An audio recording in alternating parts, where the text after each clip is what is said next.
Did you notice the news this morning? Did you see the 32 seconds about the report on the missing girl? You did? That's good. Do you remember her name or what she looked like? It's hard to remember. Most people forget. But I don't forget the missing girls. I can recall each and every one of them, and I honor their sacrifice. Everything I did, everything, was out of love. And that happiness always requires a sacrifice. Love, Daddy. Prologue. Exact time unknown. When the stairs leading down to the basement creaked, the young woman struggled to her feet. She pressed one hand to her very pregnant belly and gripped a metal pipe with the other as she listened to the steady, purposeful steps approaching the locked door. Keys rattled as mumbled curses echoed on the other side. She'd lost track of how many days she'd been waiting for him to return. She took a step back, and her fingers tightened around the weapon, once a part of her cot's frame. For days, she'd been working on the screws holding her bed together. She'd used her fingernails and a small bed spring, tearing and ripping her nails in the process of loosening the screws. Last night, the final screw and the metal rod had fallen to the floor with a loud ping. She'd wept, clutching her new best friend to her chest as she rocked back and forth. Months in this windowless box could come to an end today, if she was very careful. The first lock turned. More keys rattled. He had visited her every few days for months, bringing her food, magazines, prenatal vitamins, and larger clothes as her belly had expanded. He rarely spoke to her, occasionally asking how the baby was faring. Did it kick? Did it move? She'd never been pregnant before, so she had no way of knowing what normal was or wasn't. A deadbolt turned, and the door swung open. He stood in the doorway, 2 bags of groceries in his hands. He vacantly gazed toward her, and then to the small table by the kitchenette. She smiled, her hand behind her back, her fingers gripping the metal so hard her knuckles ached. She had this one chance. One chance. "Why are you standing?"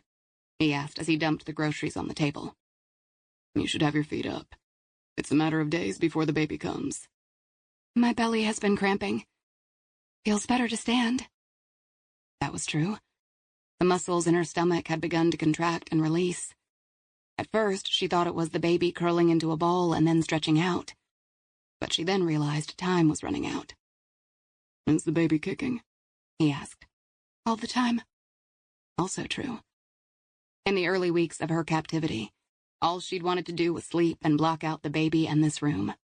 Every kick to her bladder, cramp in her lower back, and bout of indigestion reminded her that she'd been such a dumbass.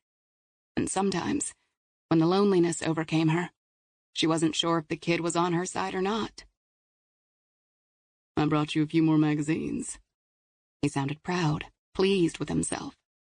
"They're the current issues this time." He carefully laid them on the small table in her room and fanned them into a neat arc. She studied the glossy covers and summoned a smile. He expected her to be pleased by this rare act of kindness. So she beamed, wanting him to believe she was docile and weak, even as her mind buzzed with images of crushing in his skull. The bold magazine headlines skittered across her brain, barely registering. Summer beach reads, hot makeup colors, short shorts, a glimpse into fall fashion. If anything, the magazines told her spring had given way to summer. "What day is it?" she asked. He set the 2 plastic grocery bags beside the sink. "It's Friday, or maybe Saturday. No more than 2 weeks until the baby is born." The last time she'd seen the date displayed had been June 1st, weeks after he'd locked her in this room. The paper had contained an article about her. In that piece, she'd read the quote from her mother. "We don't think she's a runaway." Think. Even her mother doubted that she'd been taken. He'd left the paper with her, knowing it would fuel her doubts and fears that the search for her was dwindling. After that article, she'd known there would be no savior. No one was coming. If she was going to be rescued, she would have to save herself. "And then you'll let me go, right?" she asked. "I told you I would." He carefully unpacked apples, bananas, bread, and packets of noodles. There were also eggs, milk, and cheese. Everything for a healthy baby. And if she wanted to heat up her food or cook the eggs, there was only the microwave. No metal or glass, just paper plates and cups. No pens or pencils. Nothing dangerous. "Too much at stake now. Can't have you doing something careless," he said. But she had already done the stupidest thing in her life. She'd believed his beautiful eyes that had promised rescue from a nasty breakup and parents who did not want her or her baby. He'd baited this unholy trap with smiles and sweet words, and she'd stepped right into it. Now she and her baby would pay a steep price if she didn't make the first swing count. "I also brought you more clothes," he said. "Your belly is getting so big, girl. You're straining at the edges of that extra-large t-shirt." She mirrored his smile, hoping it would lower his guard just a little. "Baby's going to be a big one." "Healthy and strong just like the Lord intended. You'll thank me when it's born." Thank him? For locking her in this room? "I haven't always been grateful for what you've done for me. But each time my baby kicks, I say a prayer of thanks," she lied. "That's good. Real good. Feisty is a good quality in a child." Looking satisfied, he turned and opened the tiny refrigerator and began placing perishables inside. First, the milk. She drew in a breath and gripped the pipe even tighter, picturing it striking the back of his head.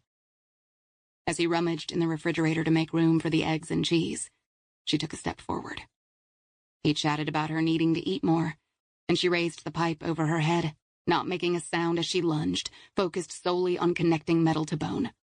She had one chance and couldn't bear to think what would happen if she failed. Right before the pipe slammed down, he glanced up, and his smile vanished.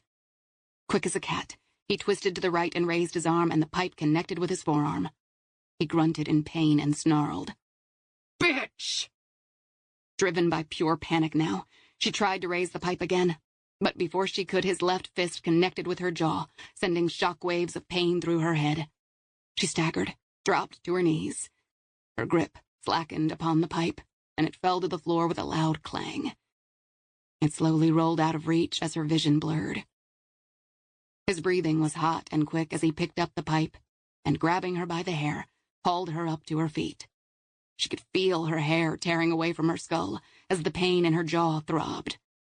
She tasted blood, and her tongue skimmed over a broken tooth. She instinctively guarded her abdomen. He raised the pipe, ready to strike. "I always thought you were just too kind and sweet, but you weren't nice at all. You were angling to get me to drop my guard. But I've been around this particular block before. I know how women like you lie." "I'm sorry, I won't do it again," she screamed. He pulled her bloodied face next to his. "If it were up to me, I'd beat the living piss out of you. I'd punch every tooth down your throat." He shoved her onto the metal cot like a rag doll. He raised the pipe, reminding her how well he could inflict pain while safeguarding the baby. "I won't do it again, I won't," she pleaded, her trembling hands blocking her face. "If you try that again, I will break your hands and feet. Do you understand me, girl?" Tears streamed down her face as she tried to make herself as small as possible. "Do you hear me?" "Yes," she choked. "I won't move." He hauled her off the cot and made her stand in the corner as he dumped the mattress on the floor, lifted the cot and shoved it out the door. It landed in the hallway, forever out of her reach. He left the room, slamming the door behind him. She didn't hear the lock or the rattle of keys. She sat a little straighter, listening to the thud of his footsteps, and wondered if she should dare make another escape attempt. But just as quickly as the idea came, she abandoned it. The door opened, and he reappeared, gripping a chain with a manacle. "I should have done this on the first day, but I was trying to be nice. I don't like being mean. You only have yourself to blame." He bolted one end to a hook wedged deep in the wall and reached for her ankle. Driven by reflex and fear, she kicked his hand away, but he gripped her leg so tight his fingernails bit into her flesh. He clamped the manacle around her ankle and locked it. The metal compressed inflexibly against her skin and immediately began to chafe. "You don't have to do this. I'll be good." "You had your chance to be good." He drew back from her, breathless and rubbing his forearm as if it still pained him. As scared as she was glad she'd hurt him. It was worth the broken tooth and the pain still rattling around in her head to see him suffer. "I want to get out of here," she shouted. He backed up toward the door, scooping up the metal pipe. "Oh, you will, darling. I'll let you go as soon as you give me a healthy baby." The kid kicked her hard in the ribs, matching the beat of her heart hammering in her chest. "Why do you want my baby?" "It's spoken for. A decent couple who can give it all it deserves." As he fished his keys from his pocket, a pen fell out and tumbled to the floor, rolling out of sight under the refrigerator. But he was too angry to notice as he rubbed his forearm and then slammed the door behind him. This time, the deadbolt clicked into place. She wrapped her fingers around the manacle and pulled at it, wincing as it scraped her skin. Tears welled in her eyes, but she refused to give in to the pure fear that threatened to swallow her. She stood and walked toward the door, only to find out that her tether stopped several feet short of it. She had just enough slack to reach the toilet, the dresser, and the refrigerator. The microwave was inches out of reach. She dropped to her knees and slid her fingers into the small space under the refrigerator. Her fingertips touched the pen, which for several tense seconds rolled just out of her reach. She pressed her bruised cheek to the refrigerator door, stretched her arm, and prayed for the pen, which miraculously came into reach. She coaxed it out from under the appliance and gripped it in her hands. It was a simple ballpoint pen. She pulled the blue plastic top off and tried to wedge it into the lock on the manacle. Unflinching metal quickly ate up the plastic, leaving her with a choice to now use the pen top on the lock or save it for something else.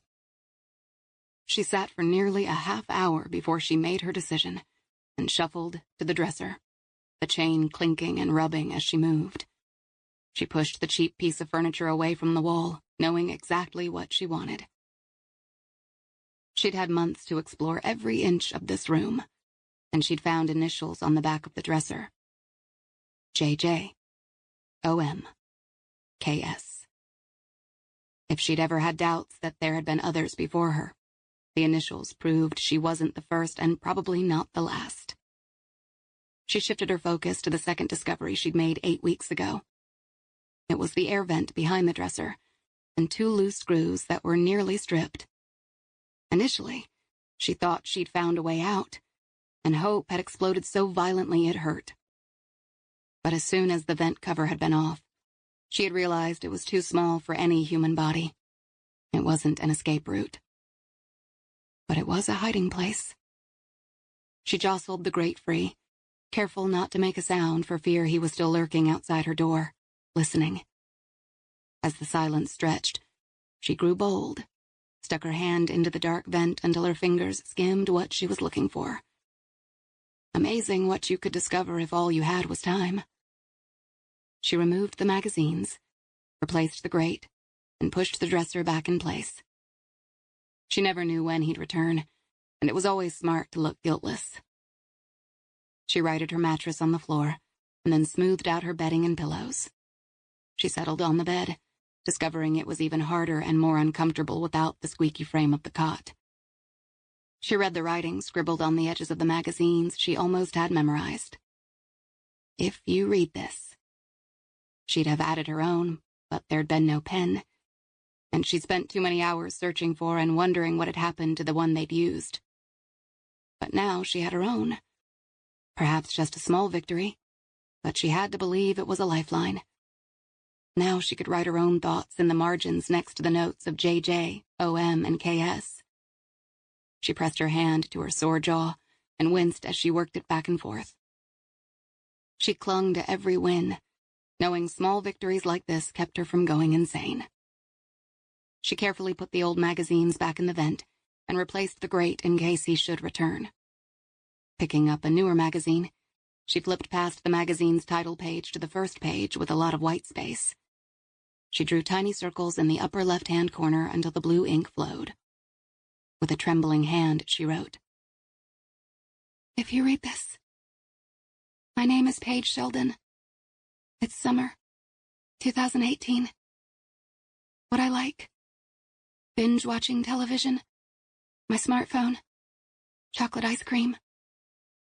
What I hate: that my mom will never know that I am sorry."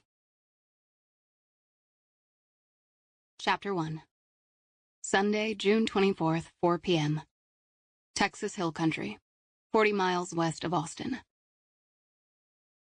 2 buzzards circled overhead.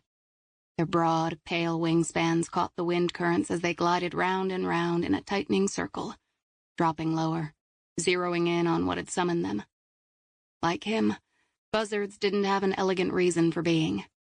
Like him, they cleaned up the mess death left behind.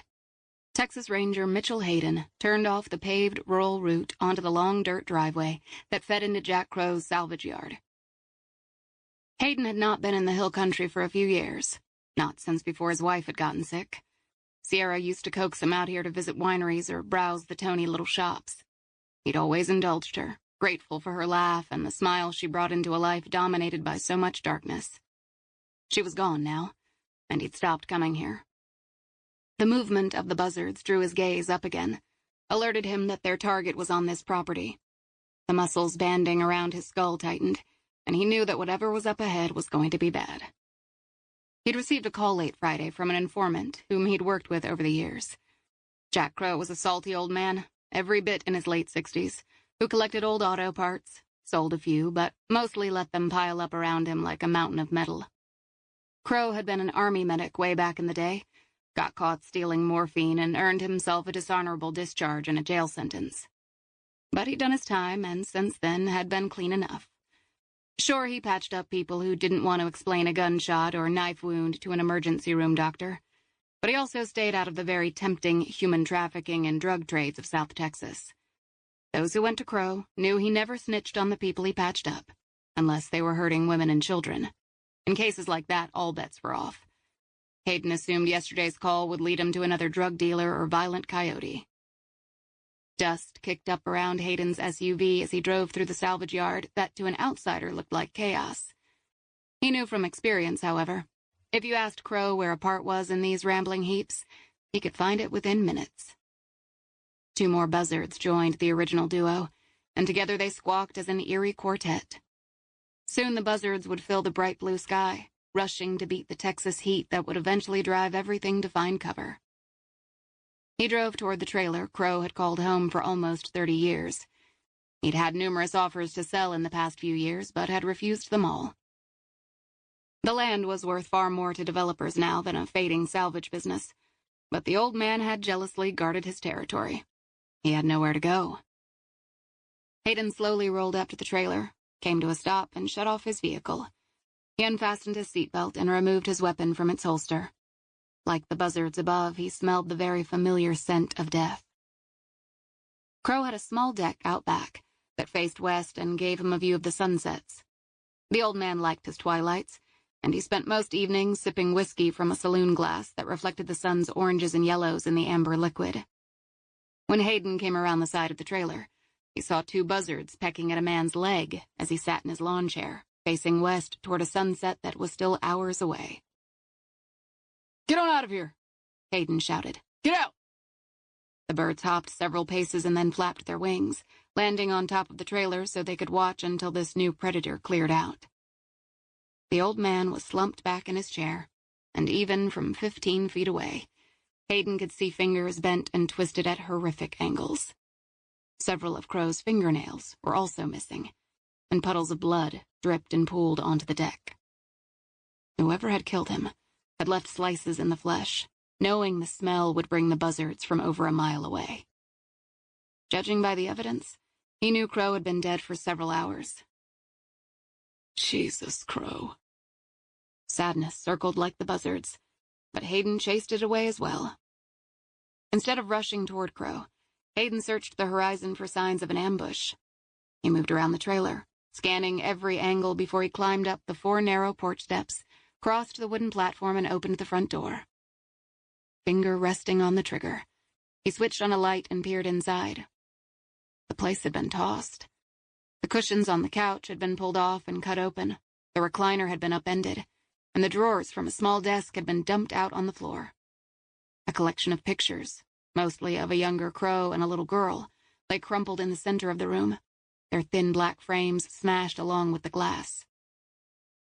Worn carpet muffled the sound of his boots as he moved deeper into the trailer toward the back bedroom, where he discovered an upended mattress hacked open, its white, tufted innards scattered around. Determining the trailer was secure, he returned to Jack Crow's body and found that 2 buzzards had landed back on the porch. He stamped his booted foot on the deck and yelled violent curses until the raptors left him alone to study the body. The old man's rugged face was covered in white stubble, and thin lips twisted into a snarl born of pain and anger. His plaid shirt was unbuttoned, exposing a round belly protruding from a white t-shirt stained with blood and sweat. This close, he could see Jack Crow's legs were turned at odd angles, as if someone had taken a hammer or crowbar to his kneecaps. Hayden holstered his weapon, allowing the first flicker of sadness. The old bastard might have broken a few laws in his time, but under all the gruff and bluster, there'd been a decent soul.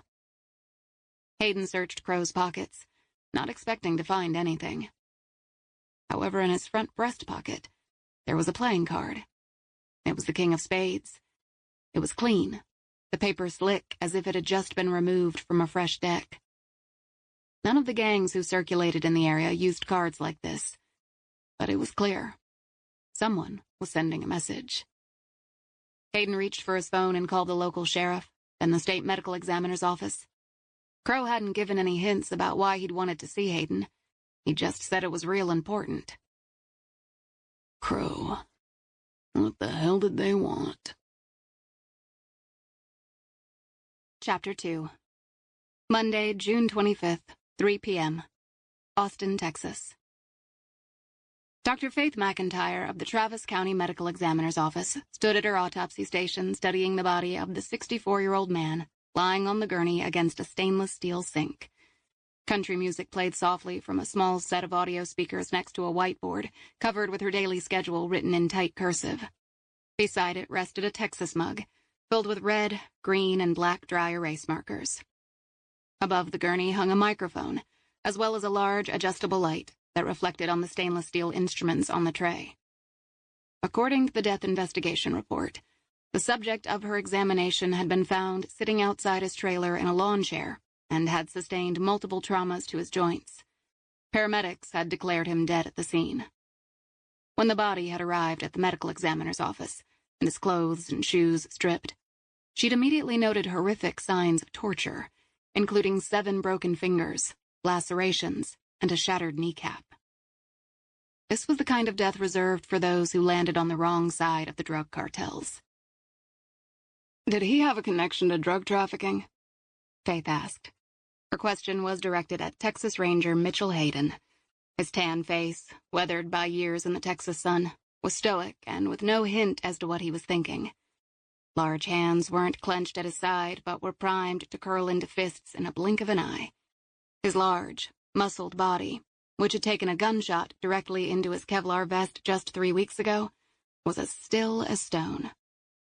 Hayden had a reputation for being decisive to the point of unfeeling, but she'd known him for a few years and recognized the quieter he was, the deeper his feelings ran. Why did the Texas Rangers care about Jack Crow? She asked. Jack Crow contacted me on Friday. He never called just to chat, so if he had a story to tell, I listened. I couldn't get out to see him until yesterday, and when I did, I found him like this. Do you have any idea what he wanted to tell you? She asked. He wouldn't say anything over the phone. He never liked them because he thought his calls were being monitored. Did he suffer from paranoia? Faith asked. No. At least, not any more than the average hermit. My death scene investigator said there was nothing in his trailer stronger than aspirin, though there was a prescription for OxyContin. There were 12 unopened bottles of beer in the refrigerator. There was nothing in writing from him that would indicate why he died this way. I know. I searched every square inch of the place, but it was clear someone had gone through it before me. She lifted the dead man's wrist. I can tell you he was restrained, maybe by handcuffs, and whoever put them on made sure they were painfully tight. No restraints were found at the scene, but Jack Crow was 6'2" and maybe 250 pounds. Even restrained, he wouldn't have been easy to put down. I don't know about that. I think he was very sick. Sick. My guess is cancer. His skin is jaundiced, and his belly is bloated. I'll know more when I get inside. But if it's pancreatic cancer, he didn't have long. Hayden was silent for a moment, as if gathering his thoughts. Shadows of pain lingered in his eyes, reminding Faith that he still hadn't recovered from his wife's death 4 years earlier. Hayden pointed to a faded tattoo on the man's arm and cleared his throat. He was an Army Ranger when he was a young man. So cancer or no, he was a tough son of a bitch who wouldn't have left this world easily. She ran her gloved hands over his scalp until she felt the hard lump. There's a large hematoma. He was hit in the back of his head. Maybe also punched or kicked in the jaw before he was restrained, judging by the discoloration in his lower jaw. And then someone got to work on him, Hayden said. That's my thought. These injuries would have hurt like hell. But what do you think was the cause of death? Hayden asked. She opened Crow's eyelids and studied slightly dilated pupils and bloodshot, yellowed whites. I'll know better once I open them up. Faith's death scene investigator, Nancy Ridgefield, entered the room. Nancy was a 5-year veteran of the medical examiner's office, and the pair had worked together since her arrival. Petite, with black hair, Nancy was methodical and caring, and had a wicked sense of humor. Doc, Captain! Nancy clicked on a computer screen and pulled up the first digital X-ray images of the right and left arms and hands. All were riddled with fractures. The breaks are fresh.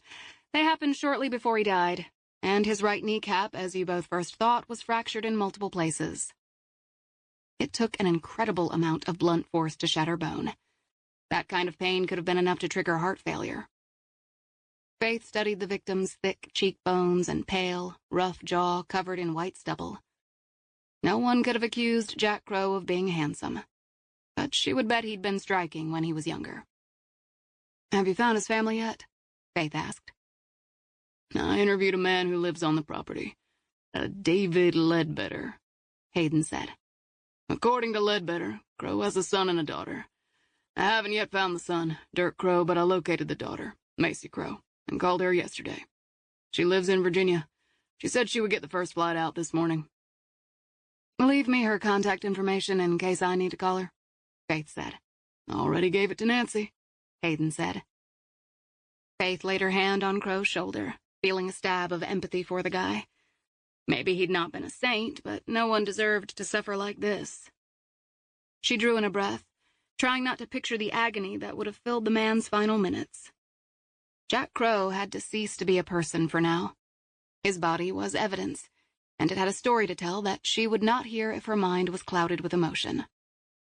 She tugged the dangling microphone down a little closer and stated the patient's name, height, weight, and injuries.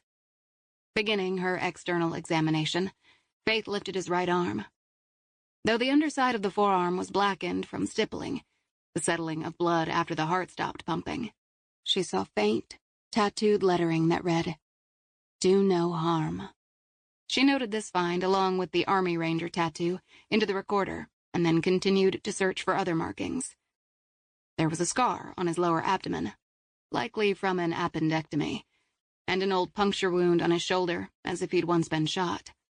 She checked between his toes and fingers, and checked the veins in his arms and inner thighs for signs of needle marks, but found none. She lifted one of the victim's hands and studied the fingers, now blue at the cuticles. Nancy, do you have paper? Sure, Dr. McIntyre, Nancy said. Faith scraped under 3 intact nails, and Nancy held the sheet of clean paper under the hand.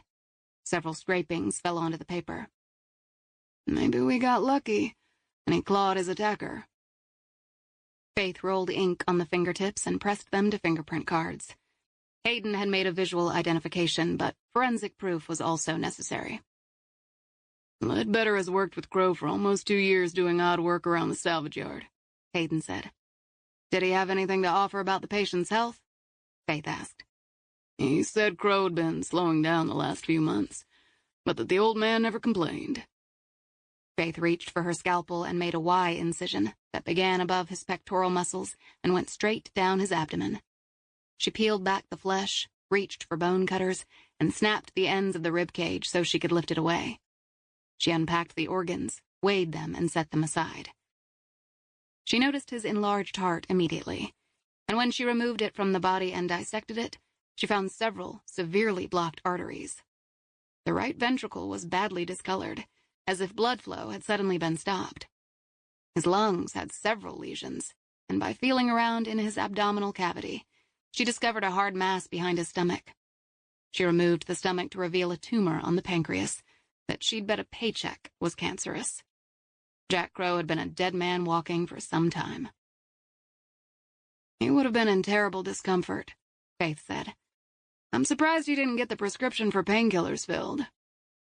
Ledbetter said Crow passed out about 6 weeks ago, and he drove the old man to the doctor. The doctor wanted to run tests, but Crow refused. Hayden drew in a slow, steady breath. Crow knew time was running out, and he knew he had a conscience to clear. Maybe, Faith said. She continued to examine and weigh the organs, and when she'd inspected them all, she repacked them into the body and sutured the Y incision. His heart failed, she said, but clearly the torture, given his weakened state of health, triggered heart failure. I'm ruling this a homicide. Homicide didn't always mean murder, simply death at the hands of another human. Her ruling gave Hayden the green light to find the killer. Forensic technicians have pulled dozens of fingerprints from the trailer, but no telling who they belong to. His intense gaze softened a fraction. I appreciate you working this case into your schedule this afternoon. I'll keep you posted. Thanks. I'd like to know what happened. Mr. David Ledbetter is here to view the body, Nancy said. He also wants to see you, Dr. McIntyre. Legally, there's not a lot I can say to him about the state of the body because he's not family, but I'll speak with him, Faith said. Nancy, can you get Mr. Crow ready for a viewing? Yes. Captain, would you like to join me? Faith asked. I would, he said. Give me a moment to clean up and change. She glanced up at the clock, knowing she was now officially late for a fundraiser. I've got to get out of these scrubs. Give me 15 minutes? Sure. Faith left the autopsy room, tugging off her gloves and the gown covering her scrubs. She moved into the locker room, but when she reached for the combination lock to her locker, her hand paused, and it took another attempt before she could align the tumblers. The lock clicked open and, grabbing her towel and soap, she headed to the shower. She ducked under the hot spray, washed quickly, toweled off, and dressed in the dark slacks, white silk blouse, and heels she'd worn to work that morning. She unpinned her hair, ran a brush through it, letting the ends fall onto her shoulders, and slid on her jacket. 10 minutes later, she joined Hayden in the hallway, and they walked together down to the interview room. A slim man, who looked to be in his early 20s, rose as they entered.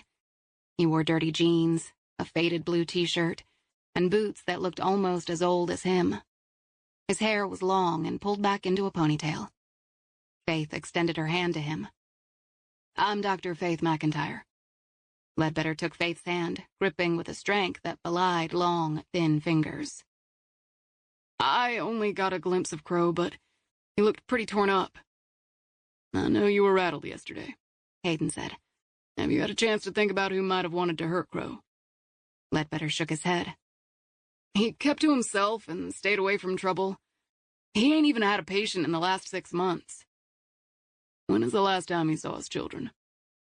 Macy's been gone for years. I never met her. Dirk lives on the property, but I haven't spoken to him in months. He and Crow don't get along so well. Do you know why? Hayden asked. Dirk wanted his dad to sell the land and enjoy his life. Crow wouldn't discuss it. And you saw no one around the yard who was suspicious? Hayden asked. No. No one's been around in weeks. You took Mr. Crow to the doctor a month and a half ago? Faith asked. Yeah. He was in bad shape. I rushed him into town, and he let the doctor poke and prod, but in the end wouldn't let him do nothing. He had unfilled prescriptions? Faith asked. Yeah. He said bourbon would do the trick. We stopped at the liquor store and got a 6-pack and 2 half-gallons of premium bourbon. He also had me stop at the drugstore and get a couple of burner phones and tobacco. He loved his dip. 2 prepaid phones? Hayden asked. What did he want them for? He didn't say. Only cared that they had a GPS map and a video recorder. Was he planning to go somewhere? Hayden asked. He said not to worry when I asked. We didn't find any phones in his trailer, Hayden said. I don't know what he did with them. Ledbetter sniffed and shifted his gaze to Faith. Can I see Crow? Faith nodded. If you will follow me, I can take you to Mr. Crow. Tension rippled through the young man. Sure. The three walked down the hallway to the viewing room, where Nancy waited with the draped body of Mr. Crow. When Ledbetter stepped closer, Nancy drew back the sheet just far enough to show his face. At first, Ledbetter hovered back. Then, finding the courage, he approached the gurney. His face crumbled with a mixture of sadness and pity. I didn't want to believe it was really Crow, but it is. Ledbetter patted Crow on the shoulder, turned and left the room. Faith covered the face and, with Hayden, followed the young man as Nancy remained with the body. Ledbetter shook his head. Everybody liked Crow. He kept to himself, drank a little too much from time to time, but he never hurt anyone. Lord, he was beat so bad. He didn't deserve an end like this. Hayden asked several more questions, got the man's contact information, and Ledbetter said his goodbyes before Nancy arrived and escorted him out of the building. I'll run tests for narcotics, and we'll let you know if anything is positive. Thanks, Dr. McIntyre. Here to serve, Captain Hayden. Hat in hand, he headed toward the elevator, passing Nancy as she headed back toward Faith. As the elevator doors closed on Hayden, Nancy asked, "Dr. McIntyre, don't you have somewhere to be?" Faith checked her watch. Damn, she was late. There was now a ballroom full of people waiting for her. Tonight she was the lady of the hour and being honored by the Youth Emergency Board as their Volunteer of the Year. Awards didn't interest her, but she understood these events made the donors feel good, and that much more inclined to open their wallets. There would be no time to go home and change, so fresh red lipstick, a spritz of perfume, and another quick brush of her hair would have to do. Minutes later, she dashed out of the medical examiner's office with memories of Jack Crow close on her heels. Chapter 3. Monday, June 25th, 5:15 p.m. Faith left a voicemail message for Macy Crow on the drive to the Driscoll Hotel. They'd yet to speak directly, but Miss Crow had promised to catch up with Faith while she was in town. As Faith crossed the marble lobby, she found herself playing back her late father's favorite saying, "Keep your eye on the prize." And for her tonight, the prize was the new youth shelter set to break ground the first of the year. The last $100,000 needed to be raised to ensure the opening.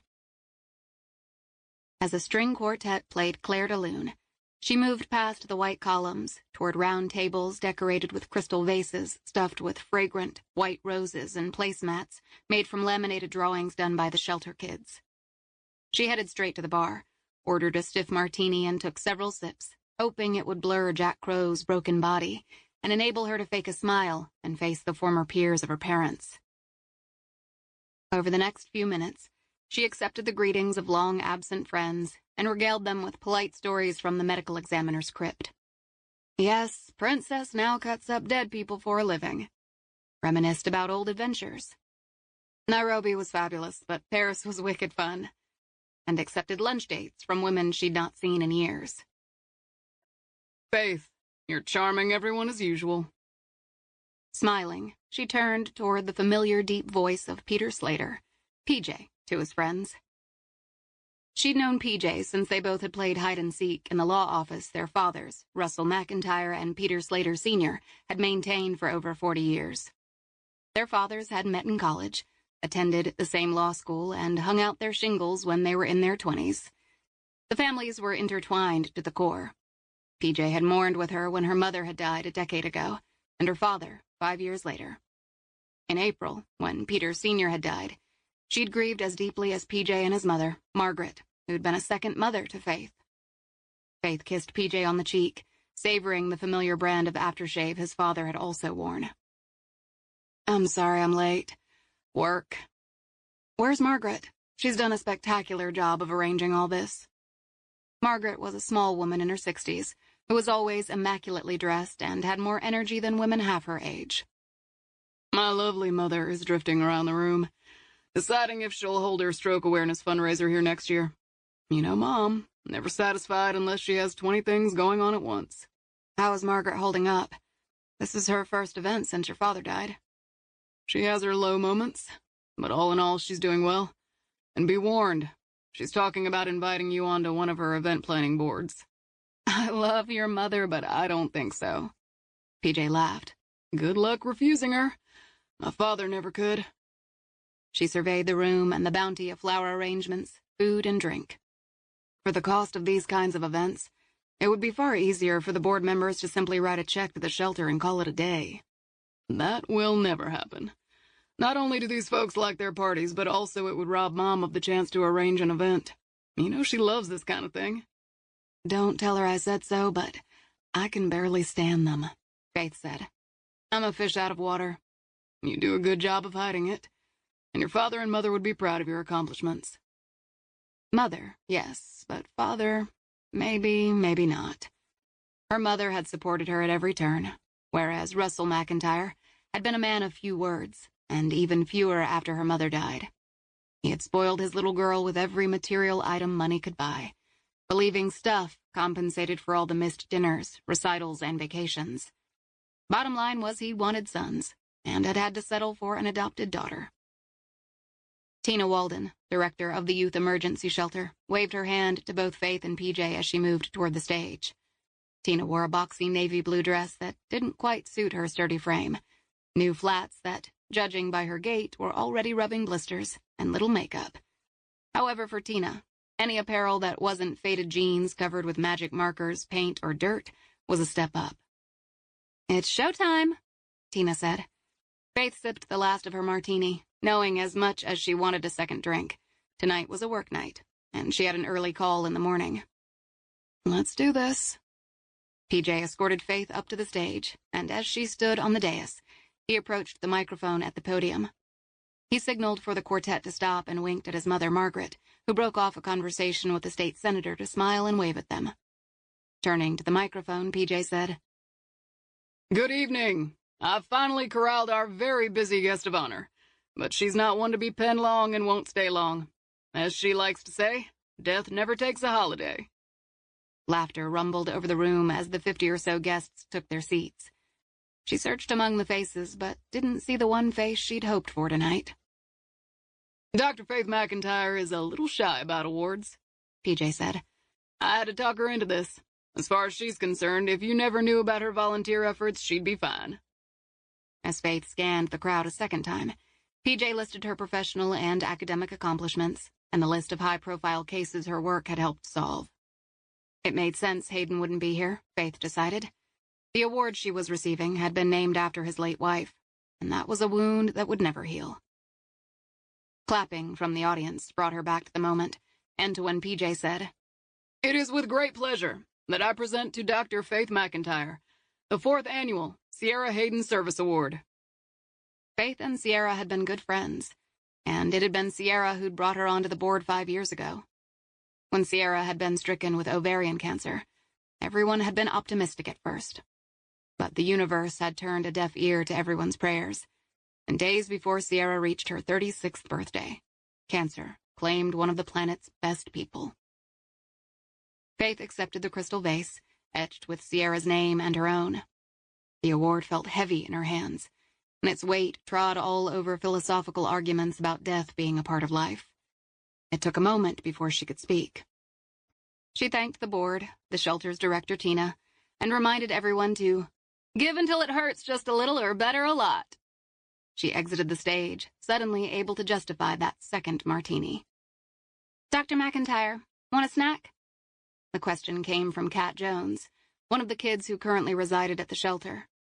Kat had been in and out of foster homes until 2 months ago, when her pregnancy was discovered and she was branded as difficult. For now, the shelter was all that stood between her and the streets. Faith thanked the bartender and faced the young girl holding a tray of hors d'oeuvres. "Thanks, Kat, I'm not that hungry." Kat wrinkled her nose. I don't blame you. This fishy stuff smells like shark bait. It's wild salmon from Iceland and very expensive. I guess you need bait to catch big fish, right? The girl's small, delicate face didn't quite jive with the dark brown hair streaked with purple and green, or the multiple piercings in each ear. Faith laughed. That's exactly what it is. The kid was smart.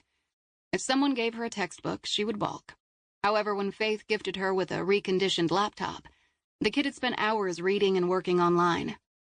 Despite her keen intelligence, Kat had been on a long and rocky road to a better life since the day she was born.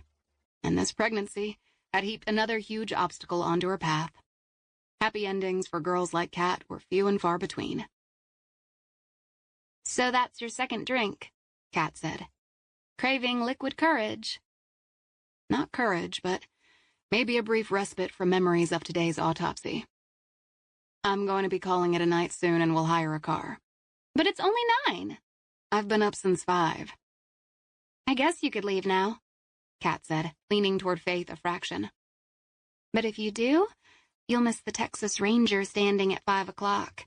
He's staring at you. Faith didn't need to turn to know the Texas Ranger was Mitchell Hayden. Tell me you aren't in trouble, Kat said. He looks like he wants to arrest someone. I'm not in trouble. But how about you? Are you still maintaining our non-cybercrime pact? No hacking into systems to snoop around?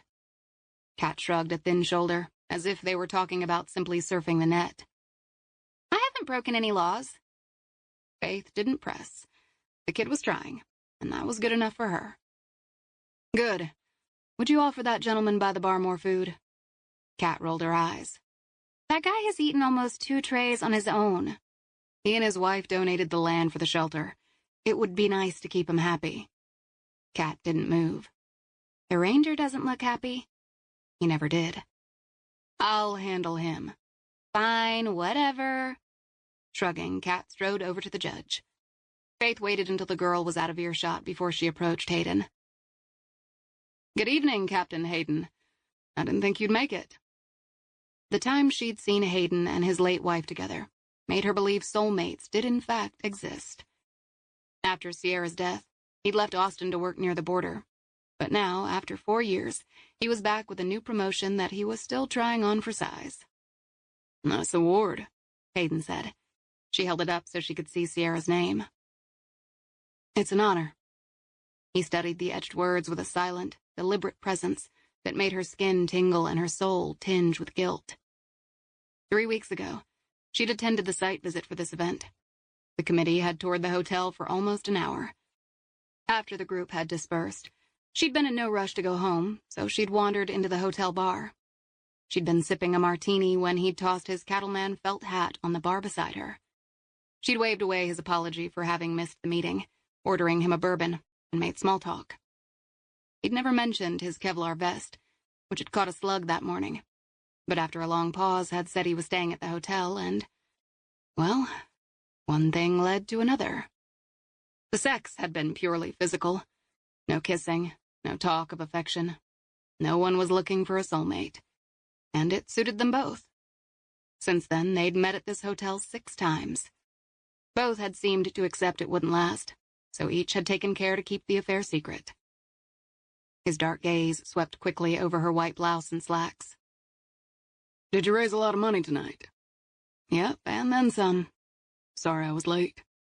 No apologies. Any word from Jack Crow's daughter? I left her a voicemail message, she said.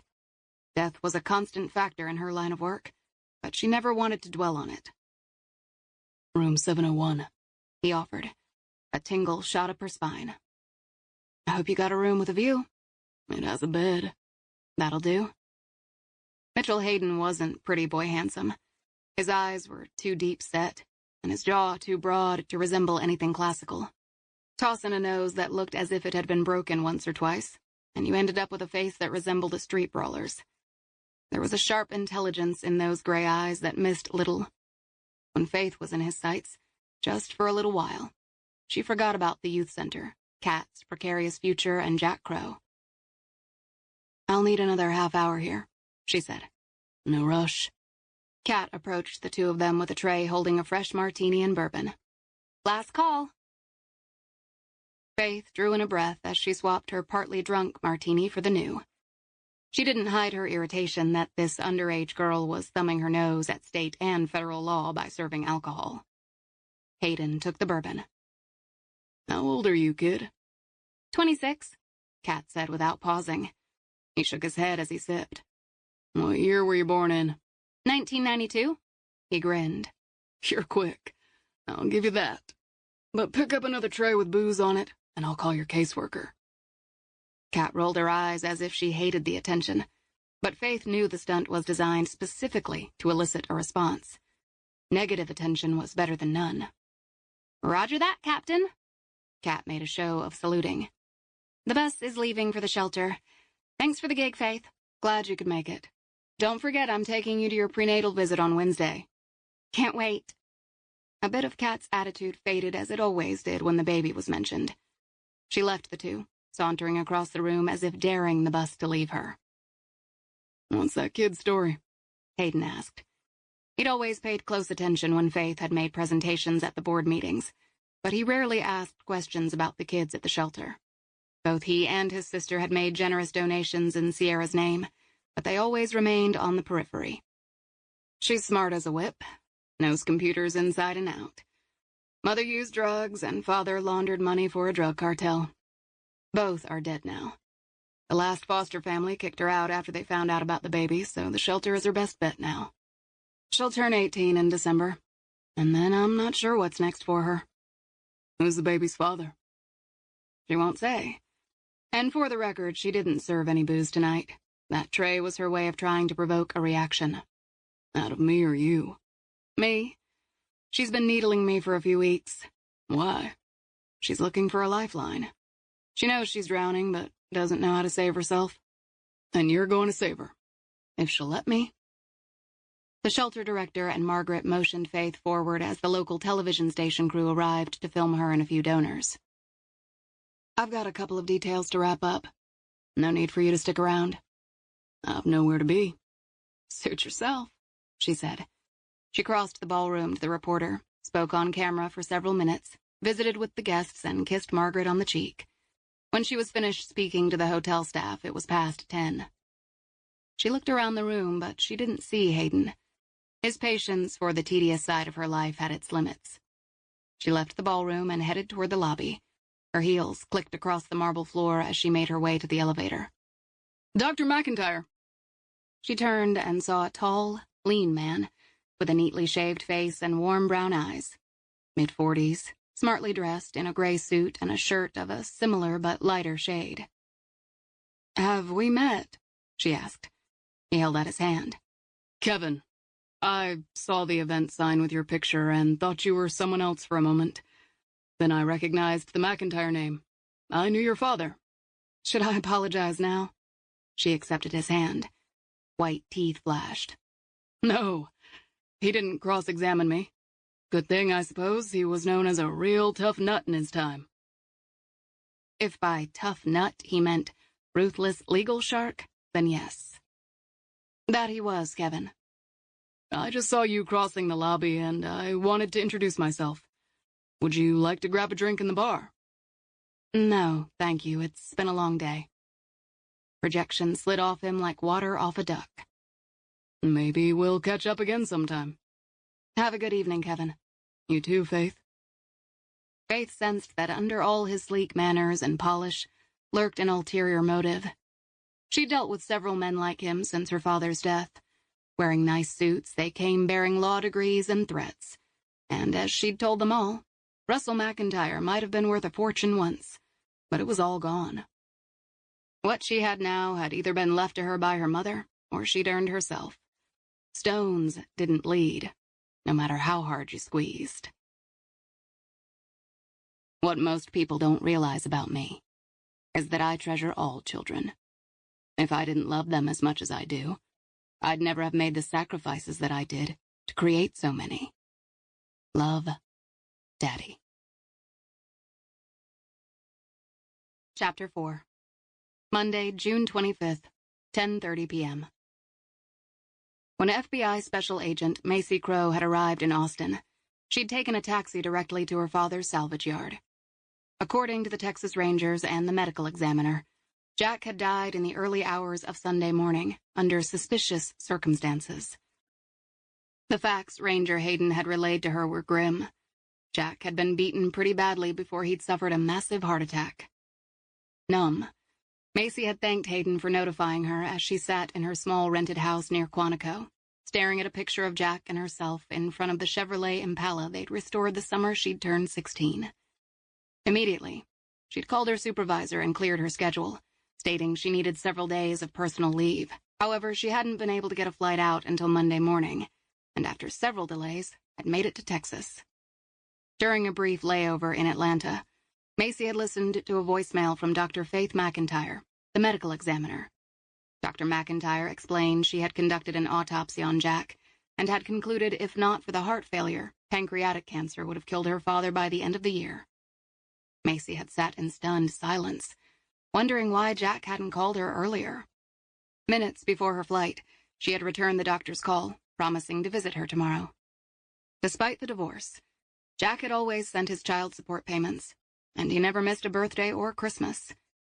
Her mother had never spoken a word against Jack, but as Macy had gotten older, she realized he had lived hard and occasionally put his medical skills to work for less scrupulous men.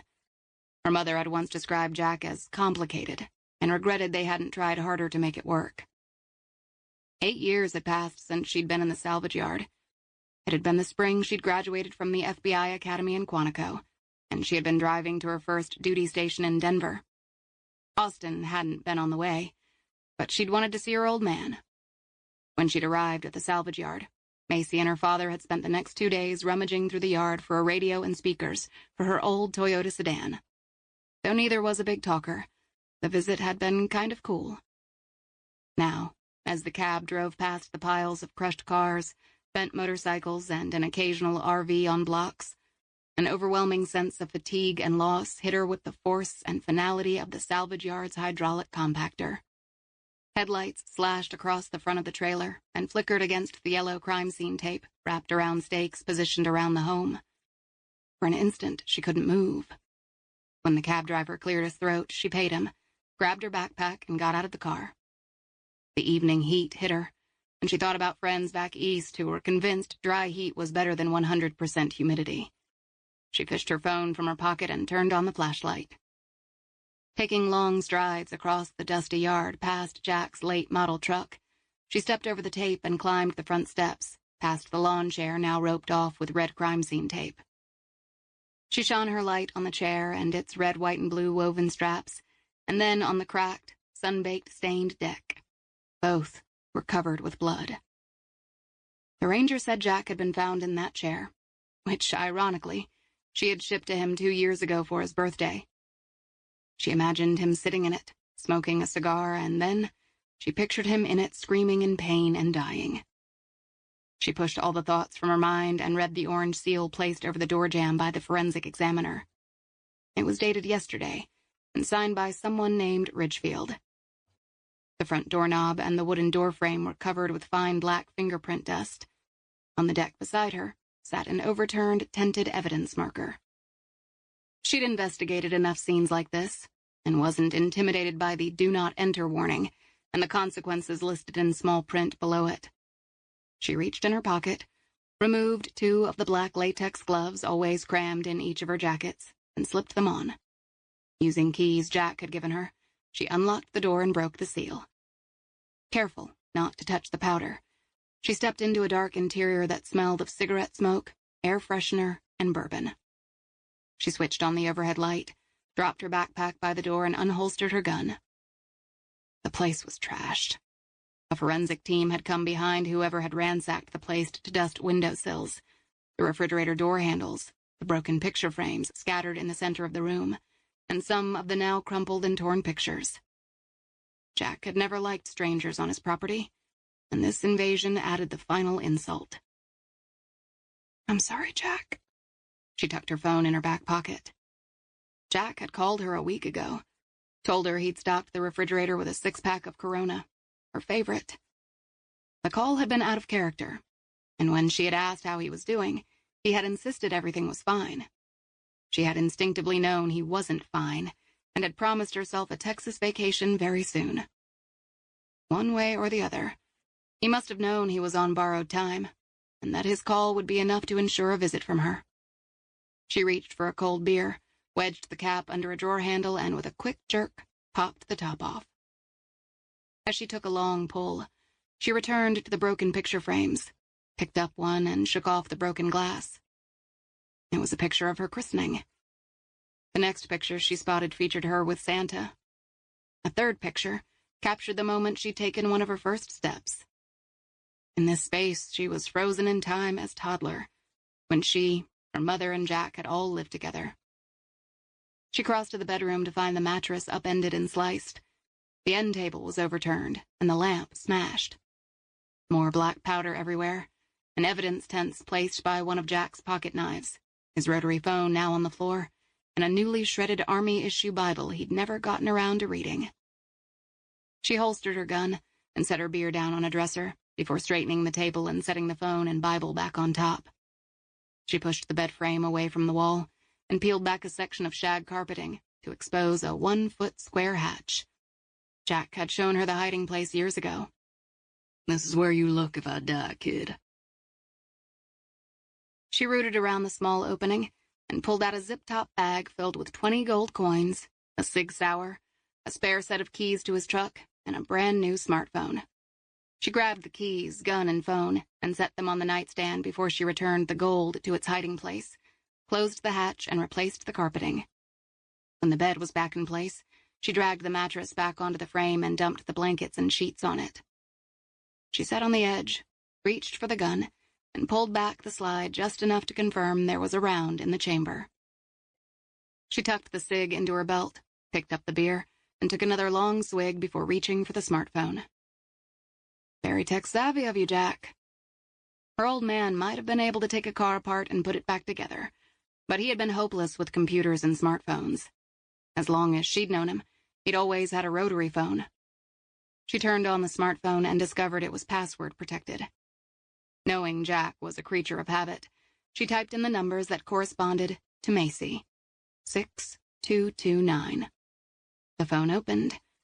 If that hadn't worked, her next bet would have been 5225 for Jack, and her third bet would have been the year she was born, 1988. As she searched the screen, she found no emails or, God forbid, texts. There were no apps that weren't standard with the phone or any kind of call history. So why the phone, Jack? She double-tapped the home button and discovered the Maps app and Photos app were running. She opened the Photos app first and saw the image of a post office mail receipt. Jack had sent a package to her by third-class mail on Friday. She'd not received it in Saturday's mail and guessed it was still floating through the post office system. Curiouser and curiouser, Jack. She opened the Maps app and found 3 saved addresses. When she pulled the first up, she discovered the location was 20 minutes west of here, and if her memory served, the area was remote. The second location was in East Austin. The third was in downtown Austin. What the hell? If Jack had wanted to get her attention with the phone, he'd succeeded. He had left these addresses for a reason, and she sure as hell was going to check them out. The third address was 1213 Sabine Street, and the least likely for Jack to visit, so she searched it first.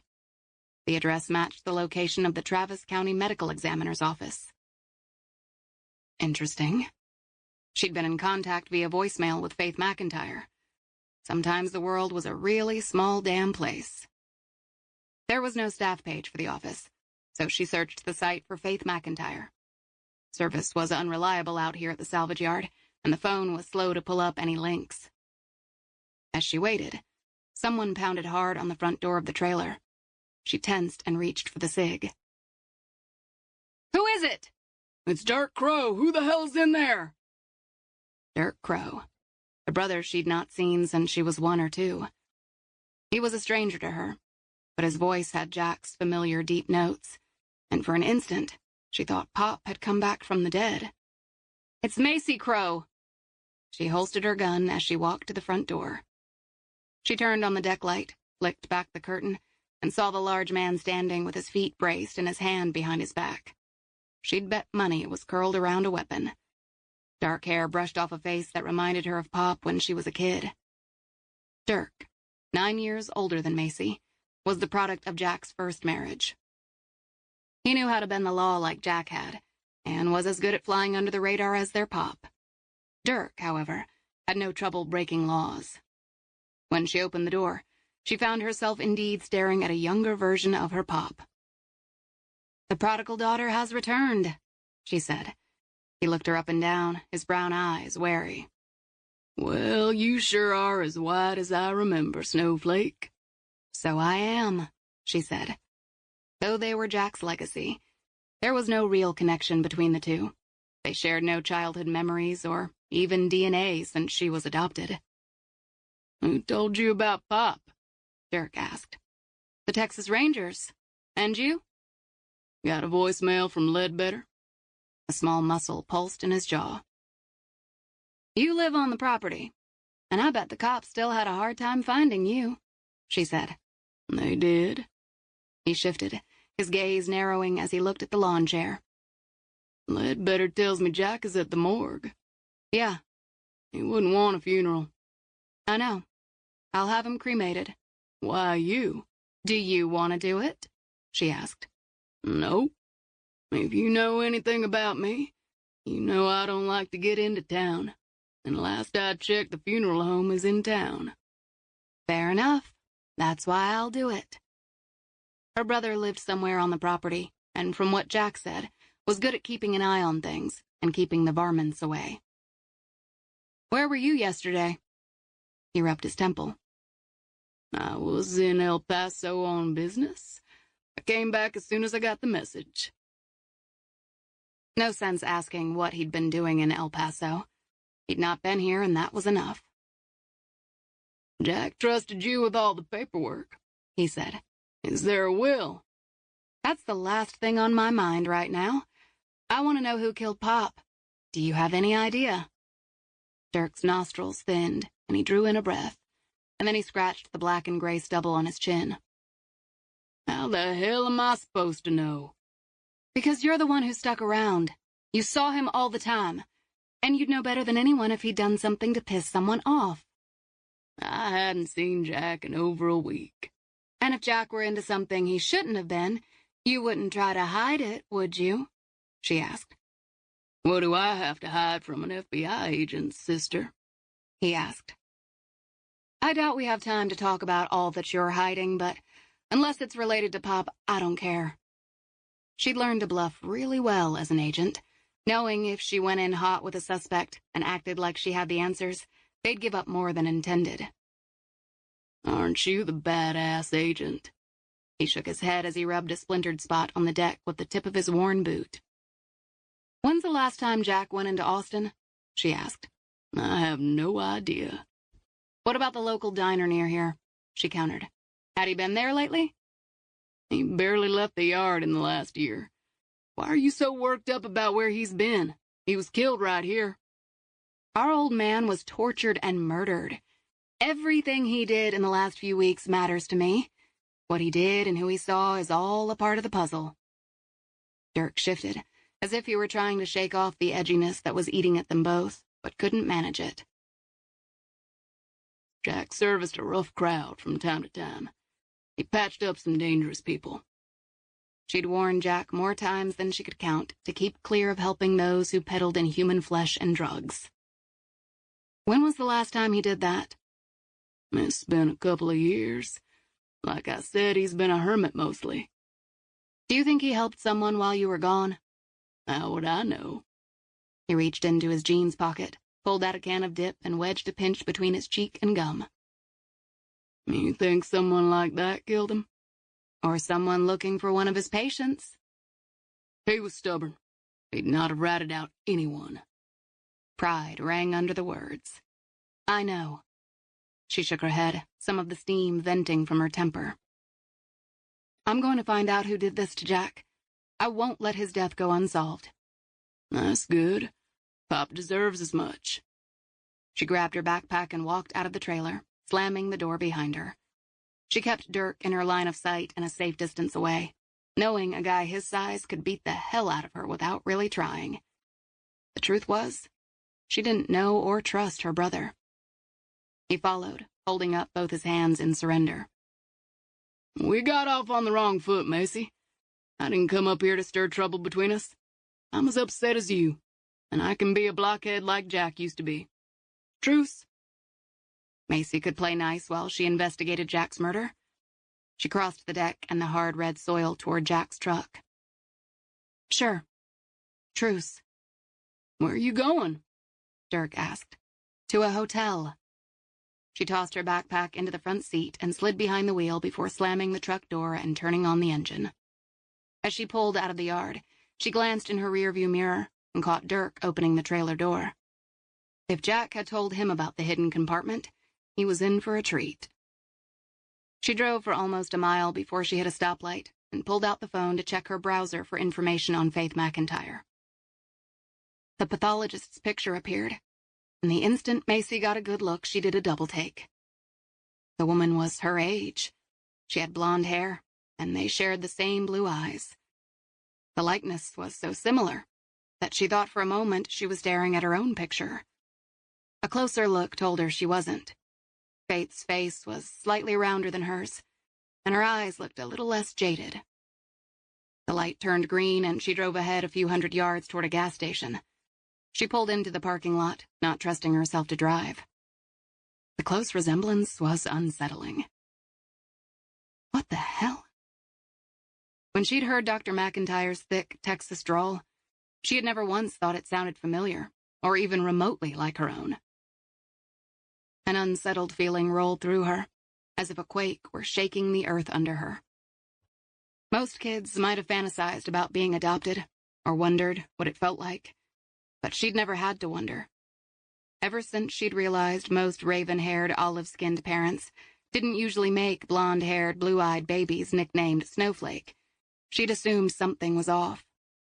Now, as she looked at Faith's picture, she knew if they weren't twins, there had to be a strong genetic connection between them.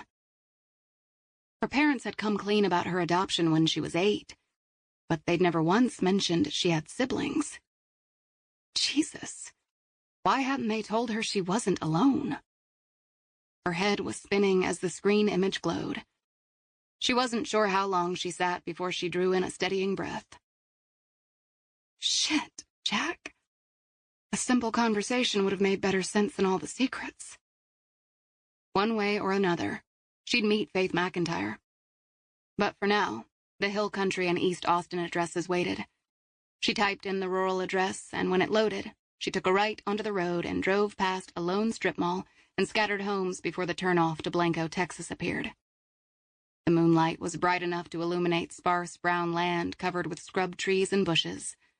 But the land and her surroundings barely registered as her mind spiraled around the idea that she might have a sister. Did Faith McIntyre know about her? One way or another, they would have questions for each other. Which led to renewed questions about her birth mother, who had always been shrouded in "we don't knows" and mumbled comments about a closed adoption. If her mother or Jack really knew who she was, they'd never said, regardless of how often she'd pressed. Her headlights cut into the deepening darkness. Hoping to settle her racing mind, she switched on the radio and found a country western station. She'd lived in Dallas growing up before moving east for college and then the academy. But despite all the bland apartments scattered across the country, she always felt at home when she heard country music. She cranked it, hoping the melody would drown out her thoughts. The Maps app on Jack's phone reminded her of an upcoming turn, snapping her back to the present. She slowed as she searched the road for a sign. There wasn't one, and she was halfway past a small rusted mailbox when she realized she'd found her turn. She backed up and took the left, grimacing as the dry brown dust kicked up around her car. Ahead, her headlights sliced over a brick house that faced east. The windows were boarded up, and the roof looked like it had taken a beating in a recent storm. It had a low porch that ran across the entire front and a single rocker that stood eerily still. She stopped. As the engine idled, she studied the house bathed in moonlight. Out here, unexpected guests could just as easily be met with the barrel of a shotgun as a welcome. A lesson she'd learned in the Colorado mountains her first year on the job. She'd been searching for several missing girls. The woman on the other end of the gun had demanded her name as her gnarled finger twitched above the trigger. Macy had grabbed the gun and twisted it out of her hands, but her supervisor had reamed her out for ending up in the tight spot. After a few minutes and still no signs of life, she shut off her truck's engine, checked the gun holstered on her hip, and got out of the car. The day's blazing heat still hadn't dissipated. Sweat beaded on her back almost as soon as she started walking toward the house. A rusted wind vane squeaked softly as her gaze swept the entire area a second time. Climbing the front steps, she noticed the shades were drawn. There were also footprints in the dust scattered on the porch. "Was that you, Jack?" She stood to the right of the door. Hand tightening on the grip of her weapon, she knocked on the front door and waited. Being out here alone at night wasn't the smartest maneuver, and something she'd never dare if this wasn't so damn personal. A round object caught her peripheral vision, and she looked up to find a small camera covering the front porch. The house remained silent, with no response to a second knock. She descended the stairs and walked around the back. Moonlight glittered on an old set of patio furniture. Windows facing the back of the barren property were also covered in shades. She then walked to the back of the property. Dust coated her ankle boots and the hems of her jeans. Other than the footprints on the porch, it looked as if no one had been out here in years.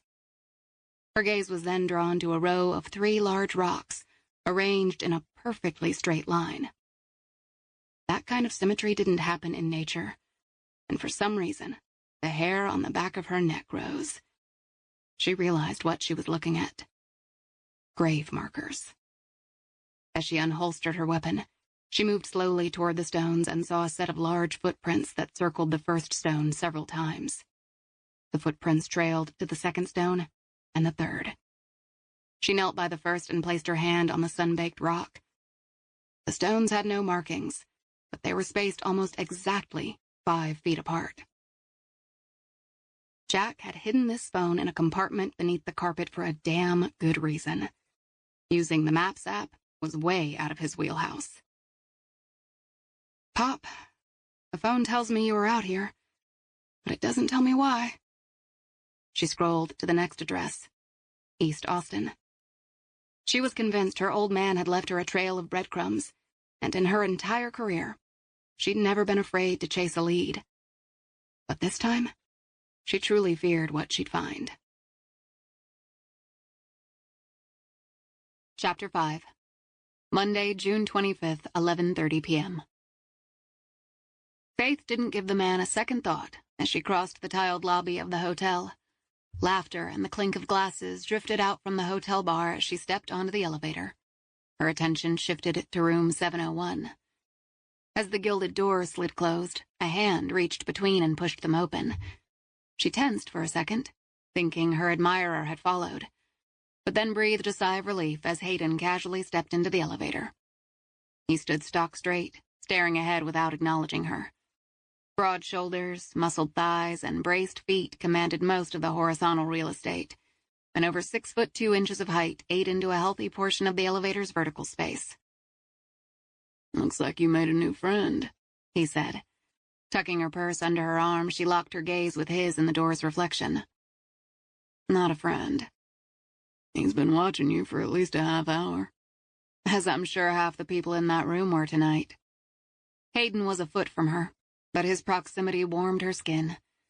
Touching him was tempting, but elevator cameras kept her gaze forward as overhead music reminded her of piña coladas and dancing in the rain. The lighted elevator panel ticked off the floors until reaching 7. Hayden placed his hand over the open door and waited for her to exit. She moved down the hallway, following the signs to 701. It felt good to be away from the crowds, the forced smiles and pretending. Hayden's steady steps followed, and when they reached the door, he produced a key and opened it. She passed him and flipped on the lights. The room wasn't fancy, but a shaving kit on the dresser, dry-cleaned shirts in the closet, and the closed curtains told her he'd been there earlier. He'd commented once that he lived out of hotel rooms for the most part and stayed on the go. She'd wager if she opened the curtains she'd find a view of air conditioning units or a brick wall. But then neither of them had come here for the sparkling view of Austin. She sat on the edge of the bed and removed her heels as he tossed his hat on the chair. Next came his jacket and tie, which he hung in the closet. He stepped back, sat on the edge of the bed, and removed his boots as she pulled off her earrings and set them by the television. This was how it had been with them. There was never a heady rush for either to get naked. Each took their time undressing, savoring the anticipation, looking at the other as if daring them to rush. It was sort of a game. Who would give in to temptation first? She unbuttoned her blouse and shrugged it off before she turned her back to him and felt his calloused fingers slowly pull down the back zipper of her pants, exposing her lace underwear. He trailed a finger up her spine to the clasp of her bra, which she unhooked. Her breath caught in her throat as her belly tightened. This was what she'd been craving since she'd last seen him 4 days ago. She wiggled the slacks over her hips and let them fall to her ankles. She stepped out of them and hung them in her blouse next to his clothes in the closet. Knowing he was watching, she slipped off her lace bra, panties, and lace-trimmed thigh-highs. When she turned, he was no longer by the bed but standing inches from her. He still wore his khakis, but he'd stripped off his shirt. Again, she didn't hurry. Let the anticipation build. Let the wanting grow so sharp that it cut away everything in her life. He glided his hands along her waist, but instead of pulling her toward him, he turned her toward the mirrored closet door. This was how it always went with them. Neither wanted to look into the other's eyes.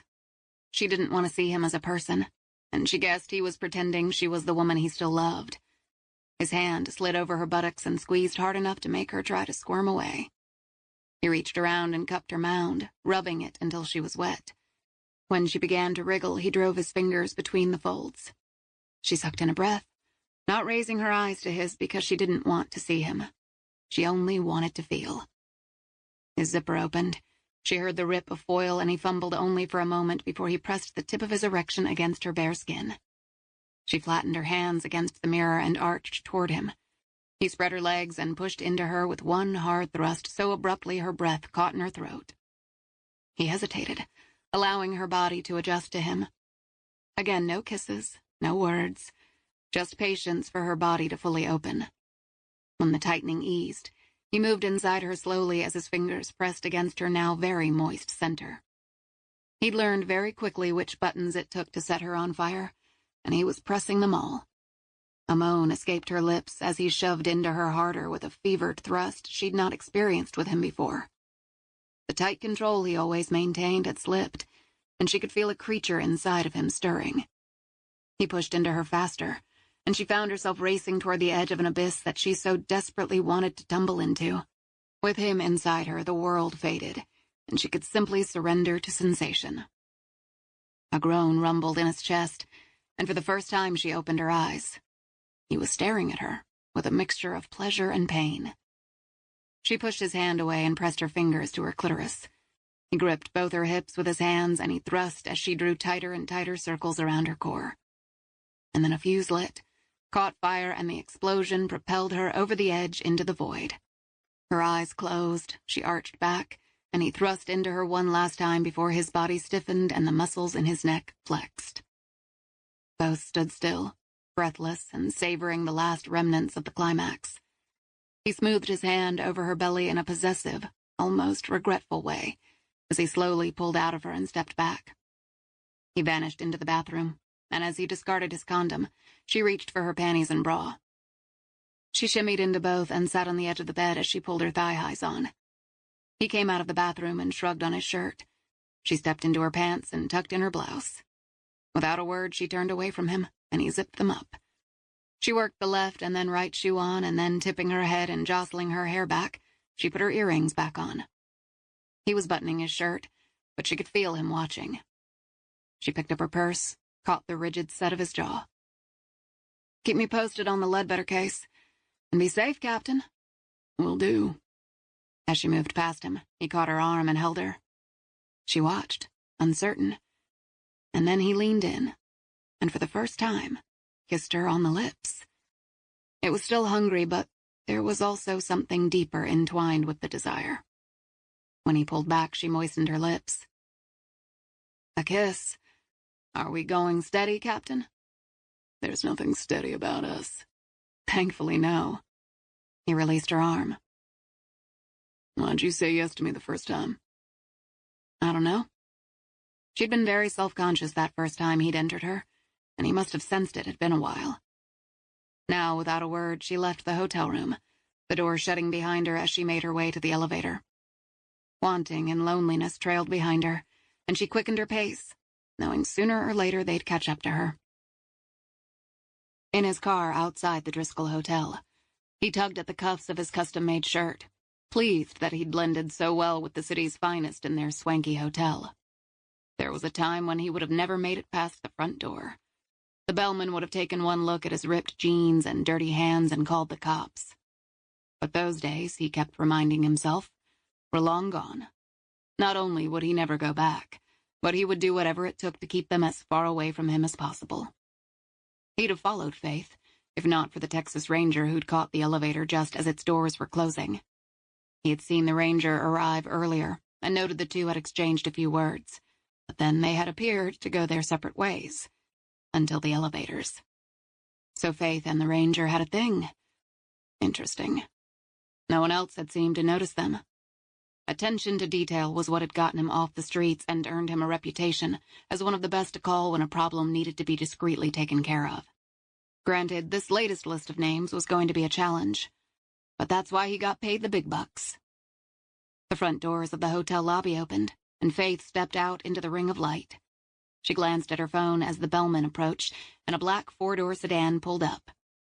She tipped the bellman, slid into the back seat, and the car drove off, its taillights vanishing around the corner. When he'd seen her picture in the lobby, he'd made a few inquiries about her in general. She enjoyed a solid standing as a forensic pathologist, had a curious mind, and had a reputation for being tenacious. He wasn't sure why the likes of Jack Crow and Faith McIntyre were on the same list, but it wasn't for him to question, only to execute orders. He still didn't know how much she did or didn't know about the package, but that didn't really matter. She was on the list, so he would make the time to have a chat with her. His phone vibrated with an alert from the camera he'd posted at the country ranch. As he glanced at the screen, he wasn't sure what he expected. A random coyote, a sagebrush's prickly arms reaching up toward a moonlit sky. He sure had not expected to see a woman walking toward the stones in the dark. She knelt, ran her hand over the rock, and then looked to the other two as if she'd recognized them for what they were. He stared at her face for a long moment, then did a double-take in the direction of the car that had just carried Faith away. The woman at the ranch looked exactly like Faith. Jack had been so mutinously silent during their chat, and now he knew why. There'd not been one baby on that night in 1988, but two. Twins. When the phone vibrated with a text, he cursed until he saw the number. He perched a cigarette on his lips and flicked the flint wheel of a gold-plated lighter until a flame appeared. He inhaled deeply, savoring the burn as the smoke flowed out of his nose and mouth. The text read, "Are we on track with our project?" He stared at the glowing tip of his cigarette and then typed, "All is going according to plan." "Have you found it?" He hesitated. "Not yet, but I will." Watching the woman walk back to the truck that he knew belonged to Jack Crow, he could feel the skin on the back of his neck prickle the way it did when there was a problem. Who the hell was she? And then it hit him. She was Jack's kid, Macy Crow. She was the little kid in all the photos he'd smashed. When she had looked up at the camera, her gaze had been defiant and annoyed. "You need to wrap this up," his employer typed. So you've told me. He was a professional and didn't need coaching. All this needs to go away quietly and quickly. The tone of the text reminded him that no matter how far he'd climbed, there would always be someone adding their 2 cents. Very annoying, and he had his limits. I'm on it.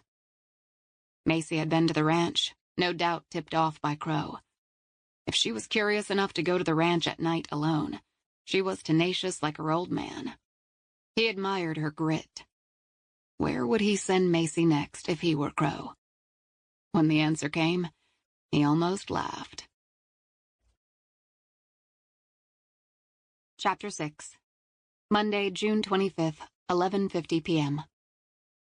Macy checked into a local, nondescript hotel that looked exactly like every other in the chain. With a pizza and diet soda and her backpack on her shoulder, she quietly slipped into a room near the staircase. Since she'd become an agent, she'd gotten more careful about knowing her exits and always having a retreat strategy mapped out in her head. She tossed the pizza box on the bureau and her backpack on the bed. She grabbed a slice of pizza and turned on the shower. As she pulled off her hair tie, she bit into the pizza and toed off her boots. The first bite reminded her she'd not eaten in almost a day, and she polished off the slice in seconds. She stripped off her jacket, weapon and holster, shirt and jeans, and kicked her dusty clothes to the side as the steam rose up in the bathroom. She stepped under the steaming spray, letting the heat sink into her muscles, and thought about what needed to be done. It was a given she would have to contact local police and let them know about the house and suspected old graves. It would be easy to stay in the shower and drain every last bit of hot water from the hotel boiler, but that wasn't going to help Jack. Get it together, Macy. She shut off the water, toweled dry, and wrapped her hair and body in new towels. She grabbed 2 more slices of pizza, sat in her bed, and opened her computer. She went directly to YouTube and searched Faith McIntyre, Travis County. Several results appeared immediately. The top one was a news report from earlier in the summer titled San Marcos Body Ranch. She took another bite of pizza and clicked on the link. The first camera shots were of a metal fence enclosing land covered by tall grass and grazing goats. The young reporter stood at the entrance by a crude gate and started spouting statistics about the Texas State University Forensic Anthropology Center in San Marcos.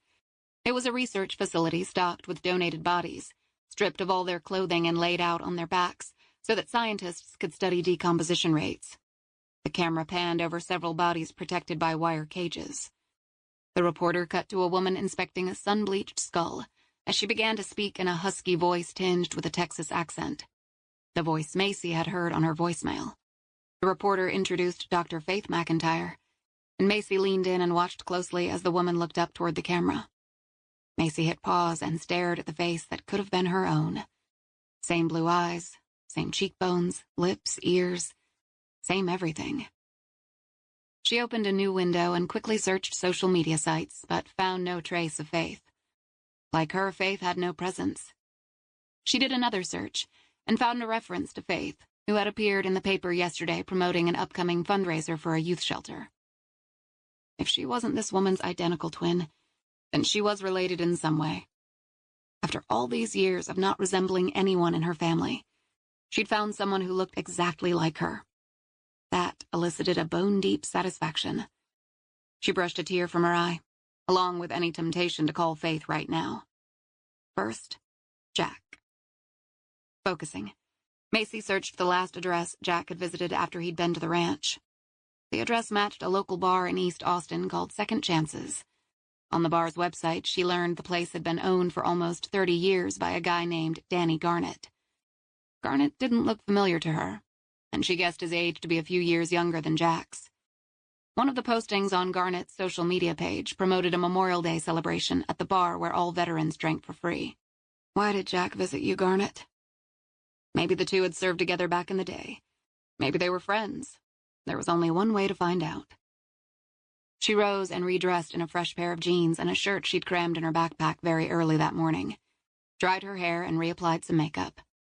Staring at her reflection, she realized her hands were shaking slightly as she brushed on her mascara. She flexed her fingers, willing them to settle. Sure, the foundation of your life might have been shot to shit, she said to her reflection. But you will deal like you always do. What had Jack used to say to her? "Toughen up, Buttercup." The last time he'd told her that, she'd called him during her FBI training at Quantico. The O course was kicking her ass, and she'd wanted Pop to lend a sympathetic ear. When he'd uttered the word, she told him to shut up. He'd laughed, and then she'd started laughing.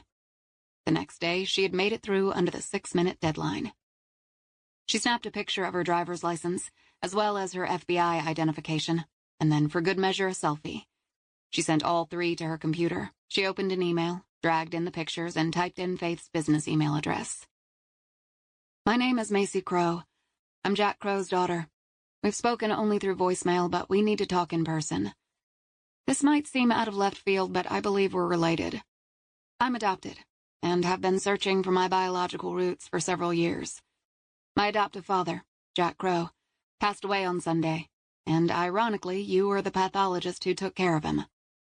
I've attached 2 addresses that Jack left me on a prepaid phone I found at his trailer. I've been to the one in the country, and I've got a gut feeling something very wrong happened there. Macy Crow. P.S. A picture is worth 1,000 words, so I've enclosed a few of mine."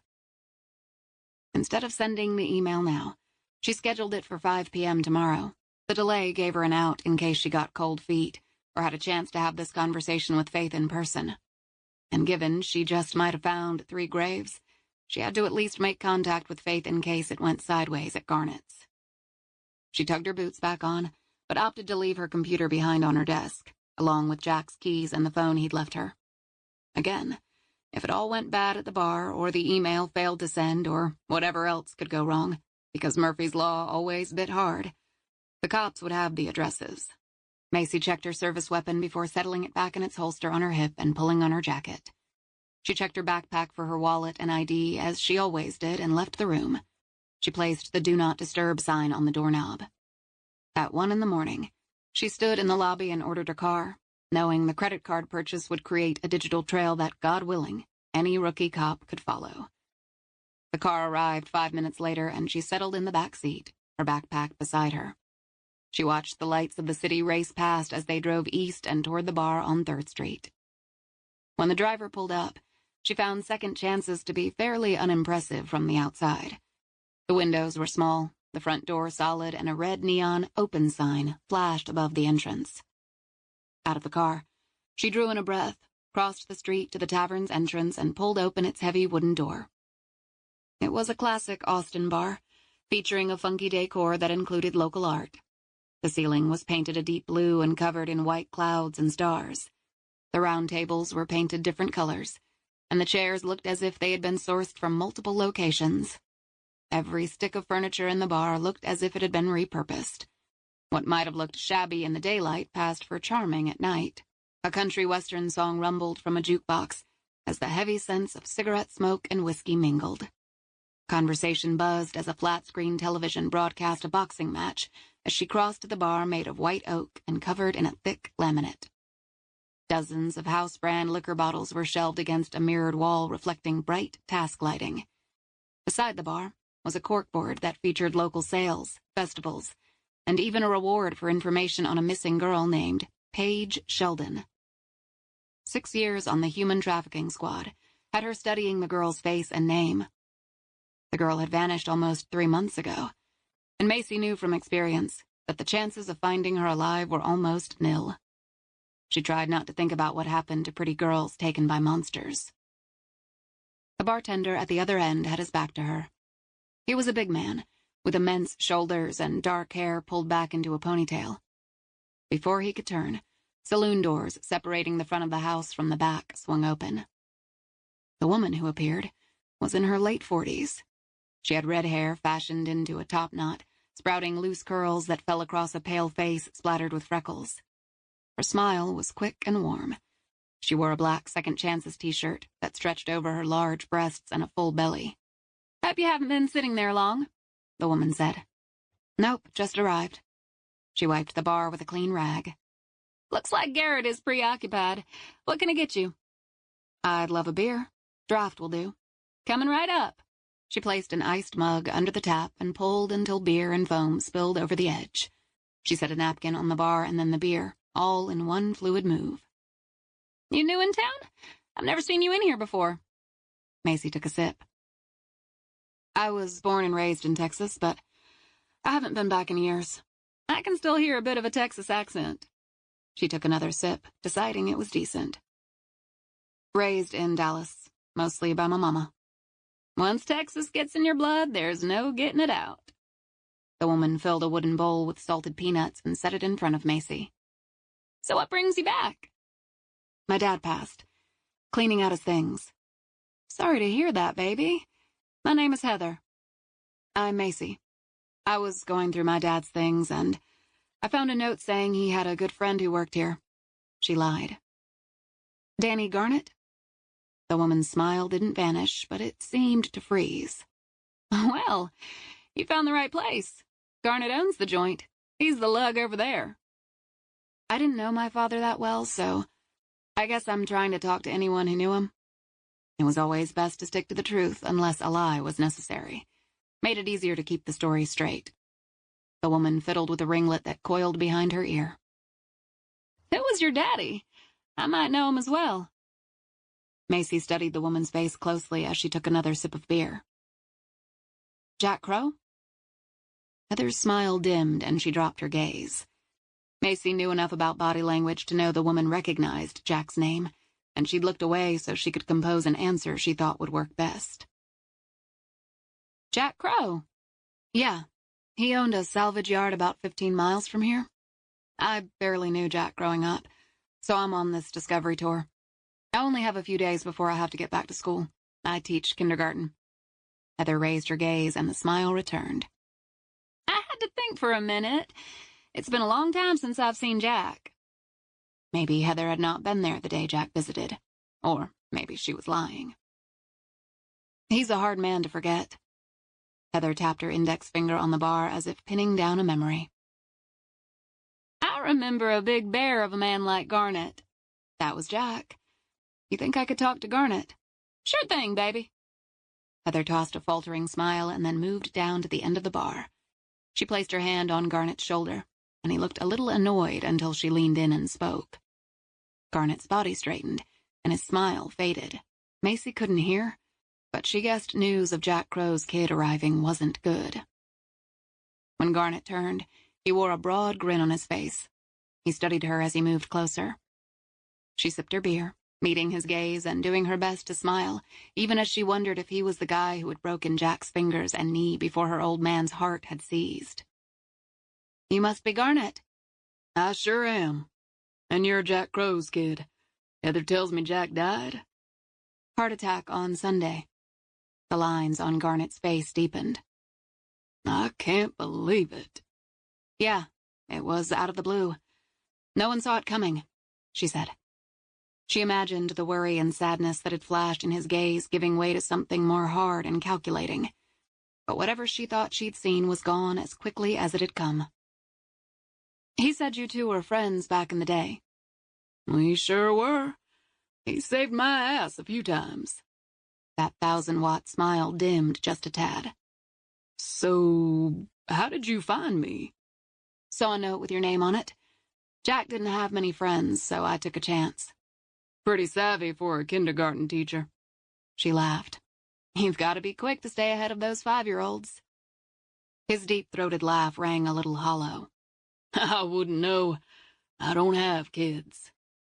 She lowered her gaze to her beer, not wanting to put him on the defensive. She paused for effect before she slowly lifted her eyes. Had you seen Jack lately? It's been years. We always said we'd keep up after the army, but you know how it goes. She nodded as she sipped her beer. I was just hoping to learn more about my old man. Figured I'd try. I wish there was more I could tell you about him. All my stories are over 30 years old. I'll take an old story, she quipped. He shrugged. When we were in the army, I got into some trouble with the MPs. I think they'd have thrown me in the brig and tossed the key if Jack hadn't intervened. He could schmooze anyone when he put his mind to it. The MPs let me go, and Jack never told a soul. He was the kind of guy you could always rely on. But you two lost touch. It happens. Life moves on. She wondered if Jack had gone to his grave protecting Garnet's secret. That was Jack, loyal to a fault. "Drink up. You've barely touched your beer," Garnet said. She raised the mug to her lips. No letter, no call, nothing recently. Just seems odd he'd write your name down and not follow through with a visit. He grinned, shaking his finger at her. "You really sound like a cop." She laughed as she patted her index finger against her temple. Being a teacher, I'm saddled with an analytical mind that won't accept an unsolved problem. "I guess you're a chip off the old block. Jack was like that." Macy reached for her wallet, but Garnet shook his head. "How much do I owe you?" His gaze sharpened, as if he were either trying to pry behind her words or reaching for an old memory that danced in the distance. And then he smiled again. "Your money is no good here. Beer's on the house." "Are you sure?" "Positively." "I appreciate the time and the brew." Her father had been murdered, and he'd left her 3 addresses. Jack knew there was trouble brewing. He'd called the Rangers and set her up as his contingency plan. Now it was her turn to call the Texas Rangers and let them know what she'd found. "Sure thing, kid. Sure thing. Is there going to be a funeral for Jack?" No, he wasn't crazy about that kind of thing. "You're right. He never liked a fuss." He shook his head as he studied her features. "You must take after your mother, because you sure don't look like Jack." She grinned. "I get that a lot. My mom always said I looked like her mother." She recited her mother's lie because she'd heard it so many times, and it felt more natural than the real truth of her life. "Brenda was your mother." "That's right. She and Jack split when I was 2. Did you know my mom?" "I met her once when she and your father were dating." If he'd known Brenda, whose skin and hair were as dark as Jack's, and he had any inkling about genetics, he might wonder how the couple had grown Macy from scratch. He filled a fresh bowl of peanuts for her and aligned it precisely next to the other bowl. "How is Brenda?" "She passed 8 years ago." "Sorry to hear that. What was it?" "Lung cancer. The smokes finally got her." Before he could ask another question, a patron at the end of the bar waved Garnet over, and he told her to hold that thought as he refilled the man's mug. She glanced in the mirror behind the bar, catching its reflection of the room, looking for signs that anyone was watching her. There were a few men checking her out, but with her bitch face locked in place, she had another minute or 2 before some crazy soul dared approach. Anne on her right took the bar seat beside her and drew Garnet's attention.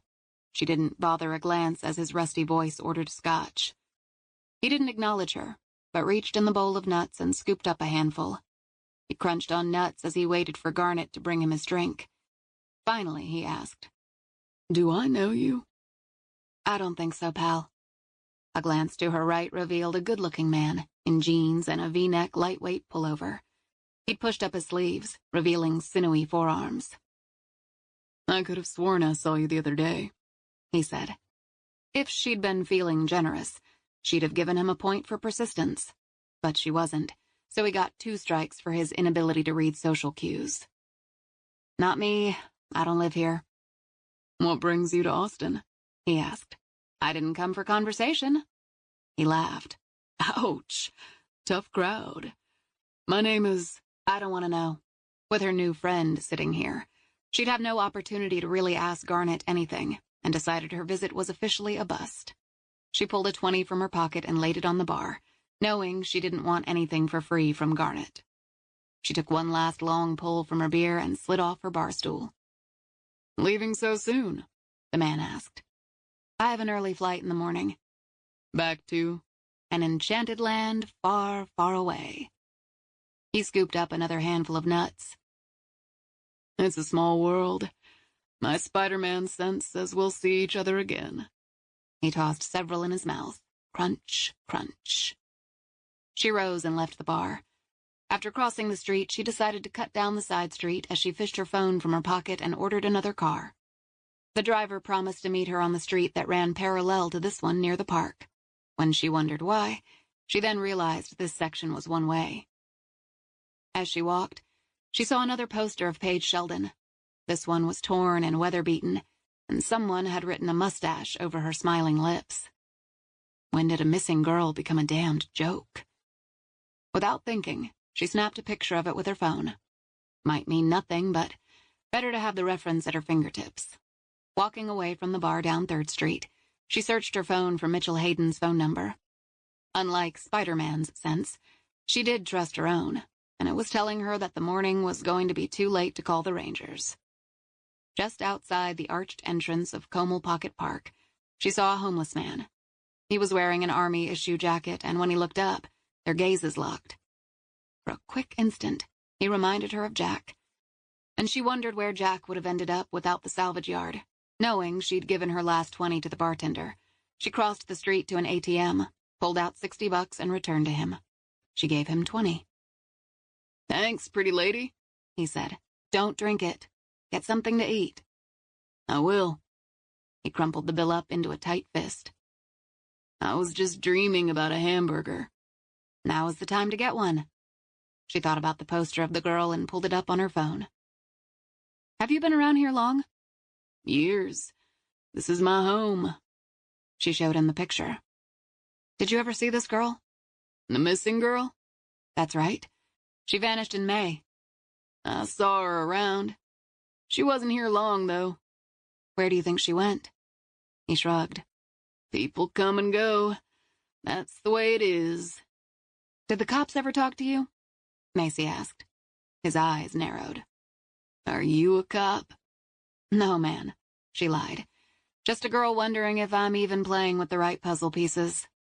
He laughed. "That happens to me." She smiled as she studied the doodles made on the picture on the poster. "Seems like people have forgotten her. Like it's all a joke." "People forget, but I don't." "What do you remember?" "She was nice. She was scared. She shouldn't have been on the street." No kid should have. "When did you see her last?" "I don't remember." He dropped his gaze and wrapped his arms around his folded knees. Why the hell she was talking to a homeless guy in the middle of East Austin about this girl was beyond her. "Okay, well, thanks anyway." He didn't respond, and she figured the chances of him eating a hamburger were slim, but she kept moving down with her sights set on the car's location and her attention on the search for the Ranger's number. What happened next came so fast. Headlights flicked on and tires spun over the pavement, kicking up gravel. An engine revved and had her turning. She saw the headlights moving, the truck quickly picking up speed and aimed directly toward her. She started running and took a hard left onto Comel Street, pumping her arms, knowing the truck was gaining on her. In the next instant, she felt metal crashing into the back of her left hip with such force it sent her flying to the right onto the pavement like she was no heavier than a rag doll. Her backpack flew into the shadows seconds before her head, back, and torso hit the ground hard. Brakes skidded and the tires kicked up rocks as the truck turned around. Headlights glared on her broken body, and she knew one arm was bent at a sharp right angle and a femur bone jutted out of her thigh. A deep gash on her forehead oozed blood that dripped into her eyes, blurring her vision. Adrenaline rocketed through her body, but she knew it wouldn't last much longer. She'd been careless, and it was going to cost her life. In the distance, she heard the homeless dude screaming as pain shot through her body. She raised her head slightly and saw that he was waving his arms as she struggled to hang on to consciousness. She tried to drag herself away, but pain paralyzed her. Truck wheels screeched in reverse, away from the approach of the flashing blue lights of a cop car. Agony hammered her body as she looked up at the stars, heard the man yelling now for an ambulance. Macy thought about Jack, her mother, Faith, and the stones she'd seen on that barren stretch of land. She thought about the poster of the missing girl. Would she also die like the lost girl and just be forgotten? As much as Macy wanted to say something, she couldn't form the words to whoever was now pressing 2 fingers to her throat. "Hold on for me," the woman said. But Macy's grip on consciousness was slipping fast as the darkness rose up around her, pried her fingers free, and sucked her under to what she accepted as death. Chapter 7. Tuesday, June 26th, 4 a.m. The early morning air was humid and thick as Hayden pulled up to the flashing lights of 3 Austin cop cars parked on the perimeter of Comel Pocket Park. His partner's black SUV was parked across the street, and a collection of news vans had already gathered down the block on the other side of the yellow crime scene tape. Out of his vehicle, he drew in a deep breath and took a moment to settle his hat on his head before he strode down the side street toward the crime scene and the female uniformed officer. "I'm Captain Hayden with the Texas Rangers." "Yes, sir. Officer Holcomb. Ranger Mike Brogan is over at the impact site." He'd worked with Brogan a few times. The tall, lean Texan, though only in his early 30s, was sharp and worked harder than any 2 men. He kept his brown hair cut short, his shirts starched and his boots polished. The guy was all business. As Hayden pulled on black latex gloves, he ducked under the tape and his weathered boots crunched on the uneven paved sidewalk that ran along the park's chain-link fence. A series of yellow numbered cones marked several sets of skid marks. Preserving them would help tell the story later in court. Brogan squatted by a large patch of blood and an ankle boot, a collection of used gauze pads, IV bags, and discarded syringes close by. Hayden gave his name to the forensic technician, whose job was to record every visitor to the crime scene. No one came in or out of a crime scene without leaving something behind, and all the comings and goings could be an issue at trial. Hayden moved closer for a better look. "I was told it was a hit and run." Brogan stood. "That's right. Is the victim dead or alive?" "Alive. Barely. But she's in bad shape, and there's a good chance she won't make it. Head injuries, broken leg, and a mangled arm." "Where is the victim now?" "She has been transported and is in surgery now." "Witnesses?" Hayden asked. "A homeless man flagged down a patrol car. As the cop rolled up, the hit-and-run vehicle sped off. The officer saw the woman's condition and opted not to give chase but give first aid." He glanced at his notebook and flipped through pages filled with precise notes. "Do we know who the victim is?" Hayden asked. "You're going to love this." "Somehow I doubt it." "We found her backpack on the sidewalk. It must have flown off of her when she was hit. Her name is Macy Crow. She's an FBI agent." "What?" "Yeah. Card-carrying, gun-toting FBI agent. Do you know of any FBI operations in Austin? I know a few bank fraud cases, but I doubt there's much bank fraud happening in this park at night." He handed Hayden the agent's badge. "Macy Crow? That's right. We had another victim of the same surname in the medical examiner's office late yesterday. His name was Jack Crow. I spoke to Macy Crow yesterday on the phone." Hayden studied the picture for several moments. He could feel his expression hardening. Macy Crow had blonde hair, a narrow face, and sharp blue eyes. But what seized his attention was her stunning likeness to Faith McIntyre. "Is this some kind of joke, Brogan?" The ranger looked at him as if he were a little insulted. "Why would you think it's a joke, Captain?" Hayden studied the woman's picture again. The resemblance was too close to ignore. He knew enough about Faith to know she was the only child of parents now deceased. "She looks like our medical examiner, Faith McIntyre." "I thought the same," Brogan said, shaking his head. "What do you make of that?" "I don't know. When was Miss Crow struck by the vehicle?" 2 hours ago." Hayden had left Faith not long before that. She'd been leaving the Driscoll, and he'd seen her get into the car from his hotel window. Of all nights, he'd opted to splurge on a view, thinking she'd enjoy it. But the sudden jolt of concern had him reaching for his phone. "And you're sure the victim wasn't Dr. McIntyre?" "Nothing to suggest she's the doc. Why do you ask?" Hayden ignored the question and dialed Faith's number. She picked up on the second ring, and her voice was remarkably clear. "Faith McIntyre?" "Doc, this is Mitchell Hayden. Sounds like you're up." "Yes, I am. What can I do for you?" He heard the curiosity in her tone, but she was too careful to make any kind of innuendo until she understood the true nature of the call. "I'm at a crime scene, and there was some confusion. But it looks like it's been cleared up." "Are you sure?" she asked. "If you need a body examined, I can come in." Hayden glanced down at the blood and discarded bandage packets. "So far, the victim is still alive. I'll touch base in the morning. Sorry to trouble you. Okay. Hopefully the victim won't be coming my way. Did you speak to Jack Crow's daughter? We traded voicemail messages. We've not spoken directly.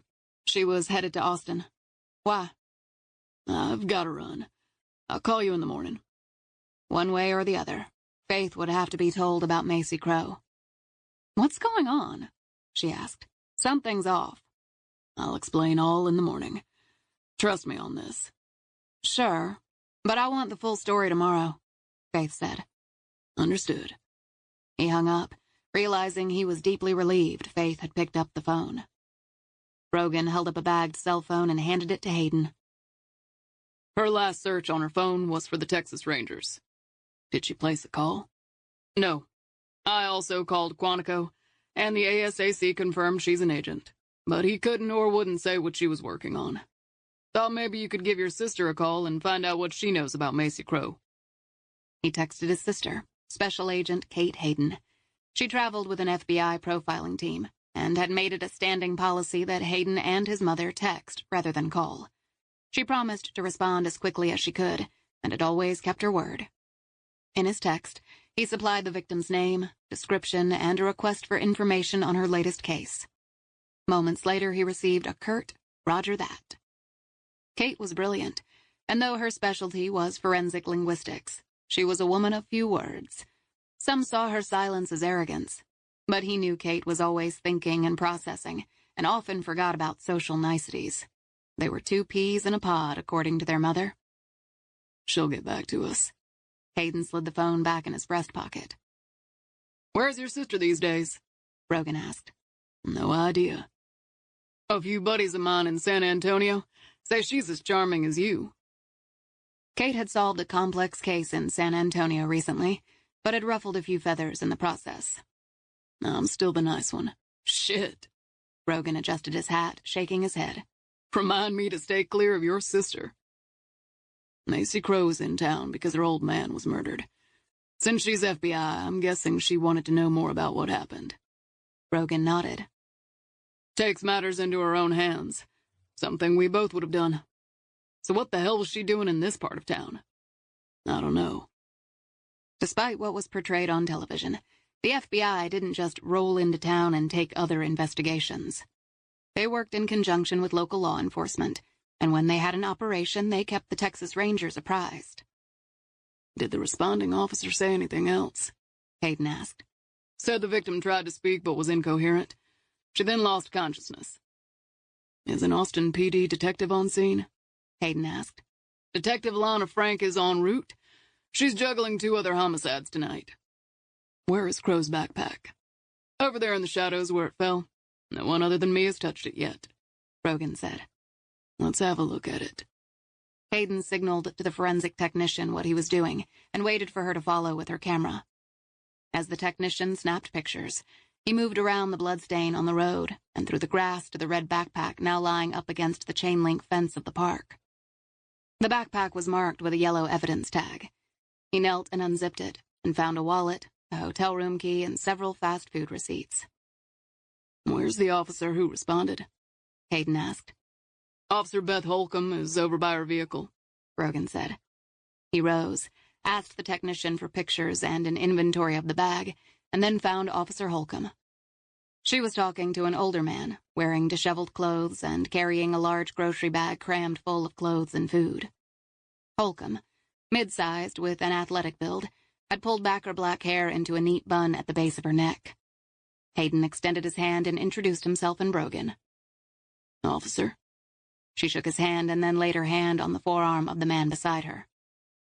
Rangers, this is Sammy Kent. He lives in the doorways up and down this street, which is my beat. Sammy and I cross paths a lot. Not much happens here without him seeing it. Sammy hovered close to Officer Holcomb as his dark eyes shifted from Hayden to Brogan, sizing both men up. His green jacket looked to be Army issue, as did his boots. Mr. Kent, my name is Mitchell Hayden. Sammy locked eyes with him. You a Texas Ranger? Yes, sir, I am. Did you serve? Sammy gripped his bag closer to him. I did. Operation Desert Storm. Thank you for your service, Mr. Kent. How long were you in? 3 years? 3 years meant he'd not finished his first enlistment, which ran 4 years plus. Were you injured? Medical discharge, but I wasn't injured. Many of the homeless had mental health issues, which meant whatever Sammy told him could be suspect. What can you tell me about what happened? Lady was walking down the street, and she stopped and gave me a 20. Told me to get something to eat. She say anything else? Asked me about a missing girl? Showed me a picture. Who was the girl? Paige? Were you able to tell her anything? Hayden asked. Nope. The earth swallowed up Paige. It's done it before, and it'll do it again. Hayden checked his rising frustration. It wouldn't help Miss Crow. Where was she going? That way? Sammy shrugged, sniffed, and nervously rattled the change in his pockets. Toward the park? How did the woman seem? Was she upset or worried? Sad, maybe? But she wasn't worried or nothing. She passed me and wasn't more than 50 feet ahead when a dark pickup came out of nowhere. When the truck hit her, she flew through the air like a rag doll. She hit the ground so hard I thought she was dead. Freaked me out, and I went running toward her screaming. Officer Holcomb came to the rescue right away. You've met the woman before? Hayden asked. The old man shook his head. I've never seen her before. And she just came up to you? Hayden asked. Yep, came out of nowhere. Did she say why she was here? Brogan asked. No. We got more black pickups in Texas than I can shake a stick at, Hayden said. Did you happen to recognize the driver?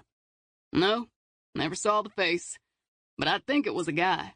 Driver had on a baseball hat, Sammy said. It all happened in seconds. Thank you, Sammy, Hayden said. Is she still alive?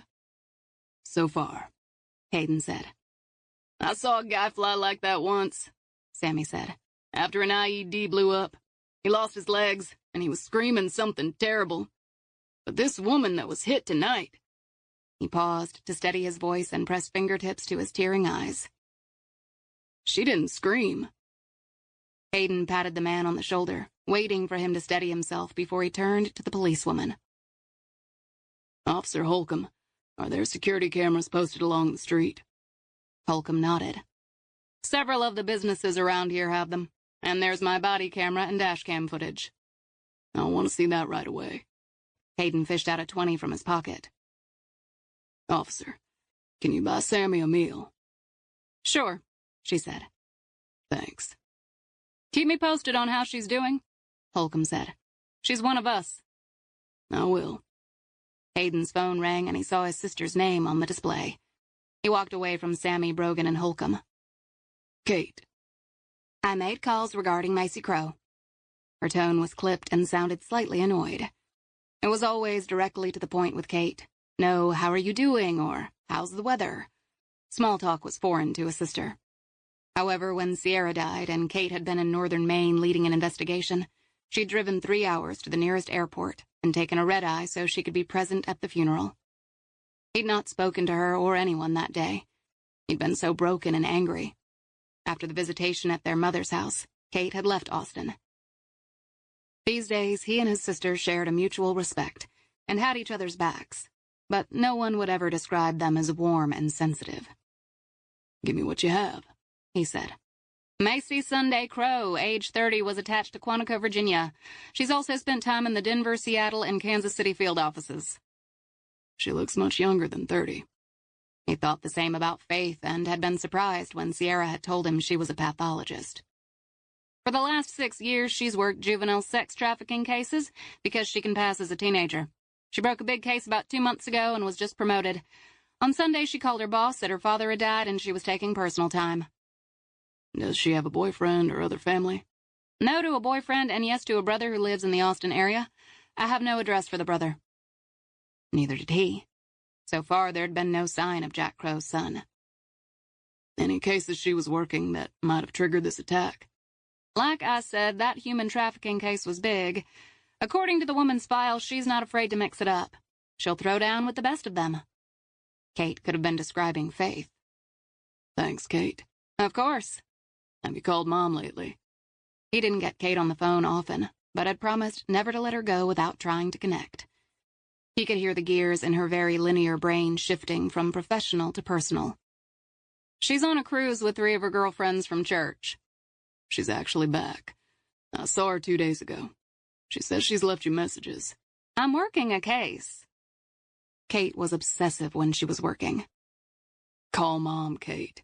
She worries. Understood. When are you going to do it? She sighed. When they had been kids, he had teased her a lot, and he always knew he had gotten under her skin when she sighed. I'll wake her up if I do it now. She won't care, Kate. Call now. Will do. Perfect. He dropped his voice a notch. Be careful. Back at you. The line went dead, and he returned to Brogan. Any sign of anything else she might have dropped? Nothing other than the backpack.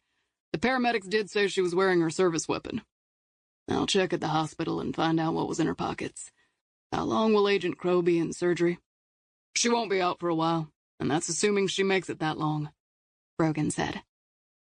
I want to look at her hotel room, and let's see if we can track down her brother. Maybe she made contact with him, and he can shed light on what the hell his sister was up to.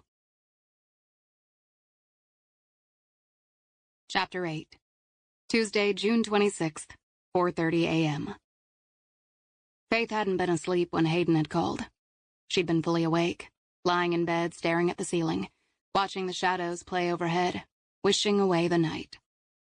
But after his call, she immediately got out of bed, worried and sure something terrible had happened. Hayden was not the type of man to just call to hear the sound of her voice. That wasn't him, or them. Unable to shake the growing sense of worry, she called Tina at the shelter. Tina picked up on the 3rd ring. Faith? I'm sorry to wake you. Call it a bad feeling, but can you do a quick bed check for me? Is Kat where she's supposed to be?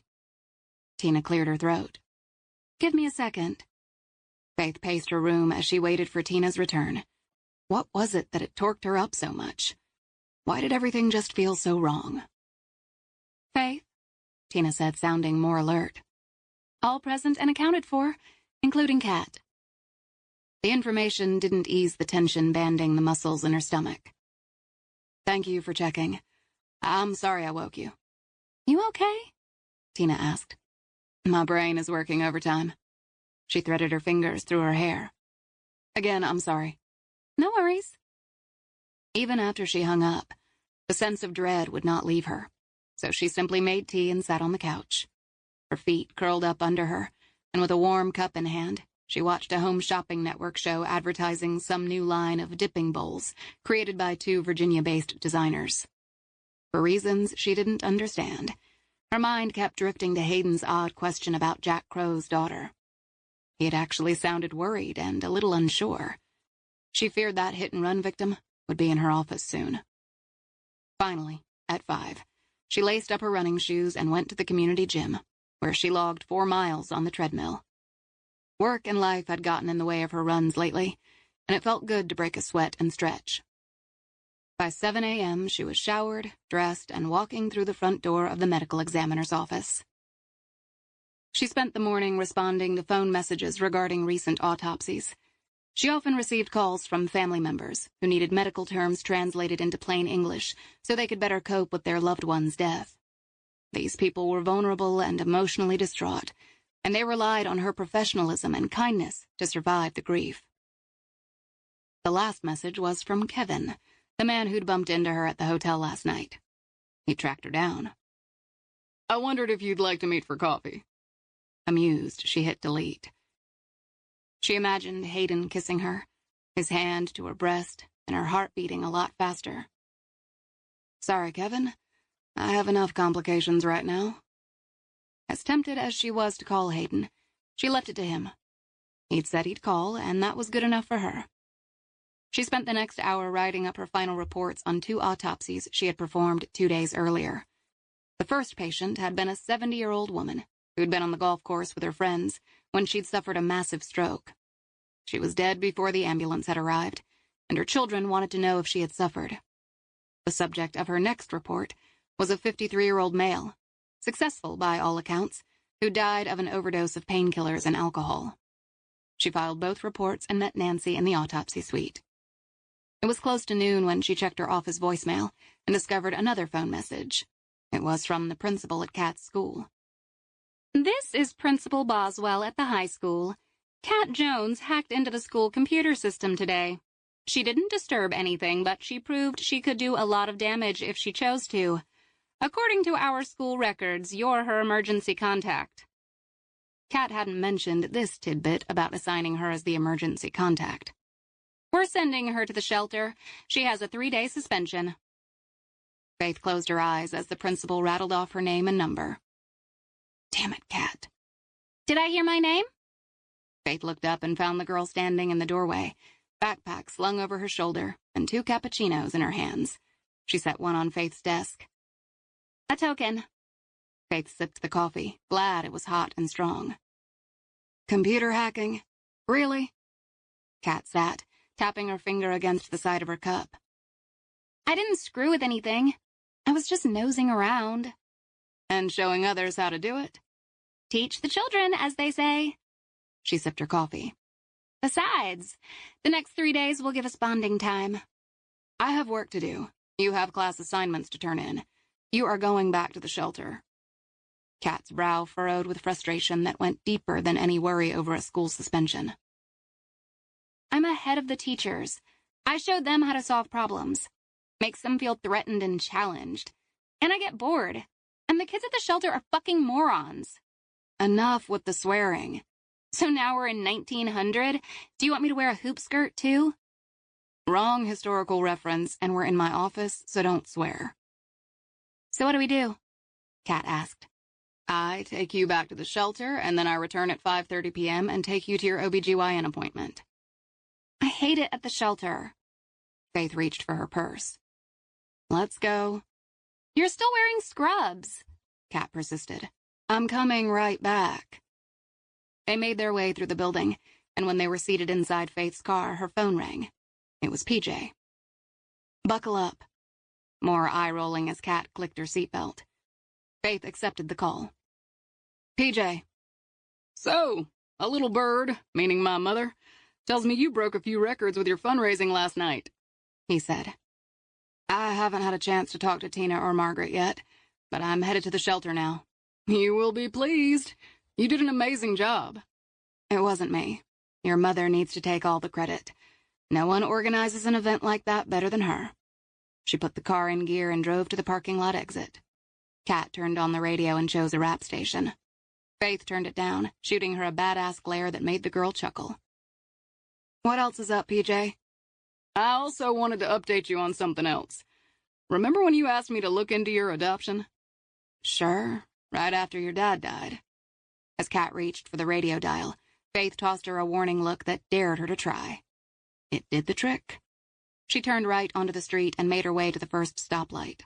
Well, I found a name for you. I've been digging through your father's files for the last few months, and I found nothing. Then it occurred to me to check his old date books.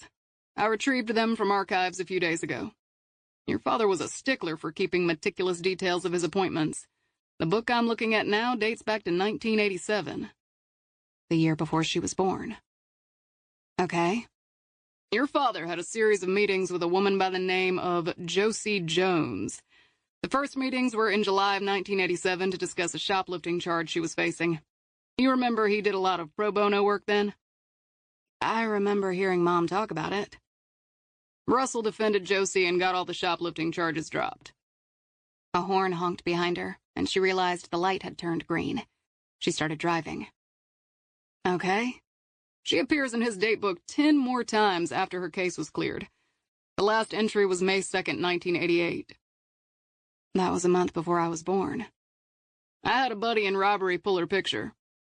PJ dropped his voice a fraction. I'll text it to you. You might be a little stunned. Why? Just have a look at it. I might have found your birth mother. She glanced to Kat, wishing she were alone. I'll have to call you back later. I'm on my way to the shelter with one of the kids. Sure, of course. She hung up, the phone still gripped in her hand. PJ was efficient and didn't delay. If he was sending a text, it would be coming soon. Within 15 seconds, the text arrived, and despite her lack of privacy, she glanced at her phone long enough to open the attachment and then back up at the road as the image loaded. When she looked back down, she drew in a sharp breath. She was staring at a black and white mugshot of a young girl who looked like her. Blonde hair, light-colored eyes, the face, the lips. Too stunned and not quite able to process, she dropped the phone in her lap and focused on the road ahead. Texting and driving? Kat quipped.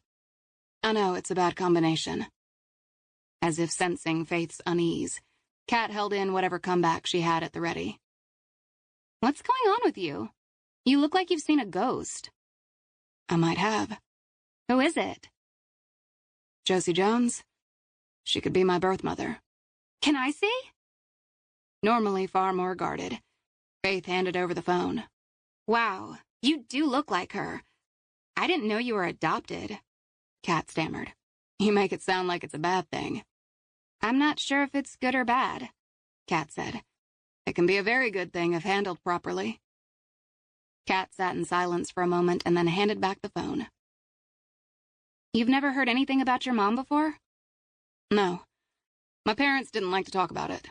And when I was older, I tried to find her. Hit nothing but brick walls. A frown settled on Kat's face, and some of her natural vibrancy faded. So this Josie Jones just got erased, like she never existed? The girl's tone cut through Faith's own confusion, and reminded Faith that Kat was completely dialed in to every word coming out of her mouth. It doesn't have to be like that with you and your baby if you choose adoption. Adoptions can be open now. You can have contact with the child if that's what you want. That's not what Mrs. Myers said. Who's Mrs. Myers? She's with social services. She came to talk to me a few weeks ago. She told me it would be better for me to close this chapter and get on with my life because I'm so young. Faith gripped the wheel, speaking with as much calm as she could muster. You never told me about the visit. Kat shrugged as if to say, whatever. Going forward, don't speak to anyone about adoption unless I'm there. This is huge. You won't be doing this alone. Kat flipped the sun visor up and down a few times, then reached for the radio and turned it up again. Why are you being so nice to me? This time, Faith turned the radio completely off from the control on her steering wheel. I like you, Kat. I can help you with placing or keeping the baby. I can also help you with college if you'll let me. College? Might as well land on the moon. No, it's not that kind of a long shot. What if I don't want help with school or the baby? Faith turned a corner and then shot the girl a grin. Then you're shit out of luck, kid. Because I'm probably going to continue to butt my nose into your life until I know you're on solid ground. A ghost of a smile tugged at Kat's lips as she turned the radio on again. They listened to a rap song that had Kat sitting a little taller and finally tapping her hand on her knee. Faith's mind drifted back to the image of Josie Jones. Could all this be as simple as a note in a date book? Are you going to track down this Josie Jones woman or what? Kat asked. I just need a little time to digest it all. It's fairly overwhelming, but yeah, eventually, I'm going to get to the bottom of this. Chapter 9. Tuesday, June 26th, 12:45 p.m. Hayden and Brogan arrived back at headquarters to view Officer Holcomb's dashcam, as well as the security footage videos that had been forwarded to Hayden's computer. The uniforms had tracked down 3 cameras that had captured a dark truck driving in the direction of Comel Pocket Park and Macy Crow's crash site. Hayden shrugged off his jacket and brewed a fresh pot of coffee. He handed Brogan a cup, and the two sat in front of the computer screen. The first block of dashcam footage showed the path of Holcomb's vehicle charging forward, lights flashing on the buildings of East Austin as her headlights caught the park's west side seconds before she came to an abrupt stop. The audio recorded the squeal of her tires as the visual captured Sammy Kent screaming by Agent Crow's contorted body lying on the ground. Officer Holcomb sounded breathless, amped, the slight edge of panic contained when she called in the incident, requesting backup and an ambulance, and then offered a description of the situation. As she ran forward, the jostling image of her camera was hard to follow until she stopped and leaned over Macy Crow. Her hand was trembling as she felt the injured woman's neck for a pulse. "She's alive. Barely. Head trauma, broken bones." A split second passed, and then more calmly. "Ma'am, the police are here. Just lie still. Help is on the way." "Oh, Jesus H. Christ!" Sammy shouted. "That truck came out of nowhere and just mowed her down." "What truck, Sammy?" Holcomb asked. "A dark blue, maybe black truck." "Did you see the plates?" "ATX something? Oh, sweet Jesus, is she dead? There's so much blood. Sweet Jesus." Blood oozed from the woman's scalp as the wail of sirens grew closer. Sounds gurgled in the woman's throat. Hayden could see Macy's lips moving. "Ma'am, I need you to stay still," Holcomb said. "The ambulance is almost here. You're going to be all right. Help is here." "Jesus, look at her arm," Brogan said mostly to himself. All Hayden saw was Faith. Intellectually, he knew it wasn't her, but that was all his mind registered. Beautiful Faith, broken and battered. He resisted the urge to call her a second time, even though he needed to hear the sound of her voice. "Don't try to move," Holcomb said. Agent Crow tried to raise her head. She was trying to talk. Officer Holcomb lowered her head closer to the injured woman. "Do you know who did this to you?" "Jack." The woman went still for a moment, but the officer remained crouched close. Sirens grew even louder, and then the woman moved again. "Paige." The paramedic crew arrived, and the officer reported what she'd seen as they went to work on Agent Crow. The audio captured Holcomb's desperate whispering. Holy shit, holy shit." The officer who'd been so steady when he'd spoken to her was struggling to get control of her own emotions. "Jack is her father," Brogan said. "Who was Paige?" "A teenager who went missing recently." Hayden rubbed his hand over the stubble on his jaw. "Let me put in another tape." Security footage from the store across the street from the park captured a truck driving into the park at 2:01 a.m. Its lights were off, and it moved slowly toward a darkened corner and waited. 5 minutes later, Crow came into the camera's view as she passed. He saw her pause and talk to Sammy, move to the ATM, and then hand something to Sammy. Just as she left Sammy, the vehicle came out of the shadows and barreled directly toward her. "You see that?"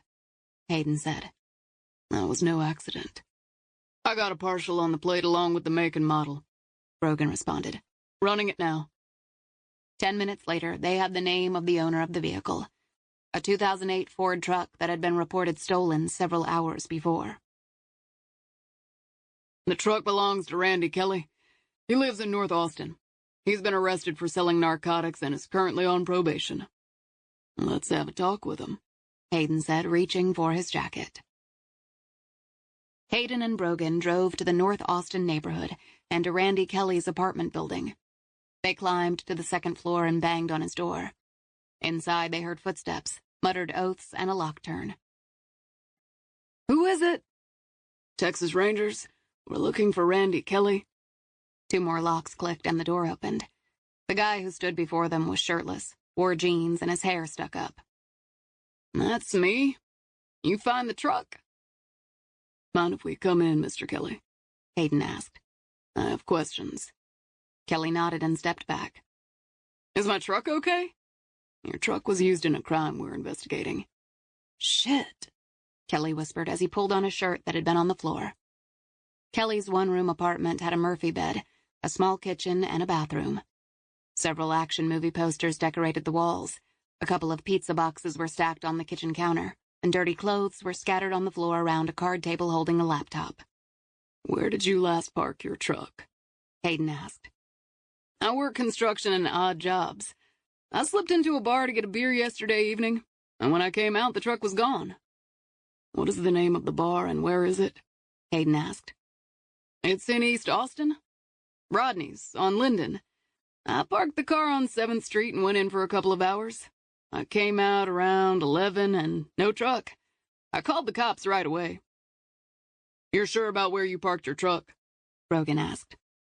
"Yeah. I'd had a few beers, but I was in good shape when I came out. I know where I parked my truck. I was supposed to work today, so I couldn't get plowed. You said it was used in a crime? In a hit-and-run accident sometime after midnight, Hayden said. Shit, Kelly hissed. Does anyone else have keys to your truck? Hayden asked. No, it's mine. He scratched his head. It's 10 years old and it doesn't run that well, but it's paid for and it gets the job done. Who was hit? A woman. Is she going to be all right? I don't know. And you can prove you were here the entire time. Kelly shook his head slowly. I called the cops, gave my report about 11:30, and then came home. There will be a record of the car service. I was asleep by 12:30. Where were you on Sunday? Jack's murder and Macy's attack happening so close together couldn't be a coincidence. On a roof in North Travis County. I arrived at 5 a.m. and worked until sunset. Hayden would check out the man's story, but was inclined to believe him. All right, Mr. Kelly. I might double back with more questions. What about my truck? Kelly asked. If and when we find it, it'll be impounded as evidence, so we'll have to hang on to it for a while. Hayden offered with no remorse. Kelly shook his head. What am I supposed to do in the interim? You'll have to make other transportation arrangements. As they left to the sound of Kelly grumbling curses, Rogan made a call to dispatch, putting out a bolo on the vehicle. His next call, to the city's uniformed division, was for a search of cameras near Rodney's on Linden. With any luck, they'd find footage of the car theft. When Faith arrived at her office, Nancy was waiting for her with lab results from autopsies done 3 weeks ago, several messages from police officers with questions about pending cases, and the schedule for tomorrow. Good, you made it back, Nancy said. It's going to be a crazy afternoon. What's happening? The buzz and noise of the office normally excited her, but right now it felt like an annoying intrusion. We have a death that appears to be an ATV accident, Nancy said. The victim is a 12-year-old male, and the family is torn up and looking for some kind of closure. Whatever worries had been plaguing her vanished as she focused on caring for this child. All right. What about a possible hit and run? Female. Did she arrive here yet? We've not seen any case like that yet. What do you know that I don't? Nancy asked. She was more relieved than she'd expected. Good. Nancy studied her. You all right? Long night, bad sleep. She smiled. Let me talk to Dr. Ryland, Nancy said. I might be able to talk him into taking the ATV case. No, I've got this. See you in the suite in 30 minutes. After she changed and quickly leafed through the reports and messages, Faith met Nancy in the autopsy suite. Neither spoke as they performed the grim but necessary task of conducting the autopsy. After she closed up his chest and pulled the sheet back over his face, she spoke to the bereaved family, answering their questions and listening as they cried and struggled to wrap their brains around the tragedy. By the time Faith moved behind her desk, she was bone-weary. Rolling her head from side to side, she released the tension in her neck.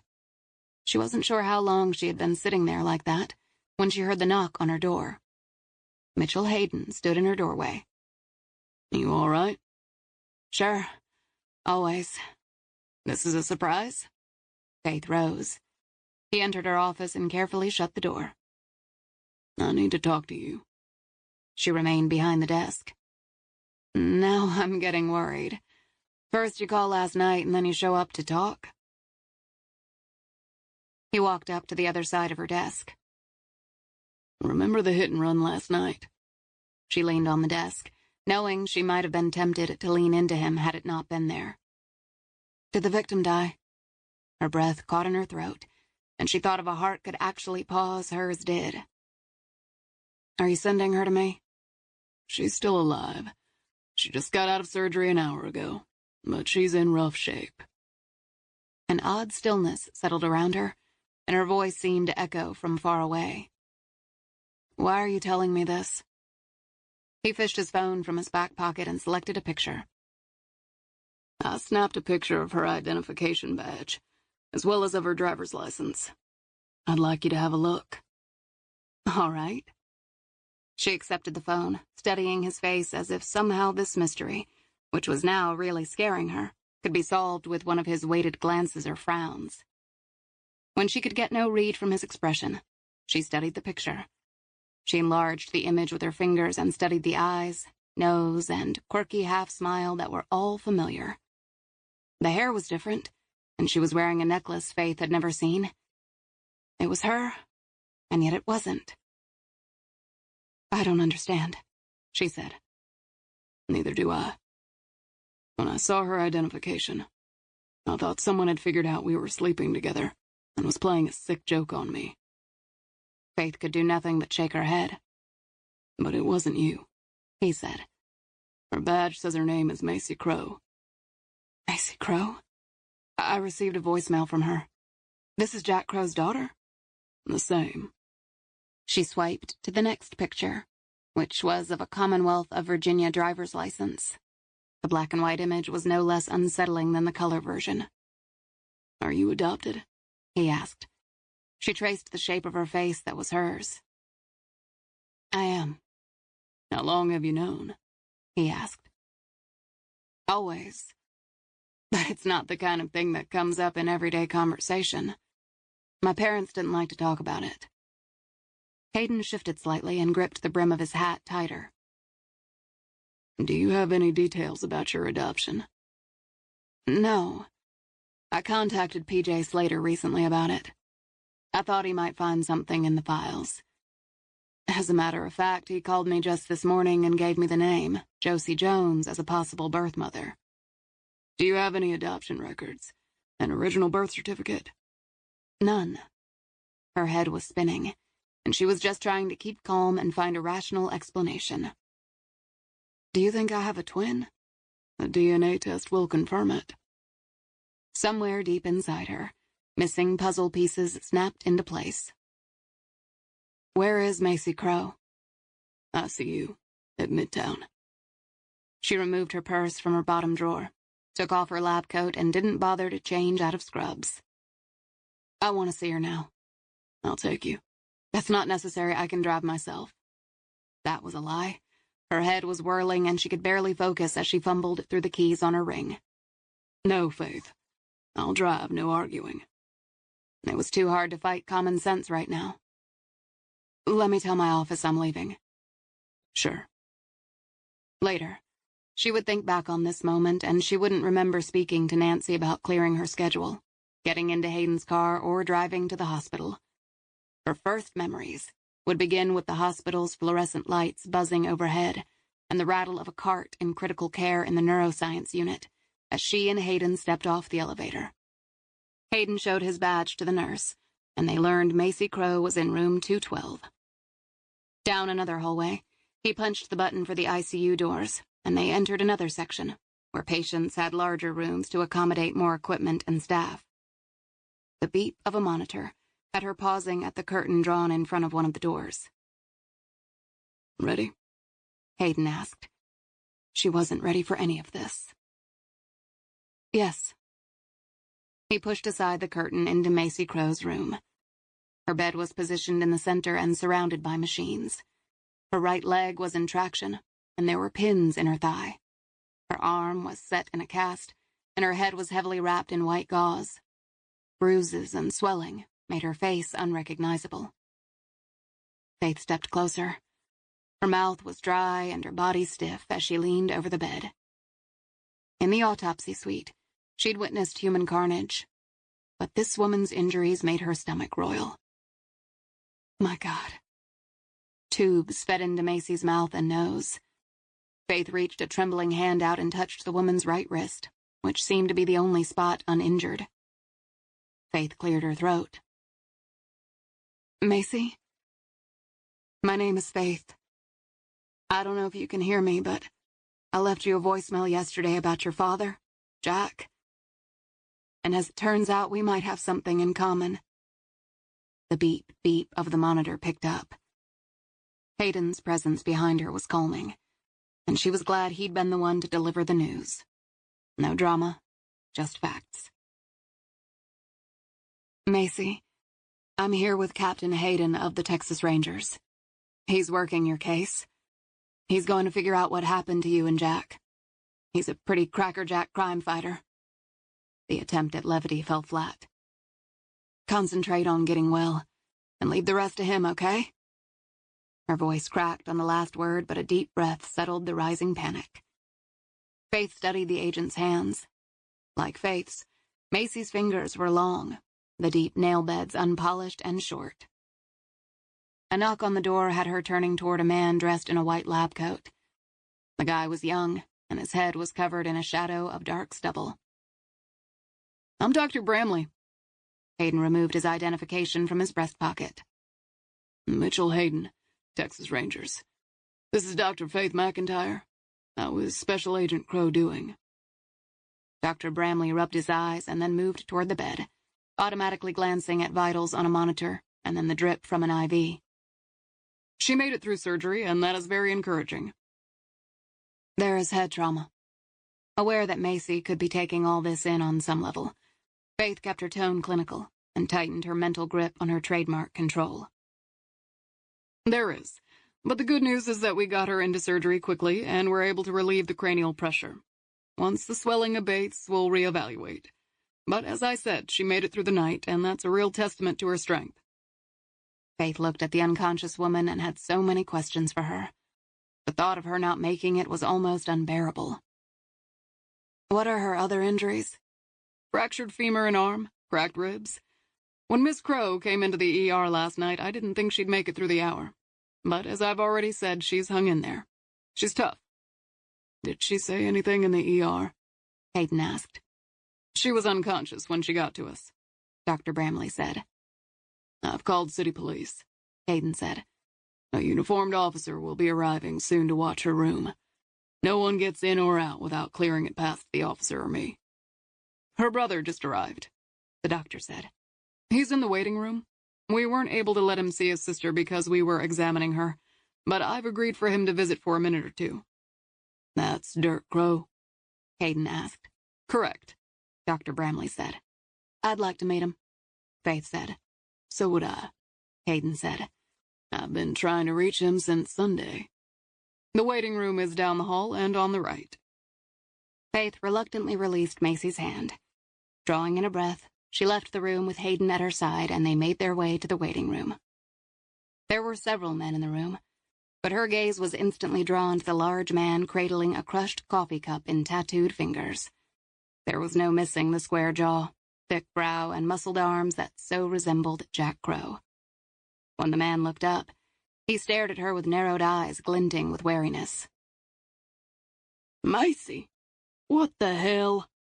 He tossed the cup in the trash and grabbed his cap as he stood. "I'm not Macy, I'm Faith McIntyre," Faith said. He didn't look convinced as he approached her, working his big fingers over the bill of a sweat-stained ball cap. "If you're not Macy, you look just like her." "I know." "How is it you look so much alike?" "I'm not sure yet." The more people who noticed her resemblance to Macy, the more unsettling it was. "You're Jack Crow's son?" she asked. "That's right. Dirk Crow?" he said. He barely glanced at Hayden as he stepped toward her. He smelled of motor oil, the hot sun, and Texas dust. "Jack kept up with Macy over the years, but wasn't keen on me hanging out with her. I saw her for the first time yesterday at Jack's trailer." "I've been trying to reach you since Sunday," Hayden said. "I had news about your father." "Yeah, Ledbetter called up to me," Dirk said. "He told me. That's why I went to the trailer. The place looked like holy hell. Did the cops do that?" "We left the black fingerprint powder, but the rest was as we found it. Any idea who might have killed Jack?" "Like I told Macy, not a clue. I've been in El Paso for over a week." "Did you know there were two of us?" Faith asked. "Not for sure." "What do you mean?" she demanded. "When Macy and her mother, Brenda, left for good, Jack commented it was better that Macy was gone. He said she was safer. I asked him why, and he said, as soon as someone started seeing double, they were going to be questions. I asked if she was a twin, and Jack caught himself and said no." "Did he ever bring it up again?" she asked. "No, never. Jack didn't trust anyone with whatever secrets he had. He went silent for a moment. Hayden, do you have any idea who killed my old man? Not yet. Dirk flexed his fingers, making some of the tattoos on his forearms shift and move. How is my sister doing? He asked. She's holding her own, but she's in bad shape, Hayden replied. Well, I want to see her, he said. In a minute. I understand from Ledbetter you and your father got into a fight a few months back. You wanted him to sell his land. He's sitting on a gold mine of dirt, Dirk said. Land prices are high, and now is the time to cash in, but he was a stubborn old bull and wouldn't listen. You've been in El Paso for a week. When's the last time you saw Jack? We hadn't spoken since we fought, so it's been a few months. He sniffed, cocking his head toward Hayden. You think I killed him and then ran over my sister? I didn't say that, Hayden said. Dirk twisted the bill of his hat tighter in his fingers. But you're thinking the money is motive enough? I do. I can give you the names of the people I was with in El Paso. They'll tell you I was there. What do you do for a living, Mr. Crow? Construction foreman. I was in El Paso interviewing for a job. There are people that can vouch for me. I'll need those names and addresses before you leave here today. I'd also like your address. Sure. How old was Macy when your parents adopted her? Faith asked. A couple of days old, I guess. She was small, and Pop and Brenda were worried she might not make it. But she was tough even then. He shook his head and looked into her eyes again. I'm not going to pretend we cared about each other. There's 9 years between us, and I haven't seen her in almost 30 years. But she's still family. Did your father ever mention the adoption? Faith asked. I asked him once about it, and he said he never thought about it and loved her like his own. I gotta say, he kept up with her better than me. Those two always seemed more wired alike from what he said. He was proud as hell when she became an FBI agent. Dirk shook his head, a bitter frown twisting his lips. Can I see my sister now? The doctor said it'll have to be a quick visit, Faith said. She needs rest. Of course, Dirk said. Whatever you say. The three went into Macy's room, and the big man stood silent, showing no signs of emotion as he moved closer to the bed and stood staring down at his sister. He didn't speak, and he seemed to be inventorying her injuries. Faith wasn't sure how she expected a brother to react to a sister's grievous injuries. She didn't have a brother, but expected something beyond the nothingness emanating from Dirk Crow. A nurse entered the room and checked Macy's monitors. Everyone, please leave now. You can come back tomorrow, but for now my patient needs to be kept as quiet as possible. When they exited the room, the uniformed officer was posted by it, and Hayden spoke to him briefly before the three moved silently to the waiting room. Hayden asked for contact information, which Dirk supplied along with the names of the people he'd seen in El Paso. Is the cop going to stay outside her door? Dirk asked. Whoever did this to her must have been responsible for Jack. The cop is staying, Hayden confirmed. I don't know shit, Dirk said. But it doesn't take a genius to see when a father is murdered and a daughter is nearly killed.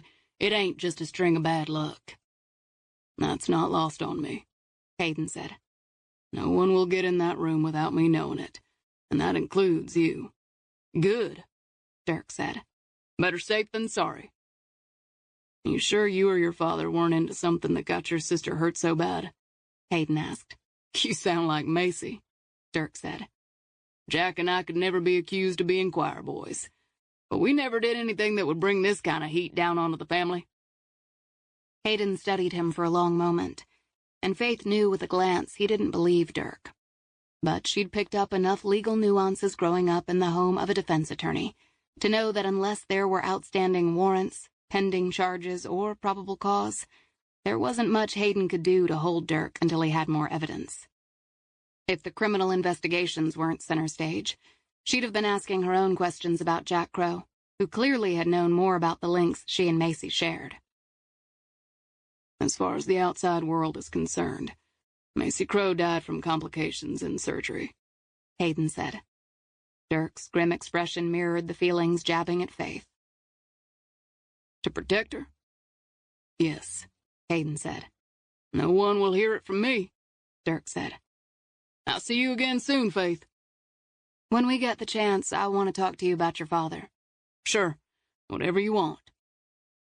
When Dirk's large frame vanished behind the closing elevator doors, she felt as if she'd been blindsided. But she didn't have the luxury of giving in to her emotions right now. I need to talk to the nurses. I'm AB negative, and if we're twins, she will be too. Good idea, Hayden said. The whole point of her relationship with Hayden was that it was casual, and neither burdened the other with anything too personal. Now he had a ringside seat at her life turning upside down. You don't need to stick around, Hayden. There's nothing you can do here. I can stay. Restless energy swirled around him, and she sensed ghosts of the past were circling. He'd spent a lot of time at hospital bedsides with his late wife. I'd rather you didn't. I want you out there finding the sick bastard who did this, she said. He lightly touched her arm. I want you to be very careful, Faith. If I caught your resemblance to Macy in a split second, other people will as well. Fair enough. But how are you going to control what the hospital says about her condition? I can keep it under wraps for a little bit and buy us some time. I also would not recommend releasing Macy's picture to the media. The last thing this hospital needs is a reporter snooping around. Will do. His expression softened a bit as he debated how to handle this very personal thing with her. If their relationship had been strictly professional or solely personal, it would have been straightforward. But they were in a gray area. Neither one wanted to overstep or crowd the other. I know this has been a kick in the gut. It has been exactly that, she said. I'm not taking this well. You look like you are. What other rational choice do I have? Yeah. I suppose that's all we can do. Don't worry about me, Hayden. I'm a survivor. Hayden took her hand, squeezed it. A kiss and a hug would have been welcomed, but again they found themselves stuck in that damned, muddled middle. She returned to Macy's room and walked up to the edge of her bed. She brushed her fingers over Macy's. A sudden surge of anger burned through her body. Faith could explain the causes and results of death, but she'd never fully understood it. There were times when it was a blessing, and other times a curse. The only constant was that it was always waiting for everyone. Macy, you're going to have to make that son of a bitch death wait a long time if I have any say in this. Chapter 10. Tuesday, June 26th, 4 p.m. Hayden stepped into his office and pulled off his jacket. Anger and helplessness were tag-teaming his ass, and he was running out of patience. He hated leaving Faith alone outside that damn hospital room, looking so hurt and lost. She was one of the strongest people he knew, but everyone had a breaking point. She'd insisted, however, and he knew she was right. He was of no use to anyone there. How did Dr. McIntyre take the news about Agent Crow? Brogan asked. About as well as you could expect. He shifted his thoughts away from the memory of Faith's lost and confused look and back to the case. I saw Macy's brother Dirk. Where has he been? In El Paso. I called 2 of the names he gave me. He was interviewing for construction work. That's pretty far to go for a job. He must really need the money. He admitted he was putting pressure on Crow to sell the land. Hayden rolled his head from side to side to release the tension. The financial statements for Jack Crow arrived. We also received several surveillance tapes overlooking the area where Randy Kelly's truck had been parked. Good. I also want to see Dirk Crow's financial records. Do we have enough probable cause to get a judge to sign that warrant? Brogan asked. I'd say the attempt on Macy's life gives it to us. If she dies, everything will go to Dirk. That's motive? Brogan said. Let me see the tape. Brogan keyed up the footage, and the black and white image that appeared featured a bakery a few blocks from Como Pocket Park. The camera caught the rear of Kelly's truck. At 7:05 p.m., Kelly pulled up and parked, and then dashed into a bar around the corner. Brogan sped up the recording, and over the course of the next couple of hours, several dozens of people passed by the truck. At one point, A couple paused by the dented tailgate. The man kissed the woman, and as she wrapped her arms around his neck, he pressed her body against the side of the truck. His hand slid up her skirt, and though others passed, the two were oblivious to having an audience. Minutes later, she adjusted her skirt, and they moved on. It was at 10:30 p.m. when a hooded figure appeared. He kept his head down and hands in his pockets as he walked up to the truck, looked in through the front driver's side window, and then walked past, disappearing from view. Not long after, he reappeared, and this time, with no one around him, he cracked the side window with a glass punch. Glass shattered into the front seat, allowing him to shove a gloved hand inside. He popped the lock. The thief kept his head down the entire time, as if he knew there were cameras around. He leaned under the steering wheel to hotwire the ignition and drove off like he owned it. Not once did the camera get a good shot of his face. "This guy's good," Hayden said. "He's likely scoped out this area before." And why was the million-dollar question? "Pull footage from the last couple of weeks and go through it. We might catch whoever did this on camera." "Will do." "Did you find anything in Jack Crow's bank accounts?" "Crow had one bank account that he used for the salvage yard. He had one credit card that he rarely used," Brogan said. "The bank account received odd cash deposits over the course of each month. Nothing more than a few $100s. But that fits with a salvage yard business. He couldn't have been laundering money through the account. The amounts are just too small." Brogan shuffled through a stack of credit card statements. "According to the one credit card statement, he bought groceries infrequently. But again, he never spent more than $20 or $30. "Any favorite haunts?" "Maxwell's is a local diner. Looks like he ate out there a lot." "I've been guilty of eating at the same pizza place for years," Hayden said. "And you're telling me they know something about you?" Brogan asked. "Maybe not me personally, but they have an idea of my schedule, and if I ever ate with anyone, same might hold true for Crow," Hayden said. Brogan nodded. "Worth a shot." "What about Crow's phone records?" "He called Macy 2 weeks ago, and they spoke for about half an hour. And he called Dirk 5 or 6 times in the same time period, but they never connected. He called a few local auto parts stores, but that's about it," Brogan said. "Not a sociable guy." "Nope." "If he was into something, then he was smart enough to operate in cash. Ledbetter said he bought 2 phones," Hayden said. "He didn't use a credit card when he bought them," Brogan said. "I also did a background search on Crow. He joined the Army when he was 18 and stayed in a dozen years. That's when his first wife divorced him. When he got out, he hooked up with Brenda Hamlin, married, and opened the salvage yard. He and his second wife never filed for divorce." "No jail time for Dirk?"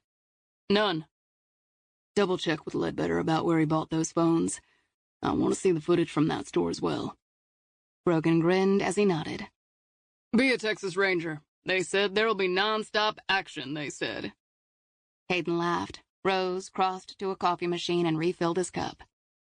99% of the time, you'll be bored off your ass. It's during that 1% when all hell breaks loose that you can get your head blown off.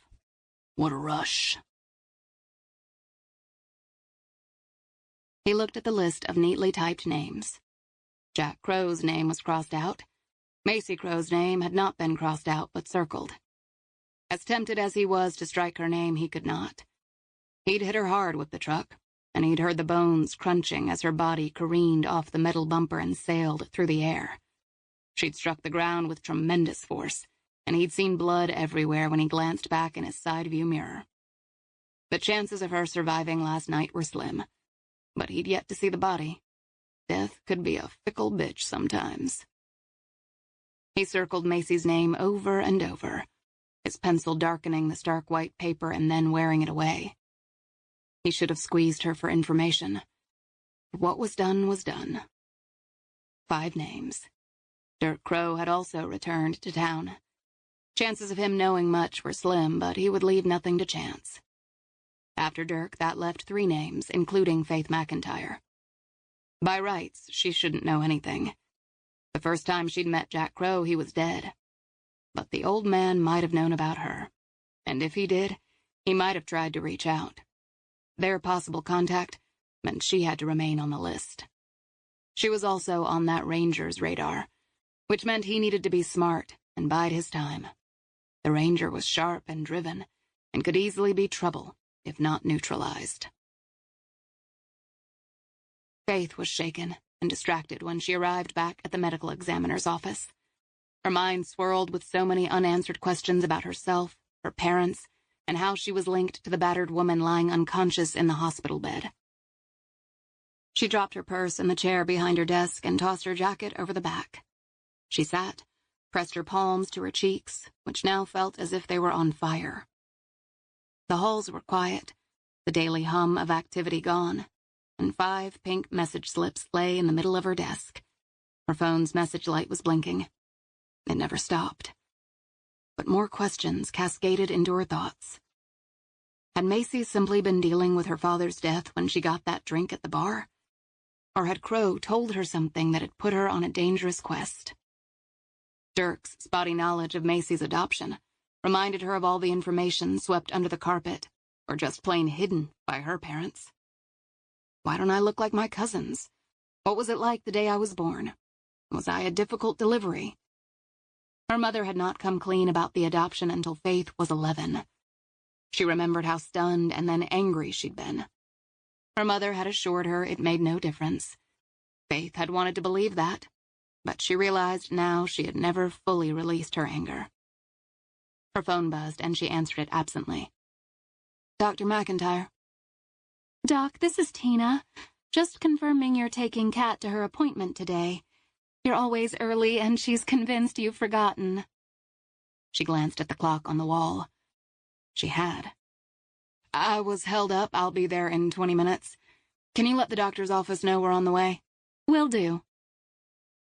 The walk down the hallway, touching base with Nancy, and the drive to the shelter were a blur. She wasn't even truly processing when she walked up to the shelter and pushed through the front door. Faith wove through the shelter's cobbled rooms, searching for Kat, who had promised to be in the lobby waiting.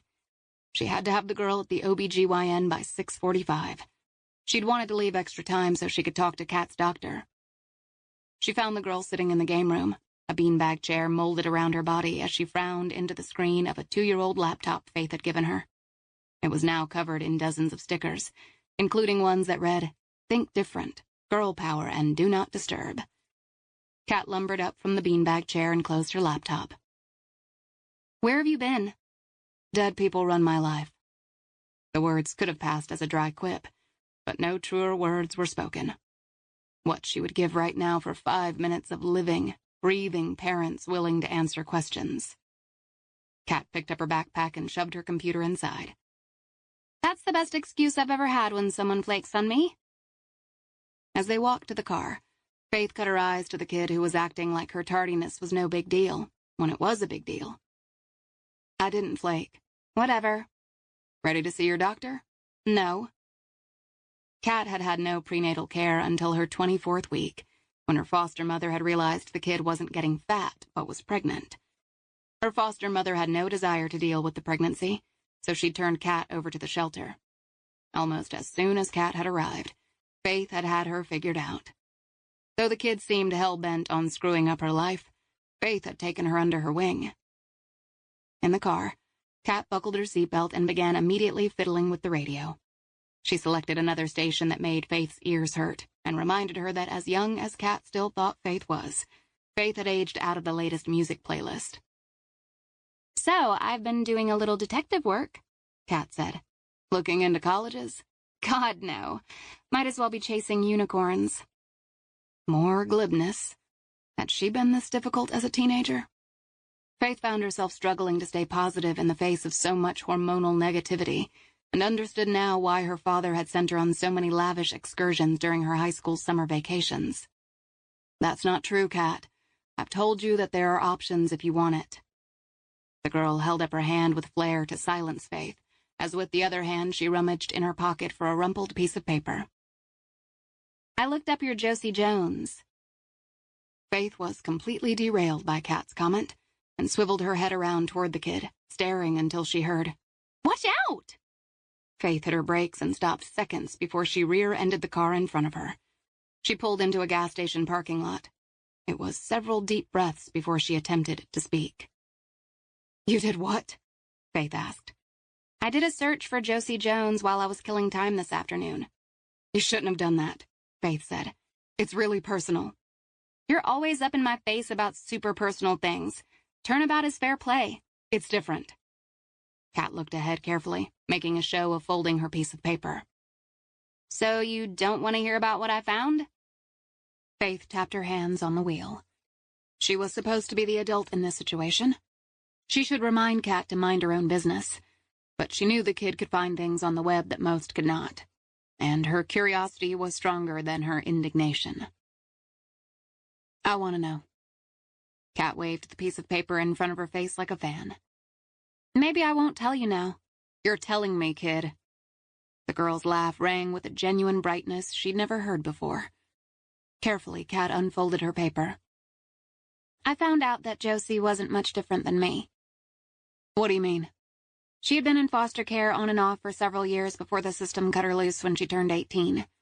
A couple of days before her 19th birthday, she was arrested for shoplifting, but the charges were dropped. Do you want to see a picture of her? I've seen her mugshot. It's another one. Faith's heart leapt. How did you find it? Kat looked almost offended. What kind of detective would I be if I couldn't find a basic picture? Detective. Cute. More like a hacker. Such a harsh term. She dug in her pocket and pulled out a picture printed on regular paper. This picture is from a Dallas paper. When Josie was 15, she won a science competition. Faith held the picture, amazed at how already she was starved for details about this woman she'd only just learned about. The image wasn't high quality, but she could see the young girl standing next to the mayor and the secondary school principal. The headline read, "Foster Child Wins Science Award." A surge of outrage shot through her as she wondered why the reporter had defined Josie by her place in the social services system. Check out the headline, Kat said. I see it. She was pegged like me. You aren't pegged. Faith's attention shifted to the girl's bright smile, her blonde hair and tall, lean frame. Grateful there was no trace of the sullenness found in Josie's mugshot, she kept dissecting the girl's features, searching for any clues about her. The second I saw Josie's picture, I saw a resemblance to you, Kat said. Do you think so? Oh, yeah. She wrestled the excitement and sadness from her voice. I wonder how she ended up in Austin. I haven't figured that out yet, but I will. I'm also searching for siblings, aunts, uncles, etc. I want to find out where she ended up. Faith was surprised by how much she needed to believe that everything had worked out for Josie. Any traces of her yet? No, which is odd. Even back in the 80s, aka the Stone Age, people left some footprints. She left none. The world swallowed her up just like it's trying to do to me. As quickly as Faith's hopes for information rose, they fell. Kat, you're not going to be like Josie. The world is not going to devour you. Kat looked up with tears glistening in her eyes. How do you know that? Because whether you like it or not, I'm not going to let it happen. She drove across the gas station parking lot to the entrance, looked both ways, and pulled back onto the main road. She drove the car toward the medical park on the west side of the city.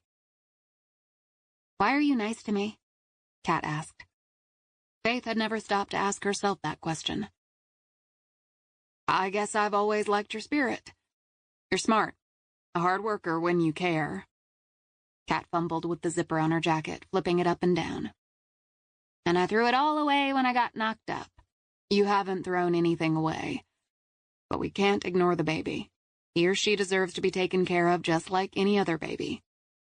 I didn't say that it shouldn't have a good home. She continued to flip the zipper up and down. The social services lady called again today. She wants to know what my plan is for the baby. It's a fair question. Babies are a lot of work, and you do need a plan.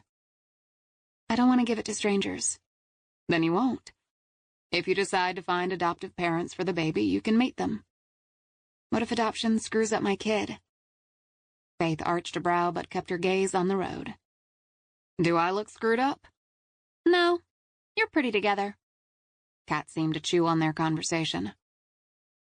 How old were you when you were given away? Given away? It sounded harsh when Kat said it. Days? Maybe hours old, I think. I don't know for certain. This new puzzle sparked interest in the girl's eyes. Why don't you know your own story? My mother didn't tell me until I was 11, and whenever I had questions, she made it clear she hated talking about it, Faith said. What if I give my baby to a couple and they don't want to talk about me? You choose people who will, and you have a legal agreement granting you regular updates. Why didn't Josie choose people like that? I don't know. Again, there was more silence and brooding from the young woman in the passenger seat. I can really do that?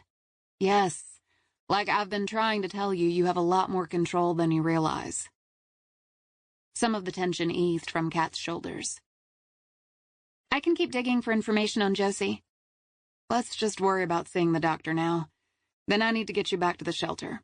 I hate seeing the doctor. Doesn't matter what you want. It's what you and the baby need. Kat's doctor's visit confirmed she and the baby were doing well. She was 34 weeks into her term and on course to deliver at the end of July. An August baby, Kat had quipped. Probably going to be the hottest day of the year. They drove in silence back across town to the shelter. When Kat looked at the brick building, she shook her head. I hate the shelter. Faith got out of the car and walked with Kat inside. She hugged Kat until the girl's tense muscles relaxed a fraction. It's going to be okay. It wasn't the first time she had regretted leaving the kid here. She had considered speaking to social services about fostering Kat, but found she was just as afraid of committing as the girl was. No commitment had always worked for her. Hell, it was the cornerstone of her life, as well as her relationship with Hayden. But lately, instead of enjoying her freedom, she felt increasingly constrained and isolated. Kat pulled away. How do you know it's going to be okay? An odd sense of worry and tension swept through her, but she still smiled.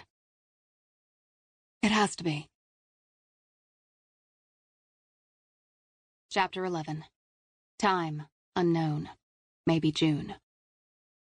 Paige flexed her fingers in the darkened room, running a trembling hand over the slick pages of the magazine she'd written in.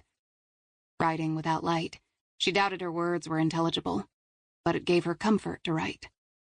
The baby weighed heavily, and she could barely sleep at night now that all she had was the thin mattress lying on the concrete floor. An aching tooth was not helping, and since he had left, the baby had been constantly kicking, as if it knew its time was coming, and it was scared shitless too. The manacle on her leg had rubbed her skin raw, and she could see the wound had begun to bleed. When she heard footsteps on the other side of the door, she sat up and quickly tore out the pages with her handwriting, folded and tucked them in her bra. She shoved the magazine and pen under the mattress, her heart beating so fast she could barely think. The lights clicked on, and she winced at the sudden stimuli onslaught. She blinked several times until her eyes slowly adjusted. She looked up at him. He was frowning, something he'd been doing a lot lately. There had been a time when he had smiled at her. That smile, though welcome, was complete bullshit. Came to check on you, girl, he said. He came every few days, and so far had never returned this early. She drew her feet up as far as the chain would allow. Did he figure out he'd dropped the pen, or that it was hidden under her mattress? If he found the pen, the papers stuffed in her bra, or the magazines in the grate, she didn't want to imagine what he would do next. Why? She spoke barely above a whisper. I was a little rough on you a couple of weeks ago. I lost my temper, and that's not right. I shouldn't have hit you, she said. I'm sorry. No hard feelings. You got grit, and I like that. We'll be good for the baby. The nice words didn't hide the fact his mood could turn on a dime. I brought you a hamburger, fries, and a chocolate milkshake. Didn't know if you liked chocolate or vanilla, so I guessed. Don't all women like chocolate? I love it, she said, smiling. Despite herself, she edged to the end of the mattress. The burger and fries smelled good, and she was so tired of canned soup and cold cuts. He unwrapped the burger and set the fries on the open wrapper. Get it while it's hot. She struggled to her feet and shuffled across the floor, making the chain rattle and rub. She took several bites and then drank from the milkshake. Chocolate. Soft. Sweet. It tasted so good she nearly wept. There was a woman. I saw her staring at your missing person flyer. They're still up? She didn't mean to sound so excited. There aren't many left. He tried to downplay this bit of good news, but hope still clawed at her chest. Someone was looking for her. She kept her gaze on the fries, trying not to let her raised spirits show. What did she want? I couldn't really tell. She can't know about you. I've been extra careful with you. Paige knitted her fingers together so tightly the circulation nearly cut off. Could someone out there be looking for her? She had to believe, or else she'd go mad in this hellhole. Are you worried? He leaned against the wall and surveyed the room. How do you know I'm worried? We've gotten to know each other pretty well. She nibbled a fry. Maybe you're right about that. He nodded thoughtfully. In here, I can be honest and be myself. In here, the lovely mask he wore for the world could be lowered. In here, the monster could roam free. I'm worried, he said. But that's not necessarily a bad thing. Worry has kept me a couple of paces ahead of everyone all my life. Worry is what's going to get me through this last job. I'm a job? That's right. My freelance job. And when this job is done? She picked up the burger and tore it in half, staring at the ketchup oozing out over the pickles. Like I told you, I'll keep my word. You're selling the baby. He shook his head. There are people that'll be better parents than you. Besides, you said you didn't want it. She'd been tired, depressed, and scared when she'd said that. Now she was scared not just for herself, but for the baby. He inserted the key into the manacle's lock and twisted. The metal loosened, and he gently pulled it off her ankle, leaving a raw strip of flesh in its place. That's got to smart. It does. I got some salve for that. He fished in his pocket and pulled out a tube of antibiotic cream. She accepted it, fingering the fresh tube and wondering how she could use it to escape. Eat up, girl. That burger is getting cold. She'd been nauseated with morning sickness the entire pregnancy, and it felt good to have an appetite again. As she ate, he took the tube back and spread ointment on his fingers. He motioned for her to hold her leg out, and when she did, he carefully rubbed cream on the worn skin. His touch was gentle, and it shamed her that she responded to his kindness. She was so starved for people and affection that even her jailer's touch was welcome. What if something goes wrong with the baby? She asked. Don't borrow trouble. That baby and you are going to be just fine. He was going to kill her. She'd feared this since the moment he'd locked her in here. But the instant she'd seen the initials on the back of the dresser, she'd known those women had not survived. Without a word, he took her by the elbow and helped her to her feet. Time to go. She cringed. Where are we going? It's a better place than this. A bigger room. When she didn't move fast enough, he grabbed her tighter and pulled her the rest of the way to her feet. Let's go. She dug her heels in. At least she was familiar with this hellhole. Here she at least had the pen and the 2 magazines containing the words of the other girls. Where are we going? Like I said, a new place. I don't want to die. He shook his head, grinning as if she'd lost her mind. You ain't going to die. Her belly felt heavy as she stood. I don't have shoes. You don't need shoes. You won't be outside long. Taking her by the arm, he pulled her out of the room, past her discarded cot still tossed against a cement wall, and toward a set of stairs. She glanced back at the room. Every night she'd dreamed of escaping it, but now that she was leaving, she was terrified. That room was the devil she knew, not the unknown hell about to come. As she tried to keep pace with his long strides, her gaze swept the room. There was a washer and dryer, and even some of her clothes drying on a clothesline strung between 2 posts. There were shelves stocked with canned food, baby provisions, and medical supplies. It could have been anyone's basement. It looked ordinary. It was normal. He yanked her and forced her up the stairs. She'd barely had any activity in the last few months, and found by the time she reached the top stairs she was breathless with legs of rubber. He yanked her through a kitchen equipped with avocado green appliances that screamed 1970s retro. The smell of Clorox hung in the air. "I'm afraid," she stammered. "No reason to be worried. We're just getting you to a nicer room." "Please just let me go. I won't tell. I just want to go home." His fingers tightened around her forearm. Not painful yet, but close. "I could shove sleeping pills down your throat, but you don't want me to do that. It's bad for the baby." More questions sprang to mind, but she held them close, knowing he would make good on his threat. He always did. He dragged her through a small living room covered in gold shag carpet and then out the front door. As her bare feet stepped onto the rough wood of the front deck, she was greeted by bright afternoon sunshine. Wincing, she had to look away from the sky, even as she savored the first lungful of fresh air she had inhaled in months. It smelled so sweet she nearly wept.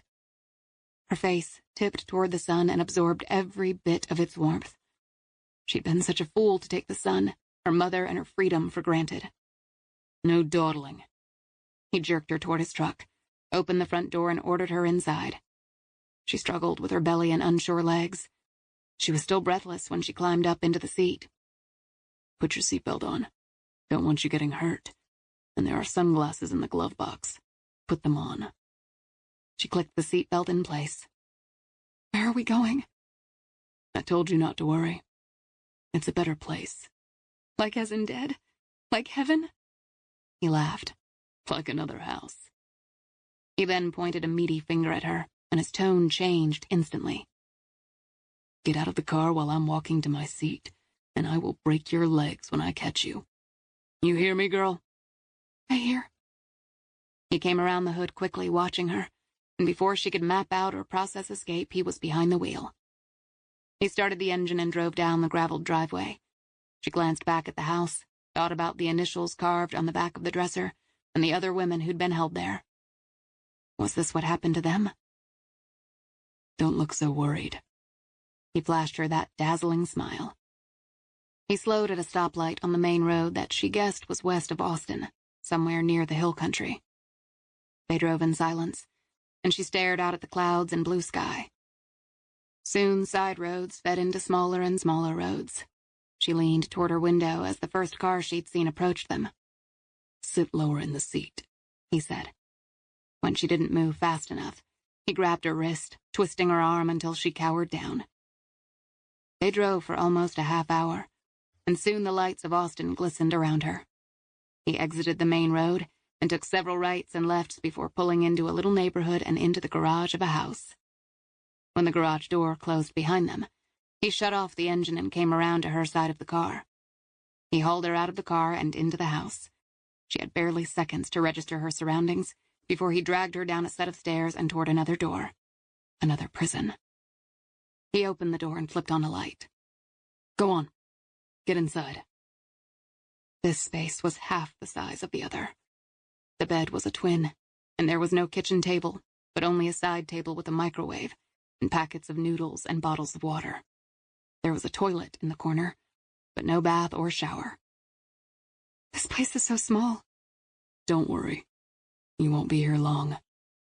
He grabbed a chain from under the bed. "Sit down. I need to put this on you." "I don't need a chain. I won't run." He shoved her toward the bed and forced her to sit, clamping the chain around her other ankle. "You fooled me once. You should see the damn bruise on my arm. So that's not coming off you until the baby is born." Death in childbirth was rare in light of modern medicine, but that was in a hospital with doctors, nurses, and clean sheets. "If I have it alone, the baby's chances of survival are so much lower." "I've got it worked out. It's been a while, but I've delivered babies before. But you better hurry up and have that baby. If it doesn't come in the next week, I'll cut it out of you." Chapter 12.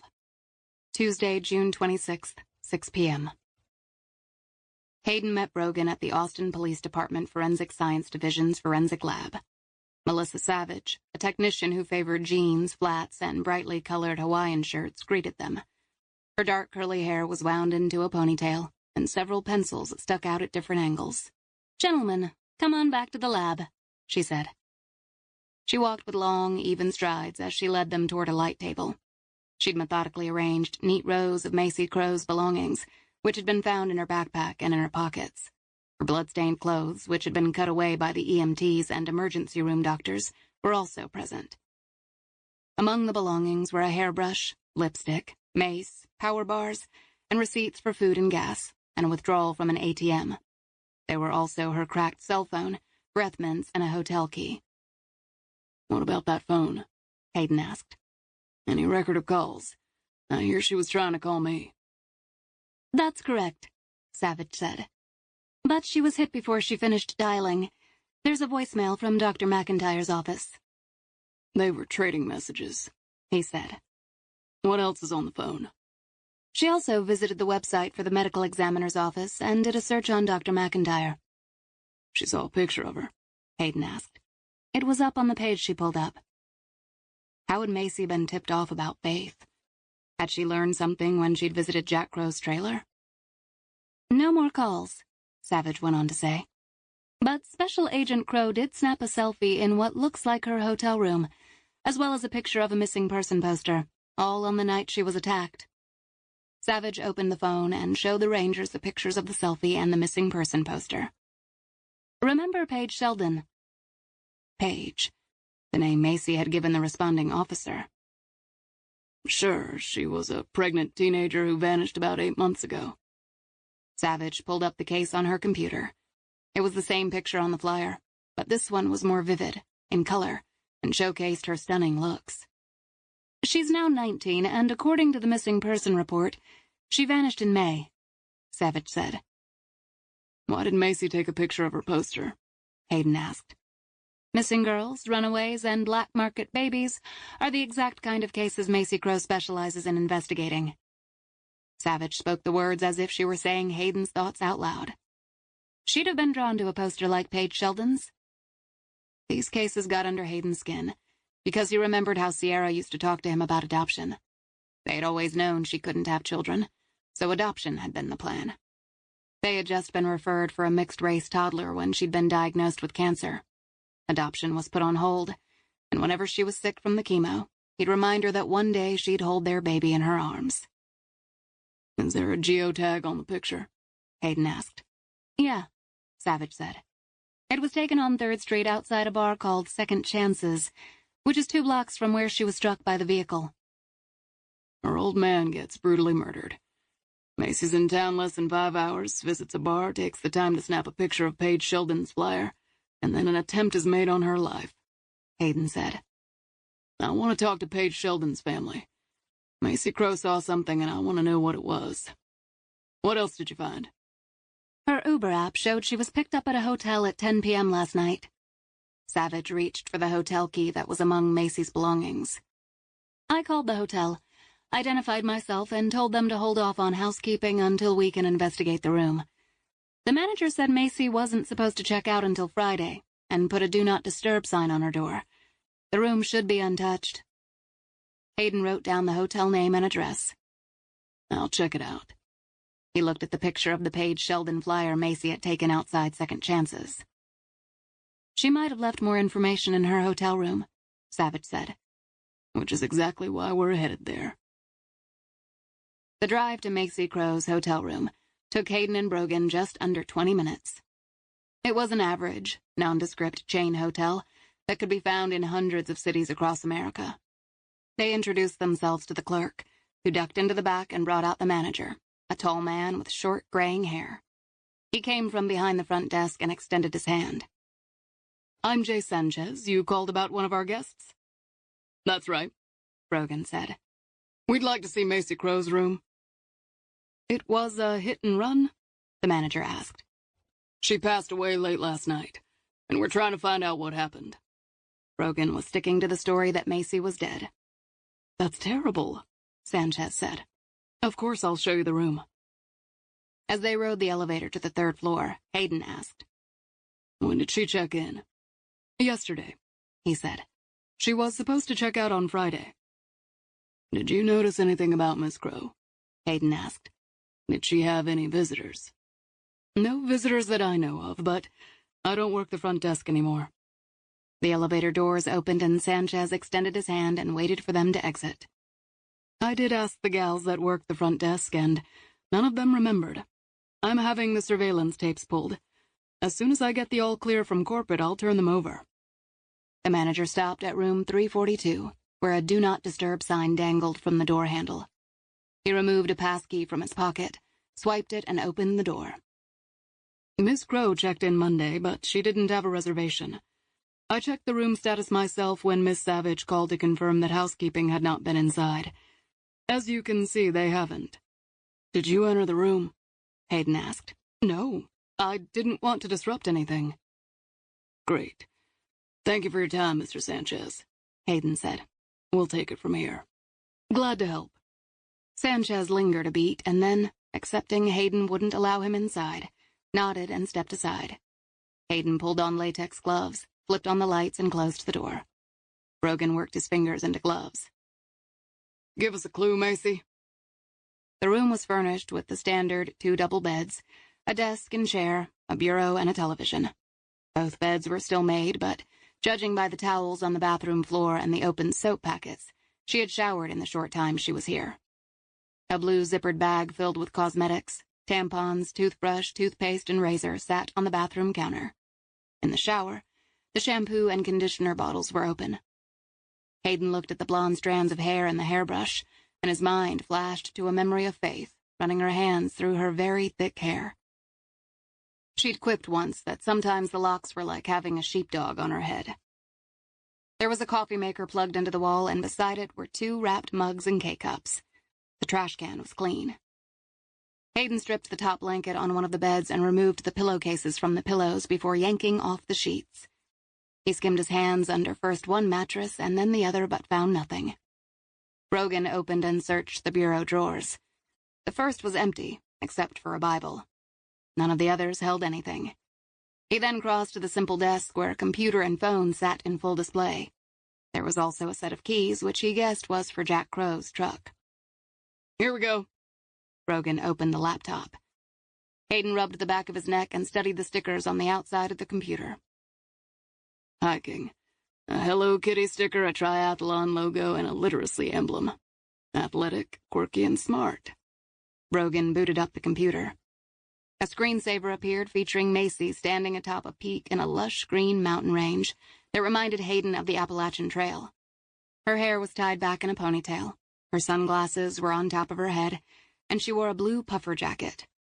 Straight white teeth flashed, and she had her hands in the air as if she'd crossed a finish line.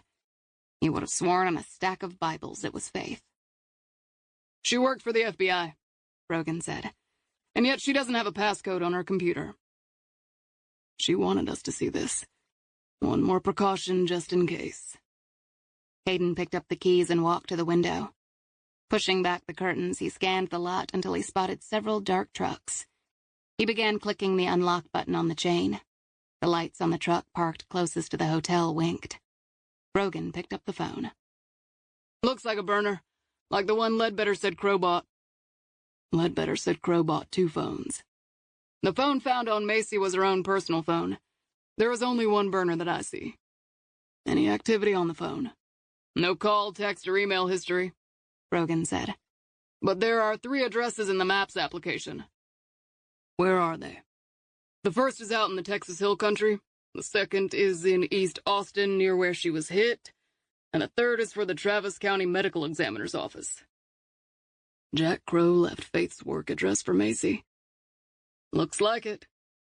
That explains Macy's search for Faith. She had to have been floored. Macy had been to Crow's trailer, but then she'd driven deeper west into the hill country, doubled back to this hotel, and finally gone to East Austin.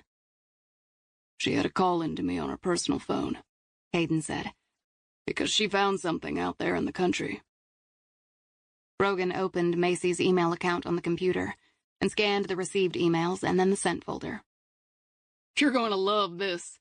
She sent an email message to Faith McIntyre. She scheduled it to arrive today at 5. Put a call into Savage. Have her people process this room and the truck completely, and tell them it's a priority. He reached for his phone and dialed Faith. The call went to her voicemail. Faith, check your email. There's a message from Macy sent today. It was nearly 7 when Hayden and Brogan arrived at the Second Chances bar on 3rd Street. Stepping inside, they removed their hats, knowing there'd be no hiding the fact they were Rangers. But then neither cared. The bar had a decent-sized crowd for a weeknight. Most of the patrons looked like working-class men. Only 1 or 2 in cheap suits were sitting in the booths. Behind the bar was a long mirror framed with barnwood, and in front of it were long shelves covered in countless liquor bottles. Hayden glanced at the flyers behind the bar and spotted the one for Paige Shelton. Why had it caught Macy Crow's attention? This was the kind of work Crow did for the FBI, so maybe it had simply been reflex. There were a few men at the bar hunched over their drinks, and standing before them was a tall man with gray hair brushed off a long, lean face tanned by the sun. He wore a bright red t-shirt that read, Second Chances, jeans, and worn cowboy boots. He grinned when he spotted the pair. How can I assist 2 of Texas's finest? Hayden made the introduction as he showed his badge. You are. Danny Garnett. I own the joint. He set the bottle of booze on the bar. What can I do for you? We're following up on a case lead. We had a hit and run at the park. I heard about that. Cops weren't giving out many details. What can I do to help? Victim snapped a picture a block from the bar. Thought she might have come in here. Last night was hopping. We have a 2-for-1 special between 8 and 11, and that brings 'em out of the woodwork. Hayden pulled out a picture of Macy Crow. Never seen her in here. Garnett studied the picture, nodding. I do remember her. She's not the average gal that comes in this bar, and she stood out. There were several guys staring at her last night. One tried to hit on her. He handed back the picture. How is she?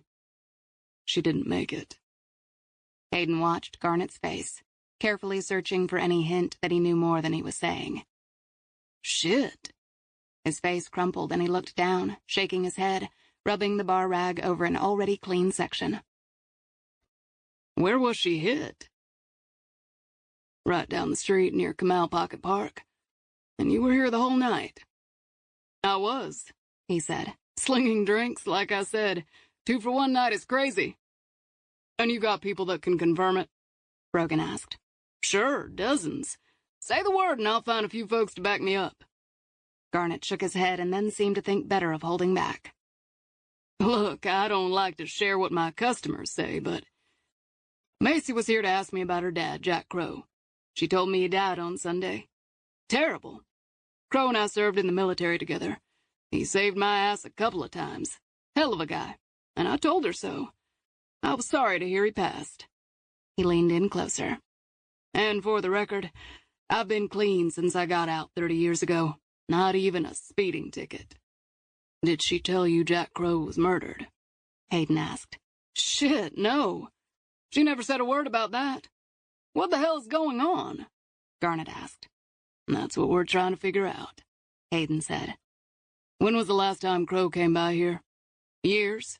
You sure about that? Definitely. I wouldn't forget my old buddy.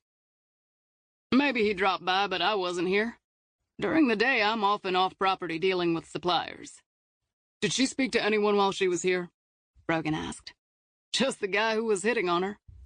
Garnett twisted the onyx ring on his pinky finger. I could tell she wasn't having any of his charm. She left less than a few minutes after he started hitting on her.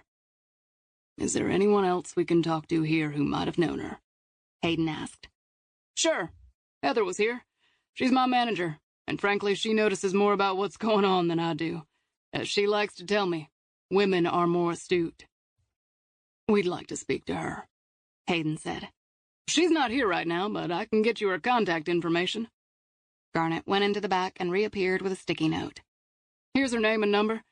She's not scheduled to work until tomorrow night. Thanks. No problem. If you need anything, let me know. We will, Hayden said.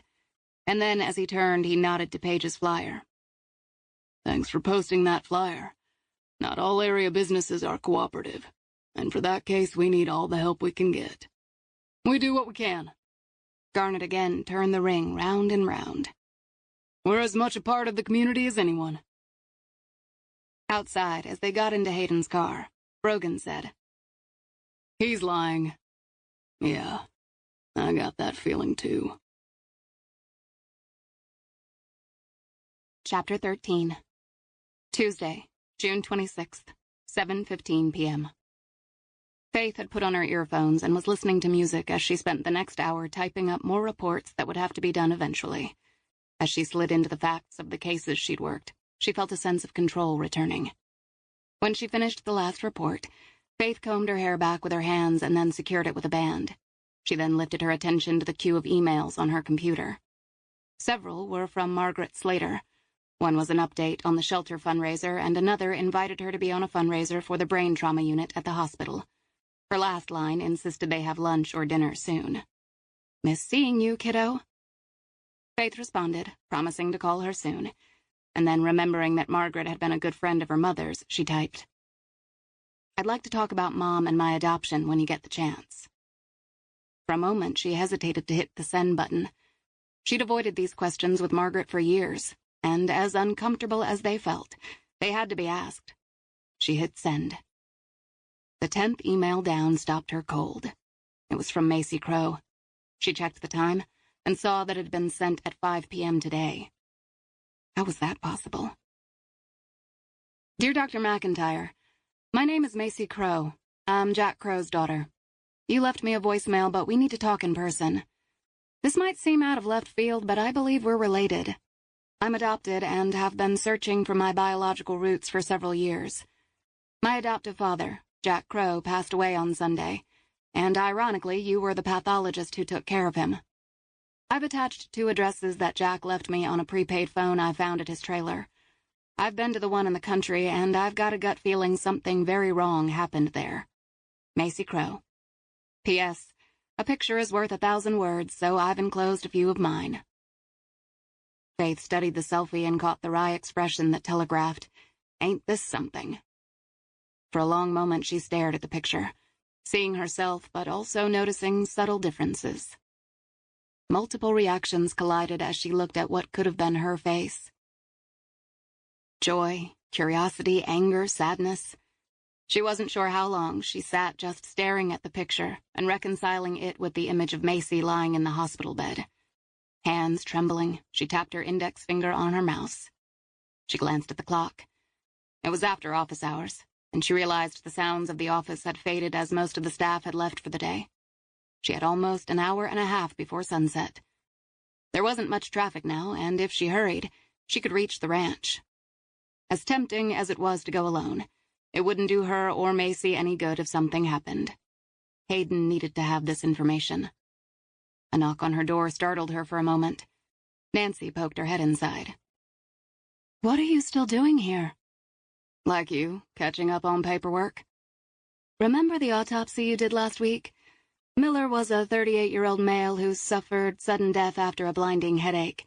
You determined it was an aneurysm?" "Sure." Cranial examination had determined massive blood present in the brain cavity due to an arterial tear in the brainstem. "His wife is in the lobby. She didn't realize how late it is, and I ran into her on my way out. She's still struggling and wants to talk to you." As anxious as she was to get to the ranch, she knew this took precedence. "Send her in." Faith spent nearly a half hour with the young widow and mother of 2. She explained how her husband's death was due to genetics, and the weakness in the vessel would have been very likely inoperable, even if it had been detected. It was terrible genetics. After the meeting, she grabbed her purse and headed toward her car, checking her messages for the first time in a couple of hours. Hayden had called. She listened to his message and then texted him back, explaining she received Macy's message. She reached her car and got in. She sat, absorbing the day's residual heat radiating from the seats. Her phone buzzed and she glanced at the display. Mitchell Hayden. She drew in a breath and answered the phone. "Hayden." "Where are you?" "In my car, but still at the medical center," she said. "You've read Macy's email?" She sat straighter. "I have. How did you know about it?" "We found her computer in her hotel room. Why didn't you call me immediately? I only just received it. It's been non-stop on this end. Again, they were trapped between a personal relationship and a professional one. Distance and anonymity had worked well for them up to this point, but this case was twisting around them both, forcing them to interact with each other more than either had originally planned. I'm 5 minutes away. Stay put. Understood. She grabbed her purse and got out of her car, and in just under 5 minutes, a dark SUV pulled up beside her and the passenger window rolled down. Hayden nodded to the empty passenger seat. Let's go. She sensed his irritation as she got into the car. I just planned to have a look around. He shot her a glance. He pulled onto the main road and wove through a town toward I-35. Has Macy Crow sent you any other communication? No. Are you sure about that? An edge sharpened in his tone, and she sensed a line drawn between them. The Rangers were on one side and she on the other. Fine. So be it. I would know if a twin communicated with me, she said. Those are the details that don't normally slip by me too often. He drove in silence for several miles, and then asked in a softer tone that radiated genuine concern. How are you holding up? Hayden, don't patronize me. That's about the one thing I can't take right now. I like you better when you're an SOB. His frown telegraphed his own uneasiness with this new journey they were taking together into uncharted emotional territory. And for the record, I feel like I'm trapped in an episode of The Twilight Zone, she said. I've been there before. Not a good place. No, it certainly isn't. She watched as the cityscape yielded to the rugged, brown countryside covered in scrub trees and cacti. She pulled up the email from Macy as he drove, referencing the map. Strong, weathered hands, which gripped the steering wheel and looked suited for hard work or a brawl, were so gentle when they ran over her skin. His watch was older, a throwback to the 50s. He'd always worn it, but she'd never asked about it. Nice watch. You don't strike me as the type to chase the vintage look. He didn't spare the watch a glance, but his pride was evident. It was my grandfather's, then my father's. A tradition the oldest male inherits. Still keeps perfect time. Faith countered. My mother nurtured a deep reverence for her 6th-generation Texas lineage. Continuity was important to her. She and I would stand in front of the portrait of my great-grandmother and she'd say, "Generations of stern stock like us. One day you'll have a daughter and carry on the line." Faith had been proud to be the descendant of a strong line of women, and when she found out she was adopted, she realized she would never be a genuine standard-bearer for the Wallace women, whose lineage ended with her mother. "And it bothers you?" he asked. "Sometimes." "You saw how Jack Crow died. I'd bet you my watch he did that for Macy, who by all accounts is not his flesh and blood." A sudden surge of sadness wrapped around her voice. "Don't mind me. Feeling sorry for myself." She clicked on the radio and selected a country song. They listened as he made his way through the still congested evening traffic clogging up I-35. By the time he took their exit, there'd already been a fender bender up ahead, and the sluggish traffic was coming to a stop. He turned right onto a rural route that wound farther west, closer to the hill country. Another 5 miles, and he slowed as he approached a rusted mailbox. He took a right and plowed down the dusty driveway. The SUV kicked up plumes of dust. The driveway cut through fallow fields. In the distance, Faith spotted a brick rancher surrounded by tall weeds, an old Ford truck on blocks, and several large oil drums. Hayden parked, but he didn't get out right away. He studied the area. "Stay close to me. Don't wander off. I've worked my share of crime scenes." "Like I said, stay close." He got out of the car, shrugged off his jacket, and tossed it in the back seat. His hand automatically went to the weapon on his hip. He touched it lightly as he appeared to go down a mental checklist. Faith joined him at the front of the SUV. She studied the house, knowing from experience that the least remarkable places could hide the worst horrors. "Let's have a look at the house first." He strode up the 3 front steps and tested the door handle. It was locked. The curtains were drawn over the large front display window, and the side windows were also covered. But the dust on the porch had been disturbed, and it wasn't just from the one set of footprints that he had expected after Macy's visit. He estimated there were at least 3 sets. He looked up and pointed to what Faith suddenly realized was a very small security camera. "A camera?" she said. "Not only will they know we've been here, but also Macy." He walked around back and stepped onto a patio made of cracked stone pavers. Off to the side was a set of rusted patio furniture. Hayden's boots crunched on the gravel lining the patio as he stepped out onto the dusty earth around it. The sun had cooled, and its light was dimming quickly now. Soon it would dip completely from the sky, but tonight would be a full moon. Hayden studied the land as if reading a book. He moved northwest 30 paces. Again, he crouched and scooped up a handful of soil, slowly letting the dust trickle from his loose fist. "Have a look at this." She moved up beside him and trailed her outstretched hand to the 3 stones spaced evenly apart. The land in front of each marker was slightly concave. "The soil is uneven." "Yes, it is," he said. She'd been to the sites of unmarked graves before, and she'd come to recognize the signs.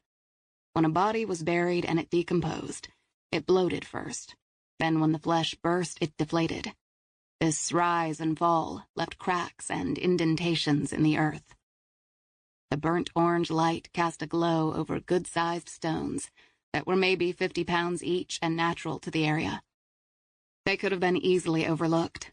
However, when she really studied them, she realized they were arranged in a perfect line. "Gravestones?" she asked. He reached for his cell and stood. "I don't know, but we need a team with ground-penetrating radar out here." "We're out of daylight." "I'm calling the sheriff's department. I'll ask them to guard this area until we can return in the morning." "I don't get it. Why did Jack Crow leave this address for his daughter? Why not just tell her?" "Maybe he couldn't face her, but he needed to clear his conscience." "He bought 2 burner phones before he died. We've only found one. We've got to find the other." When Macy was 4, she had gone on summer break with Jack to Galveston Island. She'd gotten tired of waiting for Jack to stop talking to the pretty lady at the snack bar and had gone to the edge of the pool. She had dipped her toe in, and the cool water had felt so good. She had been sure she could jump into the pool and scramble to the edge just as she'd done with her father. So she jumped into the cold water. However, she'd landed farther from the edge than she'd anticipated, and panic had immediately set in. She'd kicked against the cement bottom and clawed herself toward the sunlight flickering above. Her fingertips had broken the surface, and she had felt the air teasing her skin. But even as her little legs had kicked hard, they hadn't created enough lift to propel her face above the surface so she could inhale air. She had sunk back down. Her fingers had slipped below the water's surface. Her lungs had screamed for air, and terror had sliced through her body. The chlorine had burned her eyes and filled her nose. And then a hand had reached down from above and grabbed her by the back straps of her bathing suit and yanked her upward toward the blue sky. The heat of the sun had warmed her face as her mouth had opened, and she'd gulped in air. Fear had given way to relief as she blinked and stared at the face of her father, whose frown had revealed a kind of fear she'd never seen before. "Pop!" She had sucked in more air as tears had welled in her eyes. Tanned fingers had brushed the strands of blonde hair from her eyes, and a grin had tugged at the edges of a glower that scared most grown men. "Don't you cry on me, Macy Crow. You're safe and sound now, no need to cry. Jesus, your mother will kill me if she even knew I almost let you drown." A sob had shuddered through her, and she had blinked back the tears. She'd sniffed and wrapped her arms around his neck. Macy had forgotten about that day from 25 years ago, and she remembered it now because she was sinking again to the bottom of another pool that was far deeper and darker. Pop wouldn't be there for her this time. She tried to open her eyes and focus toward the sunlight, but her lids didn't respond. She remained trapped in blackness. She wanted to kick her legs, flail her arms, push through the inky obscurity and break the surface. But no matter how much she willed it, she couldn't. In the distance, she heard hushed chatter and the beep of equipment. There were people around her. She wasn't alone. Once, she thought she heard her brother's low and angry voice, but it vanished almost as soon as she heard it and was followed by more poking and prodding. Dirk Throw me a lifeline, pull me up, I'm here, I'm alive, don't leave me. Macy couldn't remain in the darkness. She knew something important. She couldn't quite remember what it was, but she was certain if she could reach the light and air, she could find the missing pieces and finish the puzzle. Come on, Dirk. Somebody, anybody, pull me up. I'm right here and I'm sinking fast. It was just after 10 when Faith pulled past the guard station at the entrance of her North Austin gated community. The townhouse development was less than 5 years old, and she'd taken out a hefty mortgage last year to buy her first adult home. Her row of townhomes was located toward the rear of the property and backed up to woods.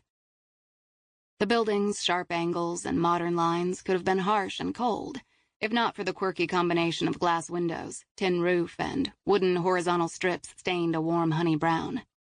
The building had an artistic vibe that blended with the water-efficient landscaping that provided touches of green cacti blended among rocks.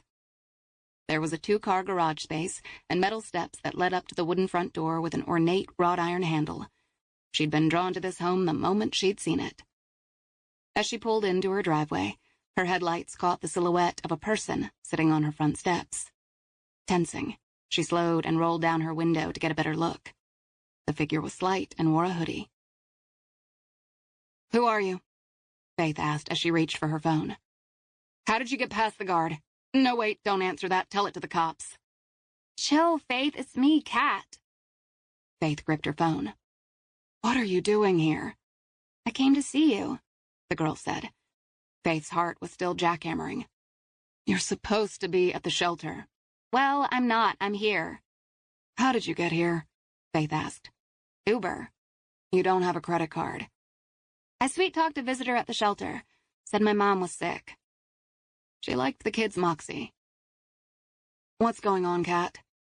The girl approached her car, her hand gripping the strap of her backpack. "We need to talk." "Is something wrong with the baby?" "We need to talk about DNA, Faith." Out of her car, she closed the garage and climbed the front steps. She opened the door and clicked on the lights. "What about DNA?" You registered your DNA with an ancestry site, the girl said, following her inside. After Peter Slater Sr. died, she'd lost what she thought was her last connection to her past. She'd wanted to broach the subject of her adoption with Margaret, but had been waiting for her to regain her footing after her husband's death.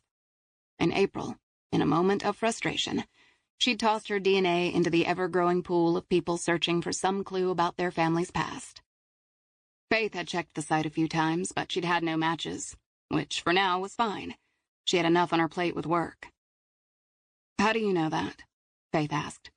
"I'll explain after I eat." Kat looked from side to side. "I'm starving. Do you have anything you can whip up in the kitchen?" As annoyed as she was at the kid for showing up unannounced and dropping one of her bombshells, she wouldn't press until Kat ate something. "Sure." Inside, the foyer's cathedral ceiling crisscrossed with beautiful wood beams.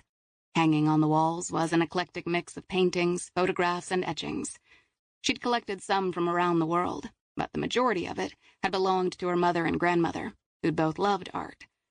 Since Faith had been a little girl, her mother had told her that the women in their family loved art. Faith had never quite had her mother's eye for it, but she'd inherited a deep appreciation. Kat studied the artwork. Like most who entered, she stopped and stared. "Pretty sweet. Where'd you get all this stuff?" "My grandmother, mother, and me collected this stuff from around the world. It's all I have left of them."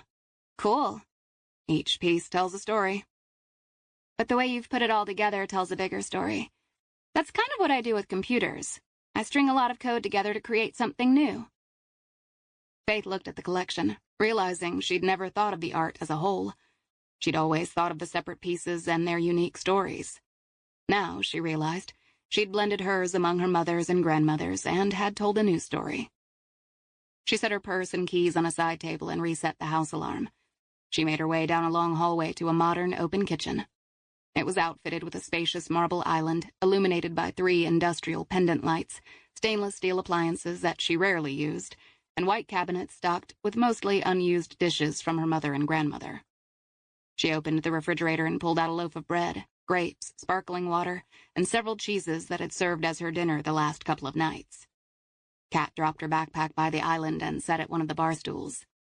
Through the glass doors of the upper cabinets, she openly studied the collection of hand-blown glassware and platters made by a favorite potter in North Carolina. Faith pulled the loaf of bread from its sleeves and sliced into it. She slathered mustard on the bread and then layered the bread with meat, cheese, and lettuce. She cut the sandwiches on a diagonal and arranged them neatly on plates with handfuls of grapes. Kat took several bites. "I'm starving all the time." "The baby is growing." She handed her a paper towel and then poured her a glass of sparkling water. "Starting to feel like an alien invader is in my body." "You have less than 6 weeks to go." Kat set down her sandwich and wiped her fingers with the paper towel. "That reminds me. That lady from the adoption group called again. She wants to meet, but I keep putting it off." "You can't do that," Faith said. "I know. Will you come with me?" "Yes, in fact, I can call her and set up the meeting, if that works for you." "Okay, sure, whatever," Kat said. She took that as high endorsement and was gratified that the girl trusted her with something so important. "Consider it done. Eat up." Kat finished her sandwich and settled back in her chair. "When's the last time you checked the genealogy site?" "I haven't." When she caught Kat's quizzical gaze, she sipped her own glass of water. "You aren't the only one who doesn't want to deal with adoption." "Maybe that's why we have each other," Kat said. "You help me and I help you." "How's that?" Faith asked. "You have a hit on your page." She set her glass down carefully. "What do you mean I have a hit?" "A half-sibling." "What?" A week ago, she would have discounted the news as suspect, but with the arrival of Macy, she knew anything was now possible. "Let's backtrack. How did you even know I registered for the site?" "You strike me as the type. It's a very scientific and technical approach. And then I pictured you getting super busy and forgetting to follow up. I watched you at the fundraiser and wondered if you even have time to sleep. But then I realized you aren't ready for the truth. I'm also a master of avoidance, if you haven't noticed." The spot-on assessment was disconcerting. "And so you searched the most recognizable sites and hacked into them?" Kat picked off a piece of bread crust and popped it into her mouth. "Hack is such a harsh word." "What would you call it?" Now that they'd shifted from the topic of the baby to computers and hacking, the girl came back into her own. "I had a look around on a few sites." "And found me." She'd thought twice about sending her DNA into the site. She'd felt as if she was opening herself up to a world she wasn't sure she'd really wanted to know about. "And a half-sibling. She left you 2 messages in your account's inbox." Kat removed her laptop from her backpack, opened it, and pulled up the genealogy site. With no hint of apology, she logged into Faith's account. "You have a new password, by the way. Can't be too careful these days." "Do I?" "Faith plus Kat equals exclamation point." "Thanks for sharing." "Next time, make a password that doesn't just include the year of your birth and your initials. Very amateur." "Good to know." Kat tapped on the screen. "Her name is Marissa Lewis. She is a 29-year-old lawyer living in San Antonio, less than an hour south of here." The girl folded her arms over her pregnant belly, looking pleased with herself. "You must come from very smart stock." Memories of the country graves jabbed at her, and she wondered if she and Marissa Lewis were connected to any of them in some way. Her fingers trembled slightly, and she wasn't sure she could bring herself to reply to Marissa. Could she really be biologically connected to this woman? And if they were half-siblings, did they share a mother or father? It was possible that Josie could have had more children. Again, she thought about the 3 gravestones. Another, darker possibility came to her, and her first thought was to reject it because it was so horrible. But if working in the medical examiner's office had taught her anything, it was that humans did unspeakably cruel things to each other. "Do you want me to message her?" Kat asked. One way or another, she had to find out if she was related to this woman. "Sure. Message her. What do I have to lose?"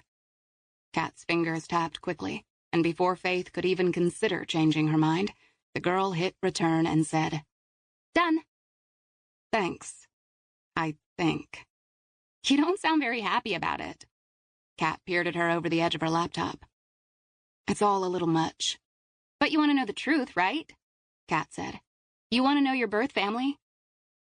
She heard the girl's fear. She was afraid of being forgotten by her own child. I do. I want to know everything I can about them. They both were silent for a moment, and then she said, Let me call the shelter and tell them you're spending the night here. We both could use a good night's sleep. We will find the truth, Faith. The truth. Whether she wanted to know it or not, the truth was barreling toward her, and she had no choice but to meet it head on. Chapter 14. Wednesday, June 27th, 1 a.m. Hayden had spent the better part of the evening on the phone, arranging for the state forensic team to inspect the land out in the country. When he told them he wanted a team in the field in the morning, there'd been some grumble until he explained it was the case Macy Crow had been working on. Word of Macy's death had spread among law enforcement in the Austin area. One of their own had gone down, and regardless of which law enforcement agency Macy had been attached to, the Rangers and local police felt her loss personally. He climbed the stairs to his one-bedroom apartment. He unlocked the door, stepped inside, and flicked on the lights. He rarely spent time here. He was either working a case or, when he was unable to face beige walls another night, staying in a hotel. He locked the door behind him and tossed his hat and keys on a small table by the door. He shrugged off his jacket and hung it on a simple peg. This place was set up so that nothing in it reminded him of what he'd lost. The couch, coffee table, and end tables were standard and had been discounted floor models. The television was widescreen with high definition, though he rarely turned it on these days. And the one bit of art was the Texas state flag, which he'd hung on the wall over the couch. His mother had told him he would have to do better than a month-to-month lease overlooking dumpsters, and then told him to hang a few pictures, for God's sake, as she'd unpacked a new set of white dishes and a basic collection of pots and pans. When she'd discovered the cactus plant she'd left was nearly dead, she'd taken that back. He strode into the kitchen and loaded the coffee maker with strong Mexican coffee. As the machine warmed up and gurgled, he grabbed a sausage biscuit from the freezer and popped it in a microwave. By the time it was ready, he was pouring his first cup of coffee. In the next 20 minutes, he polished off the biscuit and downed 2 cups of coffee before laying his clothes on a neatly made bed. He stripped and turned on the shower. As the steam rose up around the shower door, he looked in the mirror, loaded shaving cream on his face, and quickly whisked the blade around his jaw and up his neck. Each day for the last 4 years, he'd wondered when the good Lord was going to release him from the purgatory of life. When he realized his Maker was content to let him remain among the living, he'd taken matters into his own hands and embraced every fool risk a man could take. There were some Rangers who wondered aloud how he'd survived the bold chances he'd taken, but he was solving cases and getting results. Eventually, those successes drifted up the chain of command and got him exactly what he did not want: a promotion. Steam from the shower fogged the mirror, and when he wiped it away, a haggard face stared back at him. He realized he just might get his wish, and how foolish it was. His life wasn't anything close to the one he'd had with Sierra, but for right now, he liked what he had with Faith, whatever the hell that was. He stepped into the shower, letting the hot water wash away the remnants of shaving cream, fatigue, and the aches and pains in the ribs still lingering from a fight with a drug dealer last year. Out of the shower, he toweled quickly. Fueled on caffeine, his body was so wired, the chances of sleep were slim to none.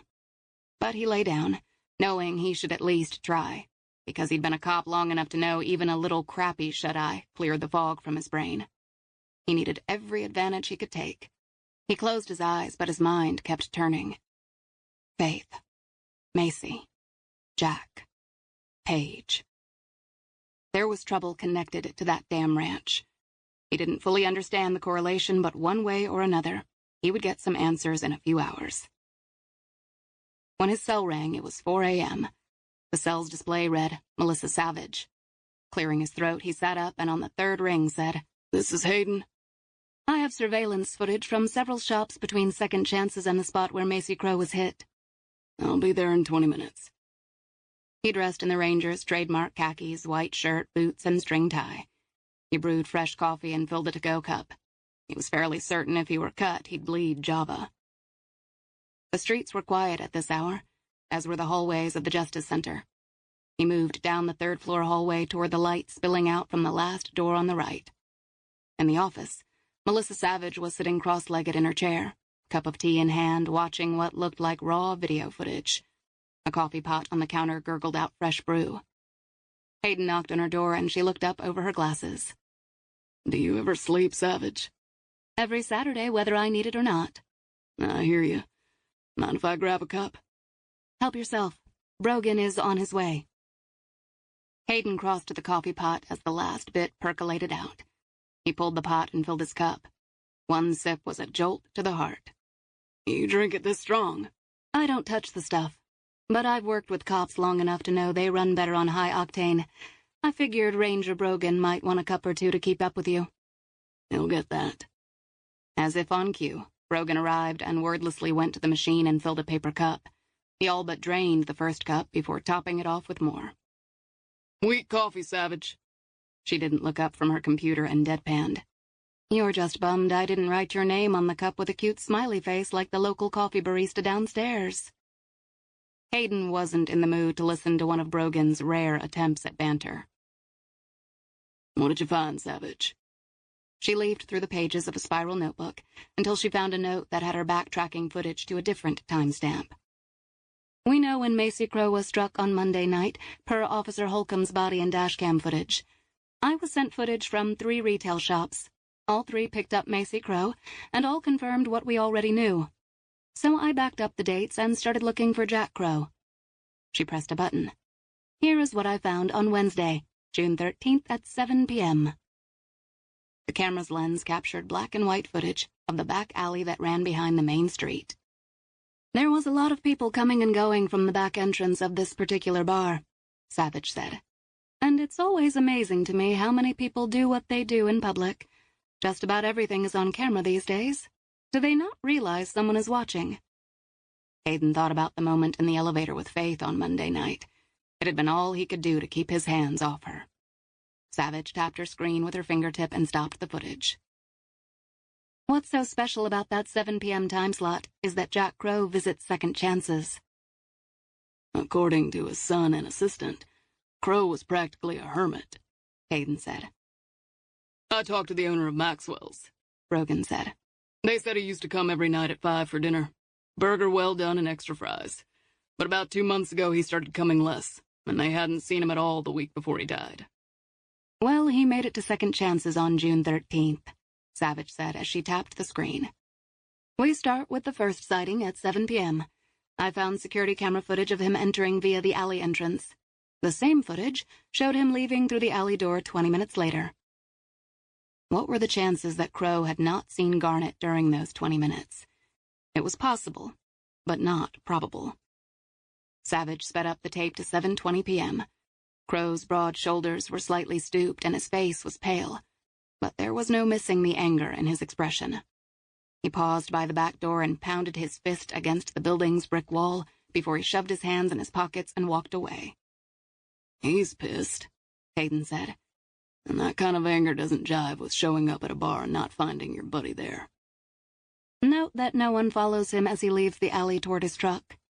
She pressed another button, and the image on the screen switched to a camera across the street. Crow was never picked up on this camera, but his truck could be seen in the background driving away. Seconds after, a hardtop Jeep followed. Could be a coincidence, Hayden said. Savage froze the frame and tapped on the license plate.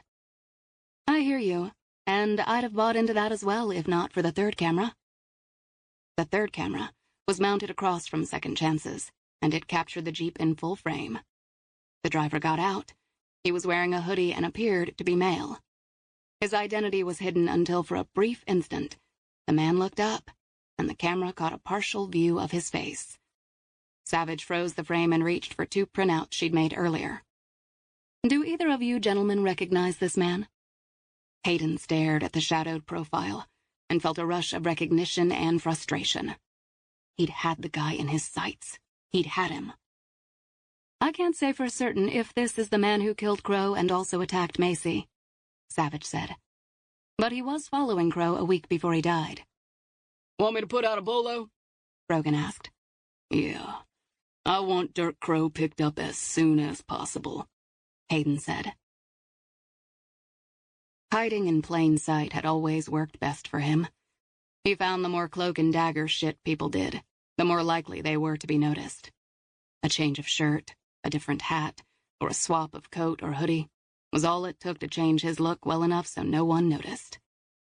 When he heard the bar's back door close, he eased up in the back seat of Heather's car so he could look in the rearview mirror. As soon as he spotted Heather leaving Second Chances, he ducked down low, blending into the shadows. It was past 1 a.m., and she was leaving a little later than most nights, but he guessed she and Garnet had done the nasty as they liked to do in the back room. The later time suited him even better. Her heels clipping on the paved alley signaled that she was approaching the car. The lights flashed as she unlocked the door and slid behind the wheel.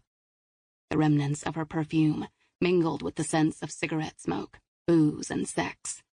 She sat for a moment, allowing a deep sigh. As she shoved her key in the ignition and started the engine, he rose up behind her and pressed the blade to her neck. She jerked and sucked in a breath, ready to scream. "What the hell?"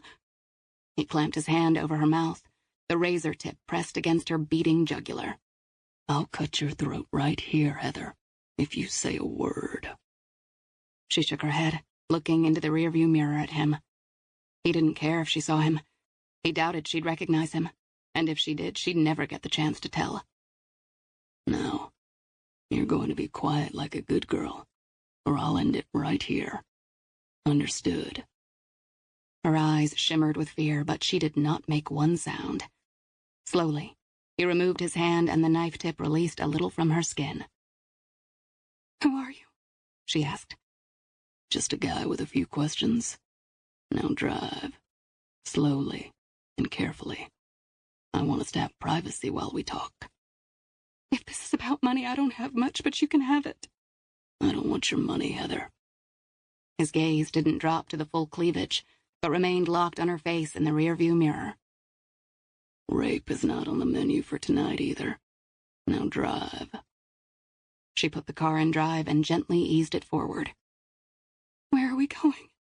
"Toward the interstate." She slowly wove through the streets, and when it looked like she was going to race through a yellow stoplight, he pressed the blade into her skin, making her bring the car to a stop. "I wasn't going to run it." "I know you weren't," he said. When the light turned green, he directed her on the southbound ramp of I-35, and they drove in silence for 2 exits before he ordered her off onto an unlit access road. He told her to stop under an underpass, cut the headlights, and turn off the engine.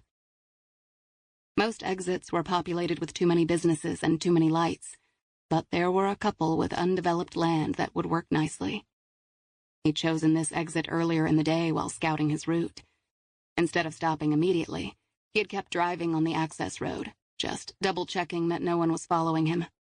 He was paranoid that way, always doubling back and going around corners multiple times. Meticulous. And now he was parked here with Heather and getting to know her better. "You must have me mixed up with someone else," she said. "I'm a waitress, and I keep my nose out of everyone else's business." "I know who you are. I know you're close to Danny Garnet. Am I right? And I bet you know a few of his secrets." The shift in her gaze lasted only a split second. "I work for the guy, but he doesn't trust me with secrets." He released a long sigh, fearing she wasn't going to make this easy. "I was hoping we could avoid any lying." He grabbed a handful of her hair, wound it around his hand, and sliced the tip of his knife along her jawline. Blood immediately oozed from the open wound. "Jesus!" she screamed. She cupped her hand to her cheek. "I'm bleeding." "Don't get worked up. It looks worse than it is. Wounds on the face always bleed a lot. More for show than anything. But I did get your attention, didn't I?" "Please." "I'll take you apart bit by bit, Heather. I don't want to, but it's up to you. Tell me where it is and I'll walk away." "I don't know where it is. What are you talking about?" "I thought he'd given it to Crow, but the old bastard died before I could get anything out of him." Crow could have given what he had to Macy, and if he'd not reacted so quickly, he could have grabbed her. asked her questions. But she'd seen the ranch, and he couldn't have her calling in the troops. He needed more time to find this damn package. He raised the blade to her eye. Garnet is blackmailing my client. He has evidence. Where is it? Her breath was quick and rapid with fear. I don't know what Garnet's got planned. He said I just needed to be quiet and patient. He's always kept me in the dark about the details, even back in the day. So you knew about the ranch? When she hesitated, he jabbed the tip of the blade into her cheek. I've never been out there, but yeah, I knew what he was doing out there. But that was a long time ago. He hasn't done anything like that since. But he kept the ranch. All these years, and he held on to it. Why? I don't know why he kept it. He never told me. All I know is that Garnet has gotten jumpy in the last few months. I've never seen him like this before. If he'd been smart, he'd have let sleeping dogs lie. The past had been dead and buried until he dug it up. To remind her that she was living at his pleasure now, he lightly drew the tip of the knife over her cheek again. You were around the first time he sold babies, weren't you? She swallowed, her gaze locked on his face. Yeah, I was around. Did you help kill those girls? Panic flared in her eyes. We didn't kill any of those girls. They all got paid for their time and were sent on their way. How do you know that? He told me. How easily people accepted a lie over a painful truth. You're a smart girl, Heather. Do you really think that's what happened? She paled, as if facts she did not want to acknowledge had smacked her in the face. He didn't kill anybody. He wasn't here to debate this point. That's neither here nor there. The bottom line is that Garnet is blackmailing a client of mine. He's got evidence that can prove what went on at that ranch. I don't know about that. You notice things. Did he give you any hints about where he could have put any evidence? What kind of evidence? The kind that could upset a lot of lives if it came to light. Why has he started returning to the ranch? What? I have a tracker on his car. Why has he begun going back out to the ranch? He'd been watching Garnet come and go from the ranch for a couple of weeks, but he'd not investigated, fearful a search of the house would tip off Garnet, who would then expose the evidence.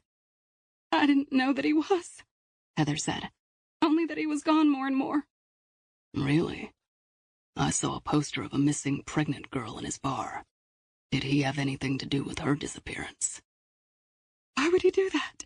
She was already pregnant when she came into the bar. Ah, more layers to the puzzle. Why is that important? She hesitated, knowing not telling would cost her more now than telling. The others weren't pregnant when they were hand-picked. They were selected. To make babies. I don't know, and I don't know anything about a new girl. It would explain why he's going out to the ranch, wouldn't it? I swear he hasn't told me anything, Heather said. A new girl made sense. Her baby would represent revenue flow, and Garnet was now in short supply of money, since his last arrangement had ended. He had to pay those gambling debts somehow. Look, Garnet is older and more paranoid. He's always been worried about the cops, and then that woman came in the bar asking about Crow. She said her father had been a friend of Garnet's, but her visit freaked Garnet out. The discovery of the graves wasn't a real issue. All DNA evidence on the property would have led to Garnet, and if anyone had found the new girl on the property, there'd have been a mention in the news by now. And even if the cop had the girl under wraps, whatever DNA she was carrying in her belly wouldn't trace back. Still, he was left with the problem of finding whatever evidence Garnet was holding against his client. How long have you been with Garnet? 32 years. That's a long time. He loves me. Maybe Garnet had some affection for dear, sweet Heather, but he'd bet she was as disposable as the girls on the ranch. I swear I don't know anything, mister. He loosened his hold on her hair. I do believe you, Heather. But here's the truth, Heather. Garnet is using you just like he used those other murdered girls. He's not using me. Heather, you're smarter than this, I hope. Please let me. Before she could finish the sentence, he burrowed the blade quickly into the side of her neck several times, until he had opened a big hole in her jugular. Even a surgeon couldn't save her now. As the air gurgled in her throat, she grappled with the door handle, and to her credit she was able to get it open. Killing Crow at his place had been easy. Not as fruitful as he'd hoped, but easy. Running over Macy had been an impulse and poorly planned. He'd gotten the job done, but he'd taken too many risks. The knife was the best way to finish the task. Blades were far harder to trace than bullets. But he'd not found Garnet's smoking gun, and until he did, he had to tread carefully. He got out of the back seat and watched as she stumbled to her feet and staggered forward. He reached over and popped the trunk, walked around to it, and retrieved the gas can. Heather stood still under the underpass. She wavered from side to side and then fell to her knees, grasping her throat. She rose up, her throat gurgling, and tried to crawl. Blood traced her path from the car to the spot where she fell. He followed at a slow, steady pace, and when she collapsed, he came up beside her, set the can down, and gently rolled her onto her back. Unable to resist her plump, still pink flesh, he gripped his knife and stabbed her arms, chest, and thighs. He loved the sensation of the knife piercing the flesh. Finally, he wiped the blade on her shirt and, pulling a cloth from his coat pocket, wiped his hands. He stayed by her and waited another 5 minutes, listening to his heartbeat blend with the cars rushing above on the overpass. When his own breathing stilled, he checked her pulse and found none. He brushed her hair out of her eyes and opened her shirt slightly, so the knife wounds were visible. He removed a playing card. The Queen of Hearts. What better way to get the medical examiner's attention? Like a version of a message in a bottle, he thought, smiling. He knew he shouldn't be playing games with Dr. McIntyre, but for some reason he couldn't resist. He was like a cat, and she was his mouse. He doused the body and lit the match. The blue-white flames quickly engulfed her body. Maybe Dr. McIntyre will help me find what I'm looking for. Chapter 15. Wednesday, June 27th, 5:15 a.m. Despite his lack of sleep, Hayden felt energized as he picked up Faith at her home. Her hair was pulled up, and she was wearing jeans and a fitted V-neck black sweater that hugged her breasts in a way that was downright distracting. He was certain the woman could have worn a paper bag and still looked fine. The faint scent of her perfume drifted around him and reminded him she liked to dab the scent between her breasts and behind her right ear. She slid into the front seat. If they were a legit couple, he would have leaned over and kissed her. But this was another one of the moments that simply felt like overstepping. He looked her over, taking in every detail. "Where are you rushing from?" She buckled her seatbelt. "I just dropped Kat off at the shelter. She showed up at my place last night and ended up spending the night with me." As she shifted in her seat, her sweater tightened briefly against her breasts.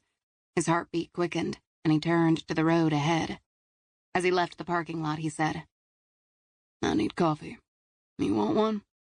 "Bless you," she said. "I would kill for a cup." He pulled up to a fast food drive-thru and ordered a couple of coffees. "Toss in a bagel, cinnamon raisin, and I'll love you forever," she said. "I'm starving." He ordered 2 bagels, refused the money she offered, and paid the clerk at the window. She took the cups, settled them in the cup holders, and removed the drink tab on each. There was an odd intimacy in this moment. Sierra had done the same thing a million times. She sipped her coffee while staring out at the city rushing past. "How's Macy?" he asked. "I spoke to the nurse this morning. She's hanging in there, which is saying a lot. No quitting her. And the nurse noticed she twitched when spoken to. It may simply be a reflex, but I'd like to think it was deliberate." "Might have been. Just because someone's not awake doesn't mean they don't know you're there," he said. "I know," she said. "And if she's like me, she'd want me focusing on the case, not her." Hayden nodded. "We found a picture on Macy's phone that keeps coming back to me." "What is it?" "It's a snapshot of a missing person. Paige Sheldon." She frowned. "The pregnant girl who vanished?" "Yeah. I looked up her case last night. She was 5 months pregnant, had an argument with her parents, moved out, and vanished 2 days later." "And you've been to Second Chances?" she asked. "I have. The owner, Danny Garnett, is smooth. He says he doesn't remember her. Maybe I should show up. My face is sure to spook the right person. Until I know what I'm dealing with and who tried to kill Macy, don't go Nancy Drew on me. Stay the hell away from second chances. I've helped solve a few murders. You've done it from the autopsy suite and lab, not on the streets. And this case could end up being very personal for you. We don't know that. He didn't believe that any more than she did. Stick to the science, Faith. I've never been good at making promises. She'd never made demands either. Never pushed. That had been just fine in the beginning, but it bothered him now. He wanted her to rely on him more. He pressed the accelerator, cutting through the Texas hill country roads until he spotted the turnoff to the ranch. The crew is meeting us out there, he said. Great. You're off the clock today? He asked. For today. But there will be 2 days' work waiting for me tomorrow, she said. P.J. Slater called me yesterday. He's found multiple references to a woman named Josie Jones in one of my father's old date books. He thinks Josie might be my birth mother. Does he have any information on her? Not much. She was arrested for shoplifting, and my father defended her in court. She wrestled with telling him about Kat's search and decided in for a penny, in for a pound. Kat and I have been talking a lot lately, and I mentioned Josie to her. Was it really wise to tell her? No, but we were having a moment. I was trying to empathize, and I told her about Josie. She did the search on her own. She not only found another picture of Josie, but also a woman on a DNA site who might be my half-sister. That kid's been busy. Maybe too busy. I have to be more careful with her. She's more fragile than she lets on, and her attaching herself to me in my drama can't be healthy. I can have our own people look into Josie Jones. The kid might have missed something. It would be interesting to talk to one of Josie's family members. They must have more information about her. Don't get ahead of yourself, Faith. You don't have hard evidence that this woman is your birth mother. Josie vanished 31 years ago, Hayden, about 9 months before Macy and I were born. Crow sends Macy out to the ranch, and we find what might be graves, and Macy is snapping pictures of another pregnant girl who's missing. The coincidences are starting to pile up. He shifted in his seat. The sun grew brighter, chasing them as they traveled west toward the house Macy had found in hill country. Faith took one last bite of her bagel. Gravel spit out from under his tires as Hayden drove the last 50 feet and parked behind the forensic van. As they got out, he could see that the recovery team had already unloaded a ground-penetrating radar machine, and 2 officers appeared to be mapping out their plan of attack on a paper grid. He introduced Faith to a tall, uniformed officer with dark hair and a football lineman's broad frame. Dr. McIntyre, I'd like you to meet Officer Lance Pollard. He runs this equipment. She extended her hand. We worked together before, in a way. About 2 years ago. Remember the man who killed male prostitutes and buried them on his land? Pollard tugged his right ear and glowered. I found them and you identified them. That's exactly right, she said. Hayden remembered the case. There'd been 14 victims, and Faith had yet to identify all of them. In her press briefings, she'd promised she would not quit until every last one of the victims had been identified. Pollard tugged on latex gloves. Do you have any idea how many victims we're looking for today? Judging by the terrain and those stones, I'd say there are 3, Hayden said. We'll sweep the area in a grid pattern, starting by the house and working our way out, Pollard explained. As you remember, the equipment puts off an electromagnetic wave into the ground. The signal keeps traveling until it hits any dense object such as rock, bone, or buried debris. The material will reflect the signal, and its image will show up on my display. She folded her arms. The medical examiner's van is on standby. Pollard flipped the switch, and as it hummed to life, he studied the display console mounted on the top. Satisfied, he began to move in a straight line that ran parallel to the house. Hayden, do you know who owns the house? She asked. We traced it back to a man by the name of Sam Delaney. He's currently serving a lifetime sentence for murder. However, the property taxes are not in arrears, Hayden said. Who did Mr. Delaney kill? His girlfriend. They were fighting. He hit her. She stumbled, struck her head on a stone fireplace, and died. Were you able to get a search warrant for the land and the house? She asked. I did. Utilities were shut off to the house years ago, but there's a generator there. It's relatively new, but it's almost bone dry. We're refueling the generator and it should be up and running soon. Her gaze shifted to Pollard and she carefully watched him complete his first row. This could take a while. Very easily. She shook her head. What else have you found out about Sam Delaney? Not much yet. My partner is pulling his police record as well as financials. The generator motor started up, and the lights in the house behind them switched on. The forensic team started to assemble their gear and move toward the front door. The sun cast a brilliant hue over Faith's features, and Hayden found himself staring at the high slash of her cheekbones, the brilliant blue of her eyes, and the curve of her full lips. He'd always recognized that she was a stunning woman and, in the years after Sierra had died, acknowledged his strong sexual attraction to her. He thought that one evening in the hotel would have put to rest all the fantasies he'd had about her. But what he'd learned was that once was not nearly enough. In fact, he was finding it hard to envision a day when he didn't want to be with her. Faith nodded toward the house. I'd like to see inside. Sure. We'll get booties and gloves and have a look. At the forensic van, they slipped on booties and gloves, and he held back, allowing her to go first as they approached the officer positioned at the yellow crime scene tape perimeter. They showed their identifications to the officer, whose job it was to protect the integrity of the scene. He recorded both their names as part of what would be an ongoing log of anyone who visited the scene. As soon as they crossed the narrow front porch and entered the front door, Hayden was struck by the musty, stale smell of the house's interior. Unpleasant, but manageable, Faith said. They both were acquainted with the sickly sweet smell of a rotting body that could permeate nostrils, clothes, and shoes. It was a scent never forgotten. However, as they moved closer to the kitchen, he detected the faint whiff of a cleaning agent.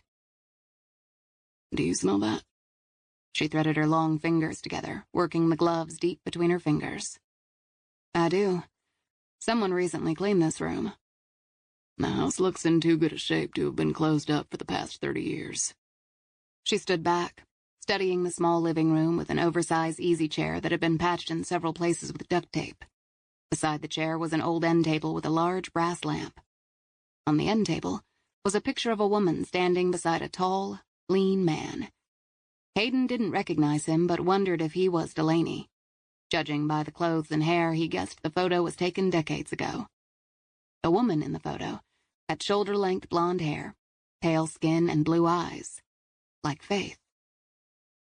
Who is she? Faith asked. Her expression was pensive, as if she were reading his thoughts. I don't know. Faith cocked her head, her gaze roaming over the woman's smiling face, which was vaguely familiar. She's not Josie. No. I find myself looking into the eyes of any woman who's at least 50 and wondering if she's the one. Faith picked up the picture and turned it over. I would like to talk to Garnet. Don't worry. I'll be returning to talk to him as soon as I leave here. I understand, but I want to be present. I need to know. And so does Macy. Carefully, she stepped back from the photo. What's Jack Crow's connection to all this? Still a mystery. He knew Garnet, so he must have had some idea of what happened here. She crossed to the small L-shaped kitchen. No dishes in the sink. The counters, though, covered in dust now, had been wiped clean, and the washed dishes were in the drying rack. She put her hand over her mouth and opened the refrigerator. Hayden braced, knowing it could be a capsule of revulsion. However, the appliance had been wiped clean, and the freezer emptied. They entered the bedroom and found the bed made. The towels in the bathroom were hanging neatly on the drying rack, and the trash cans had been emptied. A fine coating of dust covered the counter and faucets. Faith opened the closet in the bedroom and paused. Have a look at this, Captain. He came up behind her and saw 5 boxes of newborn disposable diapers. There were also several canisters of powdered baby formula, unused baby bottles, and packages filled with yellow baby blankets. An odd thing to be kept at an empty house? Yes, it is. Hayden opened the door from the kitchen and flipped on a light that illuminated a set of wooden stairs. Watch your step. Faith followed him down the dozen steps to a basement that stretched the length of the house. To the left was an upended cot, as well as a laundry room with clothes hanging on the line. She walked toward the clothes, inspecting them. Big enough for a pregnant belly. They're dry. He turned to the other side of the room and saw the next door. He tried the handle, but the door was locked, so he called up to the uniformed officer and asked for a crowbar. He banged on the door. "Paige, are you in there?" They both listened but heard nothing. He didn't want to imagine the girl unconscious or dead, but the possibility was very real. Footsteps on the stairs had him turning toward a young uniformed officer carrying a crowbar. The officer handed the bar to Hayden, and he wedged the tip under the lock. With a hard jerk, he popped the lock. The officer held the door handle and stood ready for Hayden to give him the word to yank. "God, I hope we find her," Faith whispered. The door swung open in one quick motion. As the officer covered Hayden, he moved into the room and flipped on the light. He cut his eyes left, right, and up, making sure that no one had planned an unpleasant surprise. He continued to sweep the room, looking behind a curtain that hid a toilet and shower. When all was clear, he motioned for Faith to come inside. "She's not in here." He holstered his gun. She entered the room, her posture tense as she looked around the small space. Her expression was stoic, but her eyes betrayed her distress as she looked at the tiny bath facility, what amounted to a kitchen and the mattress. Her gaze settled on the chain and the cuff that lay open on the floor. She knelt, hand outstretched, not touching the cuff but studying it closely. Tears glistened in her eyes before she blinked them away. "There's dried blood on the metal." "We'll have it tested for DNA," Hayden said. She drew her fingers back from the cuff as if they burned. "It doesn't look that old." "I think when Macy came out here, someone was watching the camera feed and saw her," Hayden said. "Whoever was held here was moved." "It has to be Paige. There are large clothes to accommodate a pregnant belly and baby diapers in this house." "That blood will tell us if she's in our databank." Jack Crow knew about this place, and he left that phone with the address for Macy. He knew he was running out of time and wanted to tell her something. She crossed to the dresser and opened the top drawer. She inspected various undergarments before she moved to the next drawer, filled with more oversized shirts and pants. He looked at the dust on the floor and saw that the dresser had been recently moved.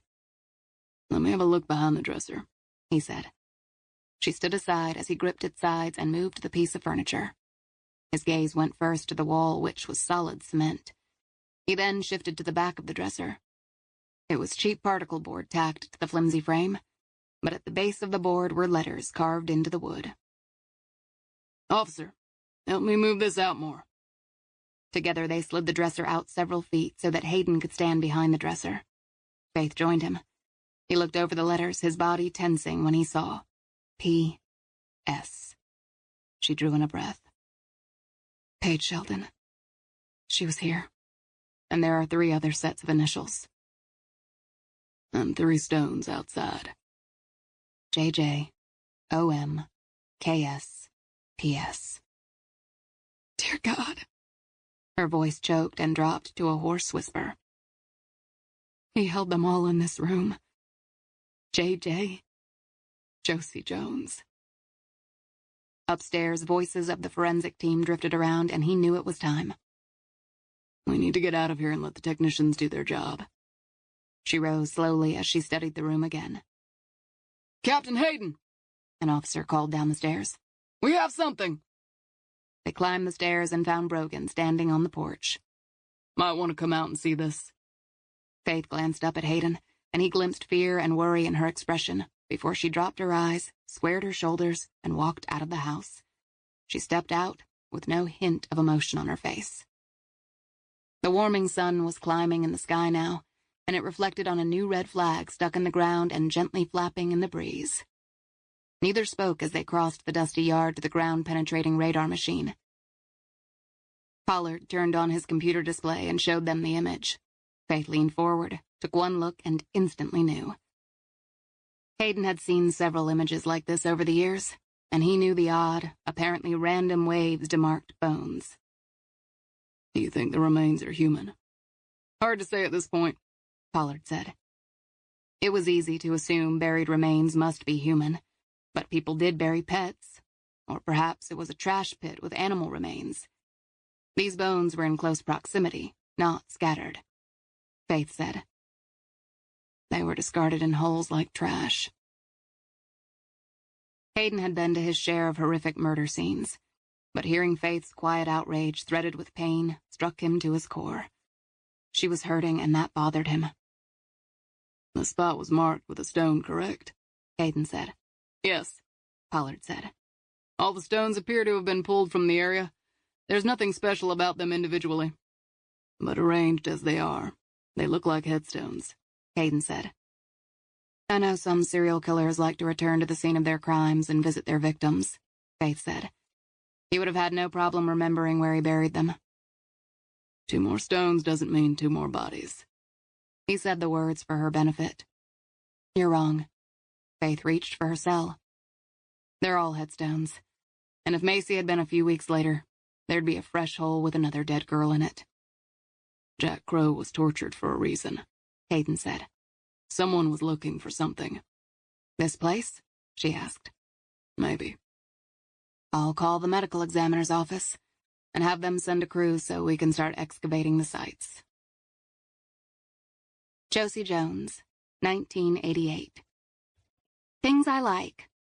Flip-flops, McDonald's French fries and hamburgers, rain on my face, Cheers, my birthday, I want to dance with somebody, Whitney Houston, my sister, and you most of all. None of this is your fault. Things I hate. Broccoli, English class, parachute pants, perms, my foster family, this room. Chapter 16. Wednesday, June 27th, 10 a.m. Faith leaned against the medical examiner's van, studying the collection of 3 red flags that now fluttered in the warm wind. Officer Pollard had found bones buried under each of the stones, and all appeared to have been in the ground for a long time. The 3 grave sites were cordoned off, with a crew working on the first site. The team had decided to start at one end and work to the other, handling 1 grave at a time. The excavation process was tedious, because it wasn't a matter of digging up what the ground-penetrating radar had located. The soil would have to be carefully removed layer by layer so that no evidence, including clothing and jewelry, was lost. The crew had dug down 18 inches into the soil. The grave had been shallow, but excavating it had taken nearly an hour. Hayden hadn't spoken to Faith in a couple of hours. He'd been busy searching the house and the grounds and coordinating a more extensive background search on Sam Delaney. But she was glad for the solitude. So far, she'd done a good job of controlling her emotions. But as Pollard had planted each flag into the ground, she had found it harder to keep her mind on point. 3 sets of initials, and now 3 graves. Pollard was working with Angie Chesterfield on the first site. Faith and Angie had crossed paths several times, and she'd found Chesterfield, a petite redhead, to be efficient and smart. While Pollard methodically scraped away the soil, she documented the discovery with her digital camera. She never looked in Faith's direction or spoke in tones louder than Pollard could hear. The community that took care of the dead was a small one, and news had traveled quickly that the body in the grave might be related to Faith. She understood why they distanced themselves from her while they worked. She'd have done the same. But she didn't like it. It made her feel vulnerable. Minutes later, Pollard and Chesterfield stopped work. Stillness fell over the technicians as they leaned back and glanced at each other. Faith pushed away from the vehicle, and as she tugged on fresh latex gloves, she strode toward them. She looked into the 18-inch hole they'd dug to find an exposed human skull. Her breath caught in her chest. Everything around her vanished as she mentally juxtaposed the skull to the Josie Jones mugshot. The tech gently brushed the dirt away from the bone with a soft, bristled paintbrush. Each swipe of the brush perhaps brought Faith closer to the secrets shrouding her birth. She'd always wanted to know, needed to know her birth mother. Many times she'd imagined their first meeting, but the scenarios had never been anything remotely like this. She was aware of Hayden moving beside her, and she knew if he touched her, she'd shatter. She may have looked cool and controlled, but she was barely hanging on right now. Hayden didn't speak to her, but watched as the tech unearthed the bones. He'd lived in a moment just like this one when Sierra had died, and though their losses were different, he seemed to understand that words, no matter how well-intentioned, would fall short and ring hollow. Still, having him close was comforting. It made her feel a little less alone, less adrift in a life that now appeared to have been built on sand and lies. Her breath caught in her throat as she watched the tech remove the top portion of the skull. The lower jaw, no longer attached by ligaments and muscle that had decomposed a long time ago, stayed anchored in the soil. "Dr. McIntyre, would you like a closer look?" Chesterfield asked. PJ's information, the mugshot, and the initials on the back of the dresser were all parts of an equation that added up to the harsh fact that this skull belonged to her birth mother. This calculation could of course be proven wrong, but deep in her bones she knew it wasn't. That conclusion led to another argument. She was too close to this case and should not be present at the crime scene, and maybe sooner rather than later she would recuse herself.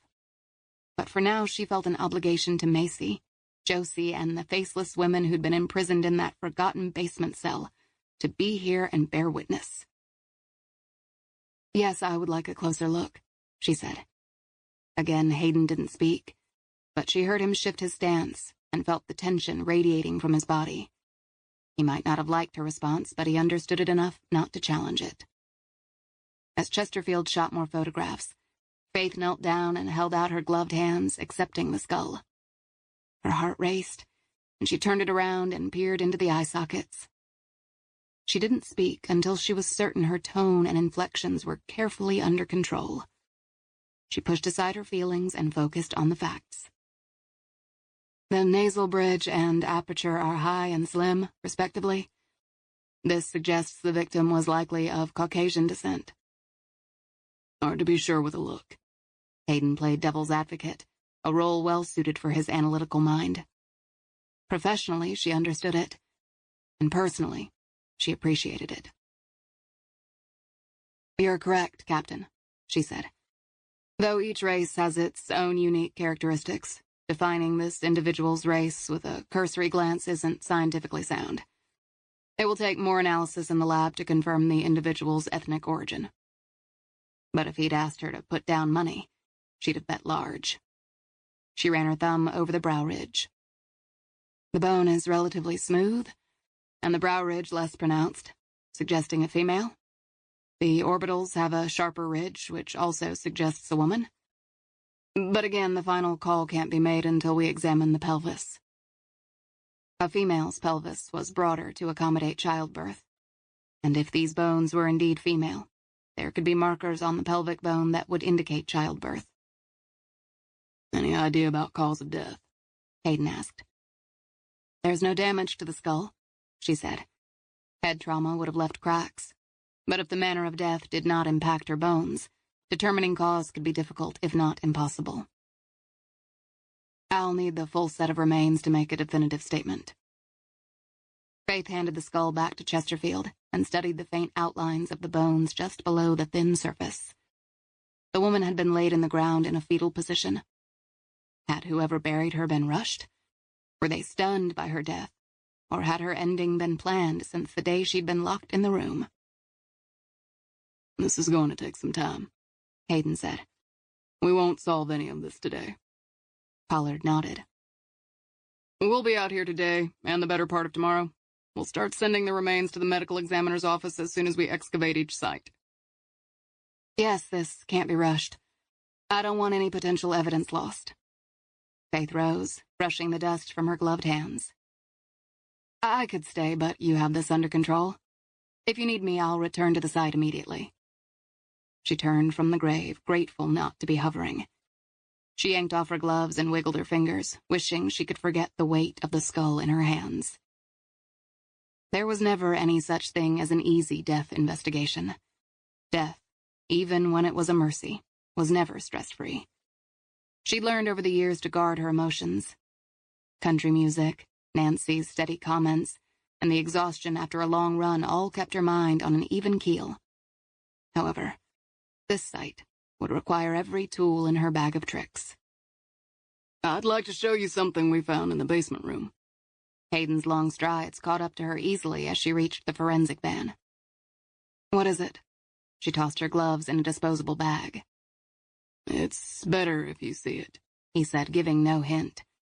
She braced, truly not wanting to return to that wretched prison.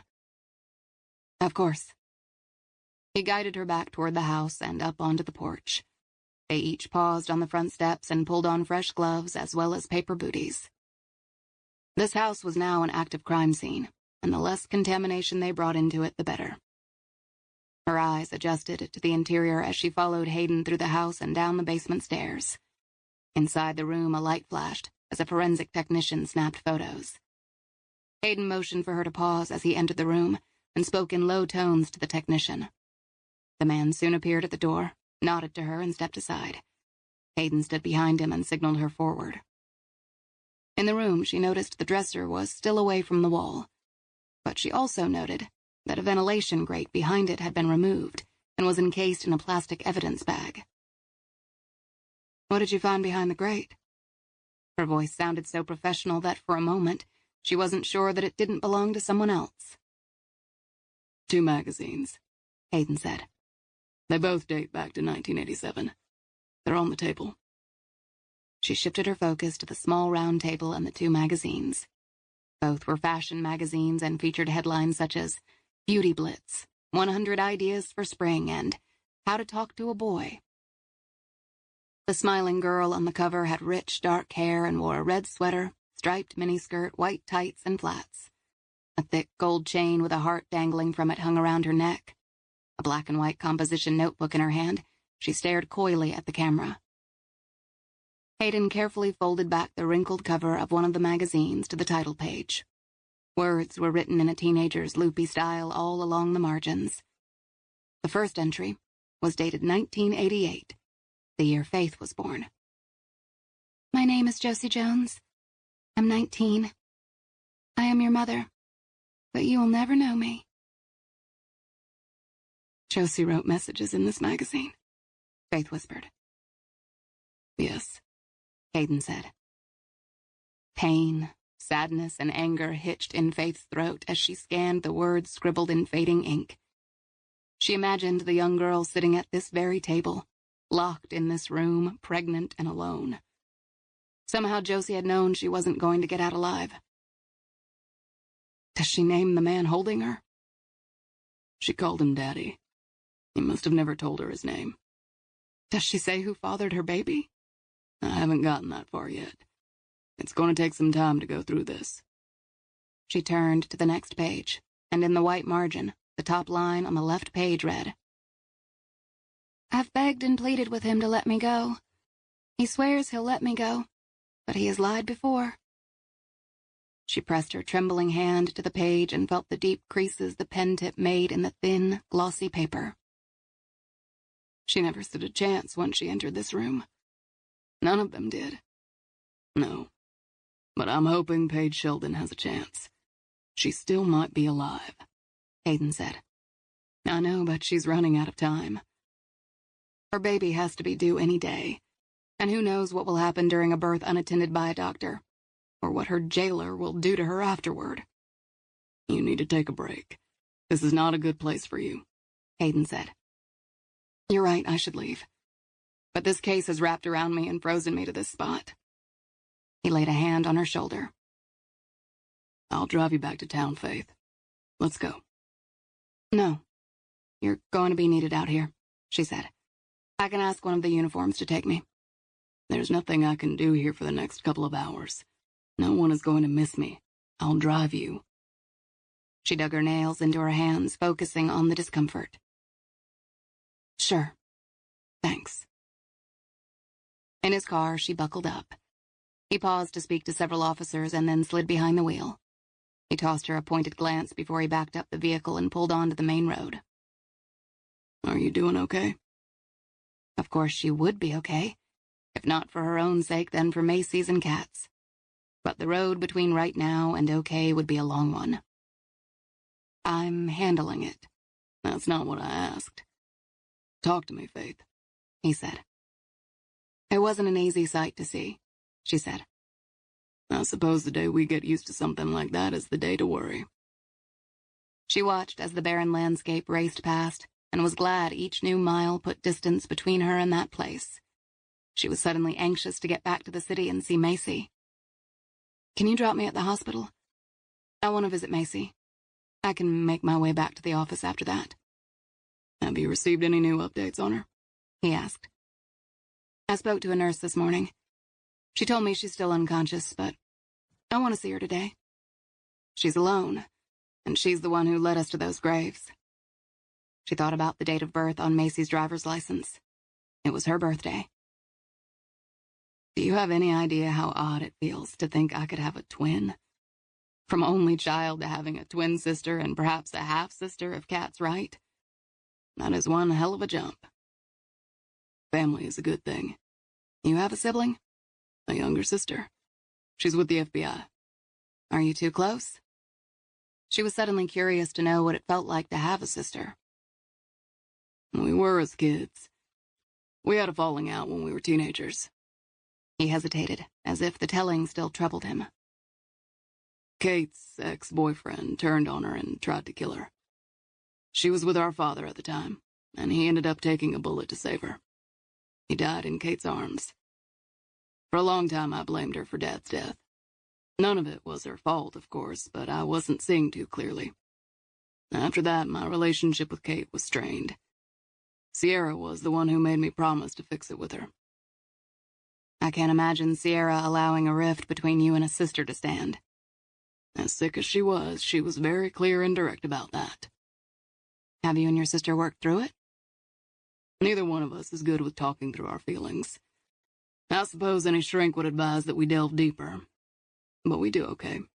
We have each other's backs. Faith pulled her sunglasses from her purse and slid them on. I'm not a fan of all the introspection, and I've done more of it in the last few days than I have in my entire lifetime. Maybe it's like anything else.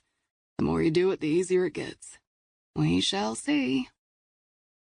What was it like growing up with your parents? I was close to my mother, but she died when I was 15. Dad and I were never close, but looked out for each other until I went to college. We kept up at holidays and during vacations after that. She traced the lifeline on her palm, noticing for the first time that its base was forked. They drove in silence the remainder of the journey, and when he pulled up in front of the hospital, she removed her sunglasses and carefully replaced them in her purse. Feels silly to sit and talk to an unconscious woman. No way of knowing if she can hear me, but I have to believe I'm making a difference for her. Light caught the hard edge of his profile. When my wife was dying and drifting in and out of consciousness, I talked to her a lot, even the last few days when she never woke up. But I believed she heard me. I believed she knew she wasn't alone at the end. Faith tightened her hand on the strap of her purse. I miss Sierra. She had the most biting sense of humor. The shelter board meetings were always more fun when she was there. Whenever we had a budget meeting, she always brought donuts. Her favorite was chocolate glazed. I forgot about that. He gripped the steering wheel. No one really talks about her anymore.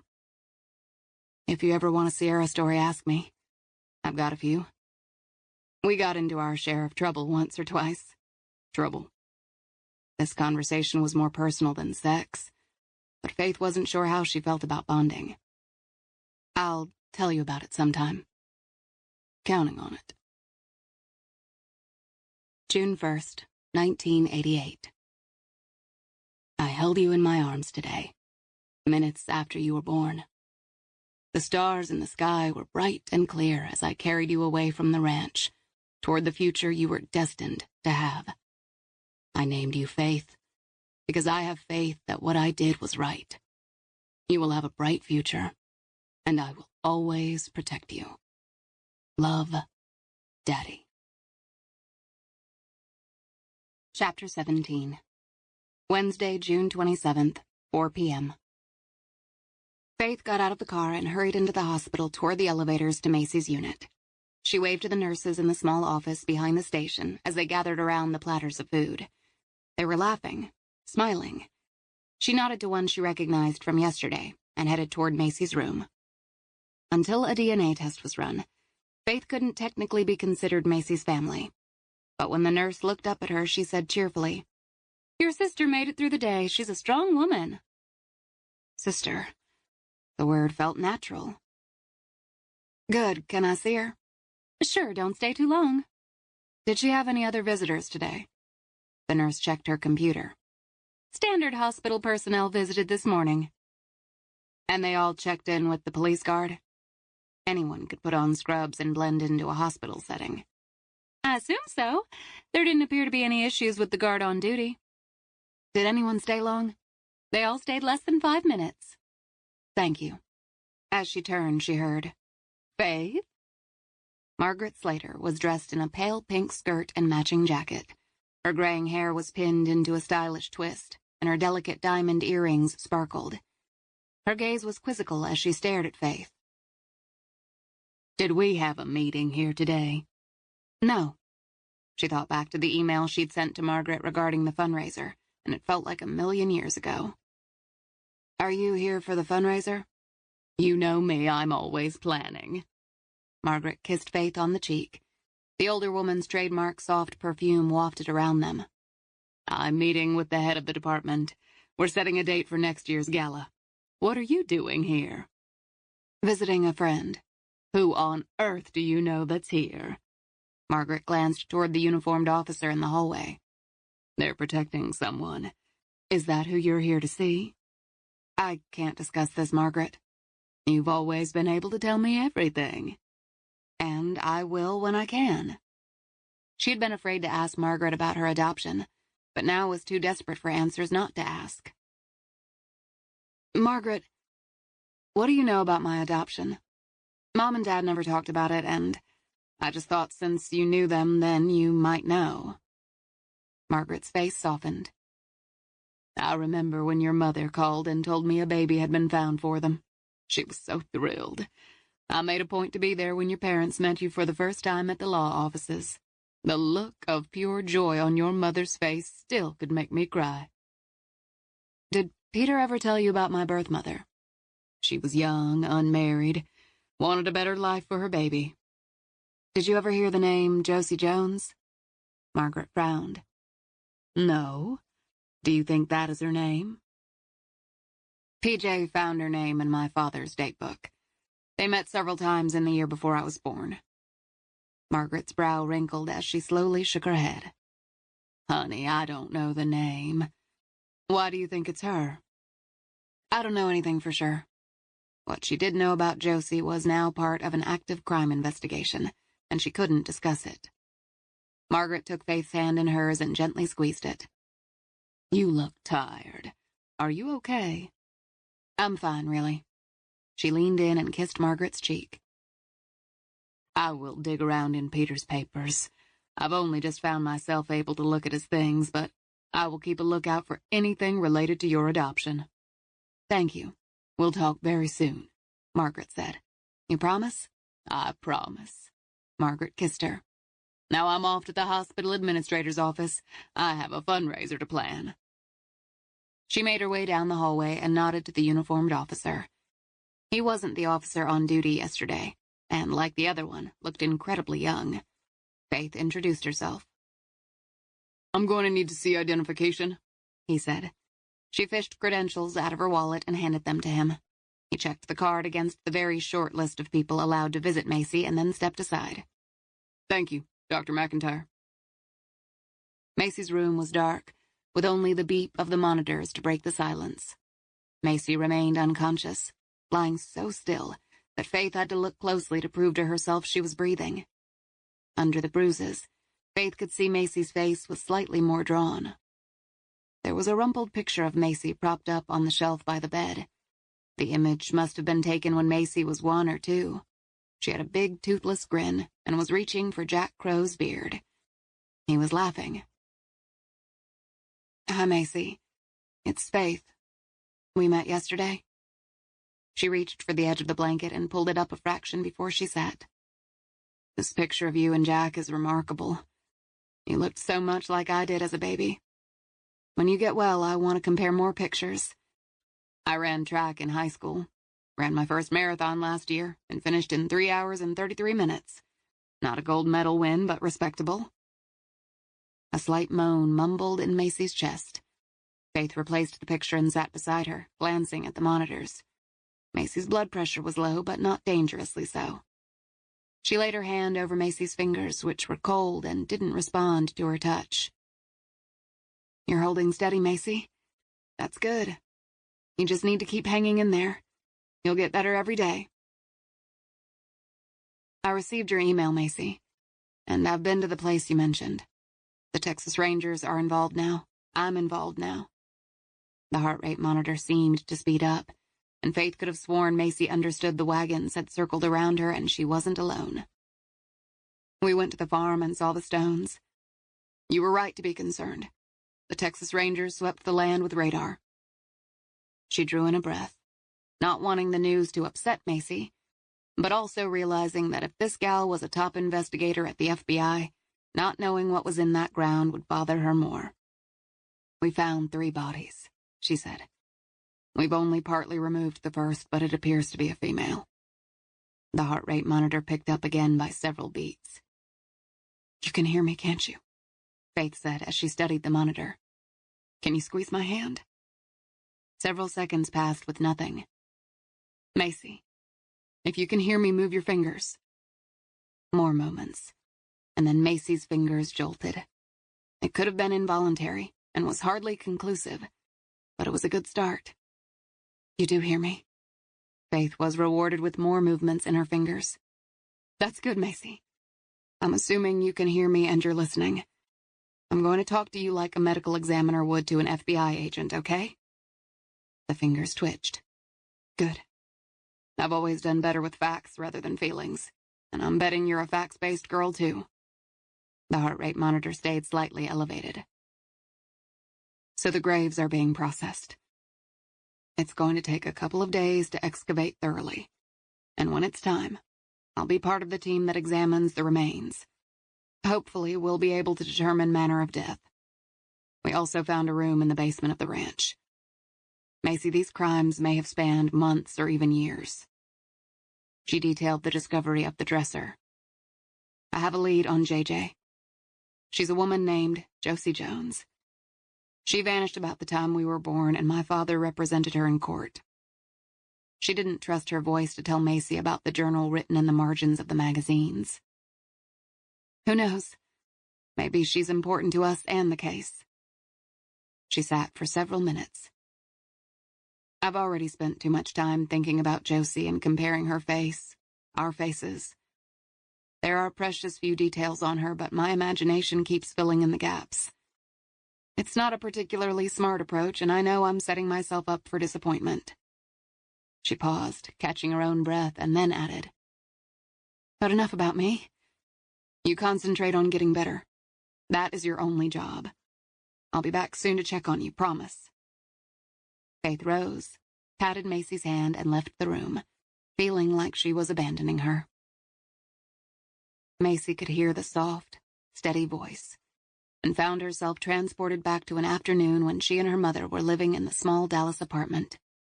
Her father had called that day, and when her mother had spoken to him, she dropped her voice to a hushed tone. When she had finally handed the phone to Macy, she'd looked worried but made an effort to smile. Jack had been upbeat and said he'd decided on a change of plans. They weren't going into Austin, but east to Galveston during their summer vacation together. "Sun, surf, and sand, kiddo. Gonna be great." After the call, she had pressed her mother, wanting to know what Brenda and Jack weren't telling her. When her mother hadn't answered, Macy had argued because that's what she'd done since the moment she could talk. Those days she had picked fights whenever she could. She hadn't known why she was always mad, and in moments of clarity, had wondered why she couldn't just shake it and be happy. She'd always known her mother wasn't her birth mother. Most of the time it hadn't bothered her, but lately it had been driving her nuts. She didn't look like the stocky, olive-skinned parents who she knew loved her. She had felt like an outsider. One afternoon, when she'd questioned if her mother was real, Brenda had looked her squarely in the eyes. "I'm as real as it gets," her mother had said. "You didn't give birth to me. What was my real mother's name? I want to see her," Her mother had been quiet for a moment and then, shaking her head, had said, "She's dead, kid. Buried in the cold ground when you were a baby. All you got is me." The news had hit Macy like a slap to the face. She had stumbled back and run, her mother's apology chasing after her. Later, there'd been tears and an oath from her mother that she didn't really know what had happened to her birth mother. There'd also been hugs and a truce that had lasted until her mother's death. The stones, the graves, and a young girl logically unconnected to the girls missing for decades, who was still missing and ready to have her baby. Faith had found the stones, the graves, JJ. She was getting closer. She was walking Macy's own path. Words of caution rumbled just out of her reach. She had a warning for Faith. He was still out there, and she knew his face. Hayden pulled up in front of the hospital, turned in his seat, and faced Faith. Sunlight caught her hair and highlighted her expressive eyes and the full lips he wanted to kiss. "Let me know if you need anything today." She smiled and laid her hand on his arm. "Thank you." There were so many things he wanted to say to her, but the words stuck in his throat. "I've asked Detective Lana Franklin to pull old missing persons cases that fit around the year 1987. I also want a list of pregnant girls that might have gone missing. There might be some answers there." Her brow furrowed. "I hope so." Unable to resist, he leaned over and kissed her. "We'll figure this out." She squeezed his hand and kissed him back. "Thank you." When she got out of the car, he waited and watched her vanish into the hospital before driving to the middle-class neighborhood in northern Travis County that was home to Paige Sheldon's mother and stepfather. The front lawn was neatly cut, the bushes trimmed, and the house freshly painted. There were 2 cars in the driveway, both American-made late models. Now that they had evidence that Paige might be alive, he wanted to talk to her parents and find out more about the girl. He rang the bell and heard a dog barking, and then the beat of steady footsteps. The door opened to a mid-sized man with gray hair and brown eyes ringed with dark circles. He wore a collared, long-sleeve shirt that he'd rolled up to his elbows, and his tie hung loose. He had the look of a man who'd had a long day. Up came the identification badge. "I'm Ranger Mitchell Hayden with the Texas Rangers. I'm looking for the parents of Paige Sheldon." The man's face grew grim. "Texas Rangers. Do you have news about Paige?" A small Cairn Terrier stood obediently beside the man's leg, sizing him up. "And you are?" "Fred Owens, Paige's stepfather. May I come inside?" "Sure, of course." He stepped aside. "What do you know about Paige?" "Fred, who is it?" A woman wearing jeans and a sweatshirt stained with blue paint rounded the corner. "What's going on?" "Texas Rangers hear about Paige." The man hugged his wife close. "This is my wife, Vivian. Please tell us what you know, Ranger Hayden." Inside, Hayden was greeted with the scents of pine cleaner and baking bread. "You a cook, Mrs. Owen?" "Never much to speak of, but since Paige vanished, I'm cooking her favorites all the time just in case this is the day she comes home." Vivian scooped up the small dog and then clasped her husband's hand, her knuckles turning white with tension. "Smells nice," he said. "Just say what you have to say, Ranger Hayden," Vivian said. "We've been expecting a visit like this for months, and now that you're here, I just want you to spit it out." "We have evidence suggesting that Paige has been held captive since she vanished." Vivian's eyes filled with tears, and she nestled close to her husband, who wrapped his arm around her. "How do you know?" "We believe we found the location where Paige was being kept. But when we searched it, Paige wasn't there." He refrained from telling them about the manacle and the blood. "Why wasn't Paige there?" Vivian asked. "For whatever reason, her captor moved her. By what we found, it was fairly recently." "What about the baby?" Vivian asked. "There was no sign that she's given birth," Hayden said. "Where was she held?" Fred asked. "A remote location in the hill country. For now, I can't say exactly where." "How did you even know to look in this place?" Fred countered. "Your daughter's name came up in another case. Another law enforcement officer was interested in her case. What does he say about all this? Vivian demanded. The officer, a female, passed away before we could ask her. He hated lying to them about Macy Crow, but until he knew who was behind all this, he would stick to the story. Vivian drew in a sharp breath, and tears spilled down her cheeks. What kind of case was she working on? I can't say. He chose his words carefully. Vivian looked up at Fred, shaking her head as more tears fell. Paige and I had a terrible fight. I was so disappointed when I found out she was pregnant. I yelled and said awful things. She finally lost her temper and left. What I wouldn't give to take back those words. Fred patted his wife's shoulder. Paige wasn't easy on you either. She wasn't perfect. Vivian's eyes filled with tears and frustration. But she's just a kid, and we can't find her, Fred. I know. The Rangers are getting closer. He hugged his wife tight as she struggled with the news. How long was she gone before you started looking for her? Hayden asked. 2 days, Fred said. We thought she was at her friend Brittany's house. Why did you think that? Hayden asked. First, I called her cell and she didn't pick up. She also has the Find My Friends app, and I could see that she was at Brittany's, Fred said. That made sense because that's where she always goes, Vivian said. Always. What's Brittany's last name? Hayden asked. Russo, Brittany Russo. Hayden scribbled down the girl's contact information. Okay. We told all this to the Austin police. Brittany told the police Paige never contacted her, Vivian said. What happened after you called Brittany? Hayden asked. Brittany said she wasn't there, so I drove over thinking she was lying, Vivian said. I called the phone and heard it ringing in the bushes. That's when I really panicked. I started calling all her friends, Fred said. No one had seen her, so I contacted the police. She's a teenager, Vivian said. She lived on that phone. She would never have tossed it away like that. Paige can be headstrong, but it's not like her to ditch her phone and completely ignore her mother, Fred said. What about boyfriends? New friends? Hayden asked. She broke up with her boyfriend last year before she got pregnant. She said all along the baby wasn't his, but she never would tell us who the father was. Anyway, we went to see Derek, her ex-boyfriend, and he swore he'd not seen her in months. What's Derek's last name? Hayden asked. Smith, Fred said. Did you check her social media accounts? Hayden asked. We did, Vivian said. It took me a whole day of trying to figure out her password, but I did.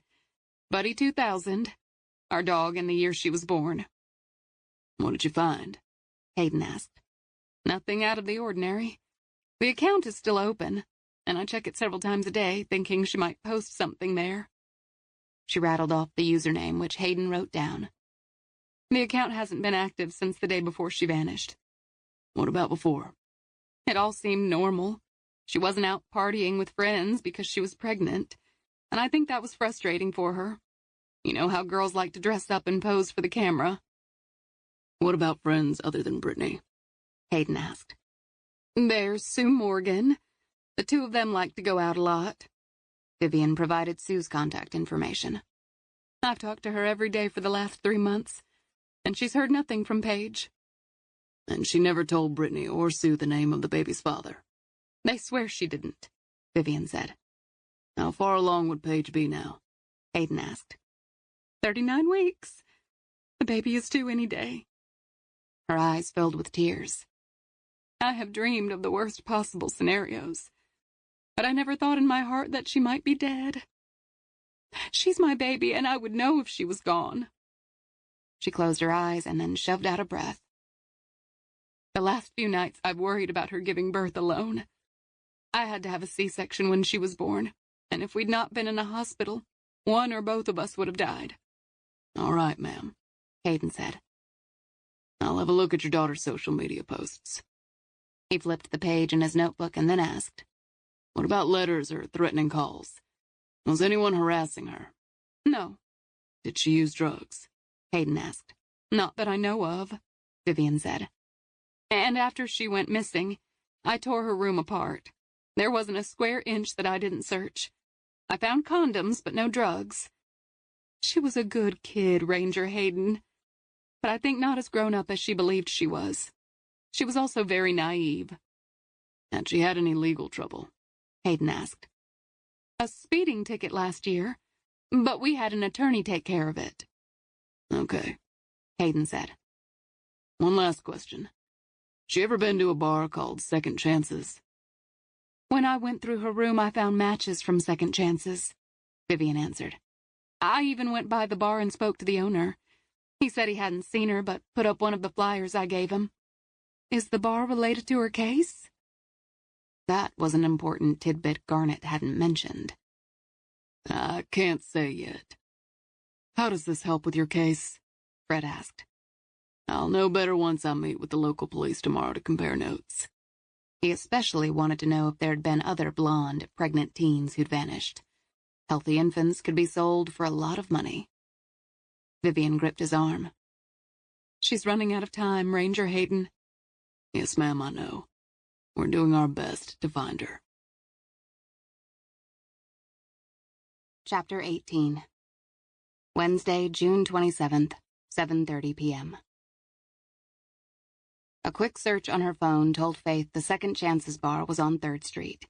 It took only minutes to cross town and park near the small place that looked like the typical dive bar. Small windows and a plain front door led to a dimly lit interior that, combined with a collection of round tables made of reclaimed barnwood, fell short of cozy. All the tables were full, and piped-in country western music added a buoyancy to a room that might not have fared so well in daylight. The woman behind the bar was young, with a shock of red hair pulled back in a ponytail that could not calm the curls. She was smiling as she pulled a draft and then poured a shot of whiskey, all in one fluid motion. Faith found a spot at the end of the bar. If there was anyone who didn't look the part of a Second Chances customer, it was her. She settled her purse between her legs and tried to pretend she belonged. The woman came up to her, wiped the wet bar, and set down a paper napkin. What can I get you? Bourbon, neat. Ah, the lady knows the wisdom of not ruining a good bourbon with water or soda. I'm a purist, she said, smiling. Be right back. And sorry for the delay. We're short-handed tonight. No worries. The waitress took her order to the bartender, who filled a shot glass.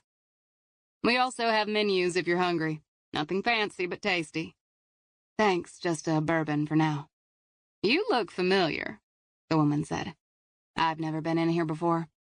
I could have sworn I've seen you. But then I'm new at all this and don't remember the faces as well as the boss. Had she seen Macy? Or had she caught Faith on television a few weeks ago? Maybe I've got that kind of face. The boss would know. He's good with faces. Never forgets one. Then he would remember Macy, and he would notice her. She sipped her bourbon, certain if she asked about Macy or started showing pictures, she'd only raise suspicions. The waitress was summoned by a customer at the other end of the bar, leaving Faith to stare into the mirror behind the bar and watch the crowd behind her. No one seemed to toss her a second look. She was just another woman at the bar. Saloon doors that separated the front end of the house from the kitchen swung open, and a man in his late 50s pushed through. He was fit for his age and had a full head of hair. If not for the crow's feet around his eyes and the deep laugh lines running the length of his face, he could have passed for a decade younger. He crossed behind the bar, grinning. I can take over, Jill. Why don't you check in on your tables? Garnet looked at Faith's drink and then her face and froze.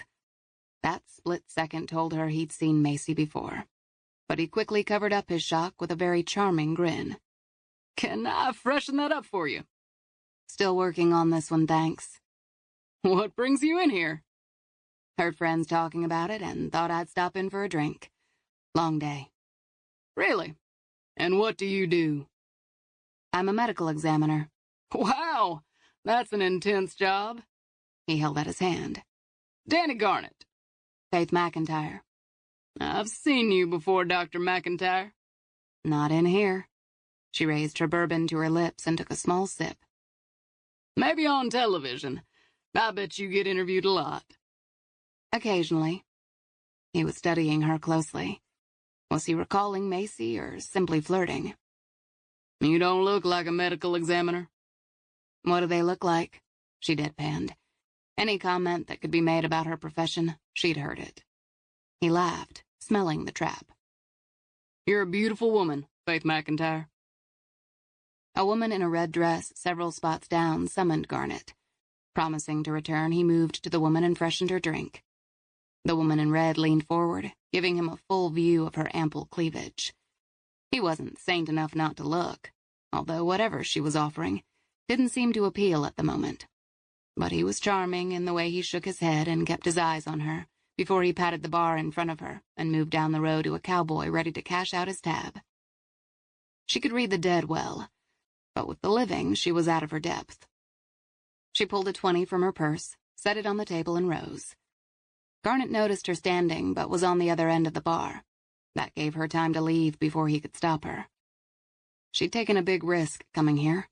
It was important to her to help Macy in any way she could, and if that meant flushing out whoever had hurt Macy, then so be it. After Hayden left the Owens' home, he placed another call to Detective Lana Franklin. He checked on the status of the missing persons files. "I'm pulling files now," Franklin said. "Can you have this for me by morning?" he asked. "I know I'm pressing, but we're running out of time." "It will be done." "Appreciate it." His next call was to Brogan, who had located Sam Delaney at the Huntsville prison, 3 hours northeast of Austin. If they hurried, they could be there before midnight and back in Austin before daybreak. Hayden picked up Brogan 15 minutes later. They grabbed burgers at a drive-thru and soon were on TX 290 toward Huntsville, Texas. "Delaney is a lifer," Brogan said as he settled back in his seat. "So who's paying his property taxes? He's clearly fronting for someone," Brogan replied. "And our job will be to convince a lifer to give this guy up." The lights of Austin faded in his rearview mirror. Hayden pressed on the accelerator as he ate fries and sipped from a soda. "Any word on Dirk Crow's bolo?" "There's been no sighting of the man. The guy's lived in the middle of nowhere for years and knows every rock to crawl under. Hell, the guy could be in Mexico by now." Hayden finished his burger, balled up his trash, and tucked it in the bag. "Think Melissa Savage is working this late?" "Oh yeah, she's a real night owl." Hayden dialed her number and she picked up on the second ring, sounding alert. "I'm in the car with Brogan, and we're headed to Huntsville. You're on speaker." "Understood," she said. "Tell me you found something on that surveillance footage." "My eyes are crossing. I've reviewed 10 days' worth of footage from a dozen different establishments near the Crow property and Second Chances. "And?" Dirk Crow comes and goes from the salvage yard daily until 2 weeks ago, and then he goes AWOL." "That fits with his story of being in San Jose." "Maybe. Satellite imagery of the salvage yard property shows that it's not fully enclosed with fencing. There are patches that are large enough for a car to pass through. Your killer could have come in that way." Hayden tapped a finger on the steering wheel. "Continue." Early Sunday morning, a green sedan pulls onto the salvage yard lot. The driver is wearing a hat and sunglasses, and his face is turned. He knows there are cameras. "The driver is male." "If I had to bet, yes." "I came by the lot Sunday afternoon and found Crow dead," Hayden said. "We know from the autopsy that he'd been not dead long. So whoever this driver was, his arrival coincided with Crow's murder only a few hours before I arrived. Is the car seen exiting the yard?" "It is at 1 p.m. I was able to enhance the footage and caught a partial plate. I've notified patrol and, as expected, it was listed in the database as stolen." "Whoever killed Crow and hit Macy is sounding more like a professional. The playing card with Crow suggests a type of signature. None was found with Macy because he didn't have time. Perhaps that attack wasn't planned." "Maybe he didn't know Crow had kids," Brogan offered. "Melissa, what about the cameras around Second Chances?" "Based on Macy Crow's ATM receipt, I did locate her 3 blocks from Second Chances 5 minutes before she was hit. The dark truck that was identified as stolen passes behind her. I've taken a freeze frame of the driver. It's only a partial and it's fuzzy, but I'm trying to enhance it as much as I can. That's going to take some time." "Anything else?" Hayden asked. "Still piecing it all together," she said. Keep me posted. Count on it. Hayden hung up. Brogan, see what you can pull up on Josie Jones. Will do. As Hayden drove, Brogan accessed the database for arrest records. Not much in her file. She was arrested a day after her 18th birthday, and there was a note from the arresting officer who noted that the judge of record was Ryder Templeton. I know Templeton. He was a buddy of my father's. At 85, Judge Templeton was still active in Austin politics, never missed a UT football game, and met his buddies at his favorite bar every Thursday for a beer. Hayden checked the time and, taking a chance, dialed Judge Templeton's number. The phone rang twice, and then he heard his father's friend say, "Well, as I live and breathe, Mitchell Hayden, how are you doing?" "Doing very well." "Glad to hear it. Let me say again how sorry Letitia and I were to hear about Sierra." He didn't remember the judge and his wife of 40 years at the funeral, but he didn't remember much of that day. "I appreciate that. So, boy, seeing as you're not one to call and just chat, what can I do for you?" "I'm working on a case and came across the name of a Josie Jones. She was arrested for stealing in 1987, and her arrest records tell me she appeared in your court." "I have a good memory, but you're going back 30-plus years. I presided over thousands of cases. I remember you used to keep a personal log on your cases, and sometimes made notes. I thought you might have a note or two about this woman. Letitia has been after me for years to throw out all those log books. They're taking up too much attic space, she says. Though what the hell else she wants to put in the attic is beyond me." "Tell me you saved them." "Of course I did. I can't throw out my logs." Dogs barked in the background, and Hayden pictured 2 basset hounds, which had always been the judge's preferred breed. No doubt the judge was sitting on his back porch overlooking Lake Travis and sipping a whiskey. "Let me poke around. Might take me a day or two, and it would be nice to prove to Letitia that those old logbooks still have a use." "Any help you can offer would be much appreciated," Hayden said. "Mind telling me why you care about a case from the 80s? "We came across several graves on a hill country ranch. I think Josie Jones might be one of the bodies. Her name could very well be a dead end, but I've got to at least try." "Understood." His chair squeaked as if he had leaned forward. "I hear you and Dr. McIntyre were friendly at the fundraiser the other night." Austin was a big, small town. "She and I are on the board of the shelter together. You two make a handsome couple." A quick glance to his right caught Brogan now looking toward him with a renewed interest. He could have backed away from the comment and denied it, but he didn't. "I guess we shall see. Well, you're a fool not to chase that gal. Smart as a whip. If I were 40 years younger, you'd have some real competition." The comment wasn't lost on him. Faith might be his shot at a new life. "I'll keep all that in mind, sir. Okay, now, I'll get back to minding my own business, and we'll call with an update soon." "Appreciate it, Judge. I'll owe you one." 2 hours later, Hayden and Brogan arrived at the Texas State Penitentiary in Huntsville. Built in 1849, it was the oldest Texas state prison. It held the state of Texas execution chamber, the most active chamber in the United States. "The warden knows we're coming, and we'll have Delaney up and ready to talk," Brogan said.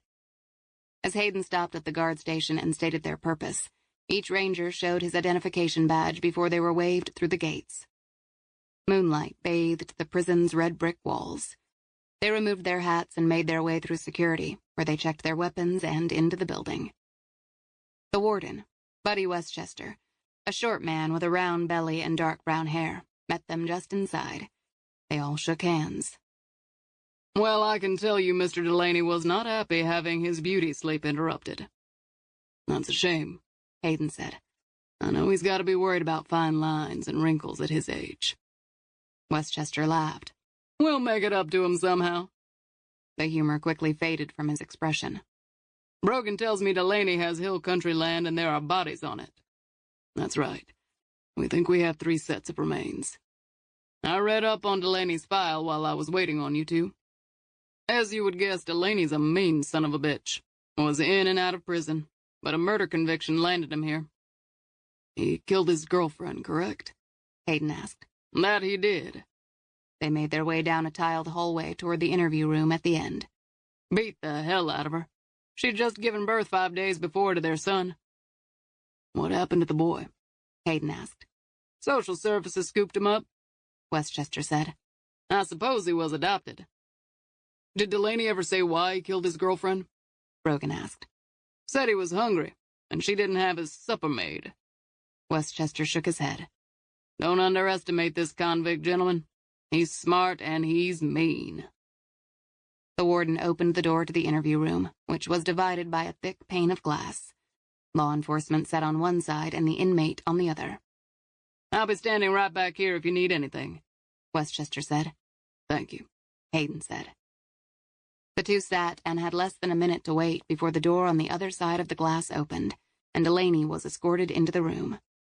His hands and feet were chained, and he wore a short-sleeve orange jumpsuit that showed off a collection of tattoos stretching from his hands to up under his sleeves. He had buzzed gray hair, a bushy white mustache, and a leery gaze that didn't hide his curiosity. Delaney straddled his chair and stared at the two rangers. Surprise, surprise. To what do I owe the pleasure? Hayden introduced himself and Brogan. Your property tax on your ranch in Hill Country. It's been paid regularly for the last 30 years. Delaney glanced at his hands, inked with symbols and letters, and then slowly looked up at Hayden, a slight grin on his lips. I forgot all about that place. Been years since I've been out there. And yet someone has been looking out for your place, he said. Also looks like someone has been using the place pretty regularly. How could I know that? Delaney said. I'm here. Hayden leaned forward. I'm on a tight clock, so I'm gonna cut to the chase. You help me, and life as you know it won't change. Whatever you have coming or going into this place will remain the same. He paused, rubbing his thumb against a callus on his palm. But if you don't help me, you will spend the rest of your life in a stripped-down cell, and will find yourself in solitary as much as the law will allow. Coming at me with both barrels, aren't you, Ranger? Hayden and Brogan let the comment lie there. Delaney sat back, studying the Rangers, and if he thought in any way this was going to be a negotiation, he was wrong. And all I get is the same old as my reward. Hayden checked his watch. The deal is off the table in 30 seconds. Delaney sized up Hayden, seeming to realize Hayden would obliterate whatever comfort he had in this prison. What do you want to know? Tell me about a guy by the name of Jack Crow. Who's that? Are we going to play games? He was bluffing, acting as if he had all the puzzle pieces. Delaney was silent for a moment. Oh, Jack Crow. Yeah, I know him. Shit, I haven't seen him in years. Tell me the son of a bitch is rotting in hell somewhere. Why do you say that? Hayden asked. I'm pretty sure he's the one that tipped the cops off to my hiding spot when I went on the run after he patched me up. Why would he do that? He stroked his mustache and sat back. He took exception to what I did to Susie. Susie Gallagher, your girlfriend? Brogan said. That's right. Sweet Susie, Delaney said. Crow could be a real high and mighty kind of guy. Always said he'd never hurt a woman. But his hands weren't clean either. What dirtied his hands? Hayden said. You been to the ranch, Ranger? Delaney said. Spell it out for me, Hayden said. I don't have first-hand knowledge, but I heard there might have been a grave or two out there. Who's in the graves?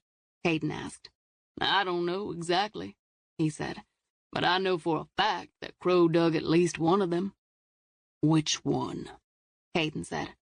From what I heard, the first. Did Crow kill her? Delaney's cuffs clinked as he rubbed his nose. That I don't know. All I heard was that he dug the grave for a woman and a child. Who told you about the graves? Why did they end up on your land? Delaney looked over Hayden's shoulder to the warden. Hayden caught Westchester's reflection in the glass as the warden shifted his stance. The ranger asked you a question politely, Westchester said. You can help or not. Are the cameras recording? Delaney asked. I'll switch them off. The warden made a call from a phone mounted on the wall, and after a few seconds turned and said, They're off. Who told you about the graves? Hayden asked. Delaney stared at the warden. Hayden guessed the prisoner was as good at reading the warden as the warden was him. My stepsister, Heather. Heather. For a moment, the name didn't trigger any memories. And then he asked. Heather Sullivan. She works for Garnet. Is she still with him? Delaney asked. Imagine that after all this time. That girl had nothing but blind loyalty for Garnet. She'd do anything for him. Chapter 19. Wednesday, June 27th. Midnight. Faith knew Hayden had mentioned Detective Franklin, and he was reaching out to her to search missing persons. On the chance that the detective had found something, she called. Dr. McIntyre, Franklin said after Faith introduced herself. What can I do for you? I'm working with the Texas Rangers on several missing persons cases. I spoke to Hayden a few hours ago. I have his files, the detective said. Do you? Would you mind if I came by and looked them over? The remains are arriving in my office soon. Sure, I can go over the cases with you. Thank you. 15 minutes later, she entered the lobby of the Austin Police Department and took the stairs to the 3rd floor. Faith found a short woman in a small conference room painted in a faded beige and furnished with a rectangular conference table, several worn chairs, and a whiteboard covered in headshots. Franklin was frowning over a collection of files. She wore black, slim jeans, a cotton blouse, and heeled boots. Her hair was tightly twisted into a bun, and her badge hung from a chain around her neck. Detective Franklin? Faith asked. Dr. McIntyre, I took the liberty of pulling all the files that not only matched the initials the captain gave me, but also fell during the suggested time frame of 1985 to 1993. That actually narrowed it down to 3 files. Faith set her purse on the conference table and rested her hands on her hips as she studied a stack of files that the detective had decided didn't match the criteria.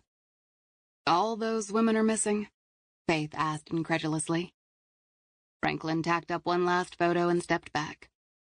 There are always women who vanish, but it's moments like this when I realize just how many. The disappearances of these women likely had never made the evening news, and if they had, it had been a brief mention quickly forgotten by the public.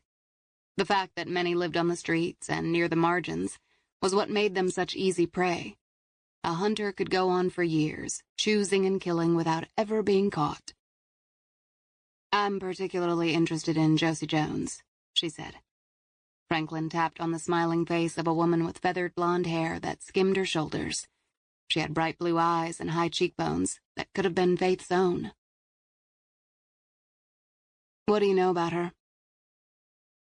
A majority of the women I initially identified as missing had been prostitutes. But interestingly, the woman who corresponded to the initials the captain gave me had only minor legal infractions and offended once or twice.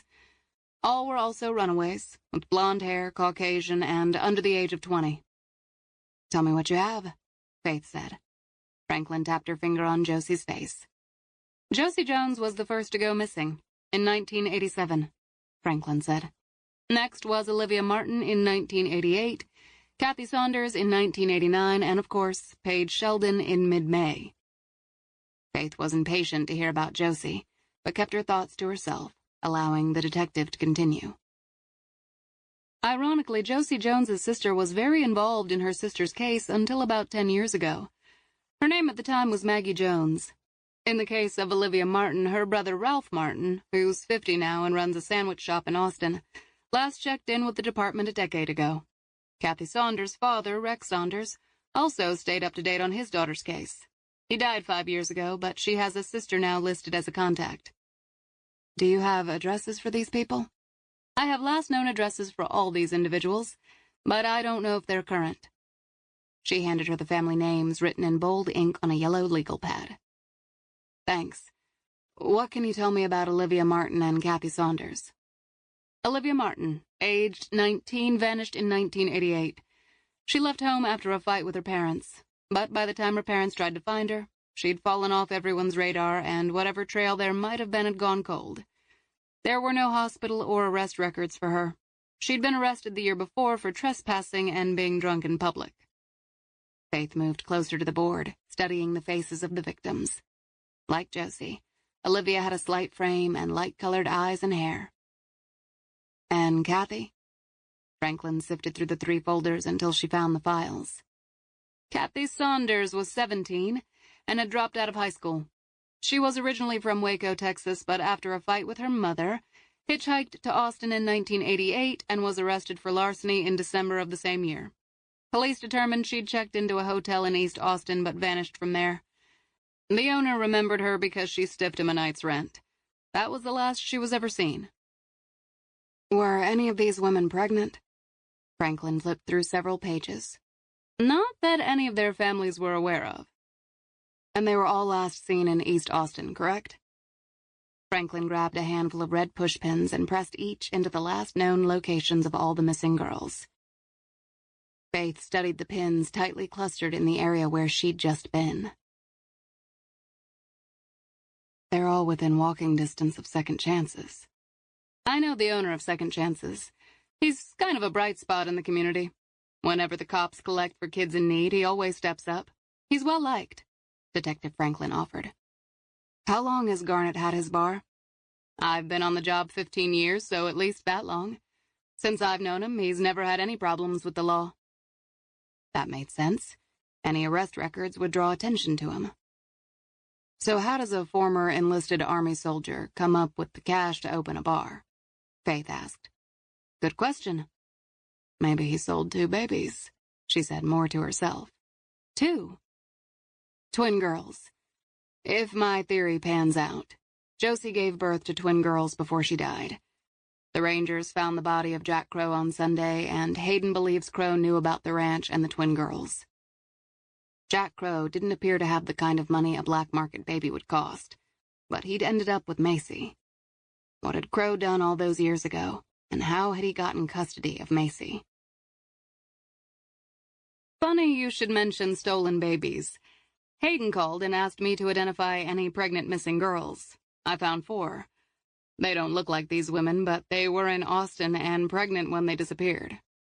They were never found? Not a trace of them or their children. Right now, they had lots of pieces and few connections. Who represented Olivia and Kathy in court? Franklin scanned the files. As she moved through the pages in each folder, mild curiosity hardened into suspicion. Slater and McIntyre represented them all. Paige's belly was contracting. Not hard and not often, but the pains had started to tighten and release, warning her the time for the baby was coming soon. She rose up off her cot and walked around the small room toward the door. The cuff on her ankle stopped her from reaching the handle. Its metal rubbed her flesh raw. Blood oozed onto the floor when she stood. He'd been saying from the beginning that he was doing all this for her own good. He said he was saving her immortal soul by forcing her to bring this baby into the world. She never once believed him. He didn't care about her soul or even his. It was always about the money. In a perverse way, she missed her initial holding area. At least there she'd had the magazines she'd found in the vent shaft on one of those early nights when she'd searched every corner for some kind of way to escape. The notes had started with Josie, who of all of them had written the most. Olivia and Kathy wrote far less, but Josie had used up every available bit of space, and when she'd filled the first magazine, she'd used another until her notes abruptly stopped. Paige had read the notes so much she had memorized them. Things I hate. Broccoli, English class, parachute pants, perms, my foster family, this room. Paige glanced toward the door, listened to make very sure he wasn't close, and then pulled the torn magazine page from her bra. She stared at her words, which echoed the thoughts of the other girls, who'd understood the horror of being locked up, the isolation and the fear of delivering a baby alone. She didn't have her pen, but she glanced around the room until she saw a heating grate. She folded the paper and pushed it through the vent until it disappeared behind the grate. Then she flipped over a small wooden table. With her fingernail, she started to dig her initials into the cheap wood, because she needed to believe that someday, somehow, someone would realize she'd been here. The world was not going to eat her alive. When he saw Faith leave Second Chances, he knew it was time to deal with Garnet, who was certain to panic after seeing a Macy clone staring him right in the face. He'd hoped to locate the evidence Garnet was holding over his client before he killed him, but it looked like it would be wiser not to delay. And who knew? Maybe Garnet would be easier to persuade than Crow. Chapter 20. Thursday, June 28th, 5 a.m. Dawn was approaching when Hayden and Brogan made it back to Austin. They parked down the street from a closed Second Chances. Climbing out of the SUV, Hayden glanced around the quiet street that looked dingy as dawn broke. 2 days' stubble darkened Brogan's chin, and the fatigue in his eyes surely mirrored his partner's. Murder investigations typically ran nonstop for at least the first 48 to 72 hours. Mix in the cold cases of 3 dead women and a missing teen, and they were now looking at a much more arduous investigation. Brogan straightened his tie. Do you think Jack Crow killed that girl all those years ago? I'd like to believe not, but there's no telling. I do think it was that ranch that was weighing on him when he called me. But someone beat you to him. Yeah, Hayden said. If Jack Crow hadn't been tortured, I could have bought the theory that Dirk snuffed his old man and then tried to kill his sister for the land. Hayden shook his head. The old coot stirred up one hell of a hornet's nest, and we're going to keep stirring until all the bees are accounted for. Brogan looked toward Second Chances. I'd like to bring Garnet into the station this morning and ask him a few questions. Maybe he, Delaney, or Heather have other properties we don't know about. There are none under Delaney's name, but Melissa Savage is searching property records for Garnet, as well as for Heather Sullivan. He has Paige Sheldon's flyer in his bar, Hayden said. Hiding in plain sight, Brogan said. Hayden drew in a breath. Neither ranger expected Garnet to cooperate when they knocked on his door, but if they could link Garnet and Heather to the ranch, it would be enough for a judge to sign a search warrant for his financial records. Hayden approached the front door and tried the door handle. It was locked. I can't wait to hear what this guy has to say. He peered through the front window, but didn't see any signs of activity. On the bar, there were several cases of bottled beer that looked like they needed to be stocked. He reached for his phone and dialed the bar's number. As they stood there, the telephone rang, and no one answered. Do you think he took off? Brogan asked. I don't know. Let's have a look around the back. They rounded the street corner and cut down the alley that ran along the building. They passed a dumpster piled high with trash and broken bottles. A lone rat scurried along the brick wall. Hayden passed a black pickup with Texas plates registered to Garnet and touched the engine hood. It was cold. If he's inside, he's been there a while. Brogan moved to the back door covered with chipped green paint and tested the handle.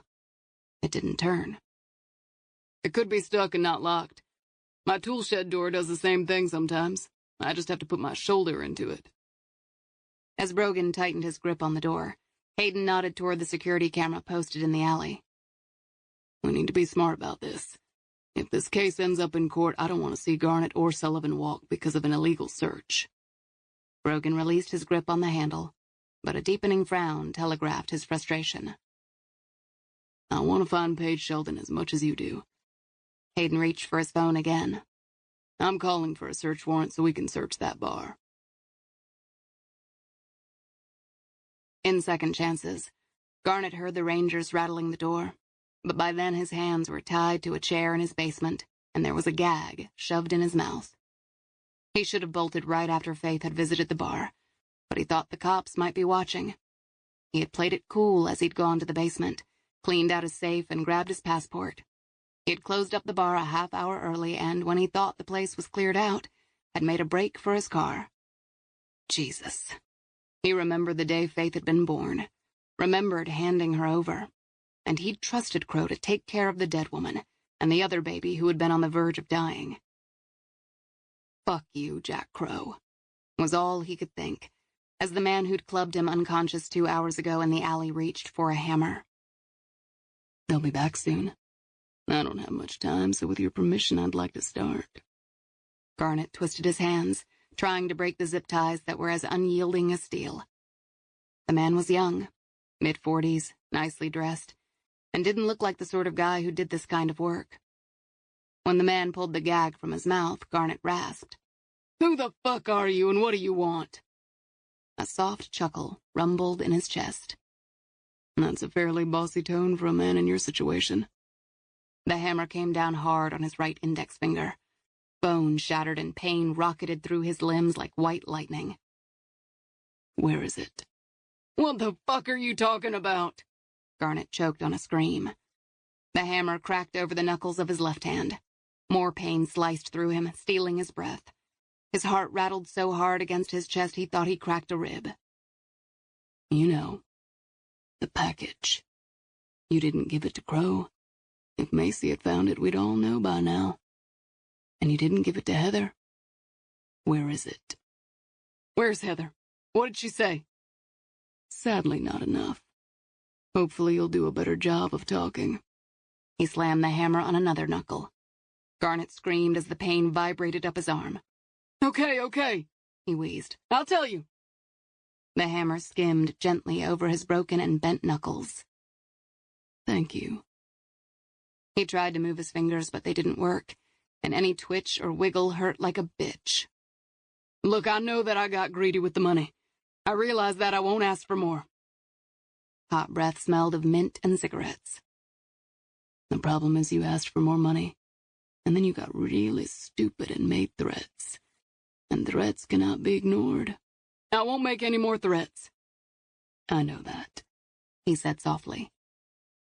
Where is the package? When he raised the hammer again, Garnet shook his head, his gaze on the blunt end. You were right to go to Jack Crow. I gave it to him. What was it? Recordings. I wore a wire when I met with my clients. I needed to prove I wasn't ever alone in this. Crow never said he had tapes. He wouldn't. That's why I gave them to him. Crow kept his word. He paced back and forth, considering what he'd just learned. Now the question is, if the tapes weren't in Crow's trailer, where did he put them? He never told me what he did with them, Garnet said. I told him to hide the package of tapes real well. And that is what Jack Crow did. He hid them so well, there'll be no finding them. He gently tapped the hammer in the palm of his own hand. Why did you return to the ranch? He asked Garnet. Garnet blinked and drew in a breath to fight unbearable pain. What? Don't lie. I know you were out there. I know about Delaney and the land held in his name. Why did you go back there? Shit. How could he have been so stupid? As he considered an answer that sounded right, the hammer rose. Garnet sucked in a breath, braced as he shouted. Okay, I'm selling another baby. Sweat poured off his forehead, and he was pretty sure he'd pissed his pants. When the money was cut off, I needed to make up the cash somehow. There was a girl, and I locked her in the same room that we used years ago. The cops didn't find her out there. I moved her after Macy came by. She said she was a teacher, but she had the look of a cop. She is a cop. FBI special agent. I knew she'd be trouble. She won't be trouble again. I took care of that. Without warning, he brought the hammer down on Garnet's left index finger. His scream echoed in the basement room. I'm hoping we can be friends. And friends help each other out, don't they? Are you my friend, Garnet? Best fucking friend, he said. Exactly. I want to know where you've stashed your latest little baby maker. Garnet looked up through bloodshot eyes. He was screwed every which way to Sunday.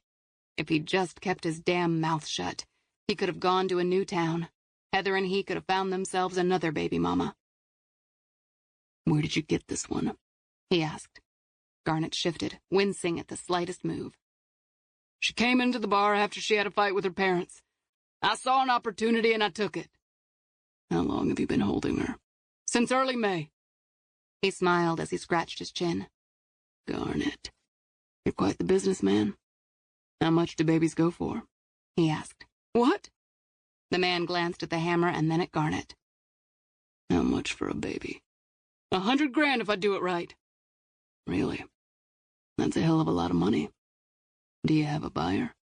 Yeah, in Arizona. $100,000 from a client in Arizona. You really think you're getting that much for a baby? Sweat stained his shirt, and Garnet realized he was losing consciousness. Yeah. How much were you paid for the other ones? He asked. I thought you knew, Garnet said. My client only gives me the bare bones details, but I find it's to my advantage to fill in all the missing pieces. Garnet stared at the guy, shaking his head. The client would do anything to keep the secret. Garnet, tell me how much you got for the babies. And remember, we're best friends, and don't hold anything back from one another.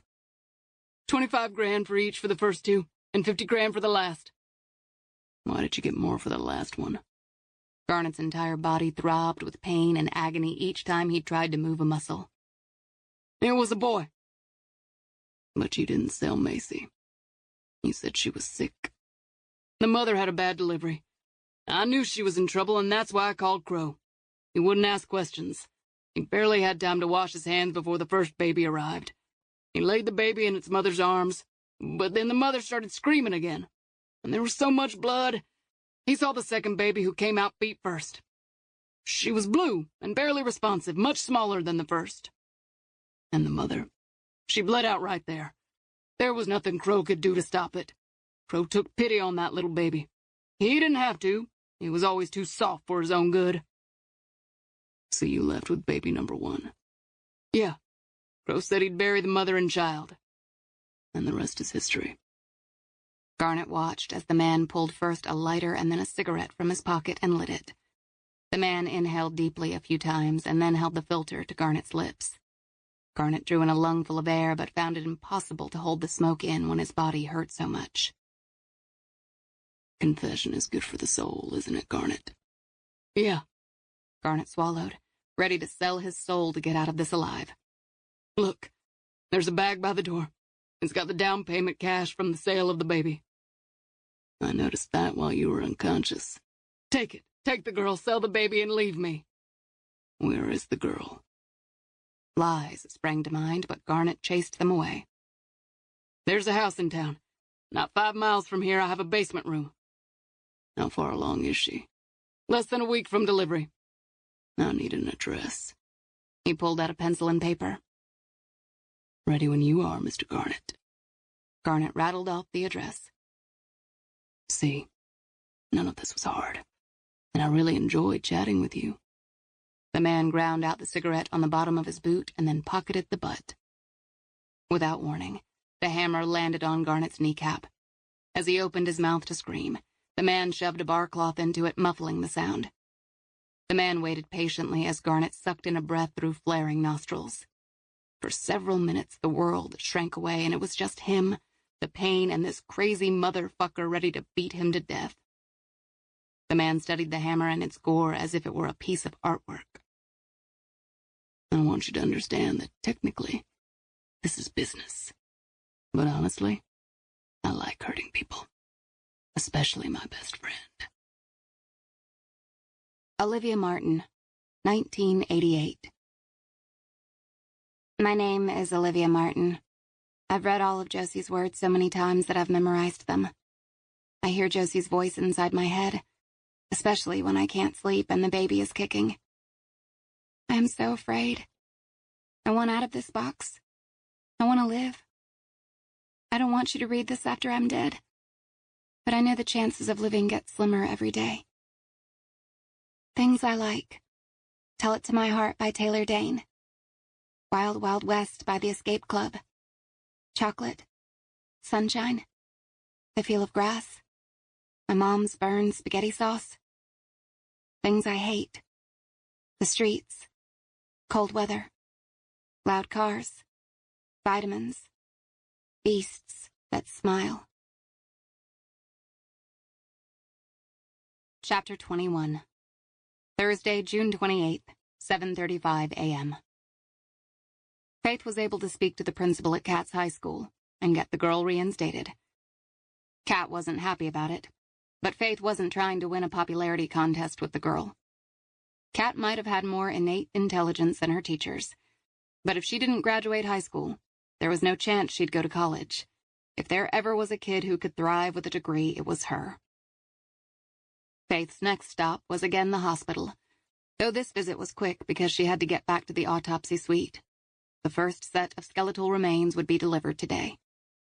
When she arrived at the medical examiner's office and passed by the break room, Nancy held up a fresh cup of coffee for her, which Faith gratefully accepted. Knowing her possible connection to the case would come up sooner or later, Faith said, "There is a possibility this set of remains belongs to my birth mother." Nancy stood stock straight for a moment as she processed what Faith had said. How can that be? She could feel the foundation of her life rumbling and shaking. I'm not exactly sure how all the pieces fit together, and when I do know how, I'll explain it all to you. Nancy studied her. You're going to be okay. Don't worry about me. Give me 5 minutes to change, and I'll meet you in the exam room.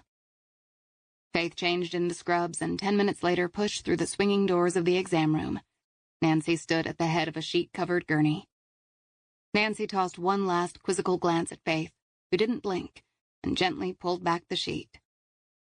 The skeletal remains were laid out in anatomical order, with the skull at her right and followed by rib bones, vertebrae, pelvis, femurs, and feet bones. The bones were brown and brittle, and looked as if they had been buried for years. Younger bones had a greasy feel, and were sometimes referred to as green. She stood beside the skull and stared into the sightless eye sockets. As she re-examined the skull's facial structure, she affirmed the individual had been Caucasian. Josie's mugshot showed she'd had a narrow face and high cheekbones, characteristics consistent with this skull. I could take a snapshot of the skull and superimpose it over the picture I have of her. How many images do you have of the woman you have in mind? Nancy asked. 2. 3 would be better. The more angles we have for comparison, the better. I know. I'm looking for a quick affirmative to an identification that might take weeks. Mind if I do the preliminary evaluation? Nancy said. You can check behind me to confirm. Sure. Nancy cradled the skull in her hands. The molar teeth are intact, which is a good thing.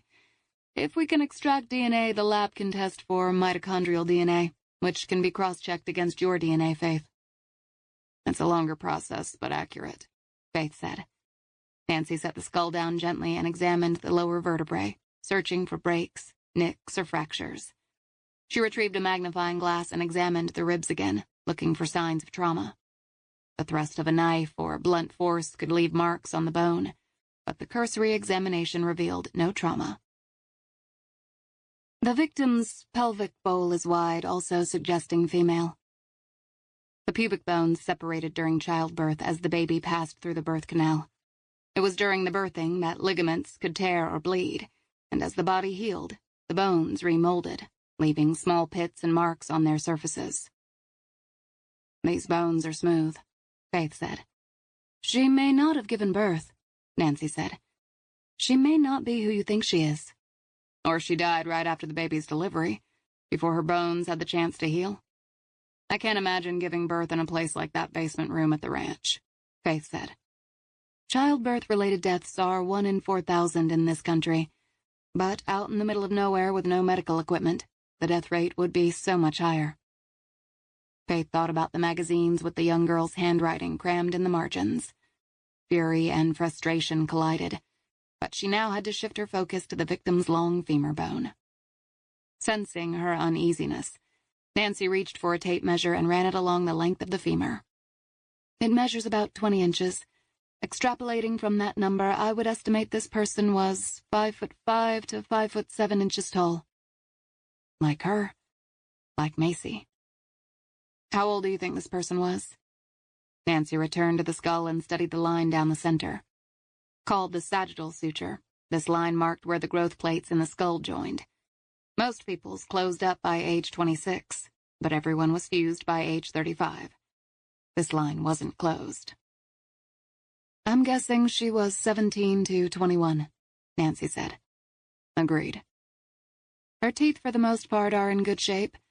One deep cavity on the back molar that would have bothered her. What else do you notice about her? Faith said. No signs of trauma. Cause of death is inconclusive at this point. Sadness clenched her chest as she turned from the table and pulled off her latex gloves. I want to see the other 2 sets of remains the moment they arrive, understood? Will do, Dr. McIntyre. Chapter 22. Thursday, June 28th, 7:45 a.m. Hayden had been on the phone since before dawn with several judges until he found one willing to sign a warrant for Garnet's Bar by early morning. In the interim, he ordered a patrol car to be stationed outside Second Chances and asked to be alerted if anyone appeared. While Hayden and Brogan waited on the warrant, they headed to the law offices of Slater and McIntyre. Last night, Faith had texted him, informing him of her meeting with Franklin and the missing girls' connections to the law firm. The law offices opened at 8, and he planned to be on their doorstep when they did. Before they cleared the parking lot, his phone rang. The display on his phone read, Spagnolo, the forensic technician who'd been working the gravesite last night. I'm with Brogan and putting you on speakerphone, Hayden said. Understood? Spagnolo said. Hayden pressed the speaker button. Go ahead. What do you have for us? We were there until midnight and were able to remove the first set of remains, Spagnolo said. It took longer than we expected, because we sifted through each cup of soil to ensure there were no personal items that might have been with the victim. We did find a few metal snaps, but whatever fabric the victim had been wearing disintegrated a long time ago. We also found 2 pennies near the skull. Pennies? Hayden asked. Best guess, someone was superstitious enough to think the victim needed the money to pay the ferryman, Spagnolo theorized. Greek mythology said the mythical ferryman requires the pennies in exchange for passage across the river Styx from the earth to the underworld. Crow had been superstitious. Maybe he was more worried that she'd not cross over and would come back to haunt him. I can only hope, Brogan muttered. What's on the docket for today? Hayden asked.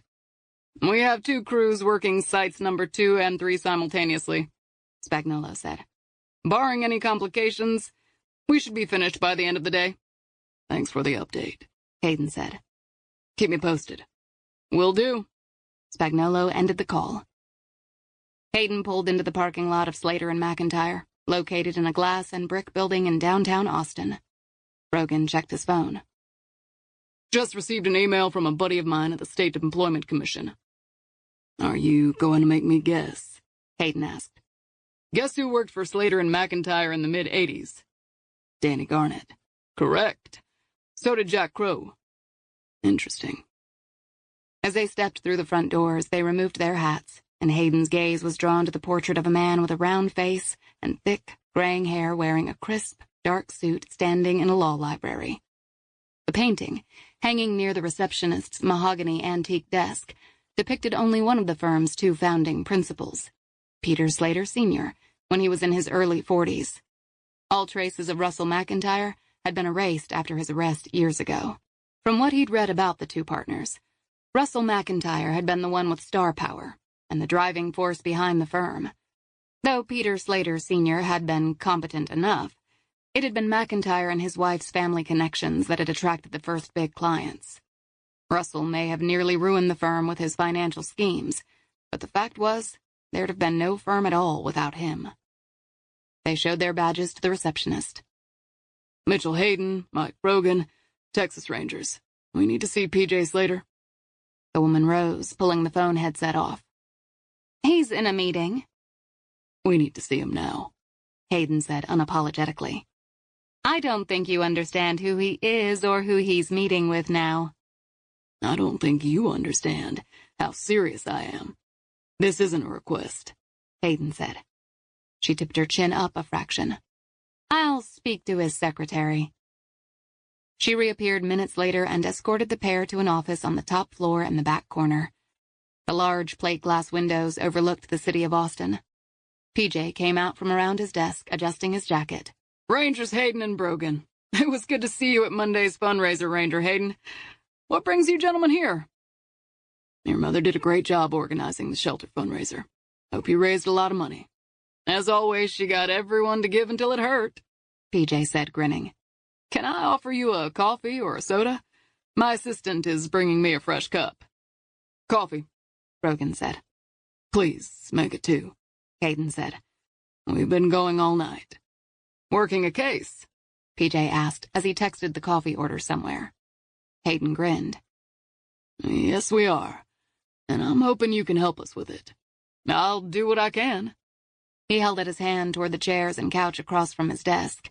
When the Rangers sat on the couch, PJ sat in one of the chairs. The door opened and his secretary appeared with a tray of 3 cups of coffee and paper-to-go cups, sweeteners and cream. Both the Rangers took their coffee black, but PJ poured a liberal amount of sugar in his. I hope you don't mind the paper. We're all on the go, and so are half our clients. Nobody sits and enjoys an entire cup of coffee anymore, he mused.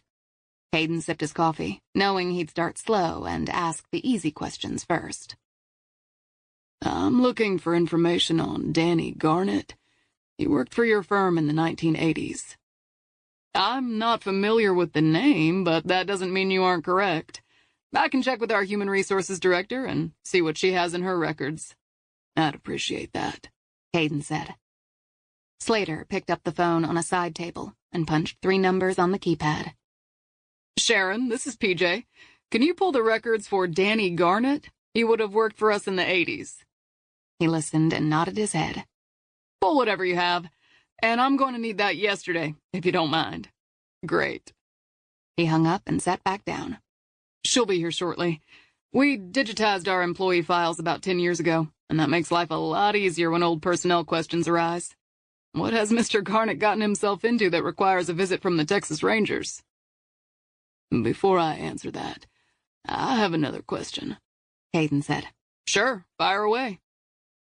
You told Faith McIntyre that you found the name Josie Jones in one of Russell McIntyre's date books, and you believe Josie might be Faith's birth mother. PJ sat back, sipping his coffee. The jovial welcome didn't completely fade from his face, but it soured considerably. That's a very private matter for Faith, and I don't see how that is the concern of the Texas Rangers. The reason I'm asking is that we think Josie Jones knew Danny Garnett back in the 80s, Hayden said. Again, I don't know how it relates to Faith's adoption, and frankly, I don't think she'd like me discussing this with you or anyone else. All I know for sure is that Josie Jones was a name I said may be a lead for Faith. Have you ever heard of Olivia Martin or Kathy Saunders?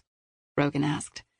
PJ looked genuinely confused now, but Hayden reminded himself he was dealing with a very adept defense lawyer. I have no idea who you're talking about.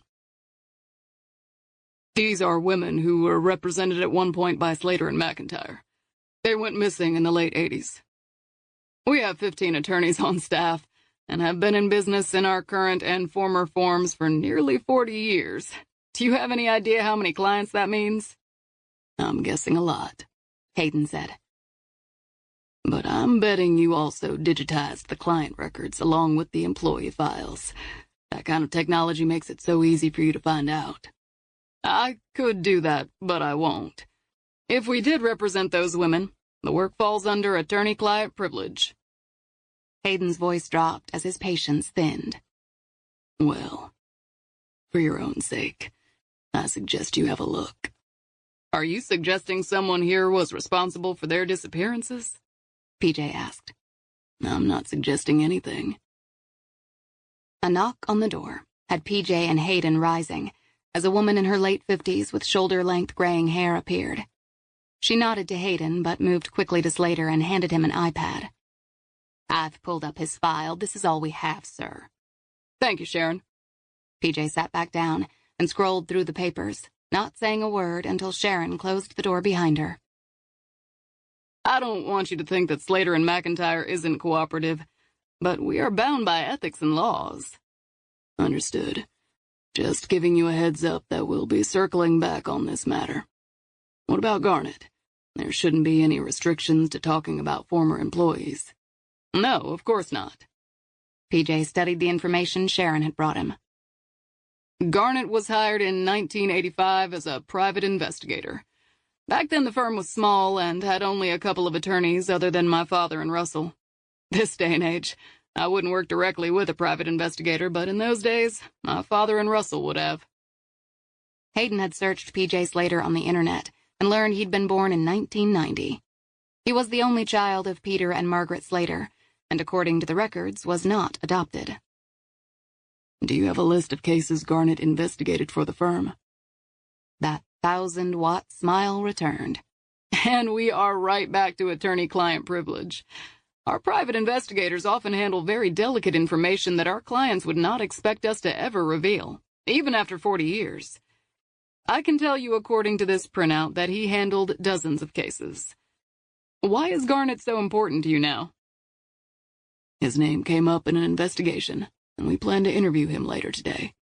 Hayden always judiciously balanced how much to tell as well as withhold during an interview. Sometimes he had to give a little information to prime the pumps. Have you heard the name Paige Sheldon? I did hear the Sheldon name. Her story was in the news recently. She's missing, I think. Do you think Mr. Garnet is associated with the Sheldon case? We don't know for sure yet, but considering this girl is still alive and about to deliver a baby, we want to find her as quickly as we can. PJ glanced at his iPad screen. As our firm has had no dealings with Danny Garnet in almost 30 years, there's not much I can do for you, Captain. And how do you know these young women didn't simply move on to greener pastures? They all could be alive and well in another part of the country and just be living under the radar. Hayden decided to toss Slater a little more information. The thing is, Mr. Slater, I've got 3 Jane Does in the morgue right now. Their bodies are nothing but bones, and it's clear they've been dead for at least 30 years. PJ's expression didn't change. Do you know for a fact that the 3 sets of remains belong to Jones, Martin, and Saunders? I won't know until DNA testing is complete, he said. And Faith must know about this discovery, PJ asked. She does. PJ drummed his fingers on the arm of his chair. I didn't realize this was a murder investigation.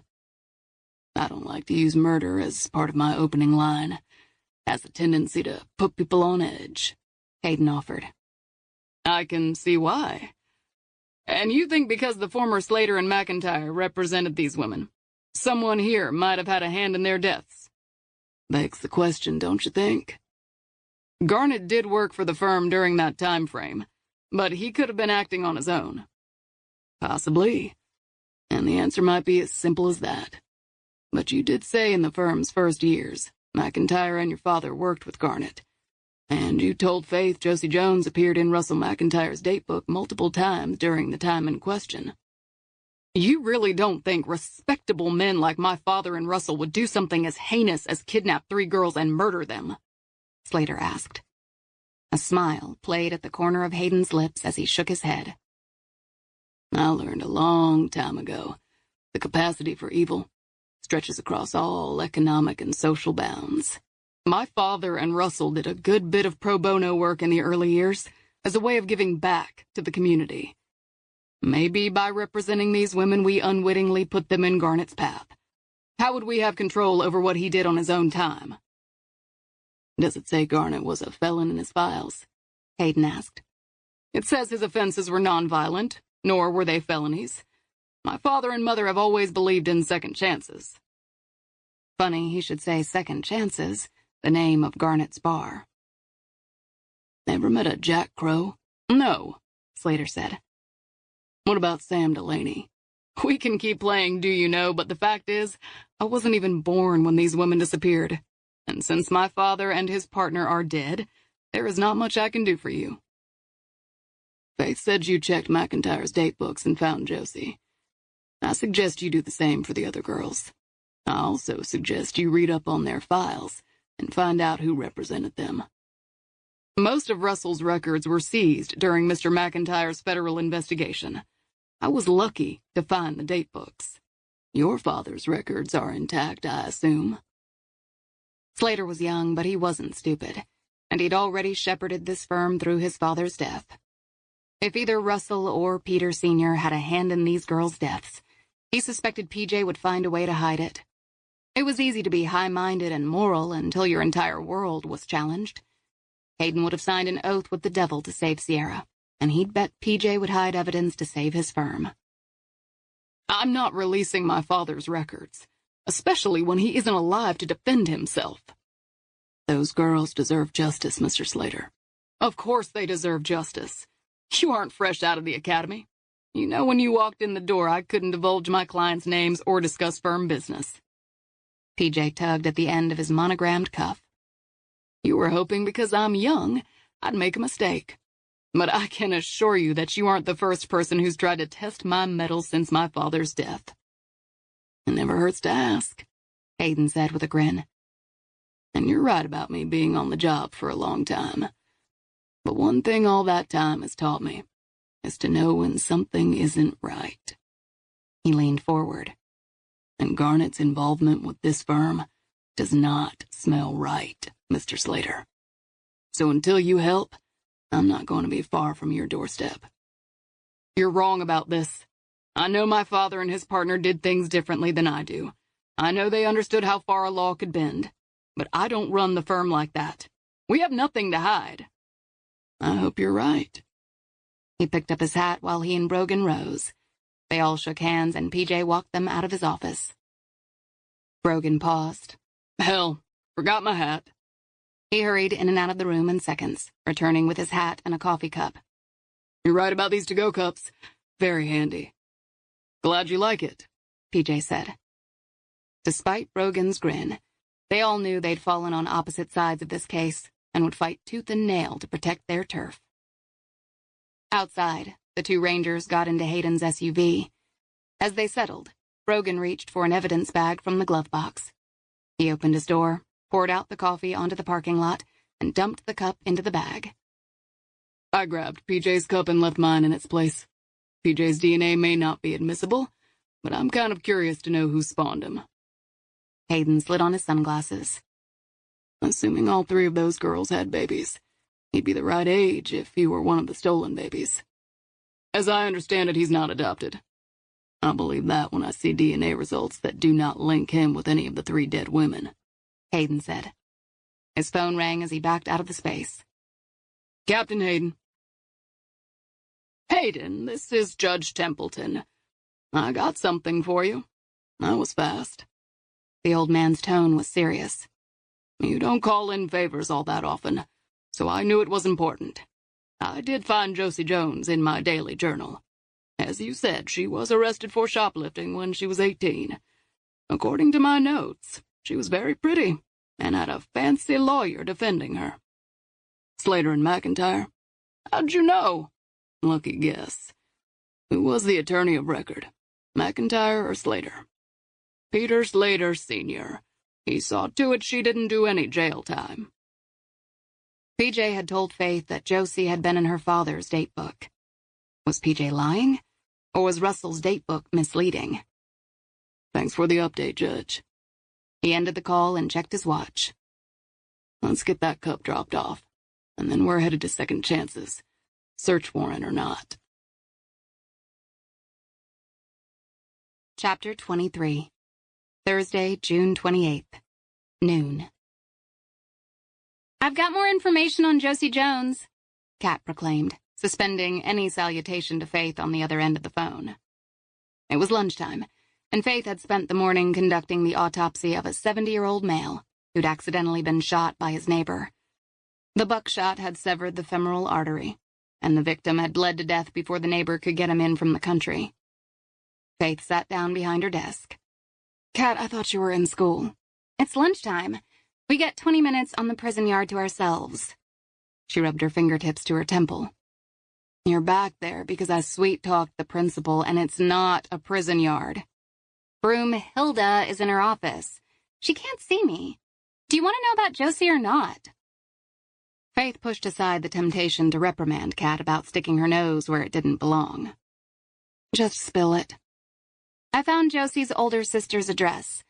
Her new married name is Jones, and she lives right here in Austin. Kat rattled off the address. The cops had given her the same name, but she'd not had the time or courage to follow up yet. How did you find that?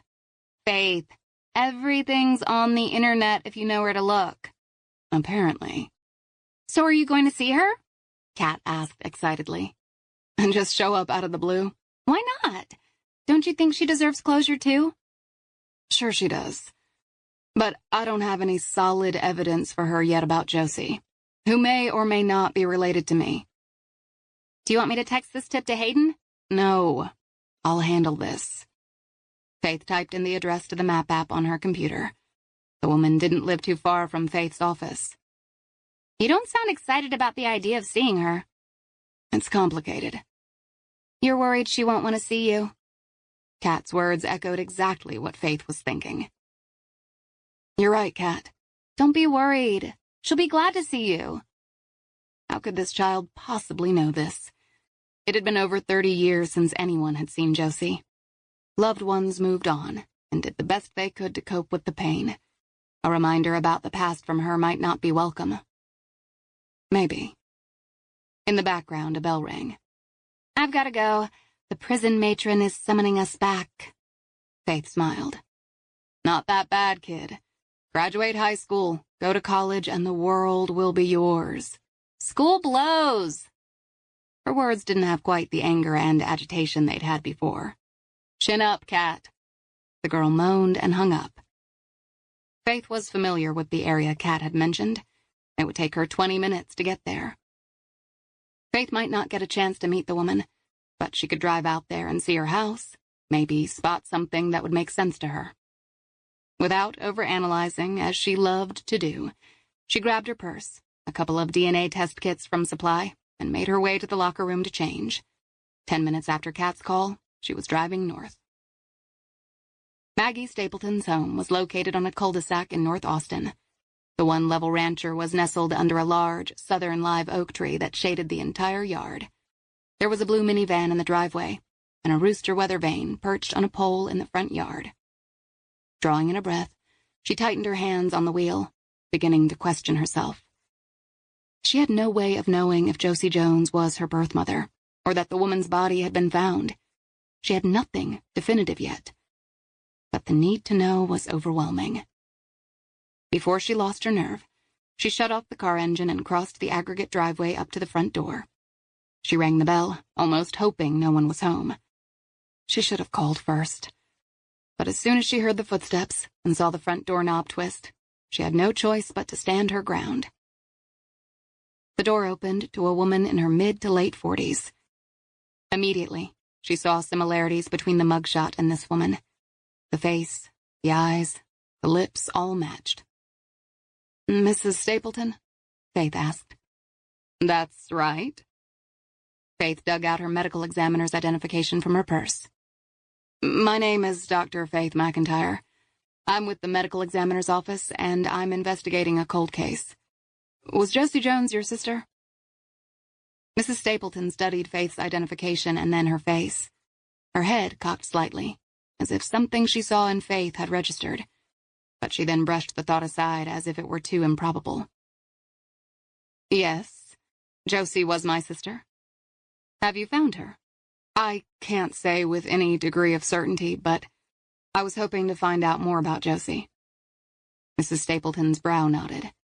She didn't invite Faith inside, but she also didn't slam the door in her face. "It's been over 30 years. There are days when I have to look at pictures just to remember what she looked like." "When did you last see her?" "It was the fall of 1987. I was a sophomore in college, and Josie was a senior in high school and working part-time. She was in foster care, and I wanted to have her come live with me, but the judge said I was too young to take care of her." She moistened her lips and cleared her throat.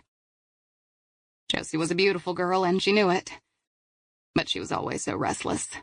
She was bored so easily, was always looking for a new thrill. The first time she got arrested was for stealing her foster mother's watch. The second time, Josie was almost 18 and her foster mother felt like she needed a hard lesson. So she stepped back and let Josie face the police and courts. Tough love, she called it. From what I've learned so far, she was acquitted of the charges, Faith said. That's right. The day she turned 18, Josie came home like she could pick up where she left off. Her foster mother, who was having none of it, kicked her out. The woman told Josie to find her own place to live. Josie grabbed a few things and left. She said she had someone who said he'd give her a job and a place to live. I never saw my sister again. Do you know who that person was? The cops asked her foster mother that question dozens of times, but Josie never told her or me. Mrs. Stapleton folded her arms over her chest. Why, after all this time, are you here? We found a set of remains in the hill country. I'm trying to identify them.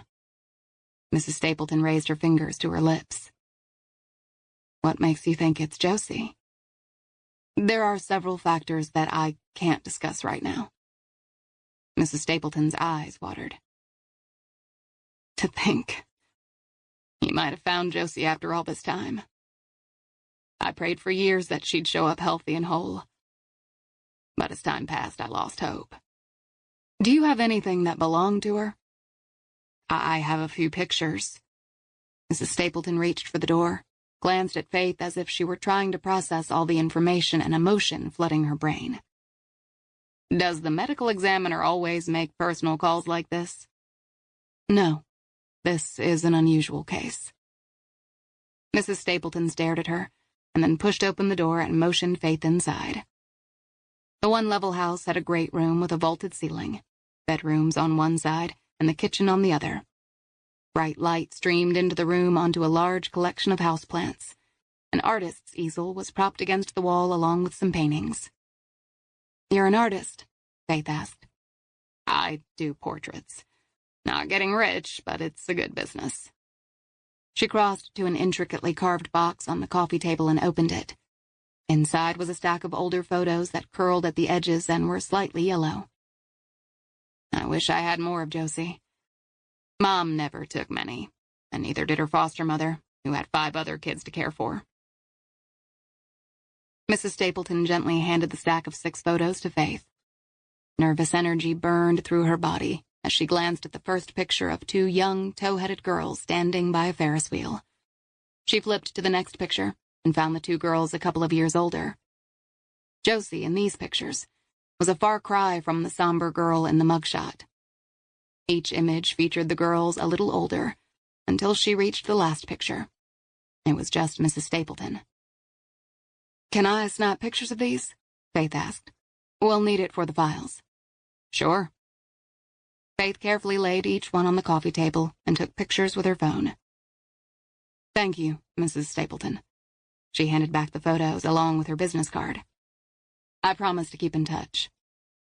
Mrs. Stapleton followed Faith to the door. Josie did tell me the job she'd been hired for was a nanny position. Nanny? Yes. She said something that was odd then. She said the man who hired her liked her looks a lot. He hired Josie based on her looks. Yeah. That sounded off to me, but Josie told me I worried too much. When she went missing, I relayed that comment to the police, but they never found any evidence that she'd interviewed for a job like that. I've always wondered if I had said something more to her. Would she have been more careful, and would she be here now? Josie wouldn't want you to believe that. No good will come of it. The guilt is all I have left of her, I guess. Did Josie say anything else about this guy? She said he was handsome, classy. Did she say anything about the baby or the wife? No. Did she ever mention Russell McIntyre? McIntyre? That's your name. He was my father. There is evidence that he might have represented your sister in court. Your father knew my sister. Her name appeared in his date book multiple times, Faith confessed. I don't recall the name.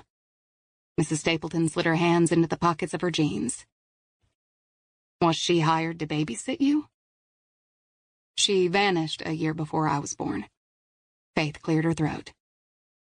When was the last time you saw Josie? The day she was supposed to be meeting the child she'd be babysitting.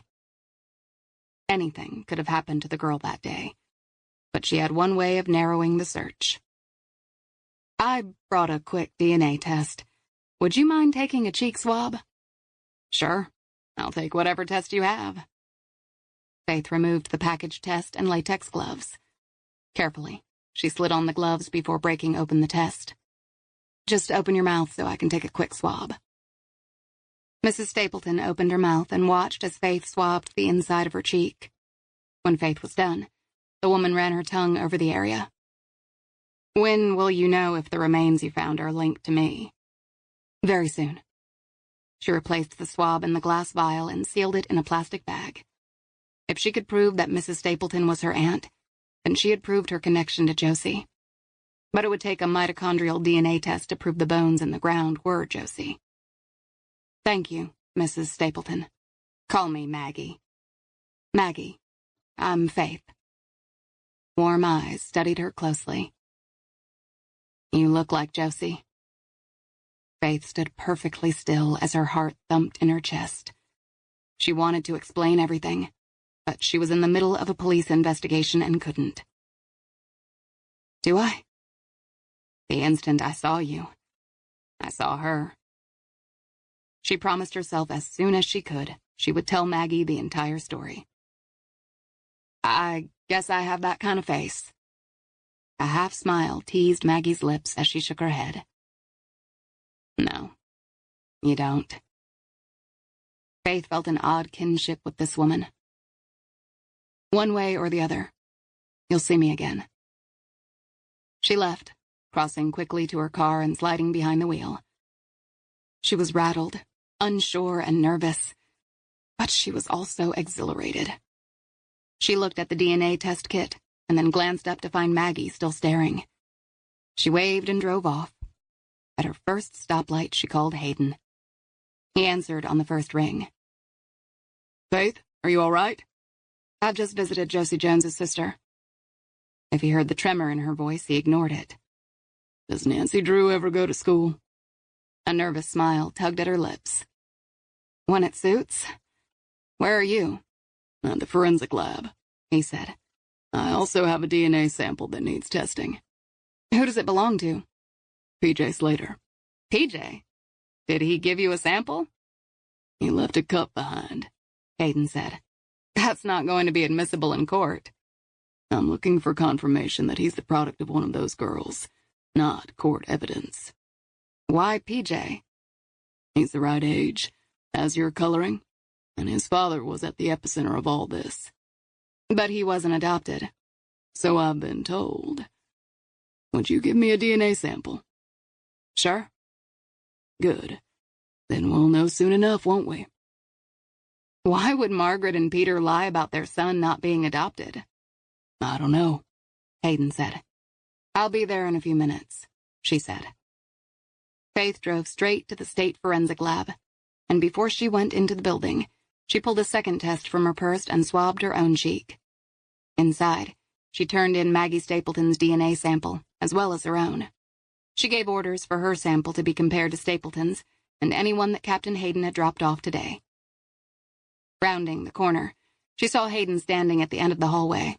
He was leaning against the wall, hat in hand, his right boot resting on the wall as his head tipped forward, cell phone to his ear.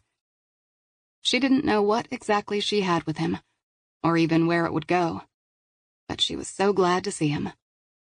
Straightening her shoulders, she moved toward him, and as her heels clicked on the tiled floor, he looked up, pushed away from the wall, and ended his call. He looked tired, but a small grin appeared as she approached. Everything turned into the lab? Hayden asked. Yes. Great. We could use some good news. He nodded toward the evidence testing lab down the hallway. The forensic tech has examined the 2 magazines, he said. She said she'd like to go over some of the results. Thought you would like to hear. Thanks, I would. What did Mrs. Stapleton say about her sister? She said Josie had a line on a nanny job, and she was set to interview with both parents the day she vanished. When was that? September of 1987, 9 months before I was born. She felt his hand on the small of her back as they walked toward the lab room. They crossed the large room filled with workstations to a tech with salt and pepper hair wearing thick, dark-rimmed glasses. His name was Doug Turner, and they'd met before. Turner looked up from his microscope. Dr. McIntyre, I wasn't expecting you. I wanted to hear what you had to say, she said. Sure.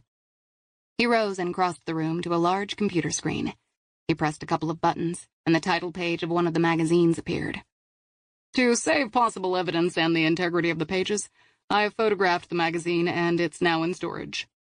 He selected another file on his computer, and the next page in the magazine appeared, along with a fingerprint highlighted by black powder. I pulled several prints from the magazine's cover as well as the interior. The large thumbprint you see on the right came from the magazine's cover. It's too big to be a young girl's, Faith said. Correct, the technician said. I've already run the fingerprints against the APHIS database, and it's a match for Danny Garnett. Hayden shook his head. I've been on the phone the last half hour trying to light a fire under the judge. His clerk promises I'll have a warrant for second chances in the hour. The fingerprint should seal the deal, Turner said. Rogan and I were at second chances earlier, and from what we could determine from the outside, there was no one at the bar. I was also there last night, Faith said, and when she looked up at his hardening features, she said, I can make all your logical arguments, Captain Hayden, so save the lectures. I wanted to see the place for myself. Unlike you, I went during business hours and got in. And? The bar was packed, and Garnett was working hard to fill drink orders. When did you see him? Hayden asked. About 7:30 last night. A muscle pulsed in Hayden's jaw. That was an unnecessary risk. Maybe. She deflected his ire back to the technician. Garnett was taken aback when he saw me. I think he thought I was Macy at first. What else did you find, Mr. Turner? I found more fingerprints on the inside of the magazines. Since all the missing girls had arrest records, I was able to match prints to Josie Jones, Olivia Martin, and Kathy Saunders. They were all there, and it appears each wrote notes in the magazine. Faith watched as the technician slowly clicked through the photos of the different pages of the magazine. What I like, what I hate. Josie had started the trend, and each girl had followed suit. She read through the notes, her throat tightening. The sets of bones all had faces and identities now. They all had stories. We also found several hair strands on various pages. I've bagged them and will run DNA against them. Easy to assume the hair found would just belong to the girls or Garnett, but there was no telling if evidence of another suspect was involved. When they left the room, Faith said, "Test my DNA against Garnett's." The idea that that man could be her biological father was nearly unbearable. Hayden stared at her a long moment. All right. Did you ever test your DNA against Russell McIntyre's? I did, as a matter of fact. He wouldn't have been the first man to father a child and then adopt it. It wasn't a match. Hayden walked Faith to her car, and he was glad to have her back in the sunshine. She'd been stoic in the forensic lab, but she'd grown paler as the technician had clicked through the photographed pages. Where are you headed? He asked. Back to the office. I feel helpless at home or at Macy's bedside. At least at the office, I'm doing something productive. You look exhausted. I could say the same for you, Captain. I'm used to the long hours. Without thinking, she reached up and brushed the strands of gray hair over his temple. He liked it when she was close and fussed over him. If you have time, come by my house tonight and see me. God, but that offer was tempting. He'd like nothing better than to bury himself in her. I can't make any promises. I know. But if you get the chance, stop by. The chances of me sleeping are slim. All right. And then he leaned in and kissed her softly on the lips. She didn't pull away, but held steady. She took his hand in hers and squeezed it gently before she got into her car and drove off. In his car, he sat for a moment, savoring the faint scent of her perfume. Drawing in a breath, he glanced at his cell, expecting to see a text or call from the judge's office. When he didn't, he was ready to hit redial when the phone rang. It was Detective Lana Franklin. "Detective, what can I do for you?" he said. "I have a homicide you'd be interested in seeing." Her tone was clipped and adamant. "Can you give me the stats? I'm on my way to another location." "You'll want to detour to my scene. The victim's name is Heather Sullivan, age 49. A pay stub in her car is from Second Chances. Her trunk is filled with baby diapers and supplies." Heather Sullivan worked for Garnet. "I'll be right there." He pulled up under the I-35 underpass to a collection of first responder vehicles. Blue and red lights flashed upon the concrete underside of the interstate. As he exited his SUV, he settled his Stetson on his head before walking toward the yellow crime scene tape where Detective Franklin stood. "Detective Franklin," he said. "Lana, thanks for coming." "What do you have?" he asked. The forensic van was angled behind her, so the vehicle blocked his view of the body. A cement culvert ran under the bridge, and due to a few storms last week, remained dotted with puddles and trash. A forensic technician's camera flashed as she moved around the body. The cars on the interstate thundered overhead, oblivious. "Tell me what you have," he said. An anonymous male caller contacted the 911 center about 2 hours ago. He reported the body's discovery. "And he didn't leave a name?" "He did not. The phone he used appeared to be a burner. Untraceable."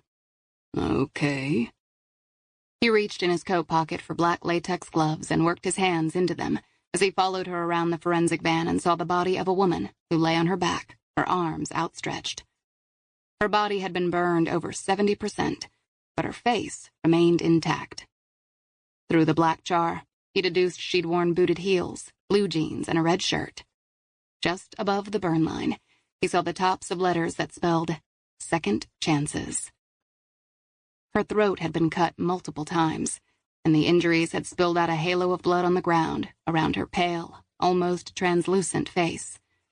He could see her body had also been stabbed in multiple locations. Hayden approached the body, careful not to step in the blood as he studied the victim's rough-cut nails, now bluing at the cuticles. Rigor had set, and the limbs were rigid.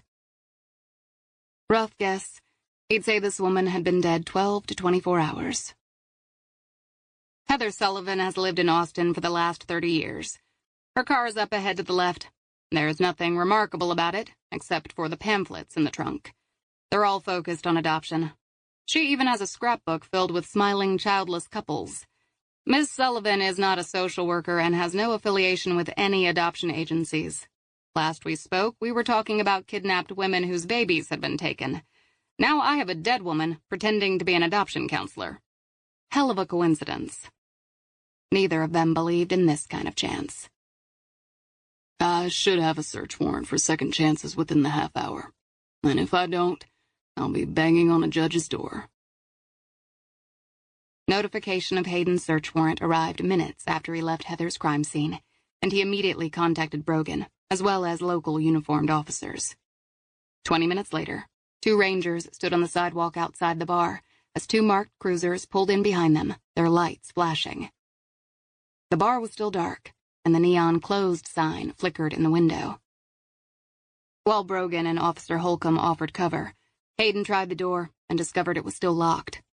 Holcomb returned to her cruiser and retrieved a crowbar and handed it to Hayden.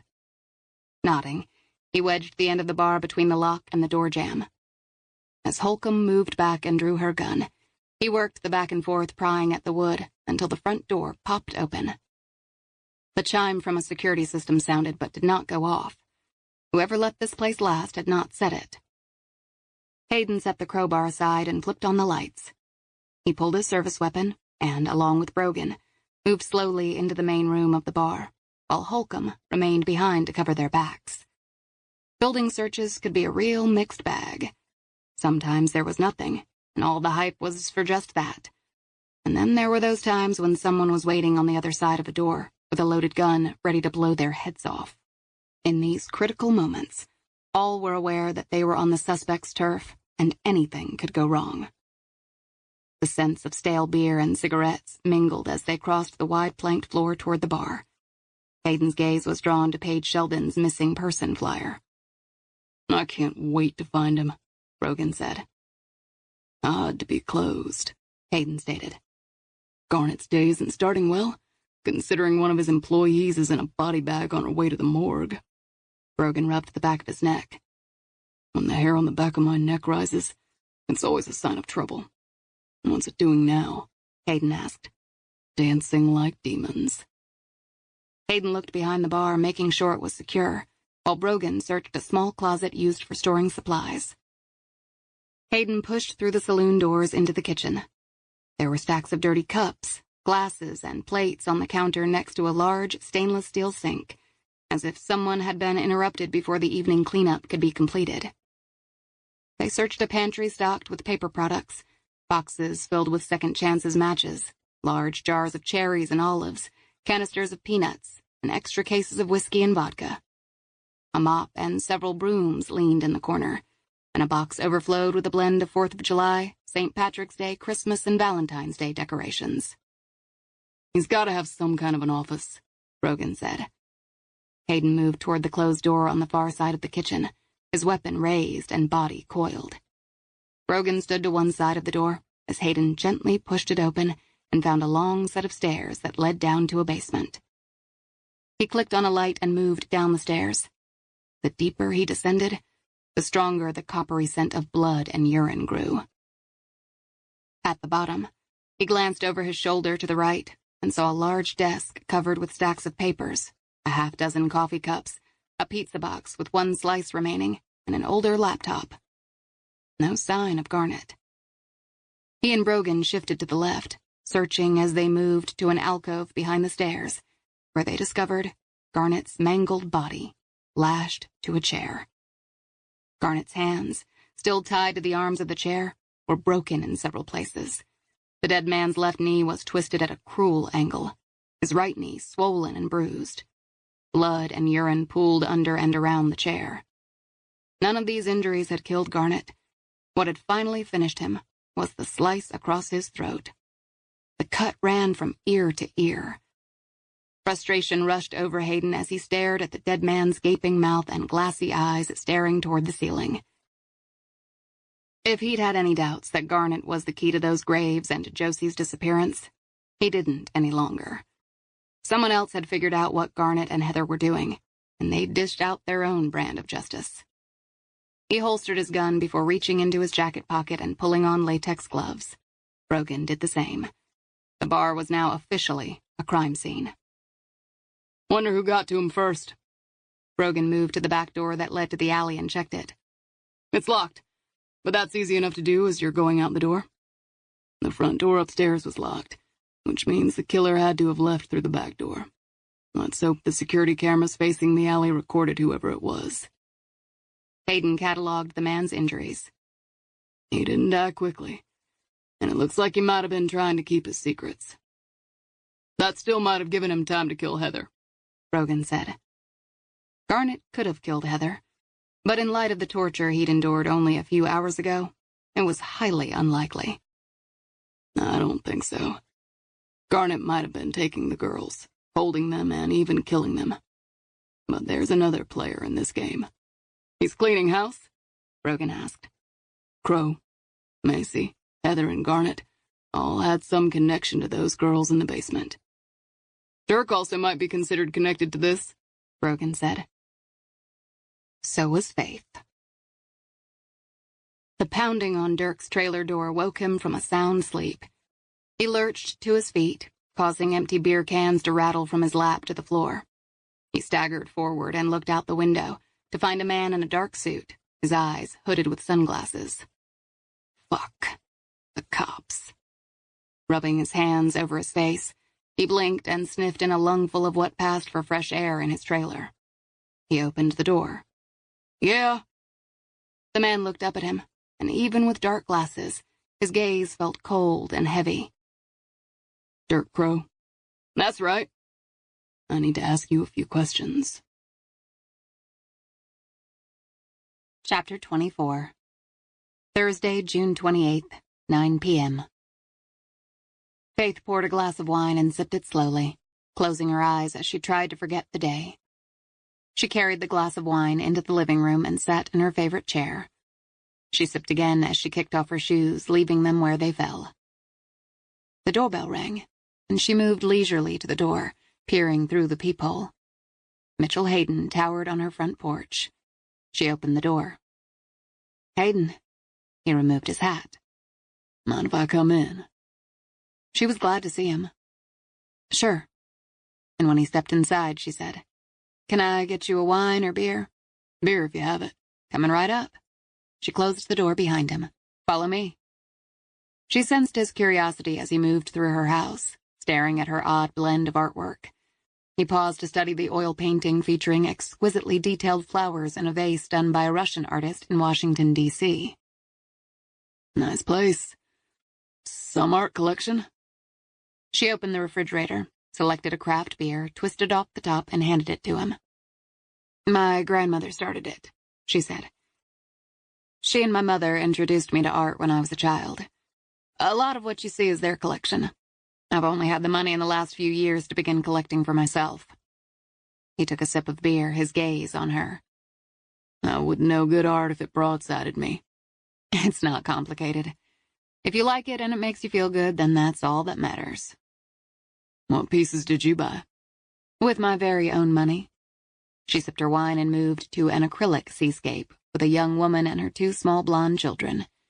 The three all looked toward the ocean, their faces either turned away or covered with the brim of a hat. When I think about it now, it's kind of prophetic. A faceless mother with two blonde children.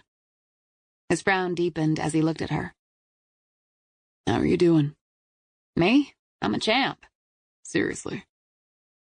This conversation felt more intimate in some ways than the sex they'd had. Confused, angry, hurt, more confused. Where the hell did I come from? She shook her head. I always wondered why my parents weren't more honest about my adoption. Now I know. "I can only assume they thought they were protecting you." Or themselves. She didn't want to talk about herself or her issues any longer. "How is the excavation going?" "They unearthed the last two bodies this afternoon. They're also female. We'll be viewing all the remains tomorrow. Now it's a matter of confirming they're who we think they are." He took a pull on the beer. She set down her wine glass, took his beer, and set it on the counter as well. "Garnett and his co-worker were found murdered tonight." "What?" Her first reaction was frustration. She feared now that it might never get sorted out. "Neither one of them died easy. We still don't know who or why, but the forensic team is going over their murder scenes now. There were supplies for a newborn at both crime scenes." She wasn't sorry for either one of them. That wasn't a very Christian thought, but she still couldn't begin to imagine the pain and suffering those two monsters had caused. There was so much death and loss, and in this moment she was tired of trying to process it all. "Do you have to be anywhere in the next hour?" "Nope." She smiled. "Can I take your jacket?" "Sure." He shrugged it off and handed it to her. She laid it on the chair. She'd never brought him back up to her home. Up until now, it had been hotel rooms, and they'd kept whatever it was between them at arm's distance. She reached for his tie and loosened the knot. He looked tense. He ran his hand up and down her arm. "Do I?" She wrapped her arms around his neck and kissed him. She was tall for a woman, but still had to stretch to reach his lips. He banded an arm around her waist and pulled her firmly against him.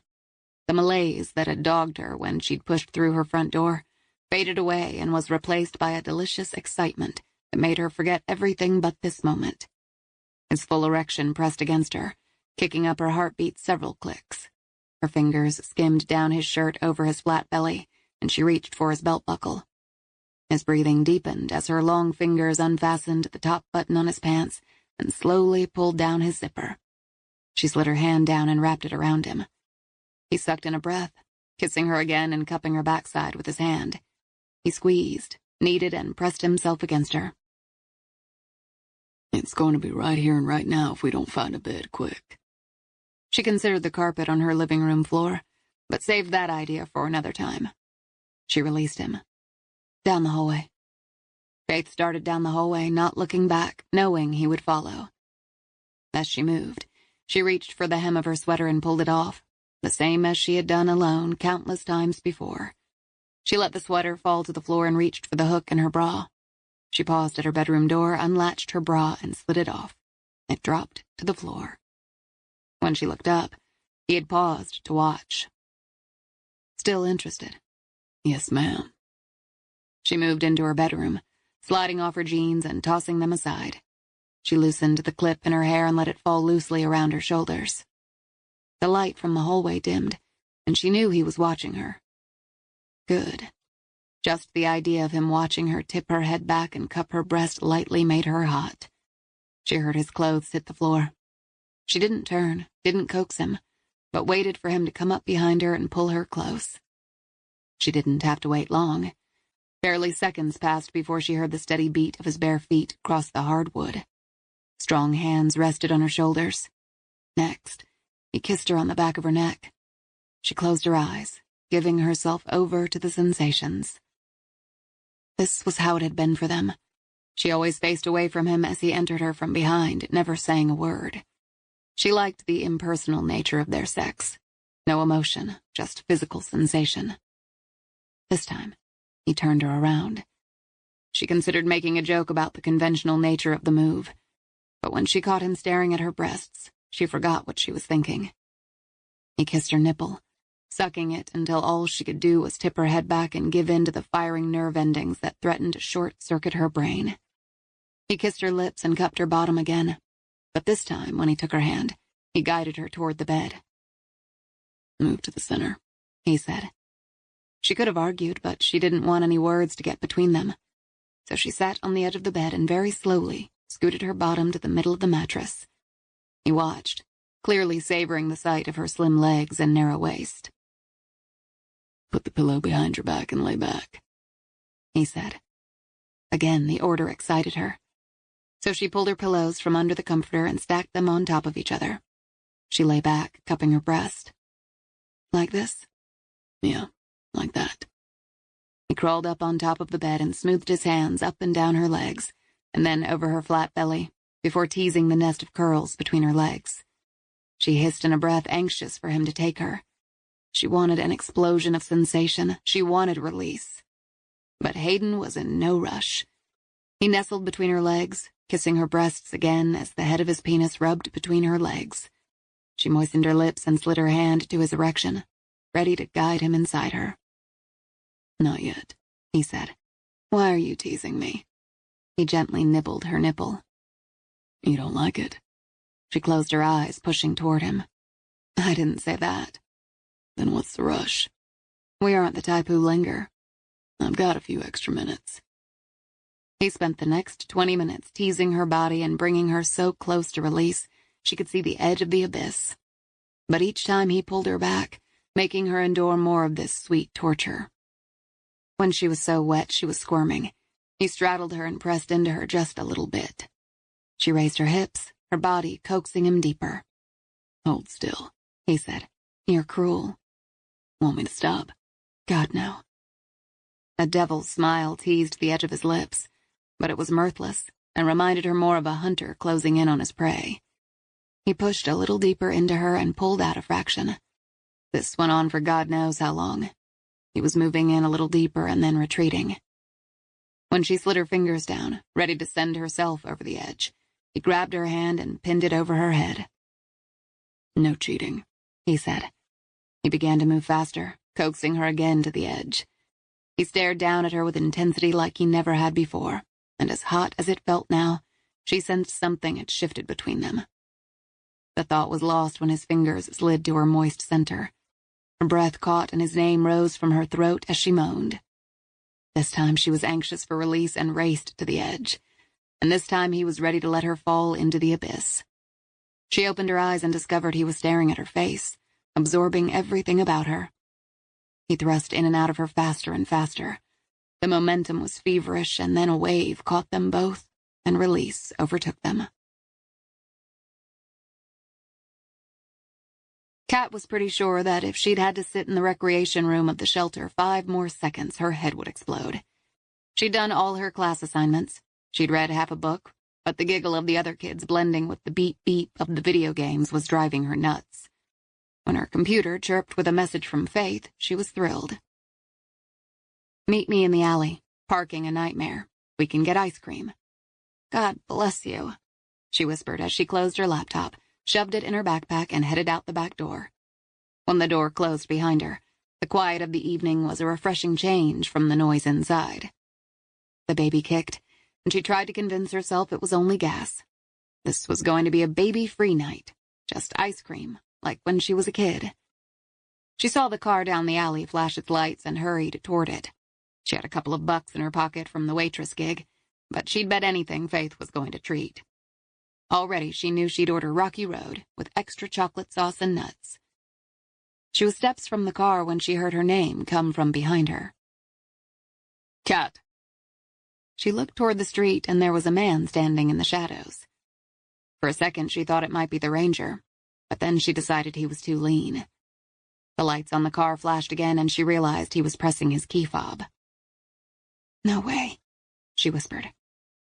A bad feeling settled in the pit of her stomach, and instead of talking to this creep, she turned and hustled back to the door. A year ago, she could have outrun this clown, but with the kid weighing down on her frame, she could barely waddle, let alone run.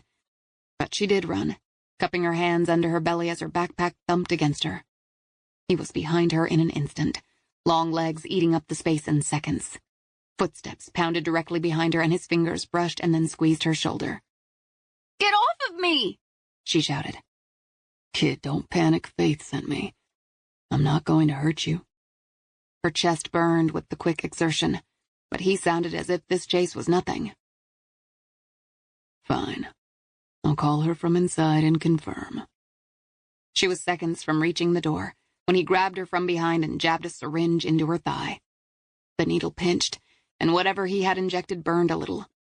She thought about what the drug would do to the kid. She might not want it, but that didn't mean she wanted it poisoned with drugs. Immediately, her body turned to jelly, and her tongue felt so thick she could barely speak. Her knees buckled, and he caught her, supporting her weight easily. "Don't fight it, kid. What I gave you won't hurt you or the baby." "Faith didn't send you." Her voice slurred as her eyelids closed. "You're right about that. She didn't send me." "Then who?" "Doesn't matter, kid," he said. "Only thing that matters is that Faith cares about you, and she'll jump through all kinds of hoops to save you."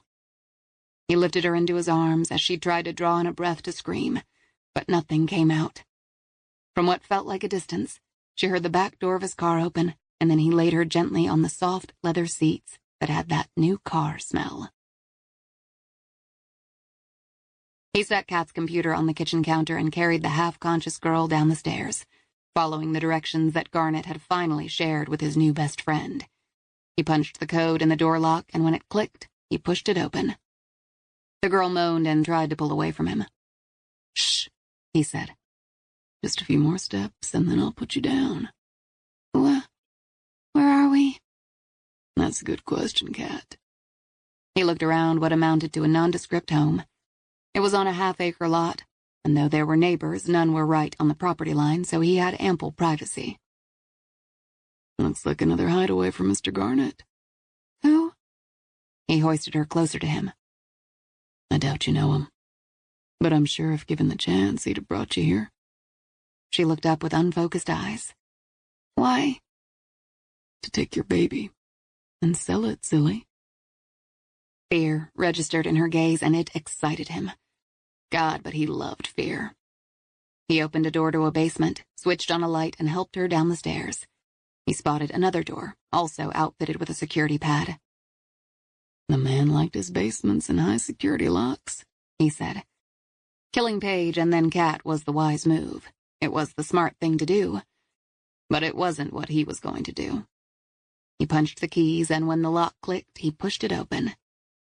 He saw the girl lying on the bed, rolled on her side. Her legs were drawn up, and she moaned slightly. A manacle attached to a chain was wrapped around her ankle. When she looked up at him, her eyes were hazy with pain and fear. "Where's Garnet?" "He's not coming." He walked Kat inside and lowered her onto the end of the bed. He tried to sit her up, but she slumped over. "But I brought you a friend." Paige pushed up, wincing as she straightened. Who is she? He grinned. Paige, this is Kat, your new best friend. He realized the bed was wet and that Paige's water had broken. Anxious to be out of the room that smelled stale with the heavy scent of birthing, he prepared to head back up. Are you going to just leave us? Paige said. My baby is coming. I know. Don't worry. I'm betting the cavalry will be here before you know it. Who? The chain rattled as she shifted. You'll see. She screamed for help as he closed the door. He didn't bother to lock it. Paige wasn't going anywhere, and Kat would be lucky if she could stand in the next 12 hours, considering the juice he'd shot into her veins. He opened Kat's backpack and removed the computer. Opening it, he logged into the Wi-Fi account he'd created. Come and find us, Faith, he whispered. Chapter 25. Friday, June 29th, 5 a.m. When Faith awoke, Hayden was gone. She glanced toward the pillow where his head had lain. They weren't the cuddling kind of couple, but this time they had slept beside each other.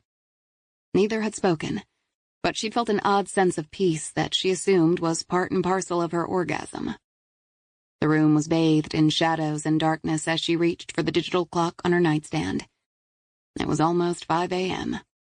She'd been asleep for nearly 3 hours, but had no idea how long ago Hayden had left. For a big man, he was proving to be more agile than one might assume. Pushing her hair out of her eyes, she swung her legs over the side of the bed, aware that Hayden's scent still clung to her skin. She rose and headed to the shower. 30 minutes later, she was showered and dressed in dark slacks, a black V-neck sweater, and cowboy boots. Downstairs, she made coffee and a bagel. When the coffee pot gurgled out the last of the coffee, she opened the fridge for milk. Attached to the milk carton was a note written in bold block letters. I'm headed out to Dirk Crow's trailer. I'll contact you about the autopsies in the morning. M.H. No sweet words from her Texas Ranger, but then he'd put his note on the milk carton. She'd commented once that she always had milk with her coffee every morning. Good memory, Captain Hayden, she said, smiling as she reached for the carton. She called the hospital and asked about Macy.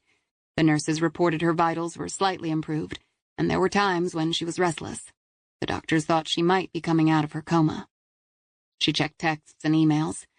Nothing yet on the arrival of Garnett's and Sullivan's bodies, but they'd be first on the docket for an autopsy. Remembering what Kat had said about a possible half-sibling, she checked the ancestry site. My name is Marissa. I'd like to meet you. Faith sat for a long moment staring at the message, and then before she lost her nerve, typed back. I'd like to meet you as well. When? Marissa's response was almost instant. I'm free later this morning, say about 8 a.m.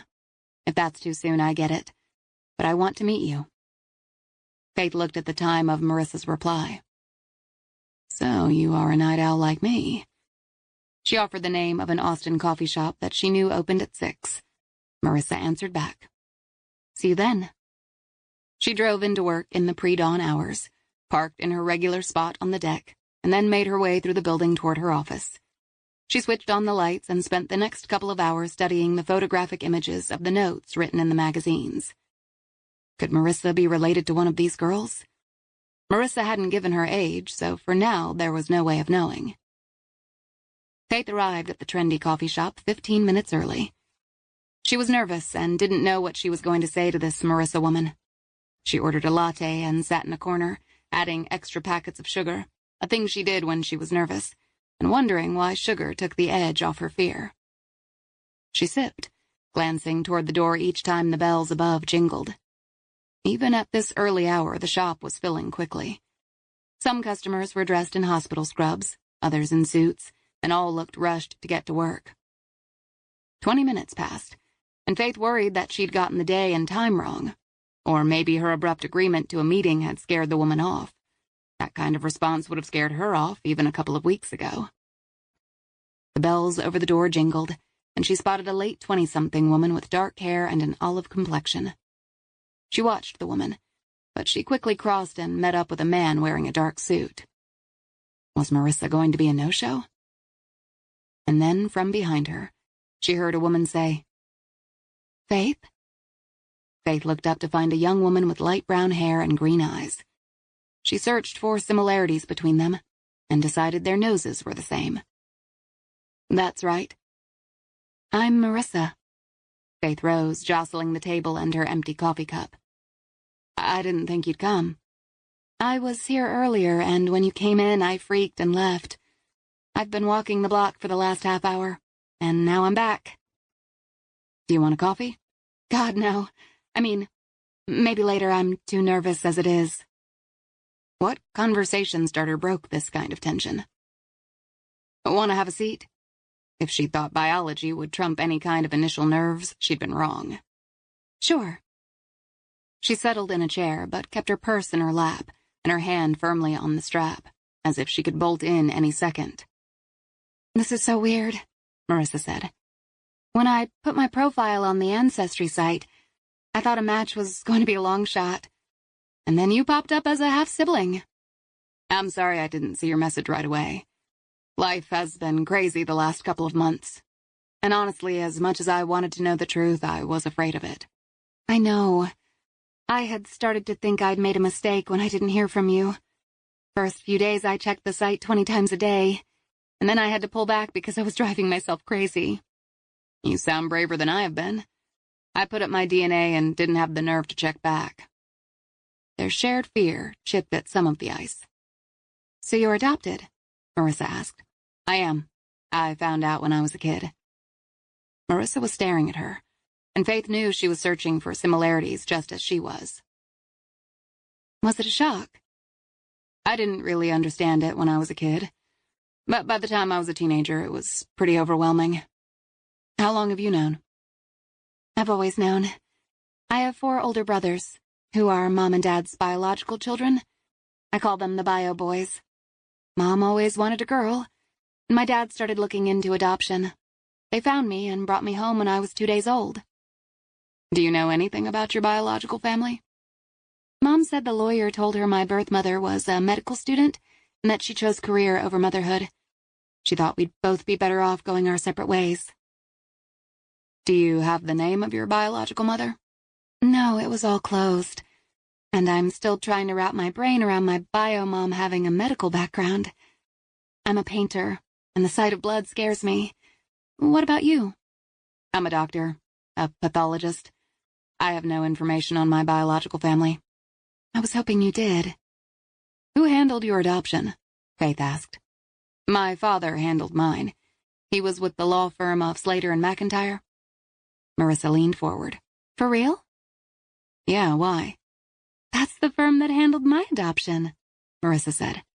"What year were you born?" Faith asked. "I was born May 1st, 1989. In the magazines, that was the year Olivia Martin had been held captive. Faith recalled the words Olivia had written. "Things I Like, Tell It to My Heart" by Taylor Dane, "Wild Wild West" by The Escape Club, "Chocolate, Sunshine, The Feel of Grass, My Mom's Burned Spaghetti Sauce." "Do you think we have the same mother or father?" Marissa asked. It would take DNA testing and more investigation, but if Faith had to guess, Marissa and she had been born to different women, and they'd both been fathered by a monster. "I don't know yet, but I have a few lines in the water. As soon as I know more, I'll be happy to share it with you." Hayden arrived at the Crow salvage yard less than an hour after he left Faith. As he drove through the piles of scrap metal and cars, he caught the flash of several cop car lights near another trailer. 3 sheriff's deputies' cars greeted him when he pulled up. He placed his Stetson on his head, got out of the SUV, and walked toward the trailer as Brogan stepped out. Hayden paused to shake hands with the deputies on duty, and then crossed to his partner. "What did you find?" "Dirk's dead. Someone roughed him up pretty good before his throat was cut. There was also a playing card on his lap. It was the ace of diamonds." Hayden removed his hat and slid on black latex gloves as he stepped inside the trailer. It was almost a mirror image of what they'd found at Crow's, only Dirk was sitting in his recliner. His fingers were broken, and one knee was shattered. The place appeared to have been ransacked. "What the hell is this guy looking for?" Rogan asked.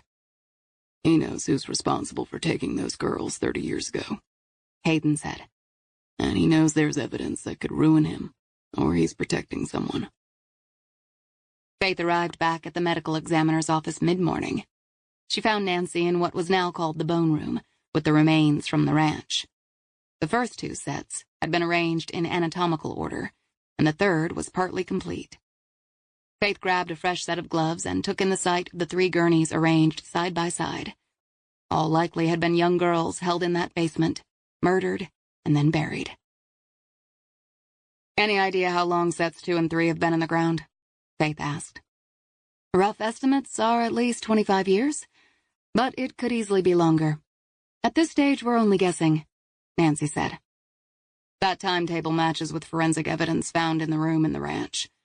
We have an idea of who we might be dealing with here, but so far no confirmed identification. We might have caught a break with victim number 3, Nancy said. She has a metal plate in her right femur. Did you reach out to the manufacturer? Faith asked. I contacted the surgical implant company late yesterday, and I heard back just a few minutes ago, Nancy said. What did you discover? Faith asked. The plate on the femur of victim 3 was indeed surgically placed in a young girl by the name of Kathy Saunders. In 1985, Miss Saunders, age 15 at the time, was involved in a bad car accident. She suffered a broken femur requiring the plate. Faith felt a surge of satisfaction, as she always did when the pieces of a case fell into place. She walked up to the second gurney and picked up the brittle white femur with the metal plate. She tried to imagine this was once a living, breathing young woman. Oddly, Nancy said, the forensic team found a ballpoint pen with this victim. Most of her clothes have long disintegrated, and they theorize it might have been in her pocket. It's going to take more testing, but they believe that's the pen the girls used to write in the magazines. She was accustomed to the dead telling her stories through their remains, but there was something far more sobering and disturbing in reading their thoughts. Were there any signs of fetal or infant remains? Faith asked. None. If their infants didn't survive the births, they weren't buried with their mothers. The pelvic bones also don't show signs of childbirth, which tells me if they did deliver, the mothers died very soon after. The utter insult to these girls sent tremors of rage through Faith, and it took her a moment to corral it before she could speak in an even tone. The Texas heat, coupled with vultures and wild animals, could have turned these bodies into bones in a matter of days, Faith said. Out there on that isolated ranch, they could have been scattered and rendered into dust. But the killer chose to bury them. I can't believe it was out of respect, Nancy said. I'm not defending the killer. I'm trying to understand why he didn't just leave them out in the open. Why put grave markers? She thought about Marissa, who, if the ancestry site was correct, was her half-sister. Marissa's birth date fit with the disappearance and death of Olivia Martin. Maybe he fathered all the babies. Why would you say that? Nancy asked. There was no evidence suggesting any of these 3 girls that went missing were pregnant. Just thinking out loud, Faith said. There are sociopaths who are obsessed with passing on their DNA. Nancy shifted her gaze back to the bones. This was his own little baby farm? I think so. The idea was too disturbing for her to consider right now. Any signs of trauma to the bones? None, Nancy said. These girls could have died any number of ways that would not leave a mark on the bone. Drowning, suffocation, poison, or hemorrhaging could be detected in the tissue. But once it had decomposed, the clues that would have solved the manner of death would have been lost. Check all the teeth and see if you can get mitochondrial DNA. That might help if any offspring are identified later. How would we even begin to find these kids? They would be adults now. We'll worry about that later, Faith said. The walls of the room felt as if they were shrinking, and her head felt light. The idea that she was the product of a madman and an imprisoned runaway made her physically sick. What else is on the schedule for today? The bodies of Garnett and Sullivan have also arrived, Nancy said. They're both ready to be autopsied. When it rains, it pours, Faith said. Did the detective say which body they wanted us to begin with first? Captain Hayden asked that you start with Heather Sullivan. Nancy shook her head. I've seen a lot of gruesome deaths in my years here, but the last week has taken it to a whole new level of evil. It's not been easy. Hopefully we can help stop the killings. Both women knew they had to do something, and do it fast. Set up a room, Faith said. I'll be ready to go in a half hour. Will do, boss, Nancy said. 30 minutes later, both were in the suite, ready to begin, when the swinging door opened and Mitchell Hayden, now gowned up, entered the room. He moved with quick, purposeful strides, his gaze holding hers only for a second before he nodded and said hello to them. Faith tugged down the overhead microphone. Captain Hayden, is a detective from Austin Police joining us? Their detectives are running down surveillance tapes and witnesses. He tugged on latex gloves. Ready. She nodded to Nancy to pull back the sheet. According to the police report, her name is Heather Sullivan, age 49, Nancy stated. Faith studied the round face etched with deep lines around the eyes and mouth. Age spots darkened portions of her forehead and the sides of her cheeks. I've run a toxicology test, Nancy said. She has the look of a drug user. When Heather Sullivan had been dressed, she'd looked trim, but here on the table, Faith could see she was painfully thin. X-rays of her lungs showed a couple of questionable spots, Nancy said. Faith turned her attention to the victim's neck, which had been stabbed and sliced. Judging by the angle, she guessed her killer had been behind her. Nancy, did you get a liver temperature? Faith asked. Rigor mortis gave an approximate time of death, but either a rectal or liver temp was the most accurate way to go. After death, the body lost heat at a rate of 34 degrees per hour until it reached the temperature of its surroundings. I did, Nancy said.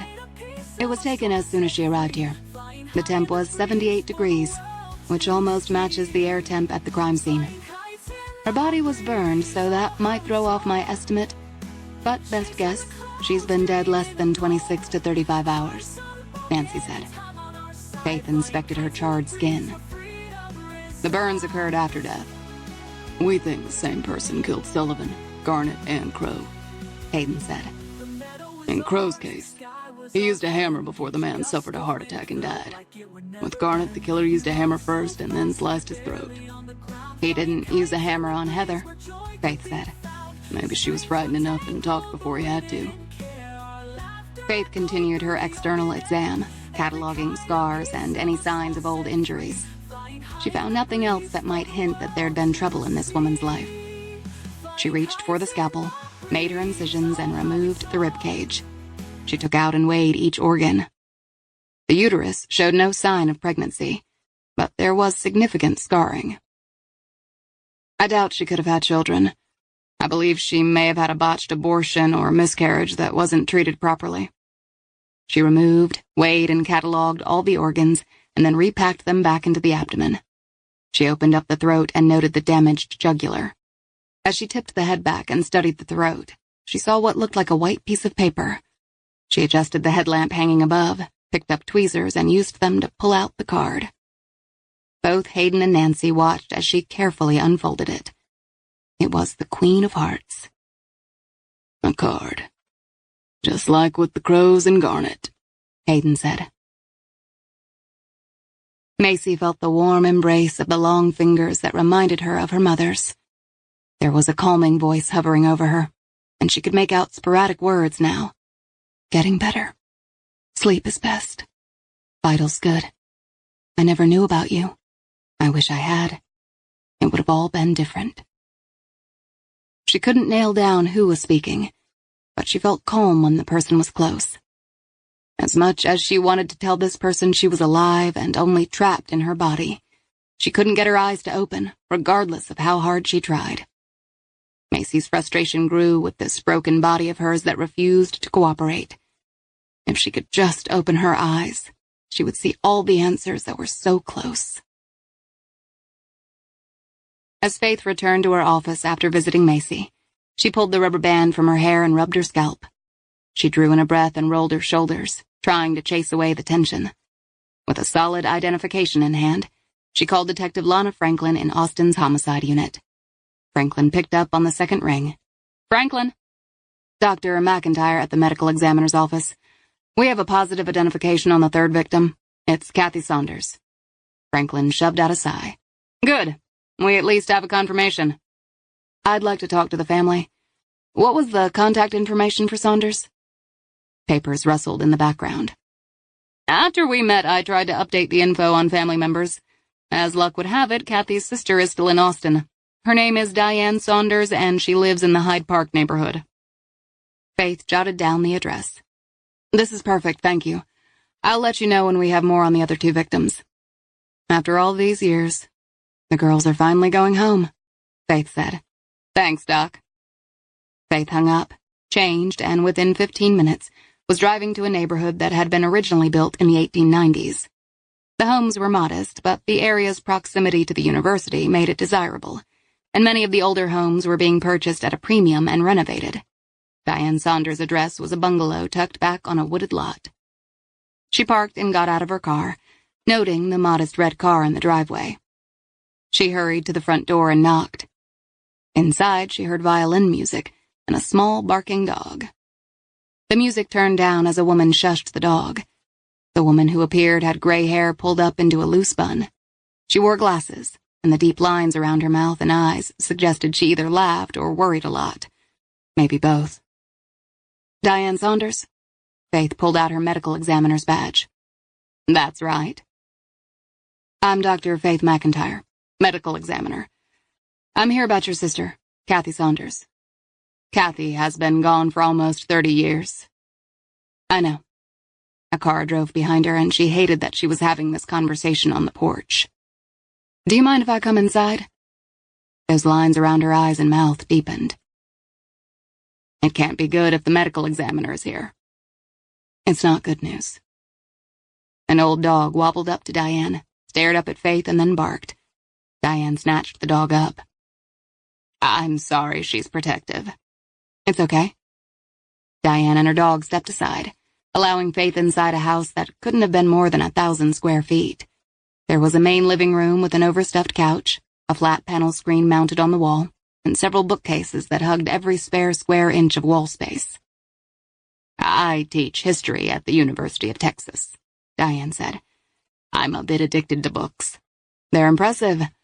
I don't get as much time to read for pleasure as I'd like. You must stay busy if you're a medical examiner." Diane held her hands together so tightly her knuckles were white. Sometimes the small talk helped families brace for the news they knew was coming. "It does keep me on the go, but I love the work most of the time." Diane drew in a breath and motioned for Faith to sit. Faith settled on the sagging cushion while Diane pulled up a wicker chair, cradling her dog in her lap. "But this is one of those times that you don't enjoy your job?" Diane asked. Faith nodded. "There was a ranch outside of Austin," she said. "We found several sets of remains. We know that one set belonged to your sister Kathy, because of the metal plate in her leg. The hit-and-run settlement was supposed to help her through college." She rubbed the dog between the ears until it settled on her lap. "She was 15 when it happened. She wasn't at fault. The company that employed the driver settled, and the money was more than enough to repair her leg and cover college. Unfortunately, my divorced mother met a new beau, who in turn convinced her to take the money and run. I was a senior in college and barely scraping by. I tried to help Kathy, but she was strong-willed. She wasn't interested in college and told me she had a new boyfriend who was going to take care of her. I was heartbroken." "What happened?" "She vanished. One day she was working, and the next she was gone." She rubbed the dog's delicate ears. "How did she die?" she said, her voice barely above a whisper. "We don't know for certain yet, but we'll keep you updated." The dog seemed to sense Diane's pain and climbed up on old, rickety hind legs to lick her face. "Do you have any pictures of the boyfriend? Any clue as to who she was hanging out with around the time she vanished?" "I have a few pictures taken toward the end. I always held on to them because I didn't want to give up hope." She rose and, carrying the dog, went to a desk piled high with papers and opened a small drawer, She retrieved a thin collection of pictures and sat on the couch next to Faith. Diane settled the dog in her lap and handed Faith the first picture. I only have 4 pictures. I wish I had more. This one was taken right before the accident. Faith lowered her gaze to the smiling girl who was standing with another young woman who looked so much like her. This is you? I was in school, and she came to visit for the day. You two look a lot alike. As she studied Kathy's features, she had an odd sense of déjà vu, but could not place why she felt like she knew this girl. In the next picture, Kathy had coiled her hair up into a fashionable twist that she must have thought made her look older and more sophisticated. She wore a slinky black dress and high heels. When was this taken? December of 1989. She vanished 4 days later. Marissa had been born in May of 1989, so she couldn't have been Kathy's child. Diane handed Faith the next picture. Kathy sent me this picture, and the next because she wanted me to see she was doing so well. It featured Kathy standing with a young Danny Garnett, who actually looked dashing in a tux. The bastard was like a damn cancer. He was everywhere. But the last picture was most telling. Kathy was dressed in a waitress uniform, and she appeared to be working at a country club. Faith recognized the club. It had been her father's club. In the background, there was a banner that read, "Happy Birthday, Peter." Peter Slater, her father's law partner. In 1988, he'd have just turned 40. Before she could fully process, Faith's phone rang. It was Dr. Bramley at the hospital. It went directly to voicemail. Diane, I'm going to have to return this call, but can I snap pictures of these photos? Sure. Do you have any idea who took Kathy? We do, but it's going to take more evidence to fill in the entire picture. She snapped each photo and then fished out her business card. I'm going to be in touch. I've waited 30 years. Don't make me wait much longer. I won't. I promise. Diane rose and from her desk picked up her card. This has all my contact information. Whatever you need, just call me. Faith stood. I promise to get back to you soon. She called the hospital and asked for the nurses' station on the neuroscience floor. This is Dr. McIntyre returning your call? Yes, doctor, I have good news. Macy Crow is awake. Faith closed her eyes, almost fearful to ask. Is she coherent? How is she doing? She's responding to basic questions, and she seems alert. I'll be there in 15 minutes, Faith said. She was so focused on getting to the hospital that she barely remembered the drive. She parked in the spot closest to the entrance and raced across the parking lot and up the elevator to the second floor. She tossed a quick wave to the nurses and dashed down the hallway. When Faith entered Macy's room, Dr. Bramley was standing by Macy's bed checking her pupils with a small light. Faith couldn't see Macy from this vantage point, and as much as she wanted to insist the doctor get out of her way, she held back, waiting for him to finish his exam. The doctor had said Macy was awake, but with a brain injury, she could be facing a whole host of problems that affected her memory, cognitive skills, emotions, and even her ability to walk and move. The doctor glanced over his shoulder and then stepped back. Dr. McIntyre, I understand you and Ms. Crow have not met. As Faith gripped the strap of her purse and came forward, Macy's eyes were not only open, but also alert. The instant Macy saw Faith, she blinked and looked to the doctor, back to Faith, and then nodded as if she remembered. She's real, Dr. Bramley said. Her name is Faith McIntyre. She's visited you every day. We believe you two might be related. Faith set her purse in a chair and stepped forward. Hi, Macy. We've not formally met, but Dr. Bramley is right. We might be sisters. Telling her about Marissa would come later. For now, it was about the two of them. Macy shrank back a fraction before she nodded. She tried to speak, but the words came out garbled. Her brows knotted and the fingers of her good hand clenched into a fist. I was just having a talk with Macy, Dr. Bramley said. She's come out of her coma better than we'd hoped, and she's responding to questions, light and small pinpricks. Finding the right words may be a challenge initially. She has a lot to recover from, but I'm very hopeful. Macy tried to find words, but the sounds she made were unintelligible. Faith took Macy's hand. "You're doing great. It's just going to take time for the speech to return." As Macy looked at Faith, her grip tightened. "We know about Garnet at Second Chances, and we found the house and the country and the graves." A clear presentation of facts calmed Macy. Faith understood that Macy had comprehended every bit of what she had just explained to her. She would want her case solved. "She's going to fatigue very quickly," Dr. Bramley warned. "It won't take much to tire her out." Macy shot an annoyed glance at the doctor. Faith couldn't help but smile. "Can I talk to her? If she knows what's going on, she'll be more likely to rest." "Keep your visit short," he said. "I understand. Thank you." When the doctor left them alone, Macy looked closely at Faith. She moved her lips and then, drawing in a breath, said in a hoarse voice, "Paige. We haven't found her yet, but the Rangers are digging through all of Garnet's records, hoping to. We think she was at the country ranch house you found, but Garnet moved her." Macy closed her eyes, and Faith thought for a moment it was all too much. "It's a lot to take in." Macy opened her eyes and shook her head. "Do you remember who hit you?" Faith asked. "Yes. I don't know him."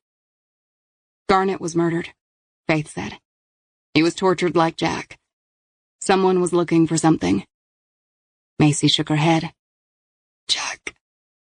A package." "Where did he send it?" she asked. "Arlington." Her voice was barely a whisper now, and no doubt force of will had enabled her to speak this much. "Mailbox." "Do you know what was in it?" "Guessing. Evidence against Garnet." Satisfaction mingled with excitement. "We'll send someone from the FBI to open it," Faith said. Macy nodded. "Whoever killed Garnet knew what he did 30 years ago. Do you have any idea who it could be?" "No."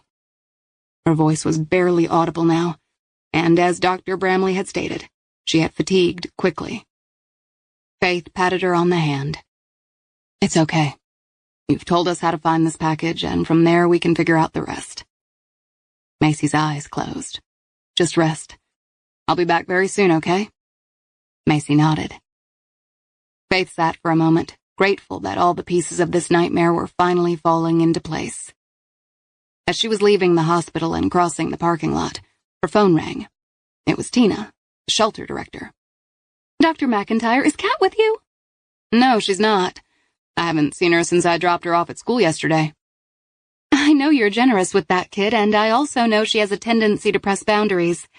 I've talked to all her friends at the shelter, and none of them have seen or spoken to her since last night. Please tell me she's with you." Faith glanced at her cell phone and quickly scrolled through the messages. None were from Kat. "Is her computer at the shelter?"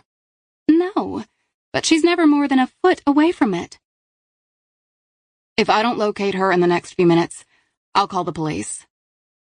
"I know she's been stressed about her baby, but you're the one person she really gravitated to in the last month." "Let me look into this. I'll call you back." She opened the Find My iPhone app and selected the computer she'd given Kat. At a glance, she could see that it was online and 20 minutes away. Rising, she grabbed her purse. "Kat, what are you up to?"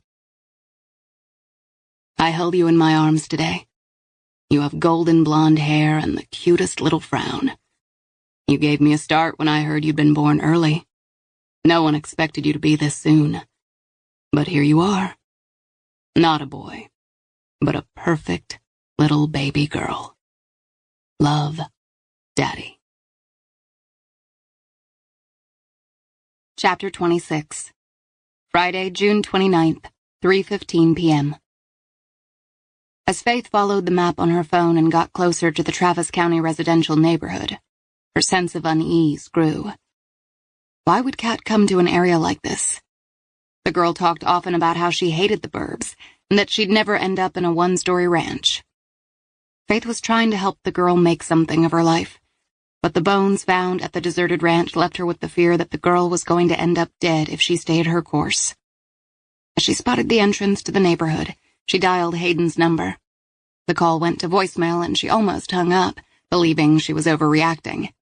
But when his recorded voice told the caller to leave a message, she heard herself saying, "Hayden, this is Faith. Kat is missing, and I've activated the Find My iPhone app. Maybe I'm being paranoid, but something is not adding up.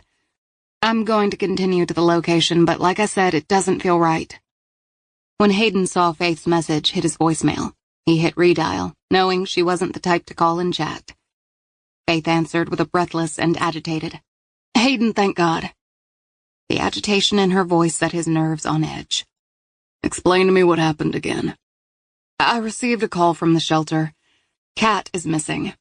I'm at the house where her laptop is supposed to be." "When was the last time she was seen?" "Yesterday, I dropped her off at school. I spoke with her at lunch, but not since." He heard the tension in her voice. "She always has her laptop with her, correct?" "Yes, that's why I came here. But none of this looks right.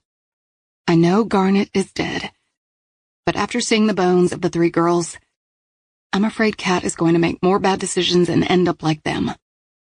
The barely whispered words sounded as if she were afraid she'd break down. "We'll find her. Text me the location of the laptop and I'll meet you there." "Hayden, I think Garnet was working with Peter Slater." Her voice was a raspy whisper filled with dread. "Why do you say that?" She was silent for a moment, and he knew she was focusing on fact patterns and logic. "I visited the sister of victim number 3, Diane Saunders. She had a picture of Kathy waitressing at Peter's birthday party at the club. It was another link to the girls and the law firm." "We don't have the results of PJ's DNA yet. Once it's cross-checked against yours, we'll know for certain." She expelled a deep breath, as if she was struggling to deal with an unraveling world. Peter used to say how much he loved children. He said if he could have, he'd have had a house full of them. Did he love children so much he'd have someone like Garnet make them for him? Why would he stop after making 3 babies? He could have kept on for a long time. You're right. There could be more.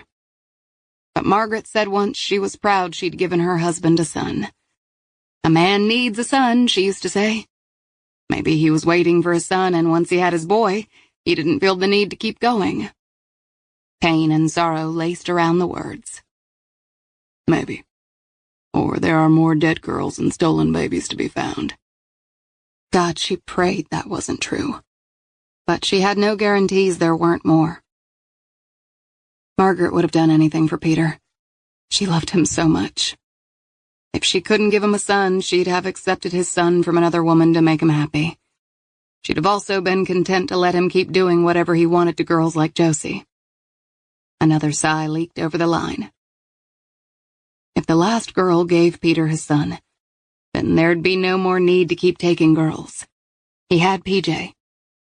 Once I receive your text, you need to stand down. I don't know who was tied up in this, and until I do, you have to let me handle this. This can go sideways very quickly, Faith. You got it? I've known PJ all my life. We practically grew up together. He's the one who gave me Josie Jones's name. Jesus, she was stubborn. Faith, stand down, agreed? Yes. I mean it, Faith. I'm texting the location. Move your ass. He hung up and found Brogan jostling a jar of pills in his hands. There's another pregnant girl who's gone missing. It's Kat, the girl from the youth shelter. She's been gone since yesterday. Faith thinks she's found her location. If Kat vanished yesterday afternoon, then Garnet couldn't have taken her. Kat might have run away. The kid has a history of running, or the guy who killed Garnet, Sullivan, and Crow might be behind it. It's been 30 years since those women died on the ranch. Assuming Garnet doesn't have another burial ground, he sat dormant for 30 years. Why pick this up again? Peter Slater died 3 months ago. Maybe whatever deal he had ended, and he didn't like it. So he decides to kill the players in the original crimes. Possible. Or maybe he saw it as a chance to blackmail money out of the firm or family. What I do know is that we've got a clock on us, Brogan. Paige doesn't have a lot of time, and Faith is not going to wait long for us. Paige rocked back and forth, wrapping her hands around her belly as it cramped and twisted. The pains were getting closer together, and she was finding it hard not to panic. When this latest round finally released its grip on her, she crawled over and looked at the girl. Kat's body was so still that for a moment she thought she was dead. She poked Kat in the arm, but she didn't move. A hard pinch to the back of her hand brought a slight moan. She wasn't dead, which Paige supposed was good in the short term. But when she woke up and realized where she was now being held, she just might wish she were dead. Another contraction grabbed Paige, stealing her breath. She was forced to retreat to her fetal position as she waited out this latest wave. When it passed, she kicked the girl in frustration. "You've got to wake up. He's going to kill us if we don't figure this out." The girl sucked in a breath and opened her eyes. She looked around, startled, and her fists were clenched as if she were ready to fight. She staggered to her feet but fell back against the cot as her legs gave out from under her. "What the hell is going on?" A contraction twisted Paige's belly, forcing her to pause before she could speak. "I wish I knew." Kat turned to the door. She pounded on it with her fist and started screaming. "It won't do any good," Paige said. "I screamed for days when I first got here. No one ever came." Kat darted around the room looking for any way out. She was petrified, and for good reason. "You're going to have to pull yourself together. Otherwise, we're both dead. That's the only thing I'm sure of right now," Paige said. Kat took a deep breath and slowly sat down next to Paige. "I'm listening. Garnet brought me here. I know we're in Austin. Who the hell is Garnet?" "His full name is Danny Garnet. He owns the Second Chances bar." "Was that Garnet who was just here?" "No." Kat blinked and shook her head. The drugs were wearing off. "I've heard that name before. He's very charming. Evil," Paige offered. Kat narrowed her eyes. "You're Paige. You know me? I saw your picture. Everybody thought you ran away." Tears welled in her eyes. "I thought I had all the answers. I was so stupid." Just that moment the door slowly swung open. Neither girl had heard footsteps or voices. It was just open. The one prayer Paige had been asking for was answered. Paige felt another contraction and closed her eyes, breathing in and out as she'd seen on a television show once. Finally, when she could take a deep breath, she said, "I can't leave. Get help." Kat stood, and after looking at Paige and ticking through her options, she pushed through the door and vanished into the hallway. Faith saw the flicker of movement in front of the large glass window and realized it was Kat. She shut off her car and got out, locking it behind her. A part of her was annoyed with the kid for giving her such a scare. What the hell was she doing out here? When the front door opened, Faith was halfway up the walkway. She saw immediately that something was wrong as the girl wobbled and dropped to her knees. Faith raced up and knelt beside her, immediately searching for injuries. "Kat!" "There's a girl." Kat gripped Faith's arm. "She's in the basement. Her baby is coming right now." Satisfied Kat wasn't bleeding or injured, Faith helped her to her feet. Relief and fear collided as Faith struggled to keep her voice steady. "Can you make it to my car? It's parked across the street." "I think so." "Sit in the car and lock the doors." "What's going on?" Kat asked. "This is so messed up." Faith heard the girl's screams coming from the basement. She pressed her keys into Kat's hands and pushed her out the front door. "No questions. Don't come back into the house." Kat nodded and then took a couple of halting steps forward, gripping the keys as she staggered toward Faith's car. Faith followed the sounds of the screams through the house into a kitchen and down a flight of stairs. It took a moment for her eyes to adjust to the darkness. She followed the hallway toward the light that streamed out of the door. Faith ran to the open door and found Paige Sheldon lying on her back. She was drenched in sweat and gripping her belly. Panic radiated from her eyes. Faith ran to her side. She then spotted the chain. Jesus. Hayden couldn't get here fast enough. "Paige, it's going to be all right." The girl was silent as a contraction racked her body. When it finally eased, she was panting and pale. Faith hurried to the small sink and washed her hands quickly before returning to the girl and lifting her knees, pushing up the folds of her loose skirt and removing her panties. "Paige, I'm Dr. McIntyre. Let me examine you." Please, she whispered. It hurts so much. Faith had not delivered a baby since medical school, but she knew it would all come back to her. Paige, I want you to take a deep breath. When the next contraction comes, draw in another deep breath and push as hard as you can. The girl closed her eyes, bearing down as she cried and pushed. The top of the baby's head crowned before the contraction ended and she collapsed back. You're doing a great job. The next one is going to come fast, Paige. I want you to push as hard as you can. Tears streamed down Paige's face. I can't. Yes, you can. You don't want your baby stuck in this godforsaken place forever. We need to get the baby born and get you two out of here. As Faith expected, the next contraction came even faster, and again the girl pushed and screamed. This time the baby's head emerged enough for Faith to see that it had ink-black hair. I need one more push. Your baby's almost here. Paige screamed as Faith firmly tugged on the small head enough for it to slip out until the face was fully exposed. She quickly swiped the baby's mouth and opened its airway. One more push and your baby will be born. Paige's face was drawn with fatigue and pain. I can't. I'm so tired. You can and you will. Now get ready. Let's do this together. The girl gritted her teeth and pushed. This time the infant's head, neck, and shoulders slid out enough for Faith to get a grip and pull the child the rest of the way. Your baby girl is here, Paige. You did a great job.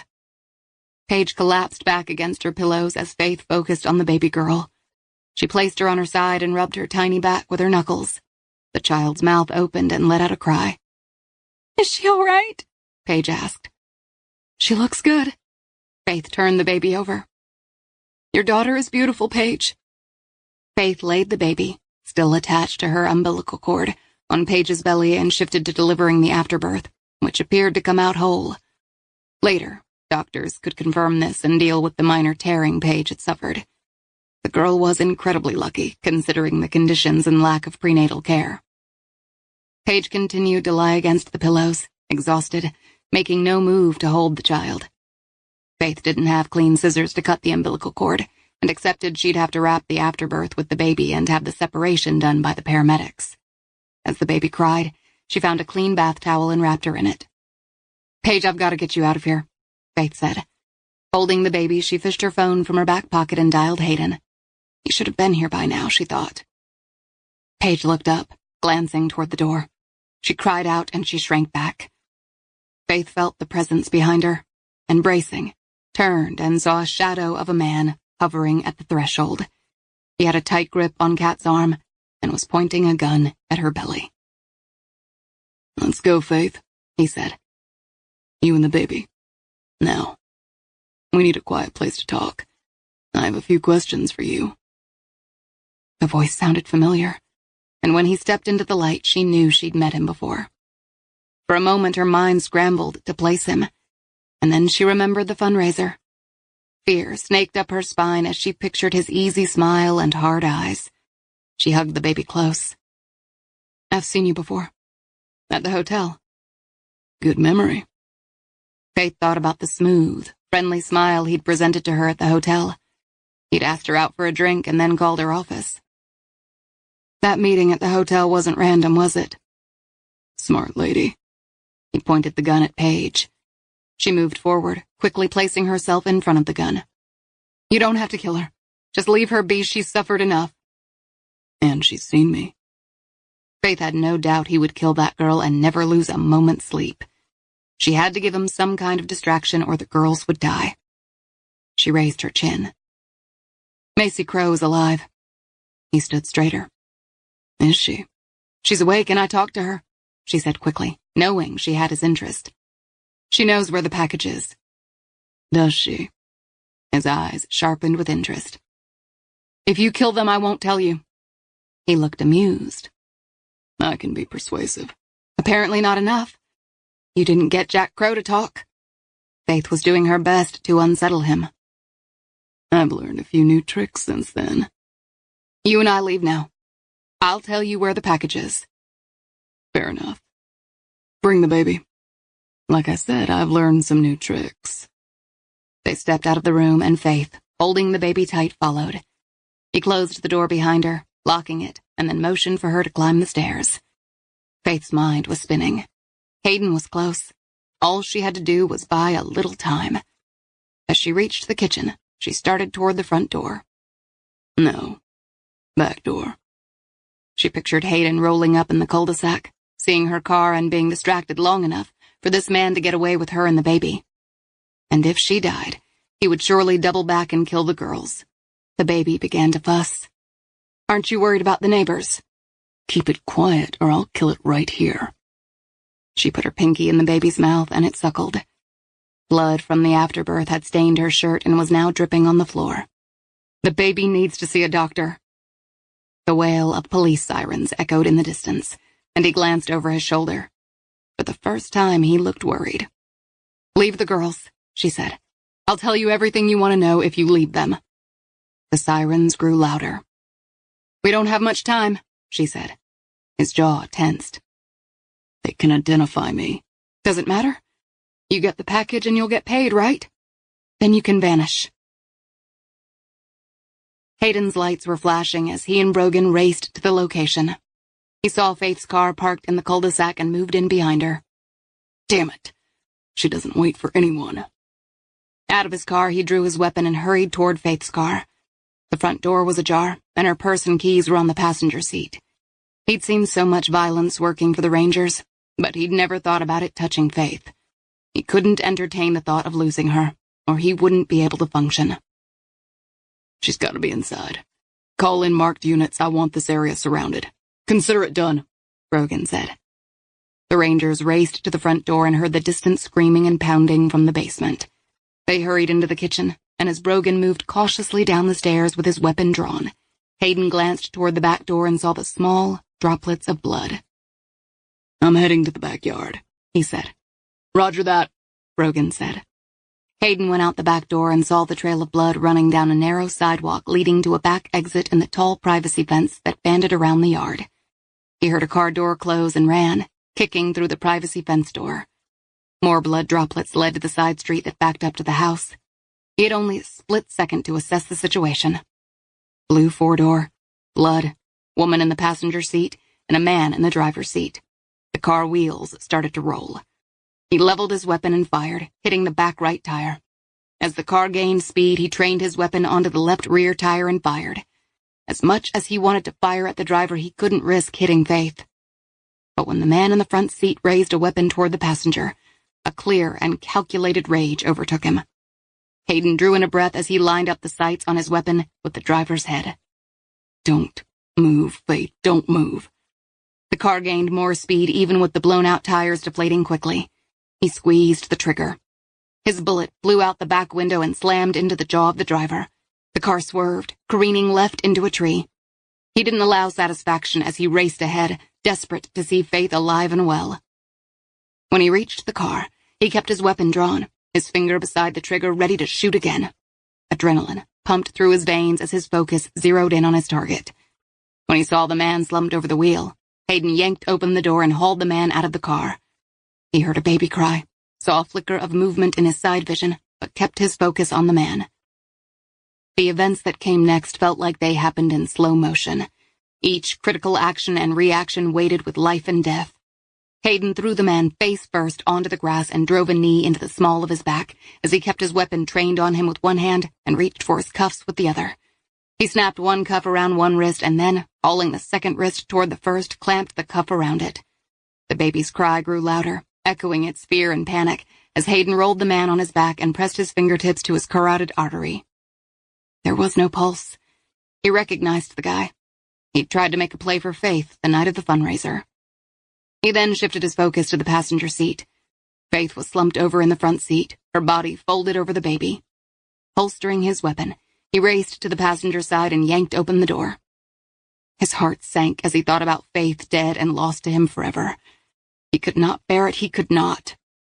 Gently, he took her by the shoulders and carefully leaned her back, freeing the baby underneath.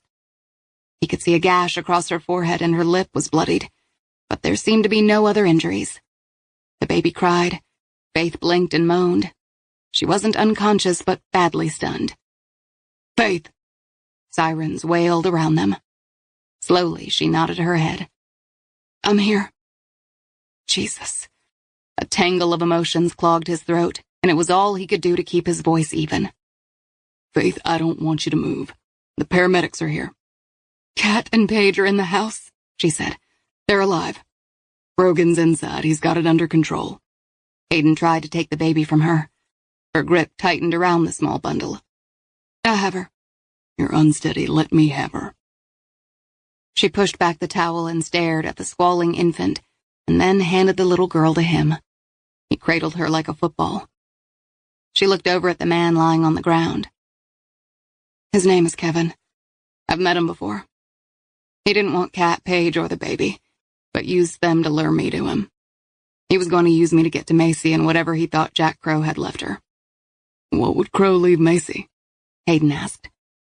She thinks her father had evidence against Garnet and he mailed it to Macy. How do you know? She's awake. She told me. A sob caught in her throat. Jesus, Hayden. Who would hire a monster like that? I don't know, but we'll find out. He kissed her lightly on the forehead. I'm just so damn glad you're okay. I wouldn't have made it if I lost you. Instead of answering, she kissed him softly on the lips as the first of the paramedics stepped in to administer first aid. Kathy Saunders, 1989. Josie and Olivia are dead. I know it. He says they are not. He says they've gone on to better lives. But he lies. He always lies. And I will be dead soon, too. Things I like. Country music. High-waist, stonewashed jeans. My teddy bear boo. Starry nights. Things I hate. This room. Not seeing my sister Diane again. This pen running out of ink. Chapter 27. Friday, June 29th, 9 p.m. Faith had spent several hours in the emergency room with Kat, Paige, and the baby. Doctors had also done an MRI and determined Faith did not have a concussion. The gash in her forehead hadn't required stitches, just a couple of butterfly bandages. Once Hayden had heard from the doctors she was going to be fine, she had insisted he return to the crime scene. It had taken her several tries to convince him to go, and finally he had left. She'd been able to wash the blood from her hands and face, but her blouse had been a total loss, so the staff had lent her a pair of scrubs and flip-flops. Now, as she sat in the exam cubicle, she pushed back her hair and straightened her shoulders. All she could do was mull over the unanswered questions that still lingered. Hayden had discovered that Kevin was Mark Canada and had done jail time for assault. It was assumed Canada had been hired, but the question was, by whom?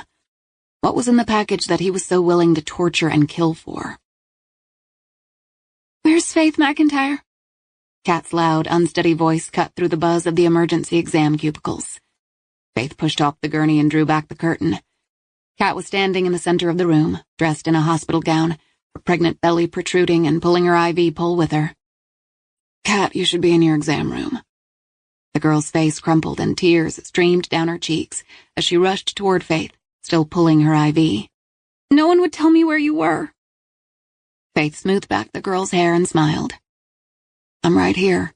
We're all fine." She sobbed. "When I got here, my head was spiraling and I couldn't think. But when I shook off those drugs, all I could remember was that man taking you away." "I'm fine." She glanced past the girl to see several nurses moving toward her. One was pushing a wheelchair. Kat gently touched the bandages on Faith's forehead. "You're hurt." "No, I'm really no worse for the wear. But you need to get back into your room and rest. They're going to have to take you to the maternity ward and check out you and the baby." "It's kicking the crap out of me," Kat said. "Good." Faith helped the girl lower into the wheelchair. "Where is that Paige girl?" Kat asked. "She's in the maternity ward with her baby." "Can I see her?" Kat asked. "Her parents are with her now. But I don't see why not. If it weren't for you, we might not have ever found her." Kat wiped away several tears. "He said he was going to use me as bait." "I know." Faith laid her hands on Kat's shoulders. "But it didn't work. We're all okay, and he's dead." "The ranger got him, didn't he?" Kat asked. "Yes, he did." Kat sniffed. "He's pretty cool. You should keep him." Faith laughed. "I'll keep that in mind." "What are you doing?" Can you come with me to maternity? I'll visit you as soon as I can. I have a few other things I have to take care of first.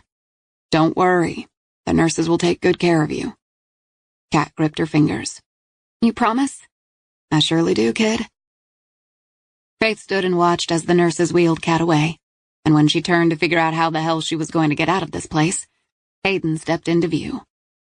He strode toward her, his hat in his hand. Without a word, he gripped her arm in a firm but gentle hold. You're like that kid. You don't listen. His touch always made her feel alive. I always hear you. He shook his head as if he were arguing with a teenager. You just do what you want.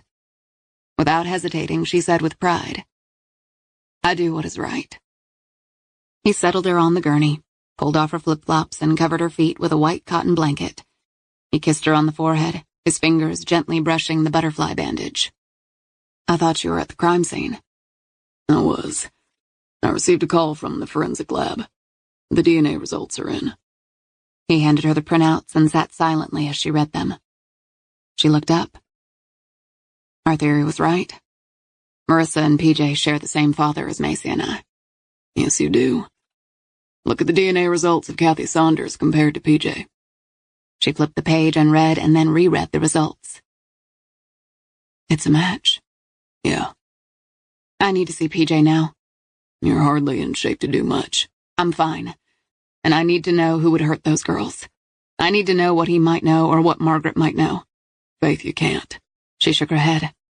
Like you said, I don't listen. So one way or another, Captain, I am going to the Slater house tonight with or without a change of clothes.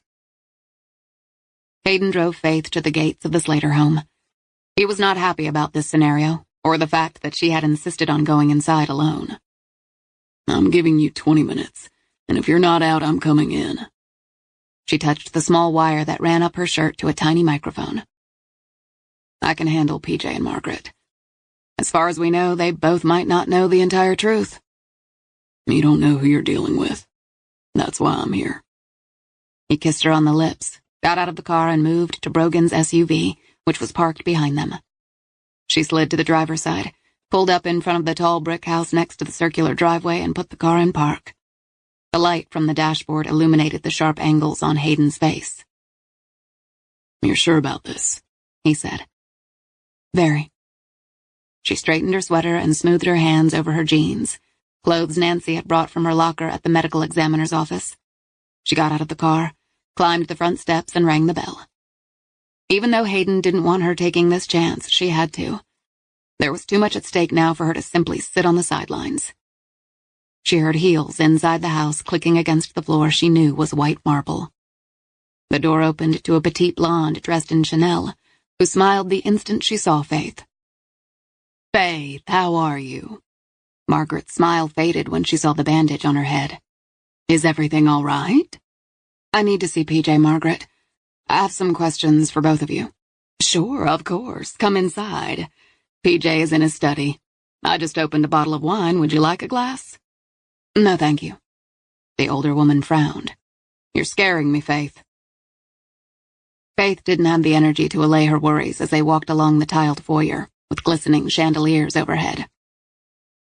You know where the study is, Faith. I can't let you visit without coffee or something. I'll be right back. Faith was almost glad to have Margaret out of the room while she had this conversation with PJ. She made her way to the study and passed the portrait of Margaret holding PJ when he was less than a year old.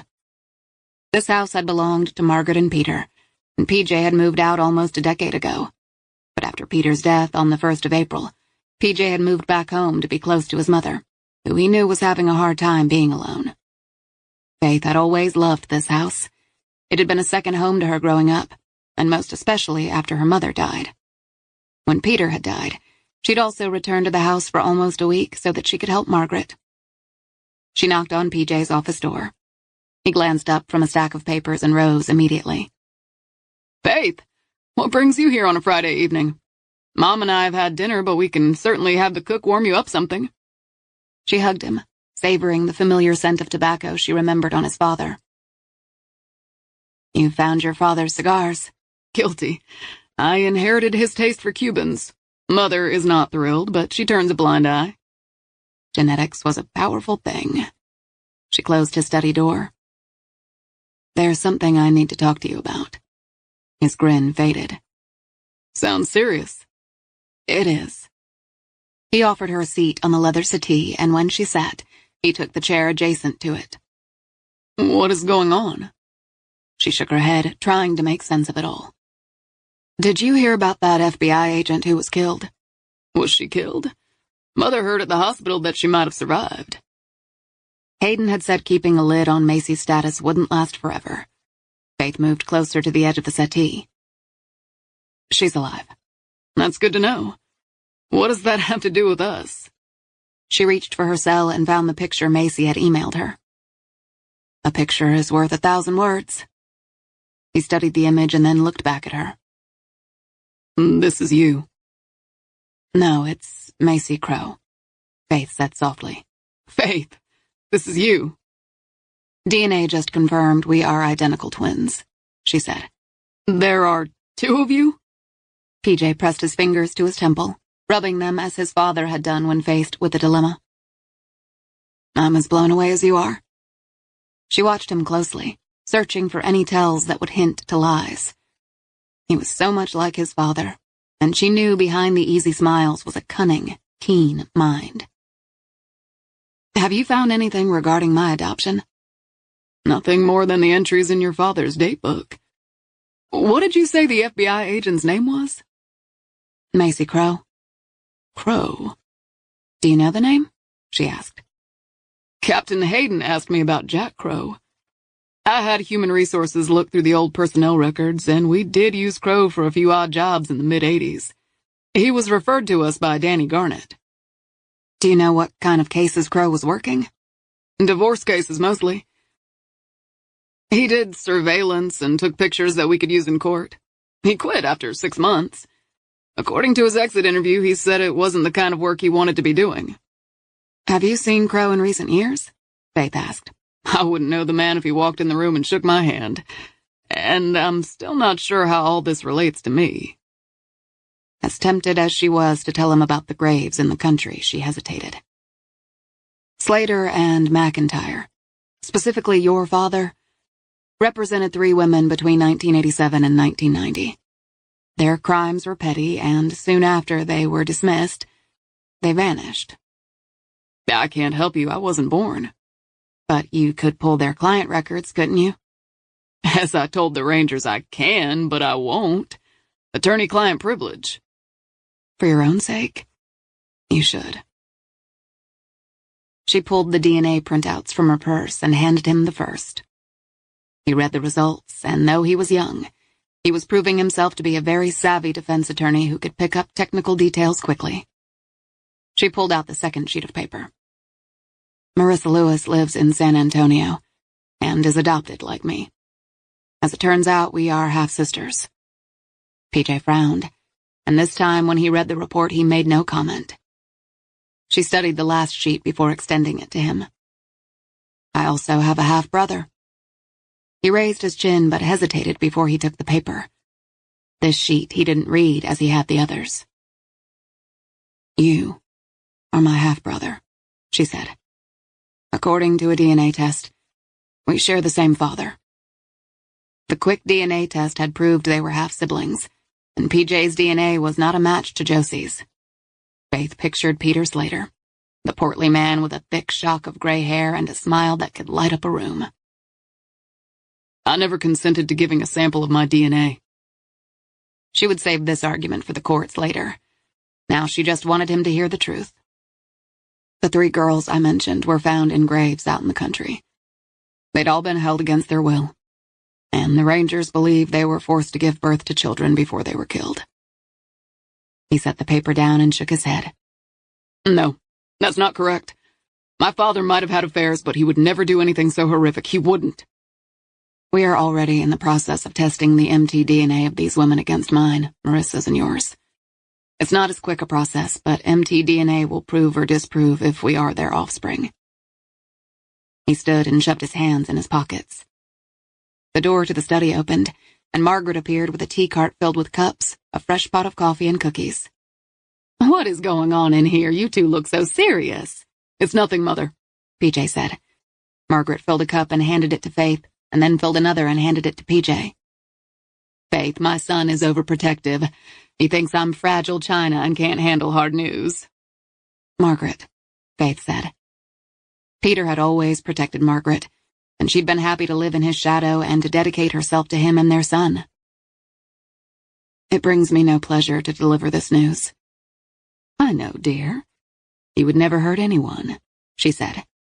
She drank her coffee and watched as Faith took a sip of her own. There was a sharpness in Margaret's gaze that rivaled the intensity of her late husband's and son's. Maybe I can help this along. Is this about the police officer at the hospital? Margaret asked. I know you've been visiting her. It turns out, Mother, that the police officer is Faith's identical twin. A twin? Good Lord, Faith, Margaret said. Who hurt that poor woman?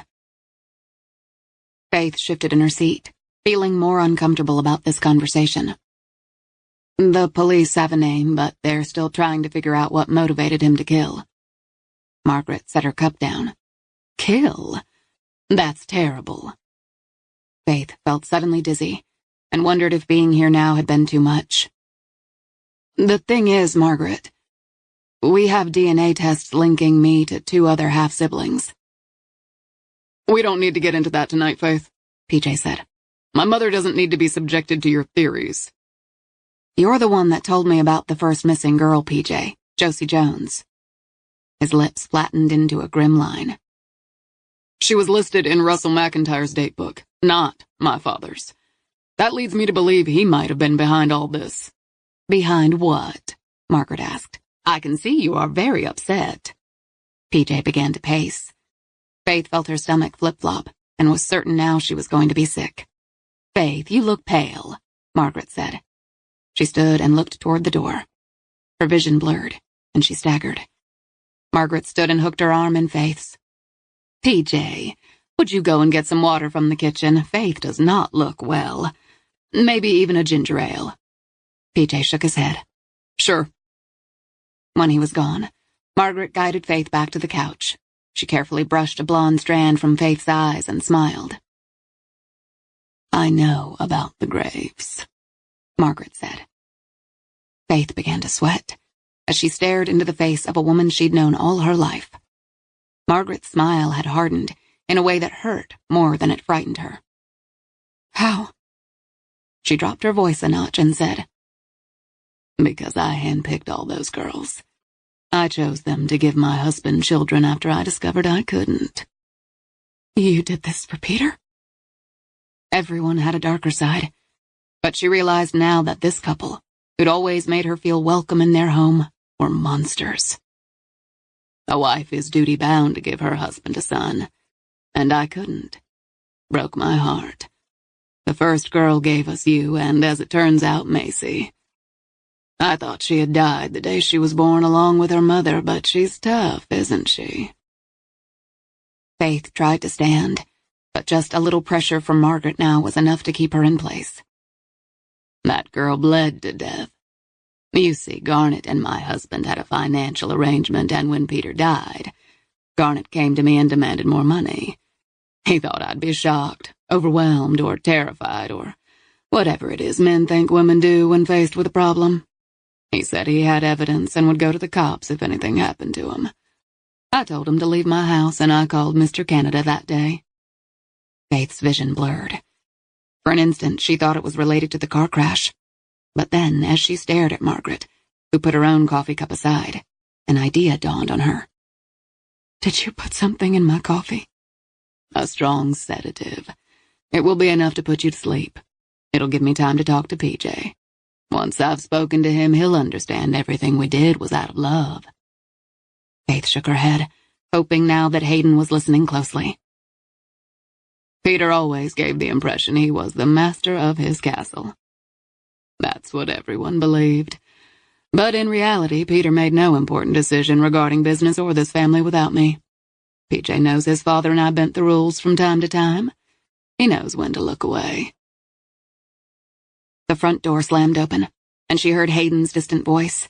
He was demanding to see her. She could barely focus or bring herself to call out to him, She tried to stagger to her feet, but couldn't. She collapsed back against the couch as he stormed into the study. Hayden called out her name, and when she didn't respond, he called for a paramedic. Faith's vision cleared enough for her to see Margaret's face tighten with concern and worry. "Thank God you're here, Captain Hayden. Faith is not doing well." Hayden took Margaret by the arm and pulled her away from Faith. She wanted to tell him that Margaret had poisoned or drugged her. She wanted to shout and scream for him to be careful, but the words wouldn't form. Her eyes wanted to close, but she struggled to keep them open. The distant sound of wailing sirens grew louder. Hayden's voice was sharp and cutting as he read Margaret her rights. Margaret was calm when she demanded to see her son, and when that request was denied, she insisted on a call to her attorney. Faith felt a mix of satisfaction and sadness as she watched Brogan lead her away. She still couldn't reconcile the woman she'd loved as a second mother with this monster. Hayden touched Faith on her forehead and lifted her in his arms. "I heard everything she said." Faith blinked, struggling to speak clearly. "She put something in my drink," she said. "I know." He carried her to the front door and down the steps. In his arms, she felt safe. He was the only thing in her life at this moment that made sense. She only hoped Margaret hadn't poisoned her. She hoped she wasn't going to lose the man she loved. "You're not leaving me, Faith," he said, as if reading her thoughts. "I love you too damn much to lose you." Lights flashed around her as she passed out in his arms. Epilogue. 4 weeks later. Restless sleep and nightmares had plagued Faith since her confrontation with Margaret. Her mind continued to replay the scene featuring Margaret's almost serene face. Later, after Hayden had interviewed PJ, he'd relayed to her how confused PJ had looked, how he'd quickly recovered, and how in the end he'd sided with his mother. A knock on her bedroom door yanked her from the terrifying replay, and she sat up to see Kat standing in her room. The girl had moved into Faith's house immediately upon discharge from the hospital. So far, the two were still getting to know each other. Like most teenagers, Kat wasn't always easy. Throw in the stress of the adoption and, well, sometimes it was a study in patience. The bright spot had been Nancy Ridgefield, who had proposed the idea of Nancy and her husband Mike adopting Kat's baby. Faith had presented the idea to the girl, and the four of them had sat down and had several lengthy discussions. In the end, Kat had decided she liked Nancy and Mike Ridgefield and had agreed. "My bed is wet," Kat said. "I'm soaked." Faith tossed back her covers, surprised at the rush of panic and worry shooting through her body. She considered herself cool under fire. Crime scenes, autopsies, even a grilling from a defense attorney in court didn't faze her. But this moment felt entirely different. "Don't worry, it's your water breaking," Faith said. "We just need to get you changed and to the hospital." "Is the baby going to fall out?" Kat asked, sounding panicked. "No, it's not going to fall out. We've got time. Let's get you changed." She helped the girl change into clean clothes, dressed herself in jeans, a pullover blouse, and sandals, and then grabbed the go-bag she'd packed when the girl had moved into her house. "Paige was in so much pain," Kat said, as Faith drove through the dark streets toward the medical center. "I remember her crying." "It won't be like that for you. I've told you there are medicines that will help. It's going to be fine, I promise." Each time Faith remembered Paige's anguished cries in that drab room, she thought about Josie, Olivia, and Kathy. They'd not had any help. They'd suffered alone, or worse, with Danny Garnett offering his ham-fisted help. But Paige was back home with her parents and her baby girl. She was trying to put her life back together. She'd survived. Faith tightened her grip on the steering wheel, forcing a smile for Kat's sake as she pressed the accelerator and sped through a yellow light. "Where's the ranger?" Kat's voice sounded strained as she shifted in her seat. "Hayden is south of San Antonio. He's working a case." "Top secret?" "It must be," Faith said. "He didn't want to leave until the baby was born, but there was no avoiding it." "Shouldn't you call him and tell him?" She grimaced and pressed her hand to her belly. "I will as soon as I get you checked into the hospital." "And you need to call Nancy and Mike. They're going to want to see the show." "Let's just get you to the hospital." "You look worried," Kat challenged. "Nope, not a bit." Faith pulled up in the circular entrance to the hospital, dashed inside, and returned quickly with a wheelchair. As a nurse pushed Kat toward labor and delivery, Faith parked the car and then ran inside with Kat's bag. 15 minutes later, she was changed into scrubs and in the room, the worried girl's contractions rapidly growing closer. She called Nancy first, who answered on the first ring. Nancy sounded calm and focused and promised that she and Mike would be there soon. The next call was to Mitchell. He answered quickly as well, and she discovered hearing his calm, even voice settled her own jitters and worries. As it turned out, Kat delivered baby boy Jones 3 hours later, with Nancy and Mike looking on. The boy was healthy, perfect, and squalling in a way that reminded Faith a little of Kat when the girl was complaining. Faith took lots of pictures of mother and son. She texted several to Hayden. Nancy and Mike held back, watching nervously as the nurse laid the baby in Kat's arms. For a long moment, the girl stared at the baby boy and then cried. "Nancy, come and get your kid."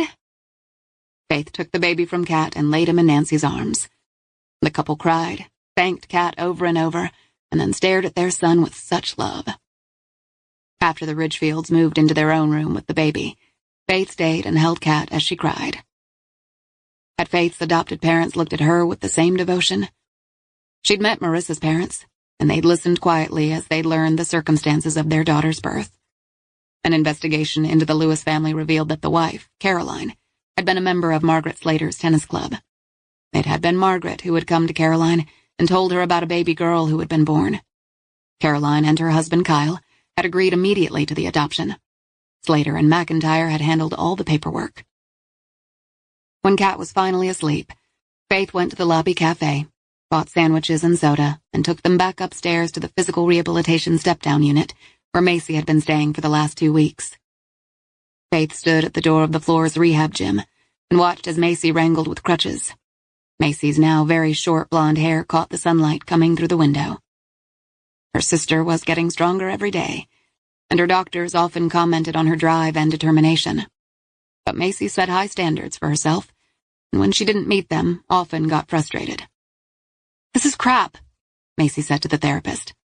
"I used to run a sub-6-minute mile, and now I hobble around like an old woman." The therapist, a practical, no-nonsense woman who only smiled when her patients excelled, raised a brow. "Work harder, old woman." "It's looking good to me," Faith said. Macy shot her a look, a blend of annoyance and hope. "You're always positive." "It's a curse," Faith said. "I got us a couple of sandwiches. Turkey on rye, your favorite, and those baked chips you like. Are you almost finished?" The therapist nodded. "We are." "Great. See you there." "Aren't you going to push my wheelchair?" Macy asked. Faith looked to the therapist, who shook her head. "Boss says no can do. I suppose you'll have to wheel yourself." "You are a slave driver, just like the PT goddess of pain." Faith laughed. "If you want to eat hospital food, then by all means stay here." Macy muttered a curse but held up a hand. "I would crawl for a sandwich right now." "I'm hungry, so you better hurry," Faith teased. As she left her grumbling sister behind, she had to smile. It was nice having family. They were far from perfect, but that suited her just fine. She set the sandwiches on a round table in the break room and then put a straw in each cup. She grabbed napkins from a dispenser. The click of Macy's crutches had her standing, pulling out a chair and helping her settle. Faith stacked her crutches against the wall beside them. Macy grabbed a half of a sandwich and took a bite, her eyes closing with pure pleasure. "You're in scrubs, which means Kat had her baby. Boy or girl?" "Boy. Healthy with a strong set of lungs," Faith said. Faith was pleased by her sister's speech and cognitive recognition. Like Faith, Macy was having trouble sleeping. She also suffered from headaches, but her memory and recall were now almost perfect. Macy picked up a napkin and wiped her fingers. "And Nancy and Mike now have the baby as planned?" "They do. It was bittersweet." Both were silent for a moment, and then Macy said, "Kat had a choice, and that counts for a lot. She'll also get to see the boy from time to time." "Yes, she'll be a big part of his life." "Are Nancy and Mike still calling the kid Alexander?" "I suppose we didn't get that far today." Macy and Faith fell into silence as each ate her sandwich. The fate of Josie, Olivia, and Kathy was never far from their minds, the story of their deaths becoming clear as the details unfolded. Forensic examination of the bones had revealed that Olivia and Kathy both had broken hyoid bones. The horseshoe-shaped bone was found in the neck, and its fracturing generally indicated strangulation. Special Agent Kate Hayden, using Macy's key, had retrieved Jack Crow's package from her mailbox. She'd returned it to Austin and, with Hayden, Brogan, Faith, and Macy in attendance, had opened it. Inside the padded envelope, they'd found the second burner phone, as well as several cassette tapes and pictures taken of a very pregnant Josie, Olivia, and Kathy, all chained in the ranch's basement room. On the burner phone had been a video made by Jack Crow for Macy. They all had watched the phone's video image as it captured Crow's recliner, and then his off-screen cussing as he appeared to wrangle with the phone and turn on the selfie mode. Jesus, I never thought I'd be glad to see this ugly mug. He sniffed and sat straighter in his brown recliner. Macy, if you're watching this and we haven't had a chance to talk about what you're about to hear, then it means I'm dead. Either the cancer has gotten me or my past sins have finally caught up to me. He laughed. Bet on the past sins. My doctor looks like he's fresh out of middle school, but he seems smart. He told me he had all kinds of things he wanted to try, but I told him to save his voodoo treatments. I'm not dying in a damned hospital hooked up to machines. He reached for the bourbon on the end table and took a healthy slug. You should have found the Coronas in the refrigerator. I don't know how you drink that shit, but I know you like it. Hopefully you finished your first beer and are working on your second. The first time through this video, Macy had cried. Faith had wrapped her arm around her, as Hayden and Brogan stood by silently. There'd been questions for Macy about Crow and his most recent conversation with her. She'd wiped away her tears and answered the questions as the professional she was. Macy had explained that once she'd joined the FBI, Jack had called her less and less. He loved her, he had said, but it was best each stayed on their side of the fence. She'd always known the salvage business wasn't his primary occupation. She had known he patched up gunshot wounds, broken bones, and overdoses. But she'd not thought his sins went much beyond that. Sadness, loss, and too many unsaid words had sat with her as she watched the recording. And you better not be crying for me, kiddo. Don't shed one damn tear. I lived large and I crammed a lot into 60-plus years. In the image, Jack reached for a hand-rolled joint and a lighter Macy's mother had given him for Christmas 25 years earlier, and flicked the flint until it sparked. He held the flame to the joint's tapered tip. He puffed several times, drawing in a deep breath and holding it before releasing it slowly. I can almost hear you grousing at me now, Macy. You were right about the butts. They're what did me in. He puffed again. But this, he said, studying the joint, this is medicinal. Doctor's orders. He laughed and took another hit. And I'm not turning in any of my sobriety chips. I'm going to cut to the chase, Jack said. Your mother never wanted to tell you, but of course you found out when you were 8. Another long hit on the joint and a more serious tone. The next time Faith and Macy had watched the video together, they'd been alone. Macy had then truly let her guard down. Faith had snuck in a couple of Coronas to her hospital room. Neither had seemed to care if one of the nurses caught them as they had pried off the tops and drunk. Air had whooshed past Macy's lips as she'd stared at the image of her pop's face and then had pressed the cold beer to her flushed cheeks. I'm not sure if I'm pissed or relieved to hear him talk about my adoption. If your mother weren't dead, I'd probably not have told you. But it doesn't seem right to let the secret die with an old man. You were always a smart kid. And I think on some level you knew. I know you stopped asking your mom about why you were so different. You were sensitive enough to know the questions upset her. As far as we were concerned, you were ours. And I know I'm not Mr. Rogers, but I always wanted to do right by you. The details aren't pretty, kiddo. It has never been my style to confess. But it's now or never, right? He drained his bourbon glass. I had a buddy from the Army, Danny Garnett. He was a wily kid that I kind of took pity on and looked out for when we were locked up. We both got out, moved on, I thought, and then one night he called me. He said he had a medical emergency. He needed help. I followed the directions he gave me, and when I arrived at this old ranch, I found a woman. She was in labor, screaming like her insides were ripping apart. I had just enough time to wash my hands before I was delivering the baby. It was a girl. Garnet wasn't pleased and immediately made a call. I couldn't hear what he was saying because I was too busy. The woman started to bleed out as a second baby was born. That baby was blue and appeared stillborn. I couldn't save the mother. Garnet had a home for the first baby, and since no one was expecting a second, he said we'd bury it with the mother. He paid me $3,000 and told me to keep quiet. He left with the first baby and asked me to bury the rest. Jack looked off in the distance for a moment, as if he were watching the scene replay all over again.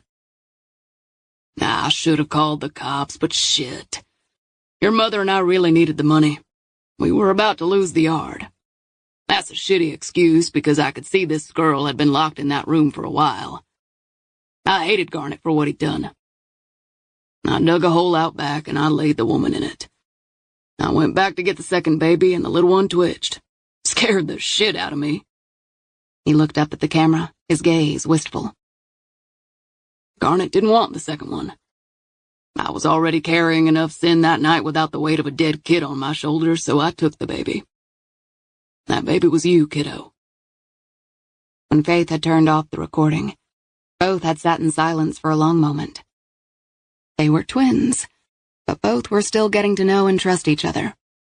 Family ties took time to build. Faith tore a piece of crust from her sandwich. Are you going back to the FBI? I have to. I've still got the damn dreams, but the headaches are better. More than ever, I have to make my work at the bureau count for something. For Josie and the other girls. Yes. Selfishly, I'd like you to stay here. I won't be a stranger. Macy reached for her sandwich. So what's the deal with old Margaret and PJ? The judge set the bail at $1 million for her, after he heard the tape and saw the pictures. He also took her passport. She shouldn't have gotten any bail. No, but there are many who still don't quite believe the stories. She and Peter have very deep roots in this community. She could still run. A woman like that who plans so much evil, she must have an exit strategy. She could slip over the border into Mexico without anyone knowing. The ankle bracelet might slow her down, Faith said. You got her on tape? Macy said. You got her full confession. PJ is arguing diminished capacity, Faith said. He's saying his mother is confused, and that she doesn't have any idea what she's saying. I've seen her kind drag out litigation in court for years.